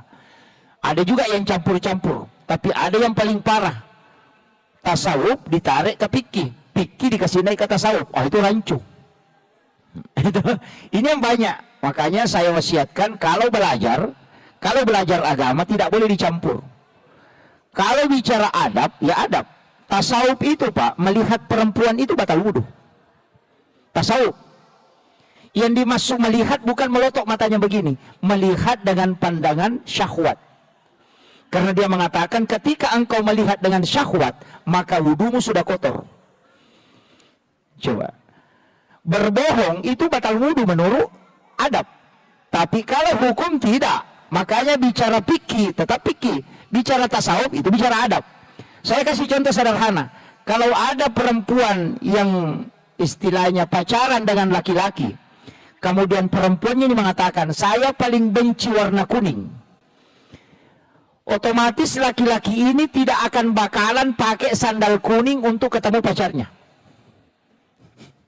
Walaupun dia tidak larang. Kenapa? Untuk menjaga perasaan, walaupun sekecil itu. Tasawuf begitu. Melakukan yang makruh itu setara dengan haram. Makanya dia mengatakan, kalau buang hajat menghadap atau membelakangi Ka'bah itu makruh hukumnya, maka meludah pun ke Ka'bah menghadap ke Baitullah itu tidak boleh. Coba, itu kalau bicara tasawuf. Kalau bicara fikih enggak, karena kenapa? Fikih bicara hukum. Kalau bicara tasawuf itu adab. Makanya beda. Jadi adab letakkan pada adab. Fikih letakkan pada hukum supaya kita tidak rancu memahami agama. Ini penting. Kadang-kadang kan ada yang menyalahkan karena dia pakai timbangan hukum, padahal itu timbangan adab. Ini yang harus saya luruskan dulu supaya kita enak belajar agama. Kalau mengatakan oh ini tasawuf berarti larinya ke sini. Oh ini akidah, larinya ke sini. Kadang hadis akidah ditarik ke hadis fikih. Ketika Rasulullah mengatakan umatku akan terbagi 73 golongan. Ini hadis ditarik ke fikih, padahal hadis ini hadis tauhid. Sehingga dia mengatakan mana yang benar ini antara Syafi'i Maliki, padahal bukan itu. Bukan. Ini nih yang makanya pada malam hari ini mudah-mudahan nanti ada hikmah. Soalnya kalau halal lebih halal yang mau dibahas hanya saling memaafkan. Ini halal kalau sudah ceramah kita berdiri kemudian berebutan jabatan dan saling memaafkan, itu yang paling tinggi. Kalau halal halal. Tapi sebenarnya kalau kita mau kaji lebih dalam, sebenarnya itu ada dosa yang sering kita lakukan. Terutama dosa ceramah Uhud dan kehidupan nasihat pernikahan. Saya sampaikan begini, perempuan itu paling sering berdosa. Menurut orang yang sudah tidak. Mana contohnya? Kalau dia mau pakai bajunya dan itu bajunya sudah sering sekali dia pakai, biasa sebelum dia pakai baju dia sudah tidak begini. Nanti orang bilang itu terus bajunya yang pakai. Kalau orang tidak pernah bilang, cuma dia yang bilang. Ini kan tidak disadari, kan? Tidak disadari. Kadang-kadang ada dosa yang kita anggap biasa, tapi justru fatal akibatnya. Kadang-kadang Rasulullah mengajarkan ketika duduk di pinggir jalan, menghadaplah ke dalam, jangan menghadap keluar. Pernah duduk di depot-depot, di jalan, jangan menghadap ke jalan, menghadap ke dalam.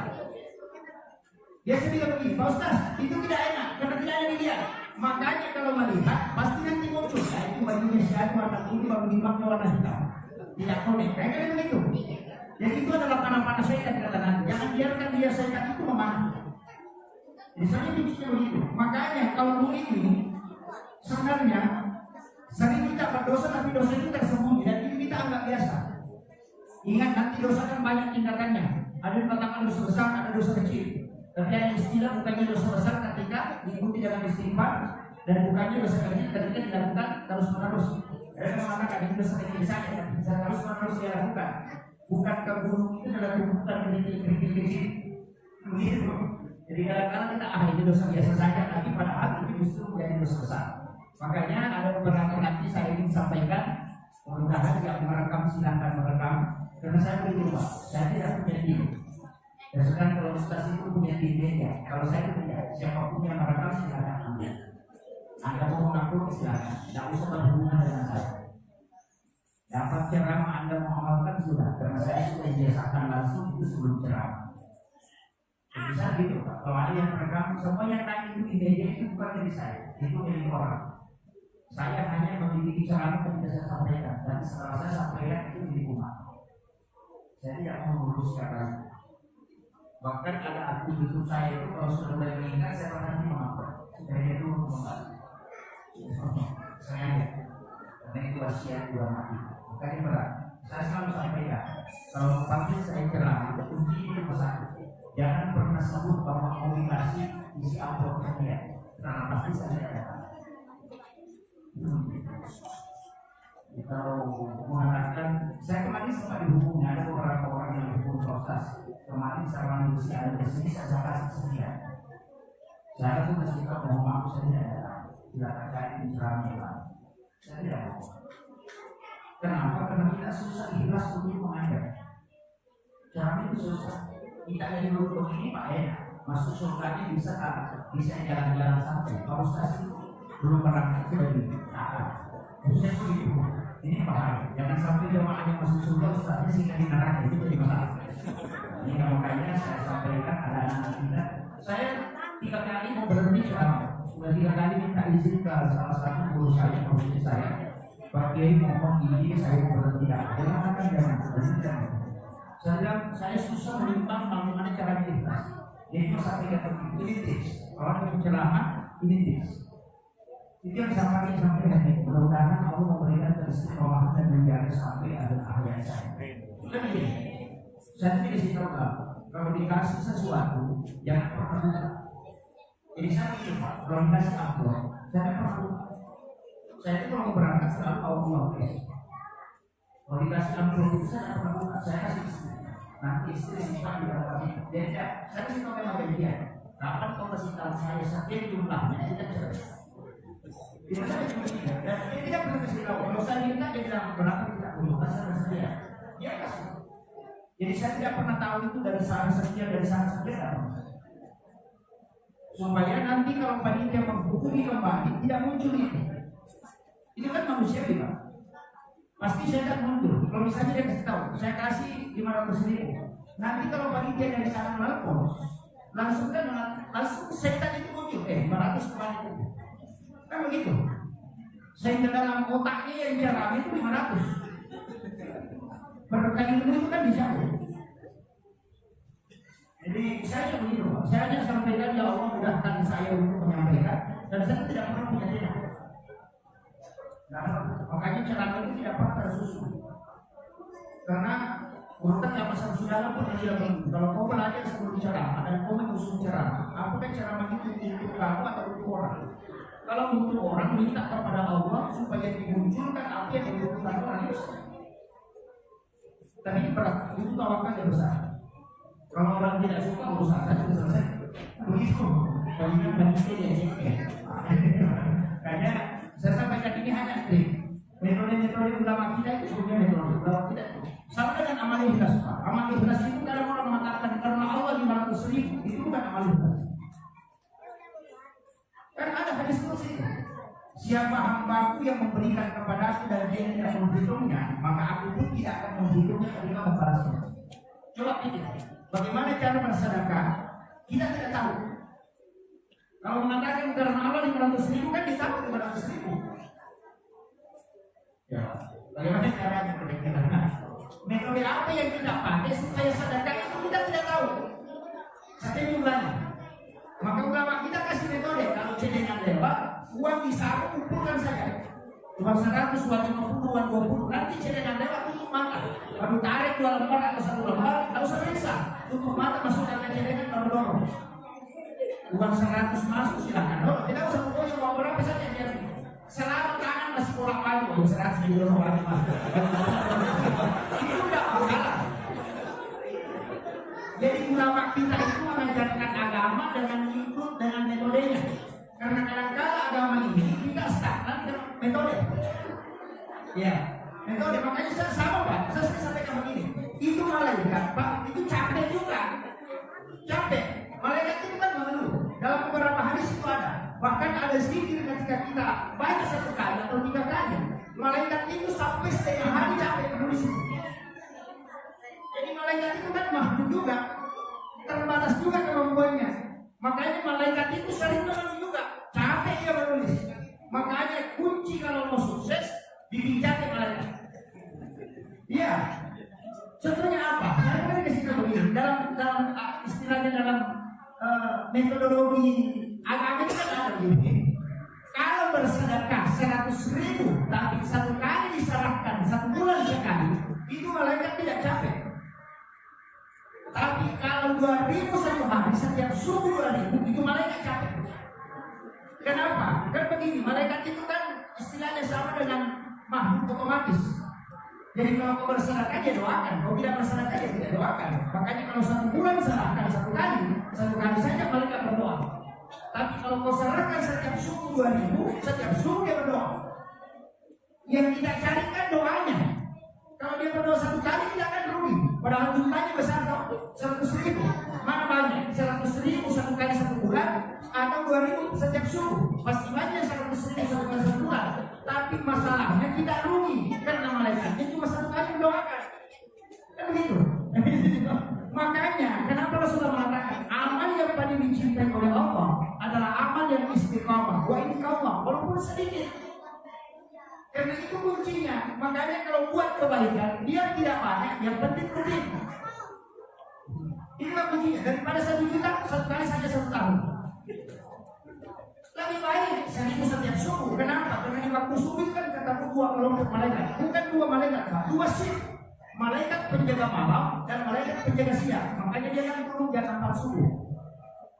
Itu malaikat yang mau jaga siang hari itu sudah datang jam 4 subuh. Makanya sholat subuh itu disaksikan oleh para malaikat. Kan begitu. Makanya sedekah subuh itu pahalanya tinggi sekali karena didoakan 2 kelompok malaikat. Kalau dulu sedekah 10.000 Pak Ustaz atau kita sedekah 2.000 di waktu subuh mana paling bagus? Kalau hitung pahala, besar pahalanya yang luhur. Tapi kalau mau dapat doa malaikat, lakukan di subuh hari. Kan begitu. Masih beda, Pak. Jadi beragama itu juga perlu diakali. Saya sering begitu. Nah, ini harus yakin doanya malaikat. Makanya saya bilang gini, kalau ada orang sudah tahunan bekerja di barang ini tidak bisa kaya-kaya, coba periksa doanya. Balik doanya. Kalau doanya seperti ya Allah kasih kaya saya, berubah. Ya Allah kasih kaya tetangga saya. Kenapa? Karena kan Nabi mengatakan siapa yang mendoakan saudara muslimnya dan yang didoakan itu tidak tahu, malaikat yang berdoa kepada Allah supaya orang yang berdoa itu diberikan yang sama sebagaimana yang didoakan kepada orang yang tidak tahu. Dan begitu. Makanya kalau malaikat berdoa kan tidak ada halangan. Kalau tidak masih banyak. Makanya kuncinya begini. Makanya ulama ini tidak pernah mendoakan dirinya. Dia hanya mendoakan jamaahnya. Kenapa? Karena dia bilang nanti malaikat yang doakan saya. Coba ini kuncinya yang pertama. Kadang doa kita itu selalu terbatas. Ku semua, istriku, anakku, kebunku, pekerjaanku, ku semua. Itu doa terbatas. Doa kiki itu. Iya. Begitu. Mestinya makanya kenapa nanti Allahumma yaghfir muslimin wal muslimat wal mu'minina wal mu'minat al-ahya'i minhum wal amwat. Kenapa didoakan semua? Nanti kan malaikat kembali yang mendoakan kita. Kunci yang kedua, istighfarkan orang muslim dan muslimat. Allahumma ghfir muslimin wal muslimat. Kan kenapa didoakan itu? Karena berapa juta muslim yang ada di dunia ini itu kembali ke kita. Ini yang kadang kalau kita melakukan aduh, umur kita berapa? Dikulis saya Hasan dua kali banyak sekian hanya antara 60 tahun. Ada orang yang umurnya sampai 100 tahun, Pak. Kalau bukan penjagaannya yang capek, dia capek hidup. Maksudnya 100 tahun umurnya. Ya. Dan produktif itu kalau merupakan itu produktif maksimal 60 tahun hidup. Lewat 60 tahun itu sudah mulai banyak yang hidup. Makanya kalau Ibnu Al-Waqidi mengatakan kalau ada orang umurnya sudah 40 tahun tapi lebih banyak dosanya daripada kebaikannya dari yang daripada itu. Makanya umur 40 juga kunci. Dalam agama itu ada hitung-hitungan. Kelipatan 7, 40 itu ada hitung-hitungan. Jadi juga harus kita. Saya pernah pelajari kelipatan 7 dalam agama. Itu ada hitungan khusus. Kita ada di ada. Kenapa anggota sendiri dilipat dulu? 2 lutut, 2 tangan, kepala, dan 2 kaki. Awak itu 7 putaran. Dalam satu hari, dalam satu pekan itu 7 hari. Kenapa langit dengan tangan itu 7 lapis? Bersih. Itu ada rahasia. Dan saya tidak mau bersikap nanti dulu tidak bahwa ini dibongkar dan saya prosesnya. Itu ada bunyi-bunyi di sini. Nah, kemudian saya kembali. Makanya amalan di bulan Syawal ini penting sekali. Kita harus ingat betul, jangan sampai lupa. Amalan di bulan Syawal itu yang paling banyak orang lakukan puasa. Puasa sunnah Syawal, berpuasa 6 hari di bulan Syawal. Sebenarnya ini hadis Nabi. Siapa yang berpuasa 1 bulan penuh di bulan Ramadan, kemudian ditambah 6 hari di bulan Syawal, maka itu seakan-akan dia berpuasa 1 tahun lama. Jangan salah paham. Ini hadis mengatakan seakan-akan. Kenapa? Menjadi hasanati pada Rasulullah sallallahu. Siapa yang melakukan 1 kebaikan, maka Allah menjadikan dia 10. Begitu. Kita dalam Ramadan ini kan puasa 30 hari. Dikali 10 berarti 300. 6 hari di bulan Syawal dikali 10 berarti 60. Dalam 1 tahun Pak cuma 360 hari. Makanya dikatakan seakan-akan berpuasa 1 tahun lama. Karena kelipatan 10, 30 kali 10 kan 300, 6 kali 10, 60. Nah dalam 1 tahun itu cuma 360 hari. Itu sehingga di dalam itu Nabi mengatakan seakan-akan berpuasa 1 tahun. Nanti kan muncul fikih. Nah ini yang sering diperdebatkan. Muncul kan fikih begini. Bagaimana proses perempuan? Dia mau tutupi dulu puasanya, puasa kaulanya, kan begitu, puasa kaulanya belum selesai. Dan di situ kan siapa berpuasa 1 bulan penuh. Kalau dia tidak selesaikan, berarti bukan 1 bulan. Jadi dia harus selesaikan dulu. Itu yang pertama. Makanya puasa kaula harus diselesaikan. Apalagi dia yang wajib. Kalau kita meninggal, nah kita tidak laksanakan puasa sunnah syawal, itu tidak berdosa. Tapi kalau puasa wajib ini mesti diganti. Kalau dia meninggal belum selesai, anaknya yang punya tanggung jawab. Kan begitu. Nah, saya kira ada ulama mengatakan tidak, selesaikan dulu di puasa fardu baru sambung syawal. Nah, masalahnya kita orang Bugis atau di perantauan rata-rata pengantin itu banyak kalau sudah Ramadan. Itulah kadang-kadang jadi masalah. Nah, ada ulama pendapat yang kedua, dia mengatakan begini, puasa qadha kan ada 11 bulan bisa diganti. Kalau puasa Syawal cuma bulan Syawal, makanya kalau mepet waktunya kerjakanlah dulu Syawal, nanti yang qadhanya diganti belakangan. Itu pendapat kedua. Semua nanti Pak ada masalah. Kan kalau mau dipakai kalkulasi berdebat kan begini, apakah kau jamin kau bisa hidup 11 bulan lagi? Kan itu. Apakah kau jamin? Kan tidak mungkin. Nah, ini jadi masalah. Kemudian ada ulama mengambil dalam kitas. Pasti perempuan paling suka ini. Ini pendapat ketiga. Ini yang paling disuka perempuan. Dia mengatakan kalau puasa qadha di bulan Syawal, ingatkan di bulan puasa Syawal. Ini yang paling disuka perempuan. Jadi kamu tinggal puasa qadha, niatkan juga puasa Syawal. Jadi kalau sudah puasa qadha 6 hari, itu sudah puasa Syawal juga. Yang penting kau kerjakan di bulan Syawal. Karena hadis mengatakan berpuasa 6 hari di bulan Syawal. Mari kita mempelajari. Kan begini Pak, semua ulama fikih sepakat bahwa sunnah bisa digandengkan niatnya dengan fardu. Bisa. Yang tidak boleh itu fardu dengan fardu, sunnah dengan sunnah boleh, sunnah dengan fardu boleh. Misalnya begini, kita puasa Syawal sekaligus niatkan puasa Senin, itu boleh. Atau kita puasa Syawal sekaligus niatkan puasa Kamis, sunnah Kamis. Atau kita puasa qadha pengganti puasa Ramadan sekaligus niatkan puasa sunnah Kamis, boleh. Satu puasa dua niat. Sama dengan sholat, masuk ke masjid, sholat sunnah wudhu sekaligus sholat sunnah dan masjid, gabungkan niatnya. Cuma 2 rakaat dapat 2 pahala. Tapi kalau fardu dengan fardu tidak boleh. Ini dalam masalah fikih. Makanya ada ulama yang membolehkan. Tapi kalau mau kejar pahala, ya pisahkan. Tapi kalau mepet waktu, ya, mau sholat sunnah dan masjid, tinggal 3 menit. Mau juga puasa sunnah qabliyah. Bagaimana? Niatkan saja. Sholat sunnah qabliyah sekaligus sholat sunnah wudhu, tidak masalah. Karena menggabungkan 2 sunnah itu boleh. Seperti bahkan ada baca Pak, kalau tidak sempat sholat tinggal baca itu. Subhanallah walhamdulillah wala ilaha illallah wallahu akbar wala haula wala quwwata illa billah. Ada hadis yang mengatakan 2 kali, mengatakan 3 kali. Kalau melihat waktu tinggal 10 detik atau 15 detik, masuk saya berdiri bisa berbaca 3 kali. Maka itu sama pahalanya kalau sholat sunnah dan masjid.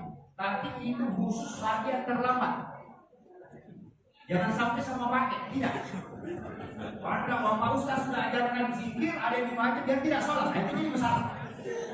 Makanya saya paling tidak suka cara itu orang lupa, yang penting kepalanya. Karena selalu bilang, saya hadir, saya dengar, tapi tidak putus-putus. Dia begini, makanya itu jadi masalah. Makanya kenapa? Itu kan ada sahabat, itu asal manusia di sini. Ada sahabat itu berdiri di depan pintu masjid, dia itu sudah berdiri di kamar. Dan sahabat itu tidak masuk. Kemudian Nabi kan membuka pintu rumahnya, kemudian dia melihat sahabat itu di luar. Dia tidak masuk. Dia akan tidak ada di bawah depan. Kemudian dia tanya, kenapa kau tidak masuk? Dia mengatakan kalau itu saya masuk ya Rasulullah, tidak mungkin saya dapat lagi sama sekali masjid karena tidak seperti di Makkah. Apa kata Rasulullah? Kalau begitu, tetaplah engkau masuk ke dalam masjid, berdirilah. Kemudian baca zikir Subhanallah walhamdulillah wala ilaha illallah wallahu akbar 3 kali. Itu sama pahalanya ketika aku sholat sunnah dan masjid. Itu hanya berlaku untuk orang yang terlambat. Ya, sama kemarin Pak, saya sebelum Ramadan, saya sempat berdebat dengan seorang penceramah tentang mandi junub dengan wudu. Begini, ini seperti saya sampaikan. Ketika ada orang yang kena penyakit asma, atau kena rasa kosong, hijrah atau dia kena penyakit menggigil, Nah dia sudah berhubungan dengan istrinya. Dia mau mandi subuh, mandi wajib, tapi dia kena asma. Tidak mandi, dia mau sholat subuh. Bagaimana caranya? Apalagi di daerah ini. Ada ulama mengatakan begini, silahkan ditayamum dengan niat mengganti mandi, baru berwudu untuk sholat subuh. Sudah paham? Karena tayamum itu kan ada dua. Ada tayamum pengganti mandi, ada tayamum pengganti wudu. Kalau orang itu menggigit dan dipastikan kalau dia mandi pasti sudah tidak sholat subuh karena penyakitnya, maka tidak usah mandi. Cukup tayamum pengganti mandi, tapi berwudu untuk sholat subuh. Kenapa berwudu? Karena untuk wudu masih dia mampu tahan, tapi untuk mandi tidak mampu. Sehingga dia tidak wajib mandi. Tapi ini berlaku untuk orang yang kena asma. Ini kan begitu. Agama itu selalu ada pengecualian begitu. Kadang-kadang ada wah ada jalan babi Pak Ustaz. Tidak boleh. Tidak pasti berdosa.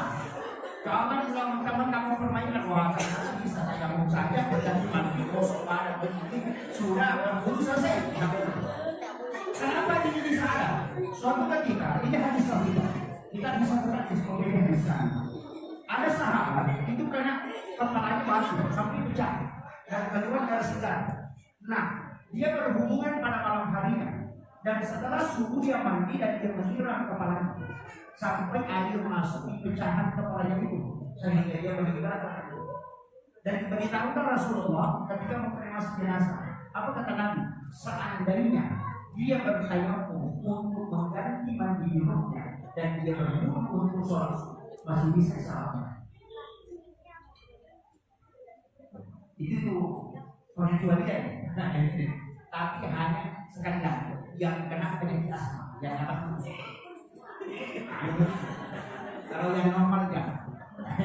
Selama sih bisa pakai air panas harus dapat laku. Jadi itu berlakunya darurat. Sampai dengan perempuan yang bertanya, perempuan bagi, ya Rasulullah, bolehkah saya mencuri uang suami? Karena Nabi mengatakan tidak boleh perempuan mengambil uang suaminya walaupun sudah dikasih. Ingat itu yang harus tahu ini. Kalau minta uang, Pak, kasih uang tak 100.000 mau nggak beli kapulu dan jangan ada di saku celana. Jangan sekali-kali langsung ambil di situ. Ambil itu celana atau dompetnya suami tak bawakan ke suami tak nanti dia kasih. Dan susah itu Ustaz? Tidak susah. Nabi sudah tahu. Kalau perempuan minta uang 50.000, nah uang 100 nya dapat, tidak ada kebeli. Dia sudah tahu. Kan begitu, minta uang 20.000, sekalinya di saku dia dapat uang 50, tidak ada kembali bisa saja. Padahal tadi minta cuma 20. Tapi dia dapat uang 100, dia ambil semua. Kembalinya tidak ada. Makanya wanita dijaga supaya tidak berdosa. Kalau dia minta, maka suami mulai yang dikasih bantu harus. Itu cara itu. Tapi perempuan ini bertanya, bagaimana dengan saya? Apakah boleh saya curi uang suami? Nabi mengatakan, bagaimana dengan suaminya? Dia mengatakan, paling tinggi. Tidak ada yang lebih tinggi. Dia mengatakan, bagaimana tingginya? Dia pergi berak, dia bawa uang. Rasulullah mengecualikan, kalau begitu boleh kau mengambilnya, tapi jangan melampaui batas. Kan itu begitu. Agama itu begitu Pak. Makanya kalau kau udah latih, ini udah latih orang kalau bocah kau punya barang, itu pasal tis. Istilahnya ini lagi itu kalau kan besi baja itu kalau digigit tidak bisa berkurang. Begitulah kalau orang gigit tak banyak tidak kasih. Kalau ada begitu boleh dicuri. Tunggu sampai jadi itu baru bisa sakit. Tapi tidak boleh melampaui batas. Tapi untuk suami yang tidak punya sifat kikir, haram hukumnya tidak lakukan. Jadi itu kasuistis namanya. Itu pengecualian pada hal-hal tertentu. Itu tidak boleh. Ini agama begitu Pak. Selalu ada hal-hal begitu. Sama dengan ini. Ada orang tua datang ke Rasulullah. Ya Rasulullah, bolehkah kalau saya sudah berwudu, kemudian ingin sholat, tapi saya menyentuh kemaluan tanpa berlatih? Bolehkah saya berwudu ke saya kembali kalau sholat? Anda katakan tidak usah. Karena yang kau itu sama dengan anggota tubuh yang lain. Tapi tidak lama kemudian datang lagi anak muda 3 orang bertanya, ya Rasulullah, kalau saya sudah berwudu kemudian begitu kalau aku berlapis kemudian ini sholat, apakah saya harus berwudu? Nah, mengatakan berwudu terjadi sama. Pertanyaannya sama, tapi jawabannya tidak. Kenapa? Yang pertama orang tua yang bertanya, yang kedua anak muda. Ulama tidak mengatakan yang pertama orang tua bertanya, itu kalau orang tua yang pegang kemaluannya palingan cuma belakang dia belakang. Tapi kalau anak muda itu ada syahwat, makanya Pak. Saya kira ada pendapat tidak, mengatakan tidak, anak muda orang tua sama ada syahwat yang batal, tidak dipakai syahwat. Ada mengatakan tidak, kalau orang tua tidak apa-apa, itu cuma gagal dia. Kalau anak muda juga lah batal, itu dipakai keluarga. Kan beda tuh, beda Pak. Jadi masing-masing hadisnya sama, tapi pengambilan buku berbeda. Kenapa? Karena mereka menggunakan imbalan lain. Begitu kalau belajar agama itu harus sulit, supaya tidak menyalahkan orang. Karena apa tidak begitu susah. Sama dengan kalau ada di sini Pak, kalau kita pemimpin atau pas usaha, bawa uang ke masjid untuk usaha, diterima atau tidak? Ya, diterima atau tidak? Nah, diterima. Kalau Imam Syafi'i, kalau sudah tahu, Imam Malik Abu Hanifah, kalau sudah tahu itu uang haram, jangan sekali-kali terima. Karena kalau tidak akan jawab. Panitia yang dipimpin kepala ini dia tadi ngomong. Karena dari yang haram itu apa? Nah, kalau itu super tahu terima ini. Kenapa? Kalau kau tidak terima perkosaan. Karena kalau kita bantu minggu perkosaan, jangan menimbang perkosaan. Kalau kau ambil dia tidak. Tapi ambil jangan masukkan ke masjid. Kalau aku menyisik atau di sini. Kalau aku mengarah ke sini, jangan masukkan ke dalam masjid. Itu saya suka banget. Tapi kamu dia sugi beda. Kalau mau aman di kota amal besar, jangan tadi masuk ke dalam masjid atau pakai barcode. Kalau ada orang mau bersedekah, di situ aku suka saya kecilin. Nanti kalau dari kamu yang ditanya sama mereka dari mana nih? Di situ saya atau kemarin kecilin. Selesai sekali. Makanya ulama kita begitu Pak, artinya dia membuka jalan supaya orang bisa selamat. Makanya fikih itu mencari jalan kedua. Kalau tidak dapat jalan kedua, dua jalan. Tapi itu dilakukan oleh ulama mujtahid, bukan orang seperti saya. Itu harus posisi 9. Kalau tidak posisinya yang berbeda. Makanya saya itu tidak punya pendapat, cuma menyampaikan pendapat ulama. Saya seperti pelayan saya. Koki ketika masaknya itu seperti ulama kita profesor siap itu sudah menguasai fatwa. Begitu juga kadang tidak pernah berkata dia hanya mengambil fatwa ulama. Begitu Pak. Jadi saya ini seperti koki yang menyampaikan. Kalau mau protes pendapat saya, protes ulama yang pernah bilang. Itu kuncinya kan. Makanya kita ini selalu ambil jalur aman. Kemudian saya kasih tahu ini yang sering kita lakukan puasa sunnah. Padahal ada satu ibadah di bulan Syawal ini yang paling pokok adalah sholat sunat utama. Pernah dengar? Sholat sunat utama. Sholat sunat utama ini sebenarnya, baru dengar ya? Sholat sunat utama ini sebenarnya adalah sholat sunat yang dilaksanakan hanya bulan Syawal. Lewat bulan Syawal tidak boleh. Tidak boleh. Dan ini dilaksanakan dalam rakaat.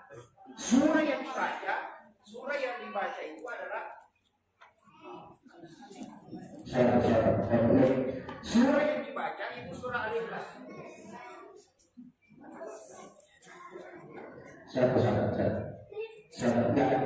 Surah yang dibaca itu cuma surah Al-Ikhlas.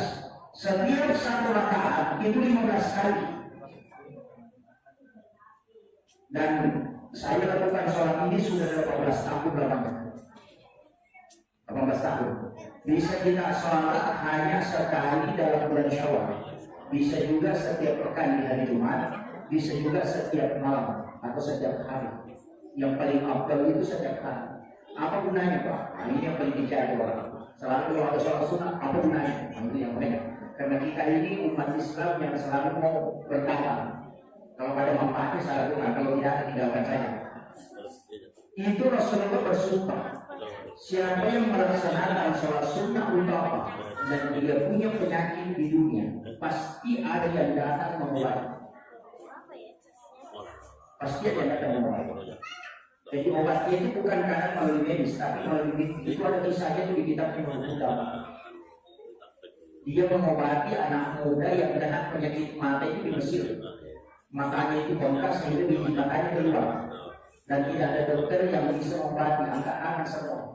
Tapi Imam Qudamah, karena anak muda ini melaksanakan sholat sunnah utama di Mesir. Imam Qudamah itu sesudah sholat subuh, dia tidur di atas sajadahnya sambil mengaji, dia tertidur. Di dalam tidurnya itu didatangi Rasulullah. Kemudian dia beritahu, wahai Imam Qudamah, ada anak muda di Mesir sakit, kau obati, ludahi matanya.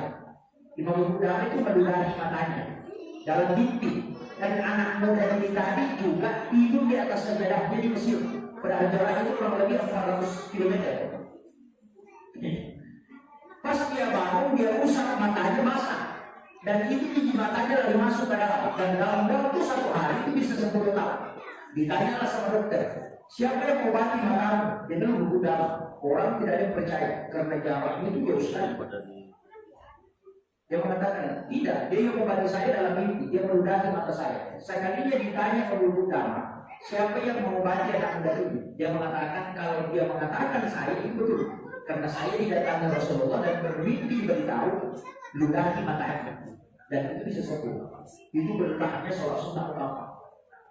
Tapi ini dilakukan dalam 8 rakaat, 2 rakaat 1 salam, boleh juga 4 rakaat langsung. Cuma kalau 4 rakaat langsung itu agak capek dan agak lama. Paling ambalnya itu 2 rakaat 1 salam, itu yang paling mudah. Tapi setiap 1 rakaat sesudah pada itu baca surah Ikhlas 15 kali. Dan itu harus sekaligus, tidak boleh dalam 4 rakaat dulu istirahat, nanti lagi baru kerjakan, tidak boleh. Cuma enaknya karena bisa digabung, sholat sunnah doa niatkan sekaligus utama. Atau sholat tahajud sekaligus niatkan utama, tapi jangan ganti surahnya. Surah Ikhlas terus, itu 15 kali setiap 1 rakaat. Setelah salam 8 rakaat selesai, langsung baca tasbih 70 kali. Subhanallah wa bihamdi, subhanallahul azim, itu 70 kali. Baru salawat kepada Nabi 70 kali. Fadilah yang kedua, kalau orang punya utang kata Nabi tidak begitu dia melunasi, pasti dia lunasi. Karena Allah mencukupkan rezekinya, dan itu Nabi percaya juga. Syekh Abdul Qadir Al-Jilani, ulama kita, dia adalah wali Allah dan dia memegang kutub tertinggi dalam Quraniyah. Apa kata dia? Tidak ada hadis yang Nabi 4 kali bersumpah dalam 1 hadis kecuali sholat utama. Bayangkan, Nabi bersumpah 4 kali.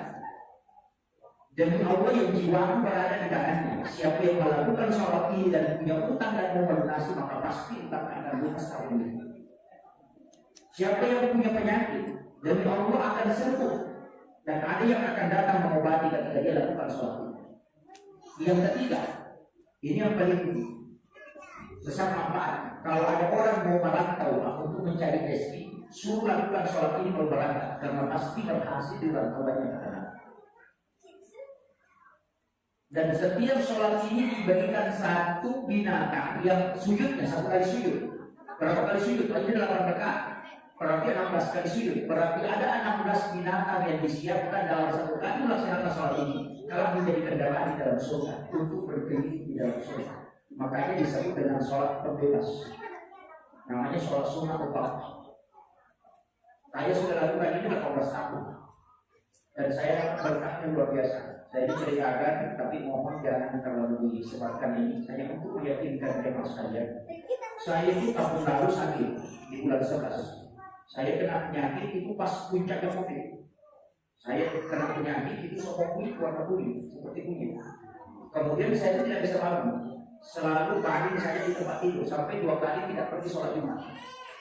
Bahkan istri itu sudah mulai khawatir karena saya tak makan itu hampir 10 hari. Karena tidak ada yang bisa masuk. Sampai semua warna itu cuma 1 warna saya di warna kuning semua. Tapi saya yakin bahwa saya bisa sembuh. Karena kenapa? Karena saya melakukan utama sampai melakukan 3 kali sholat sunnah utama tahun itu.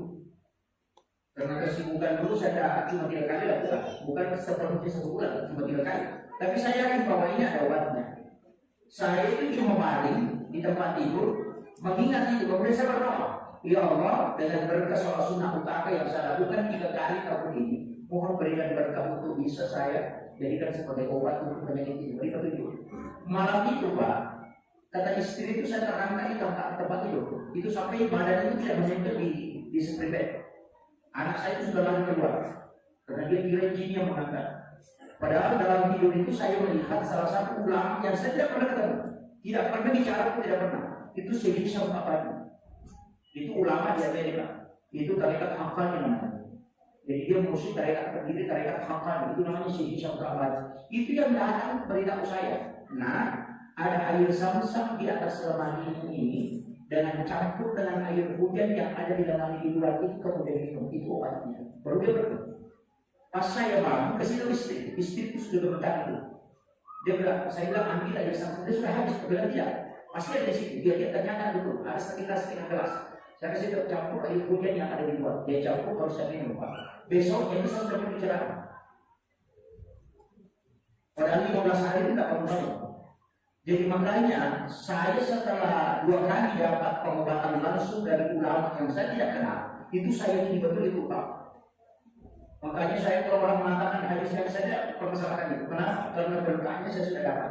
Kemudian yang keempat padilannya, kalau ada anak kita masuk di pesantren atau anak kita mau jadikan ustaz, suruh lakukan sholat itu. Karena Nabi janji akan diberikan ilmu, hikmah dan dimudahkan lisannya untuk menyampaikan. Kalau ada pemimpin tidak bisa bicara di depan umum, suruh lakukan doa. Dia satu kali akan diberikan kemudahan lisannya untuk mengucapkan sesuatu yang baik. Itu janji Nabi. Makanya saya sampaikan ini sudah 1 jam saya bicara. Ya 1 jam ya. Katanya itu kalau sejam, kalau sudah cari saya punya di mulut ini sudah cari pelawat itu 1 jam. Makanya saya sampaikan ini sholat lakukan. Perempuan, anak-anak, laki-laki, pejabat, orang biasa, ini penting. Apalagi orang yang punya utang. Kalau dia berniat memang mau lunasi, suruh lakukan sholat ini. Pasti ada jalur rezeki yang dibukakan oleh Allah. Dan itu Nabi bersumpah atas nama Allah. Tidak mungkin Rasulullah bersumpah sampai 4 kali kalau sholat ini tidak memiliki kemuliaan yang lama. Itu sehingga saya lakukan. Jangan orang, karena orang tidak pernah dengar sholat ini. Yang dia selalu dengar itu kan hanya sholat-sholat sunat ini, tapi sholat sunat utama jangan pernah tahu. Karena ini sholat rahasianya para wanita. Kalau kita tahu. Tapi saya buka di sini supaya kita amalkan. Jangan sampai ini menjadi ilmu yang ulama dan masyarakat tidak tahu sehingga ada amalan. Karena tidak kemudian dikaya. Karena kalau ajarkan, kalau saya bilang sudah pernah ceramahkan, bukan urusan saya, urusannya ulama. Nah ini yang jadi masalah. Makanya saya sampaikan, dia 1 kali Pak yang penting pernah dilakukan. Di bulan Syawal, insya Allah berkahnya kita akan dapat. Saya yakin betul itu. Karena yang pertama itu saya dapat waktu pas selesai kuliah. Karena saya kerja skripsi itu hanya 7 hari. Saya kena penyakit pada waktu itu leper. Dan itu sudah tidak bisa bangun. Sampai perut ini bengkak. Orang tua itu sudah menangis. Ibu sudah menangis kemudian menjaga. Tapi saya masih sempat lakukan utama itu. Produk sehari itu selama 7 hari berturut-turut saya lakukan. Dan berkahnya apa? Itu di kolam muka itu ada yang berputar. Itu sampai itu bangun, duduk di dekat saya itu. Berputar itu kayak awan, berputar kemudian kayak berbentuk manusia, pakai sulman. Lalu dia bilang, saya adalah laskar Jibrullah, hanya datang minta untuk mengobati kamu. Dia cuma pegang kepala saya begini baru dia pergi. Saya sampai hari ini masih pusing. Siapa itu? Karena saya tidak kenal muka. Dia di luar lampu, tapi bisa masuk tangannya di memukul. Saya bilang, mungkin jin. Karena itu pertama saya dapat. Tapi baru saya amati kemungkinan berkahnya utama ini. Karena memang Rasulullah mengatakan kalau punya penyakit dunia pasti ada yang datang berobat. Itu ujinya. Makanya jangan khawatir kalau kau kena penyakit, karena ada yang datang berobat. Jadi seperti itu Pak. Kadang minta berkahnya itu namanya bertawassul dengan amal baik. Ini yang penting kita lakukan. Ilmu rahasia itu penting. Istilahnya sedekah rahasia itu penting, zikir rahasia itu penting, sholat sunnah rahasia itu penting. Ada ibadah tersembunyi itu penting supaya kita bisa jadikan sebagai wasilah untuk berkah. Itu saya kira ini yang penting saya sampaikan. Mudah-mudahan ada hikmahnya. Besok masih ada lanjutan kita. Jadi insya Allah hanya sampai di sini yang saya bisa kasih Bapak Ustaz. Mudah-mudahan yang bisa diberikan ada berkahnya. Aduh, baik, nasrullah.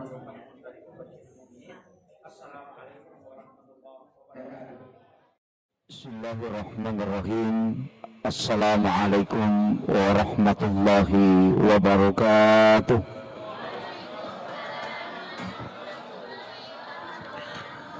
Maulaya salli wa sallim daiman abada ala habibika khairil halki kullihim. هو الحبيب الذي ترجى شفاعته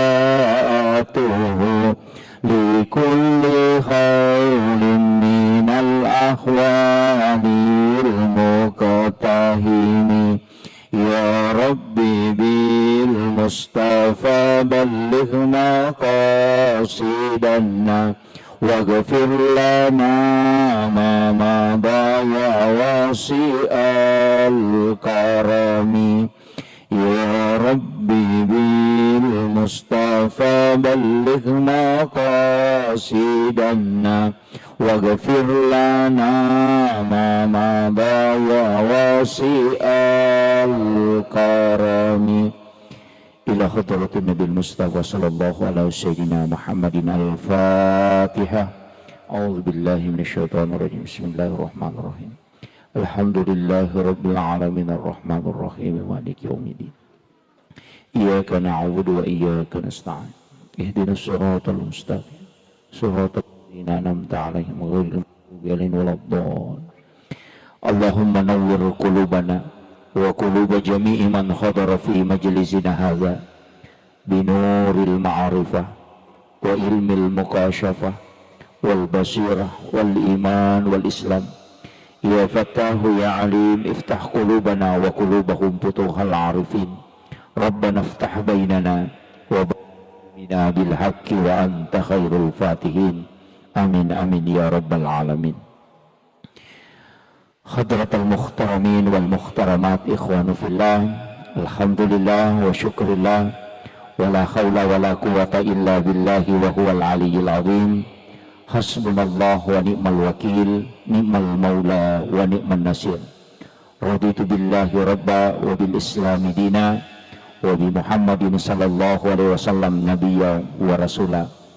Yang saya hormati dan saya muliakan seluruh tokoh masyarakat, tokoh agama, para alim ulama, dan seluruh tamu undangan, para pejabat pemerintah yang sempat hadir, wabil khusus kepada Bapak Ketua Keluarga Kerukunan Masyarakat Bone, Kabupaten Berau, dalam hal ini pribadi Bapak Haji Najamuddin, beserta seluruh pelaksana peringatan halal bihalal yang pada malam hari ini sebenarnya mungkin kita diuji dengan turunnya hujan, tapi hujan itu sebenarnya mendatangkan keberkahan.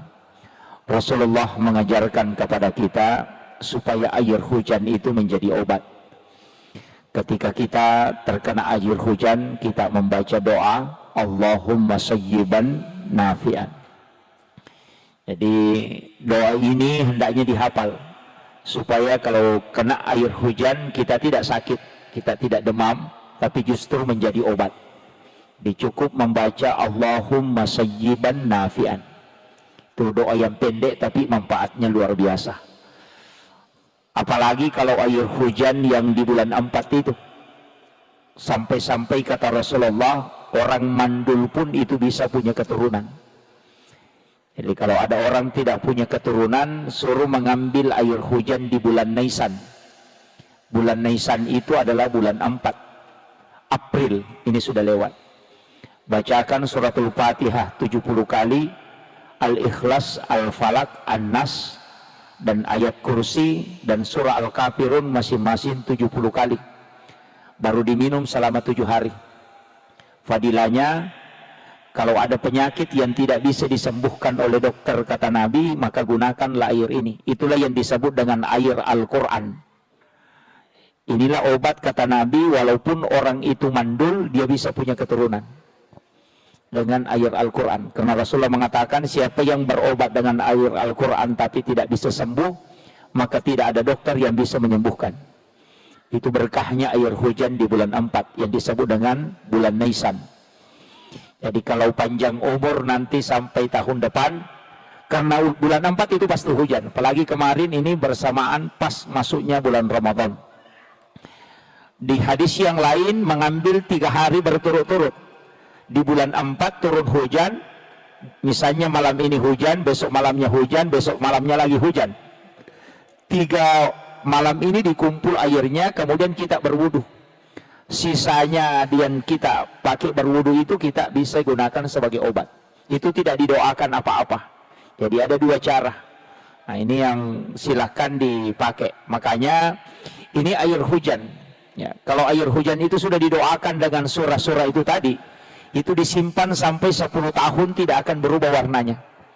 Ya, itu karena air yang obat itu Pak sebenarnya banyak, termasuk air Sam-Sam itu obat. Air laut juga obat. Bahrudin Lopa almarhum itu selalu mandi di laut. Kemarin saya bincang-bincang dengan Bapak Insinyur Haji Aksa Mahmud. Beliau umurnya sudah 67 tahun tapi masih mampu berenang di laut itu sampai 1 kilometer. Itu sampai orang muda pun tidak mampu tembus itu. Tapi beliau karena setiap hari mandi di laut. Karena memang Rasulullah mengatakan air laut itu adalah obat. Bahkan kalau ada orang yang dia ru'yah tidak bisa, jinnya tidak bisa pergi, maka suruh mandi di laut, kasih menyelam pertama baca suratul Fatihah. Nanti sampai baru diangkat naik, baru suruh menyelam kembali baca ayat kursi. Jinnya itu akan keluar. Itu ru'yah yang paling cepat dengan menggunakan air laut. Ini penting saya sampaikan untuk dalam Islam ini Pak sebenarnya luar biasa. Kemudian ini acara halal bihalal. Sebenarnya istilah halal bihalal ini cuma di Indonesia. Orang Arab itu pusing kalau kenal istilah halal bihalal. Yang kedua Arab juga itu, orang Arab itu juga pusing kalau kita bilang yatim piatu. Di Saudi itu tidak ada istilah yatim piatu, yang ada adalah anak yatim. Kalau kita di Indonesia ada ditambah yatim piatu. Kalau ibu bapaknya meninggal yatim piatu, kalau hanya satu disebut yatim. Itu hanya Indonesia yang punya. Istilah mudik juga di Indonesia, di negara barat itu tidak ada. Halal bihalal juga di Indonesia. Pertama halal bihalal itu dipelopori oleh Soekarno, dan juga istilah ini diberi oleh Kiai Wahab Hasballah, pendiri Nahdlatul Ulama. Kenapa sebenarnya istilah ini masuk ke tradisi? Tapi dia tradisi yang bersentuhan dengan agama. Makanya dalam kaidahnya Imam Asy-Syafi'i, al-adatu muhakkamah. Jadi kalau tradisi yang baik itu bisa dijadikan dasar dalam agama. Jadi ketika dia baik itu tidak masalah.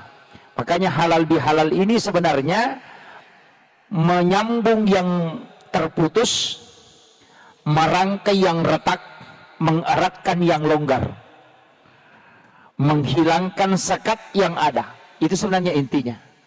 Kadangkala kita jabat tangan,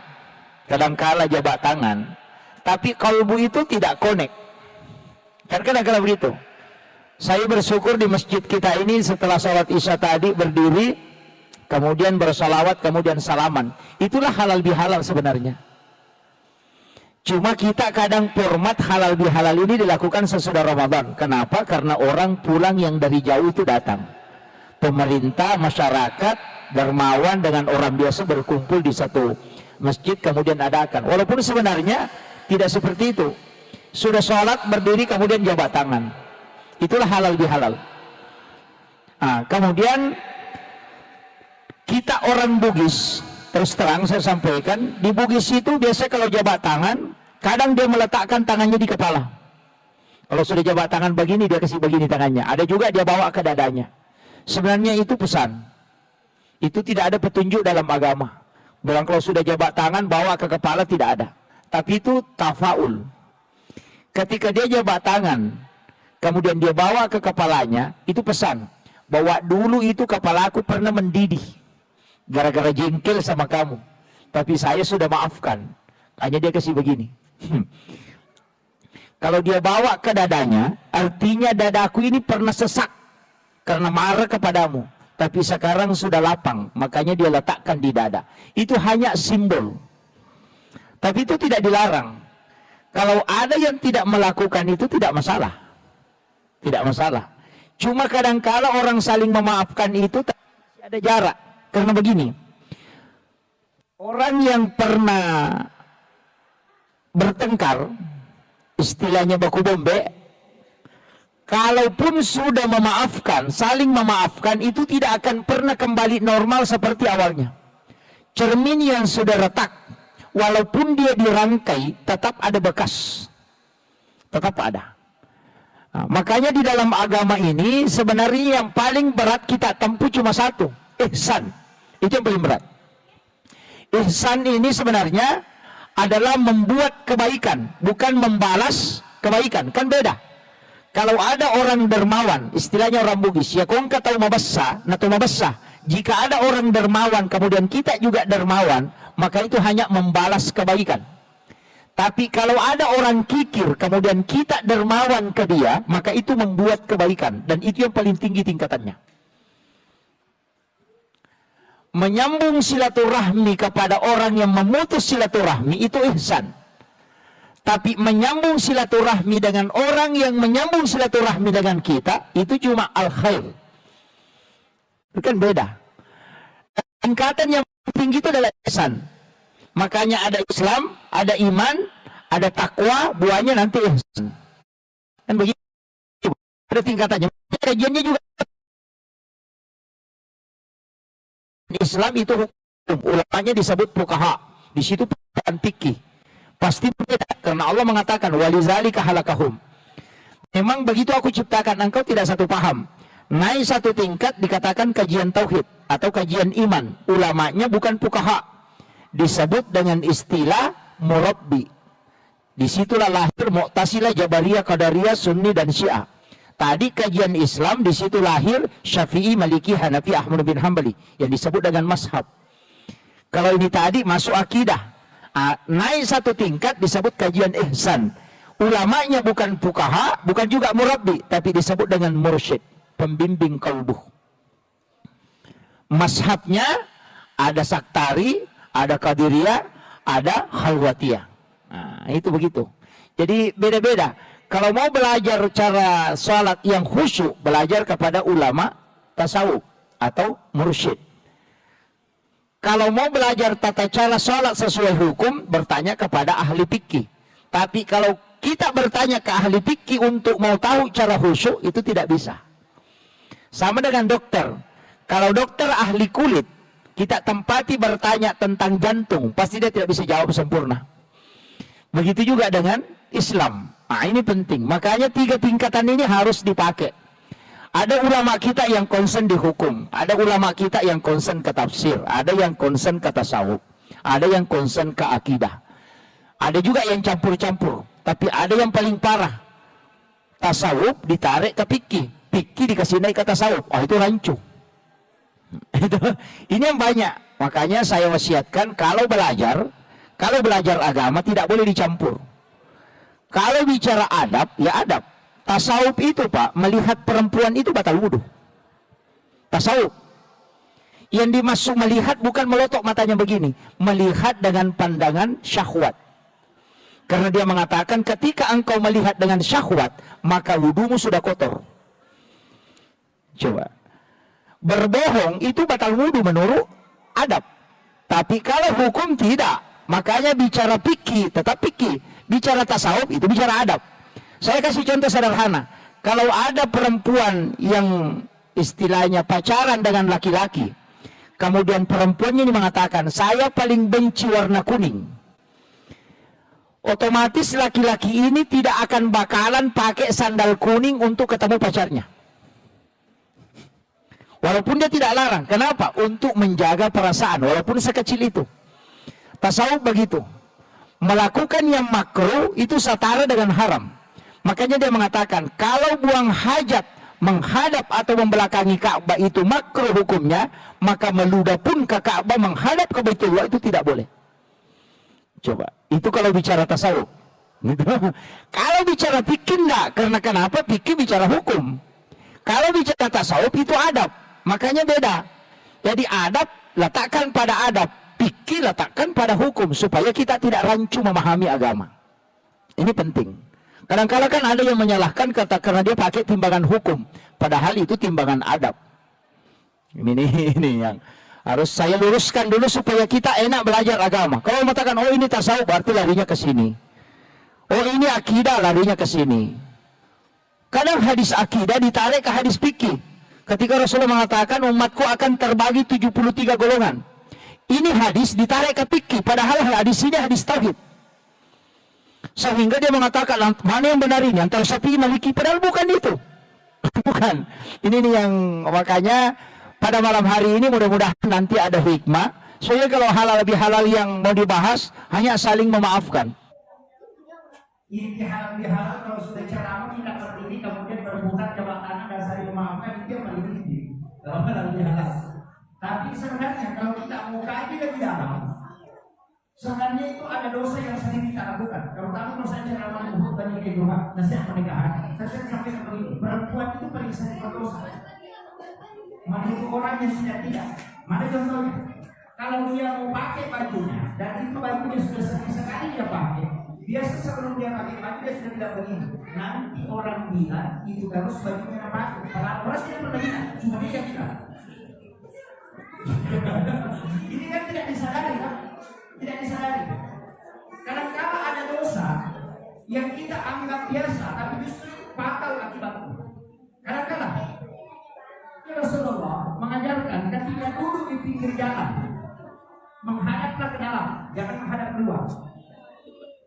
Pernah duduk di depot-depot, di jalan, jangan menghadap ke jalan, menghadap ke dalam.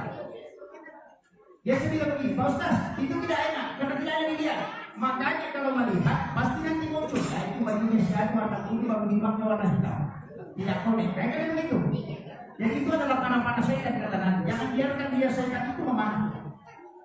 Misalnya tipisnya begitu. Makanya kalau ini sebenarnya sering kita berdosa tapi dosa itu tersembunyi dan ini kita anggap biasa. Ingat nanti dosa kan banyak tindakannya. Ada yang katakan dosa besar, ada dosa kecil. Tapi ada istilah bukannya dosa besar ketika diikuti dengan istighfar dan bukannya dosa kecil ketika dilakukan terus-menerus. Ada yang mengatakan ini dosa kecil saja, bisa terus-menerus dilakukan. Bukan ke gunung itu adalah tuntutan kecil-kecil. Begitu. Jadi kadang-kadang kita ini dosa biasa saja, tapi padahal itu justru menjadi dosa besar. Makanya ada beberapa nanti saya ingin sampaikan, mudah-mudahan yang merekam silakan merekam, karena saya belum lupa, saya tidak punya tim.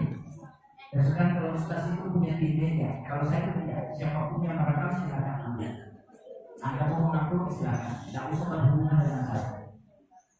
Dapat ceramah Anda mau amalkan sudah, karena saya sudah biasakan langsung itu sebelum ceramah. Bisa gitu Pak, kalau ada yang merekam, semua yang nanya itu ide-ide itu bukan dari saya, itu dari orang. Saya hanya memiliki ceramah yang bisa saya sampaikan, dan setelah saya sampaikan itu di rumah. Saya tidak mau meluruskan lagi. Bahkan ada akun YouTube saya itu kalau sudah mulai meningkat, saya pernah mengapa supaya dia dulu kembali. Sengaja, karena itu wasiat dua mati. Makanya berat. Saya selalu sampaikan, kalau pagi saya ceramah, kunci itu pesan. Jangan pernah sebut bahwa komunikasi isi amplop kalian, karena pasti saya ada. Kalau mengatakan, saya kemarin sempat dihubungi ada beberapa orang yang dihubung proses. Kemarin saya manusia ada di sini saya kasih sekian. Saya pun bersikap bahwa maaf saya tidak ada, tidak terkait ceramah. Saya tidak mau. Kenapa? Karena kita susah ikhlas untuk mengajar. Ceramah itu susah. Kita dari dulu ini Pak enak, masuk surganya bisa jalan-jalan sampai. Kalau Ustaz itu belum pernah sudah gitu. Khususnya begitu. Ini bahaya. Jangan sampai jemaah yang masuk surga Ustaznya sehingga di neraka itu jadi masalah. Ini makanya saya sampaikan ada anak kita. Saya 3 kali mau berhenti ceramah. Sudah 3 kali minta izin ke salah satu guru saya, profesi saya. Pak Kiai ngomong ini saya mau berhenti. Jangan jangan. Saya susah menimbang bagaimana cara ikhlas. Jadi saya kata ini tips. Orang yang ceramah ini tips. Itu yang saya sampaikan. Mudah-mudahan Allah memberikan keistiqomahan dan menjaga sampai akhir saya. Kan ini. Saya tidak kasih tahu kalau dikasih sesuatu jangan pernah buka. Jadi saya ingin Pak, kalau dikasih amplop, jangan pernah buka. Saya itu kalau berangkat selalu Allah. Kalau dikasih amplop itu saya pernah buka. Saya kasih nanti istri simpan di dalam itu. Jadi saya kasih tahu memang bagian. Kapan kau kasih tahu saya sekian jumlahnya kita cerai. Tidak saya cuma dan dia tidak pernah kasih tahu. Kalau saya minta dia bilang berapa kita perlu kasih dia. Dia kasih. Jadi saya tidak pernah tahu itu dari sana sekian supaya nanti kalau panitia menghubungi kembali tidak muncul itu. Ini kan manusia Pak. Pasti saya akan mundur. Kalau misalnya dia kasih tahu, saya kasih 500.000. Nanti kalau panitia dari sana telepon, langsung setan itu muncul. 500 kembali itu. Kan begitu. Sehingga dalam otaknya yang jalan itu 500. Berkah ilmu itu kan dicabut. Jadi saya begitu, Pak. Saya hanya sampaikan, ya Allah mudahkan saya untuk menyampaikan, dan saya tidak pernah punya celah. Nah, makanya ceramah itu tidak pernah tersusun. Karena urutan yang masa saudara pernah dia bilang, kalau kau belajar sebelum ceramah dan kau mengusung ceramah, apakah ceramah itu untuk kamu atau untuk orang? Kalau untuk orang, minta kepada Allah supaya dimunculkan apa yang dibutuhkan orang itu. Tapi ini berat, itu tawakkal yang besar. Kalau orang tidak suka urusan saja selesai. Begitu. Bagaimana manusia dia cek. Karena saya sampaikan ini hanya metode-metode ulama kita itu sebenarnya metode ulama kita itu sama dengan amal ikhlas. Amal ikhlas itu kadang orang mengatakan karena Allah 500.000 itu bukan amal ikhlas. Kan ada hadis kursi. Siapa hambaku yang memberikan kepadaku dan dia tidak menghitungnya, maka aku pun tidak akan menghitungnya ketika membalasnya. Coba pikir, bagaimana cara bersedekah? Kita tidak tahu.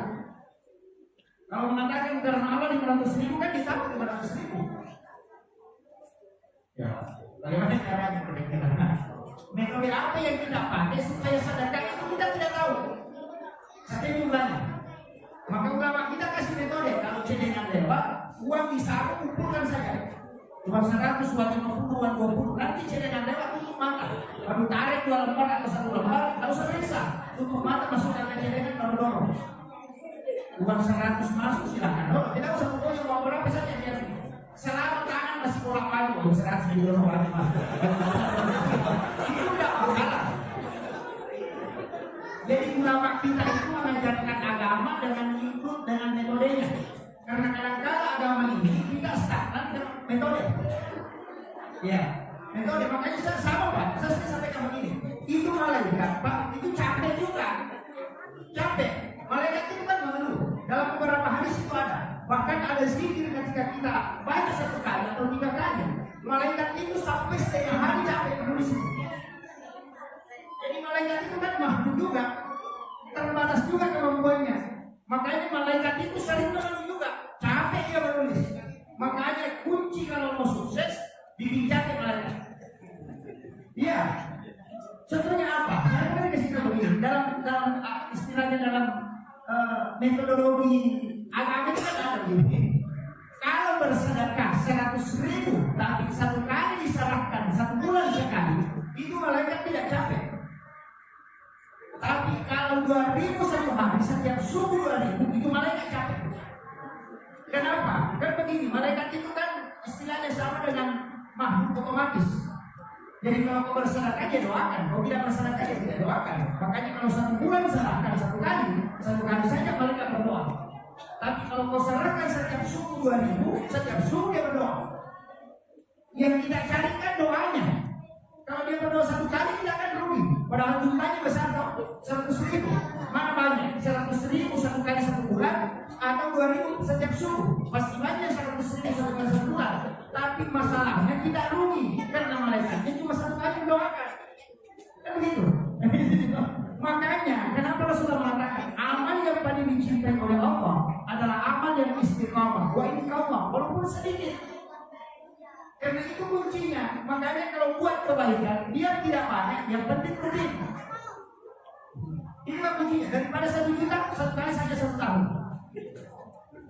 Lebih baik 1.000 setiap subuh. Kenapa? Karena di waktu subuh kan ketemu 2 kelompok malaikat. Bukan 2 malaikat, 2 shift. Malaikat penjaga malam dan malaikat penjaga siang. Makanya dia kan perlu jam 4 subuh.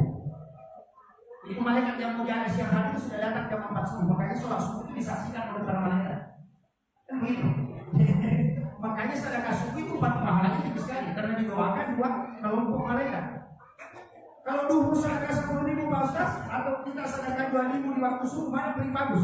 Kalau hitung pahala, besar pahalanya yang duhur. Tapi kalau mau dapat doa malaikat, lakukan di subuh hari. Kan begitu. Masih beda Pak. Jadi beragama itu juga perlu diakali. Saya sering begitu. Nah ini harus jadi doanya malaikat. Makanya saya bilang begini. Kalau ada orang sudah tahunan bekerja di barang ini tidak bisa kaya-kaya, coba periksa doanya. Balik doanya. Kalau doanya seperti ya Allah kasih kaya saya, berubah. Ya Allah kasih kaya tetangga saya. Kenapa? Karena kan Nabi mengatakan siapa yang mendoakan saudara muslimnya Dan yang didoakan itu tidak tahu malaikat yang berdoa kepada Allah supaya orang yang berdoa itu diberikan yang sama sebagaimana yang didoakan kepada orang yang tidak tahu. Dan begitu. Makanya kalau malaikat berdoa kan tidak ada halangan. Kalau tidak masih banyak. Makanya kuncinya begitu. Makanya ulama ini tidak pernah mendoakan dirinya. Dia hanya mendoakan jamaahnya. Kenapa? Karena dia bilang nanti malaikat yang doakan saya. Coba ini kuncinya yang kedua. Karena doa kita itu selalu terbatas. Ku semua, istriku, anakku, kebunku, pekerjaanku, ku semua. Itu doa terbatas. Doa kiki itu. Iya. Begitu. Mestinya makanya kenapa nanti Allahumma barik muslimin wal muslimat wal mu'minina wal mu'minat al-ahya'i minhum wal amwat. Kenapa didoakan semua? Nanti kan malaikat terbanyak mendoakan kita. Kunci yang kedua, istighfarkan orang muslim dan muslimat. Allahumma ghafir muslimin wal muslimat. Kan kenapa didoakan itu? Karena berapa juta muslim yang ada di dunia ini itu kembali ke kita. Ini yang kadang kalau kita melakukan aduh umur kita berapa kan? Dikulis saya hasan dua kali kan banyak sedikit hanya antara 60 tahun. Ada orang yang umurnya sampai 100 tahun Pak. Kalau bukan penjagaannya yang capek, dia capek hidup. Maksudnya 100 tahun umurnya. Ya. Dan produktif itu kalau merupakan itu produktif maksimal 60 tahun hidup. Lewat 60 tahun itu sudah mulai banyak yang hidup. Makanya kalau kemudian Al-Baqari mengatakan kalau ada orang umurnya sudah 40 tahun tapi lebih banyak dosanya daripada kebaikannya dari yang kepada hidup. Makanya umur 40 juga kunci. Dalam agama itu ada hitung-hitungan. Kelipatan 7, 40 itu ada hitung-hitungan. Jadi juga harus kita. Saya pernah pelajari kelipatan itu dalam agama. Itu ada hitung khusus. Kita ada di ada. Kenapa anggota sendiri dilipat dulu? 2 lutut, 2 tangan, kepala, dan 2 kaki. Awak itu 7 putaran. Dalam satu hari, dalam satu pekan itu 7 hari. Kenapa langit dengan tangan itu 7 lapis? Bersih. Itu ada rahasia. Dan saya tidak mau bersikap nanti dulu bila bahwa ini dibongkar dan saya prosesnya. Itu ada kunci-kunci di sini. Nah, kemudian saya kembali. Makanya amalan di bulan Syawal ini penting sekali. Kita harus ingat betul, jangan sampai amalan di bulan Syawal itu yang paling banyak orang lakukan puasa. Puasa sunnah Syawal, berpuasa 6 hari di bulan Syawal. Sebenarnya ini hadis Nabi. Siapa yang berpuasa 1 bulan penuh di bulan Ramadan, kemudian ditambah 6 hari di bulan Syawal, maka itu seakan-akan dia berpuasa 1 tahun lama. Jangan salah paham. Ini hadis mengatakan seakan-akan. Kenapa? Manja'il hasanati falahu asru amsalha. Siapa yang melakukan 1 kebaikan, maka Allah menjadikan dia 10. Begitu. Kita orang mengerti kan puasa 30 hari. Dikali 10 berarti 300. 6 hari di bulan Syawal dikali 10 berarti 60. Dalam 1 tahun Pak cuma 360 hari. Makanya dikatakan seakan-akan berpuasa 1 tahun lama. Karena kelipatan 10, 30 kali 10 kan 300, 6 kali 10, 60. Nah dalam 1 tahun itu cuma 360 hari. Itulah sehingga di dalam itu Nabi mengatakan seakan-akan berpuasa 1 tahun. Nanti kan muncul fikih. Nah ini yang sering diperdebatkan. Muncul kan fikih begini. Bagaimana Ustaz perempuan? Dia mau tutupi dulu puasanya, puasa kawanya, kan begitu, puasa kawanya belum selesai. Dan di situ kan September puasa 1 bulan penuh. Kalau dia tidak selesaikan, berarti bukan 1 bulan. Jadi dia harus selesaikan dulu. Itu pendapat pertama. Makanya puasa kawa harus diselesaikan. Apalagi ini yang wajib. Kalau kita meninggal dan kita tidak laksanakan puasa sunnah Syawal, itu tidak berdosa. Tapi kalau puasa wajib ini mesti diganti. Kalau dia meninggal belum selesai, anaknya yang punya tanggung jawab. Kan begitu. Nah, saya kira ulama mengatakan tidak, selesaikan dulu di puasa fardu baru 1 Syawal. Nah, masalahnya kita orang Bugis atau di Penangkawan rata-rata pengantin itu banyak kalau sudah Ramadan. Itulah ini. Kadang-kadang jadi masalah. Ada ulama pendapat yang kedua, dia mengatakan begini, puasa qadha kan ada 11 bulan. bisa diganti. Kalau puasa Syawal cuma bulan Syawal. Makanya kalau mepet waktunya, kerjakanlah dulu Syawal, nanti yang qadanya diganti belakangan. Ini pendapat kedua. Semua nanti Pak ada masalah. Kan kalau mau dipakai kalkulasi berdebat kan begini.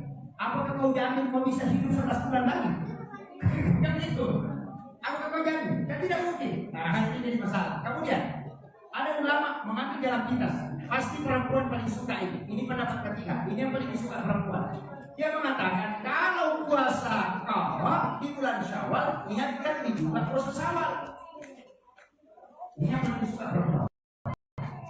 Jadi kamu tinggal puasa qadha, niatkan juga puasa Syawal. Jadi kalau sudah puasa qadha 6 hari, itu sudah puasa Syawal juga. Yang penting kau kerjakan di bulan Syawal. Karena hadis mengatakan berpuasa 6 hari di bulan Syawal. Mari kita membaca. Kan begini Pak, semua ulama fikih sepakat bahwa sunnah bisa digandengkan niatnya dengan fardu. Bisa. Yang tidak boleh itu fardu dengan fardu, sunnah dengan sunnah boleh, sunnah dengan fardu boleh. Misalnya begini, kita puasa Syawal sekaligus niatkan puasa Senin, itu boleh. Atau kita puasa Syawal sekaligus niatkan puasa Kamis, sunnah Kamis. Atau bisa puasa qadha pengganti puasa Ramadan sekaligus niatkan puasa sunnah Kamis, boleh. Satu puasa dua niat. Sama dengan sholat, masuk ke masjid, sholat sunnah wudhu sekaligus sholat sunnah dan masjid, gabungkan niatnya. Cuma 2 rakaat dapat 2 pahala. Tapi kalau fardu dengan fardu tidak boleh. Ini dalam masalah fikih. Makanya ada ulama yang membolehkan. Tapi kalau mau kejar pahala, ya pisahkan.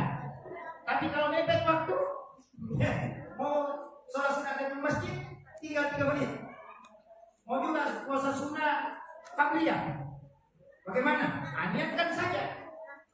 Sholat sunnah qabliyah sekaligus sholat sunnah wudhu, tidak masalah. Karena menggabungkan 2 sunnah itu boleh. Seperti bahkan ada baca Pak, kalau tidak sempat sholat tinggal baca itu.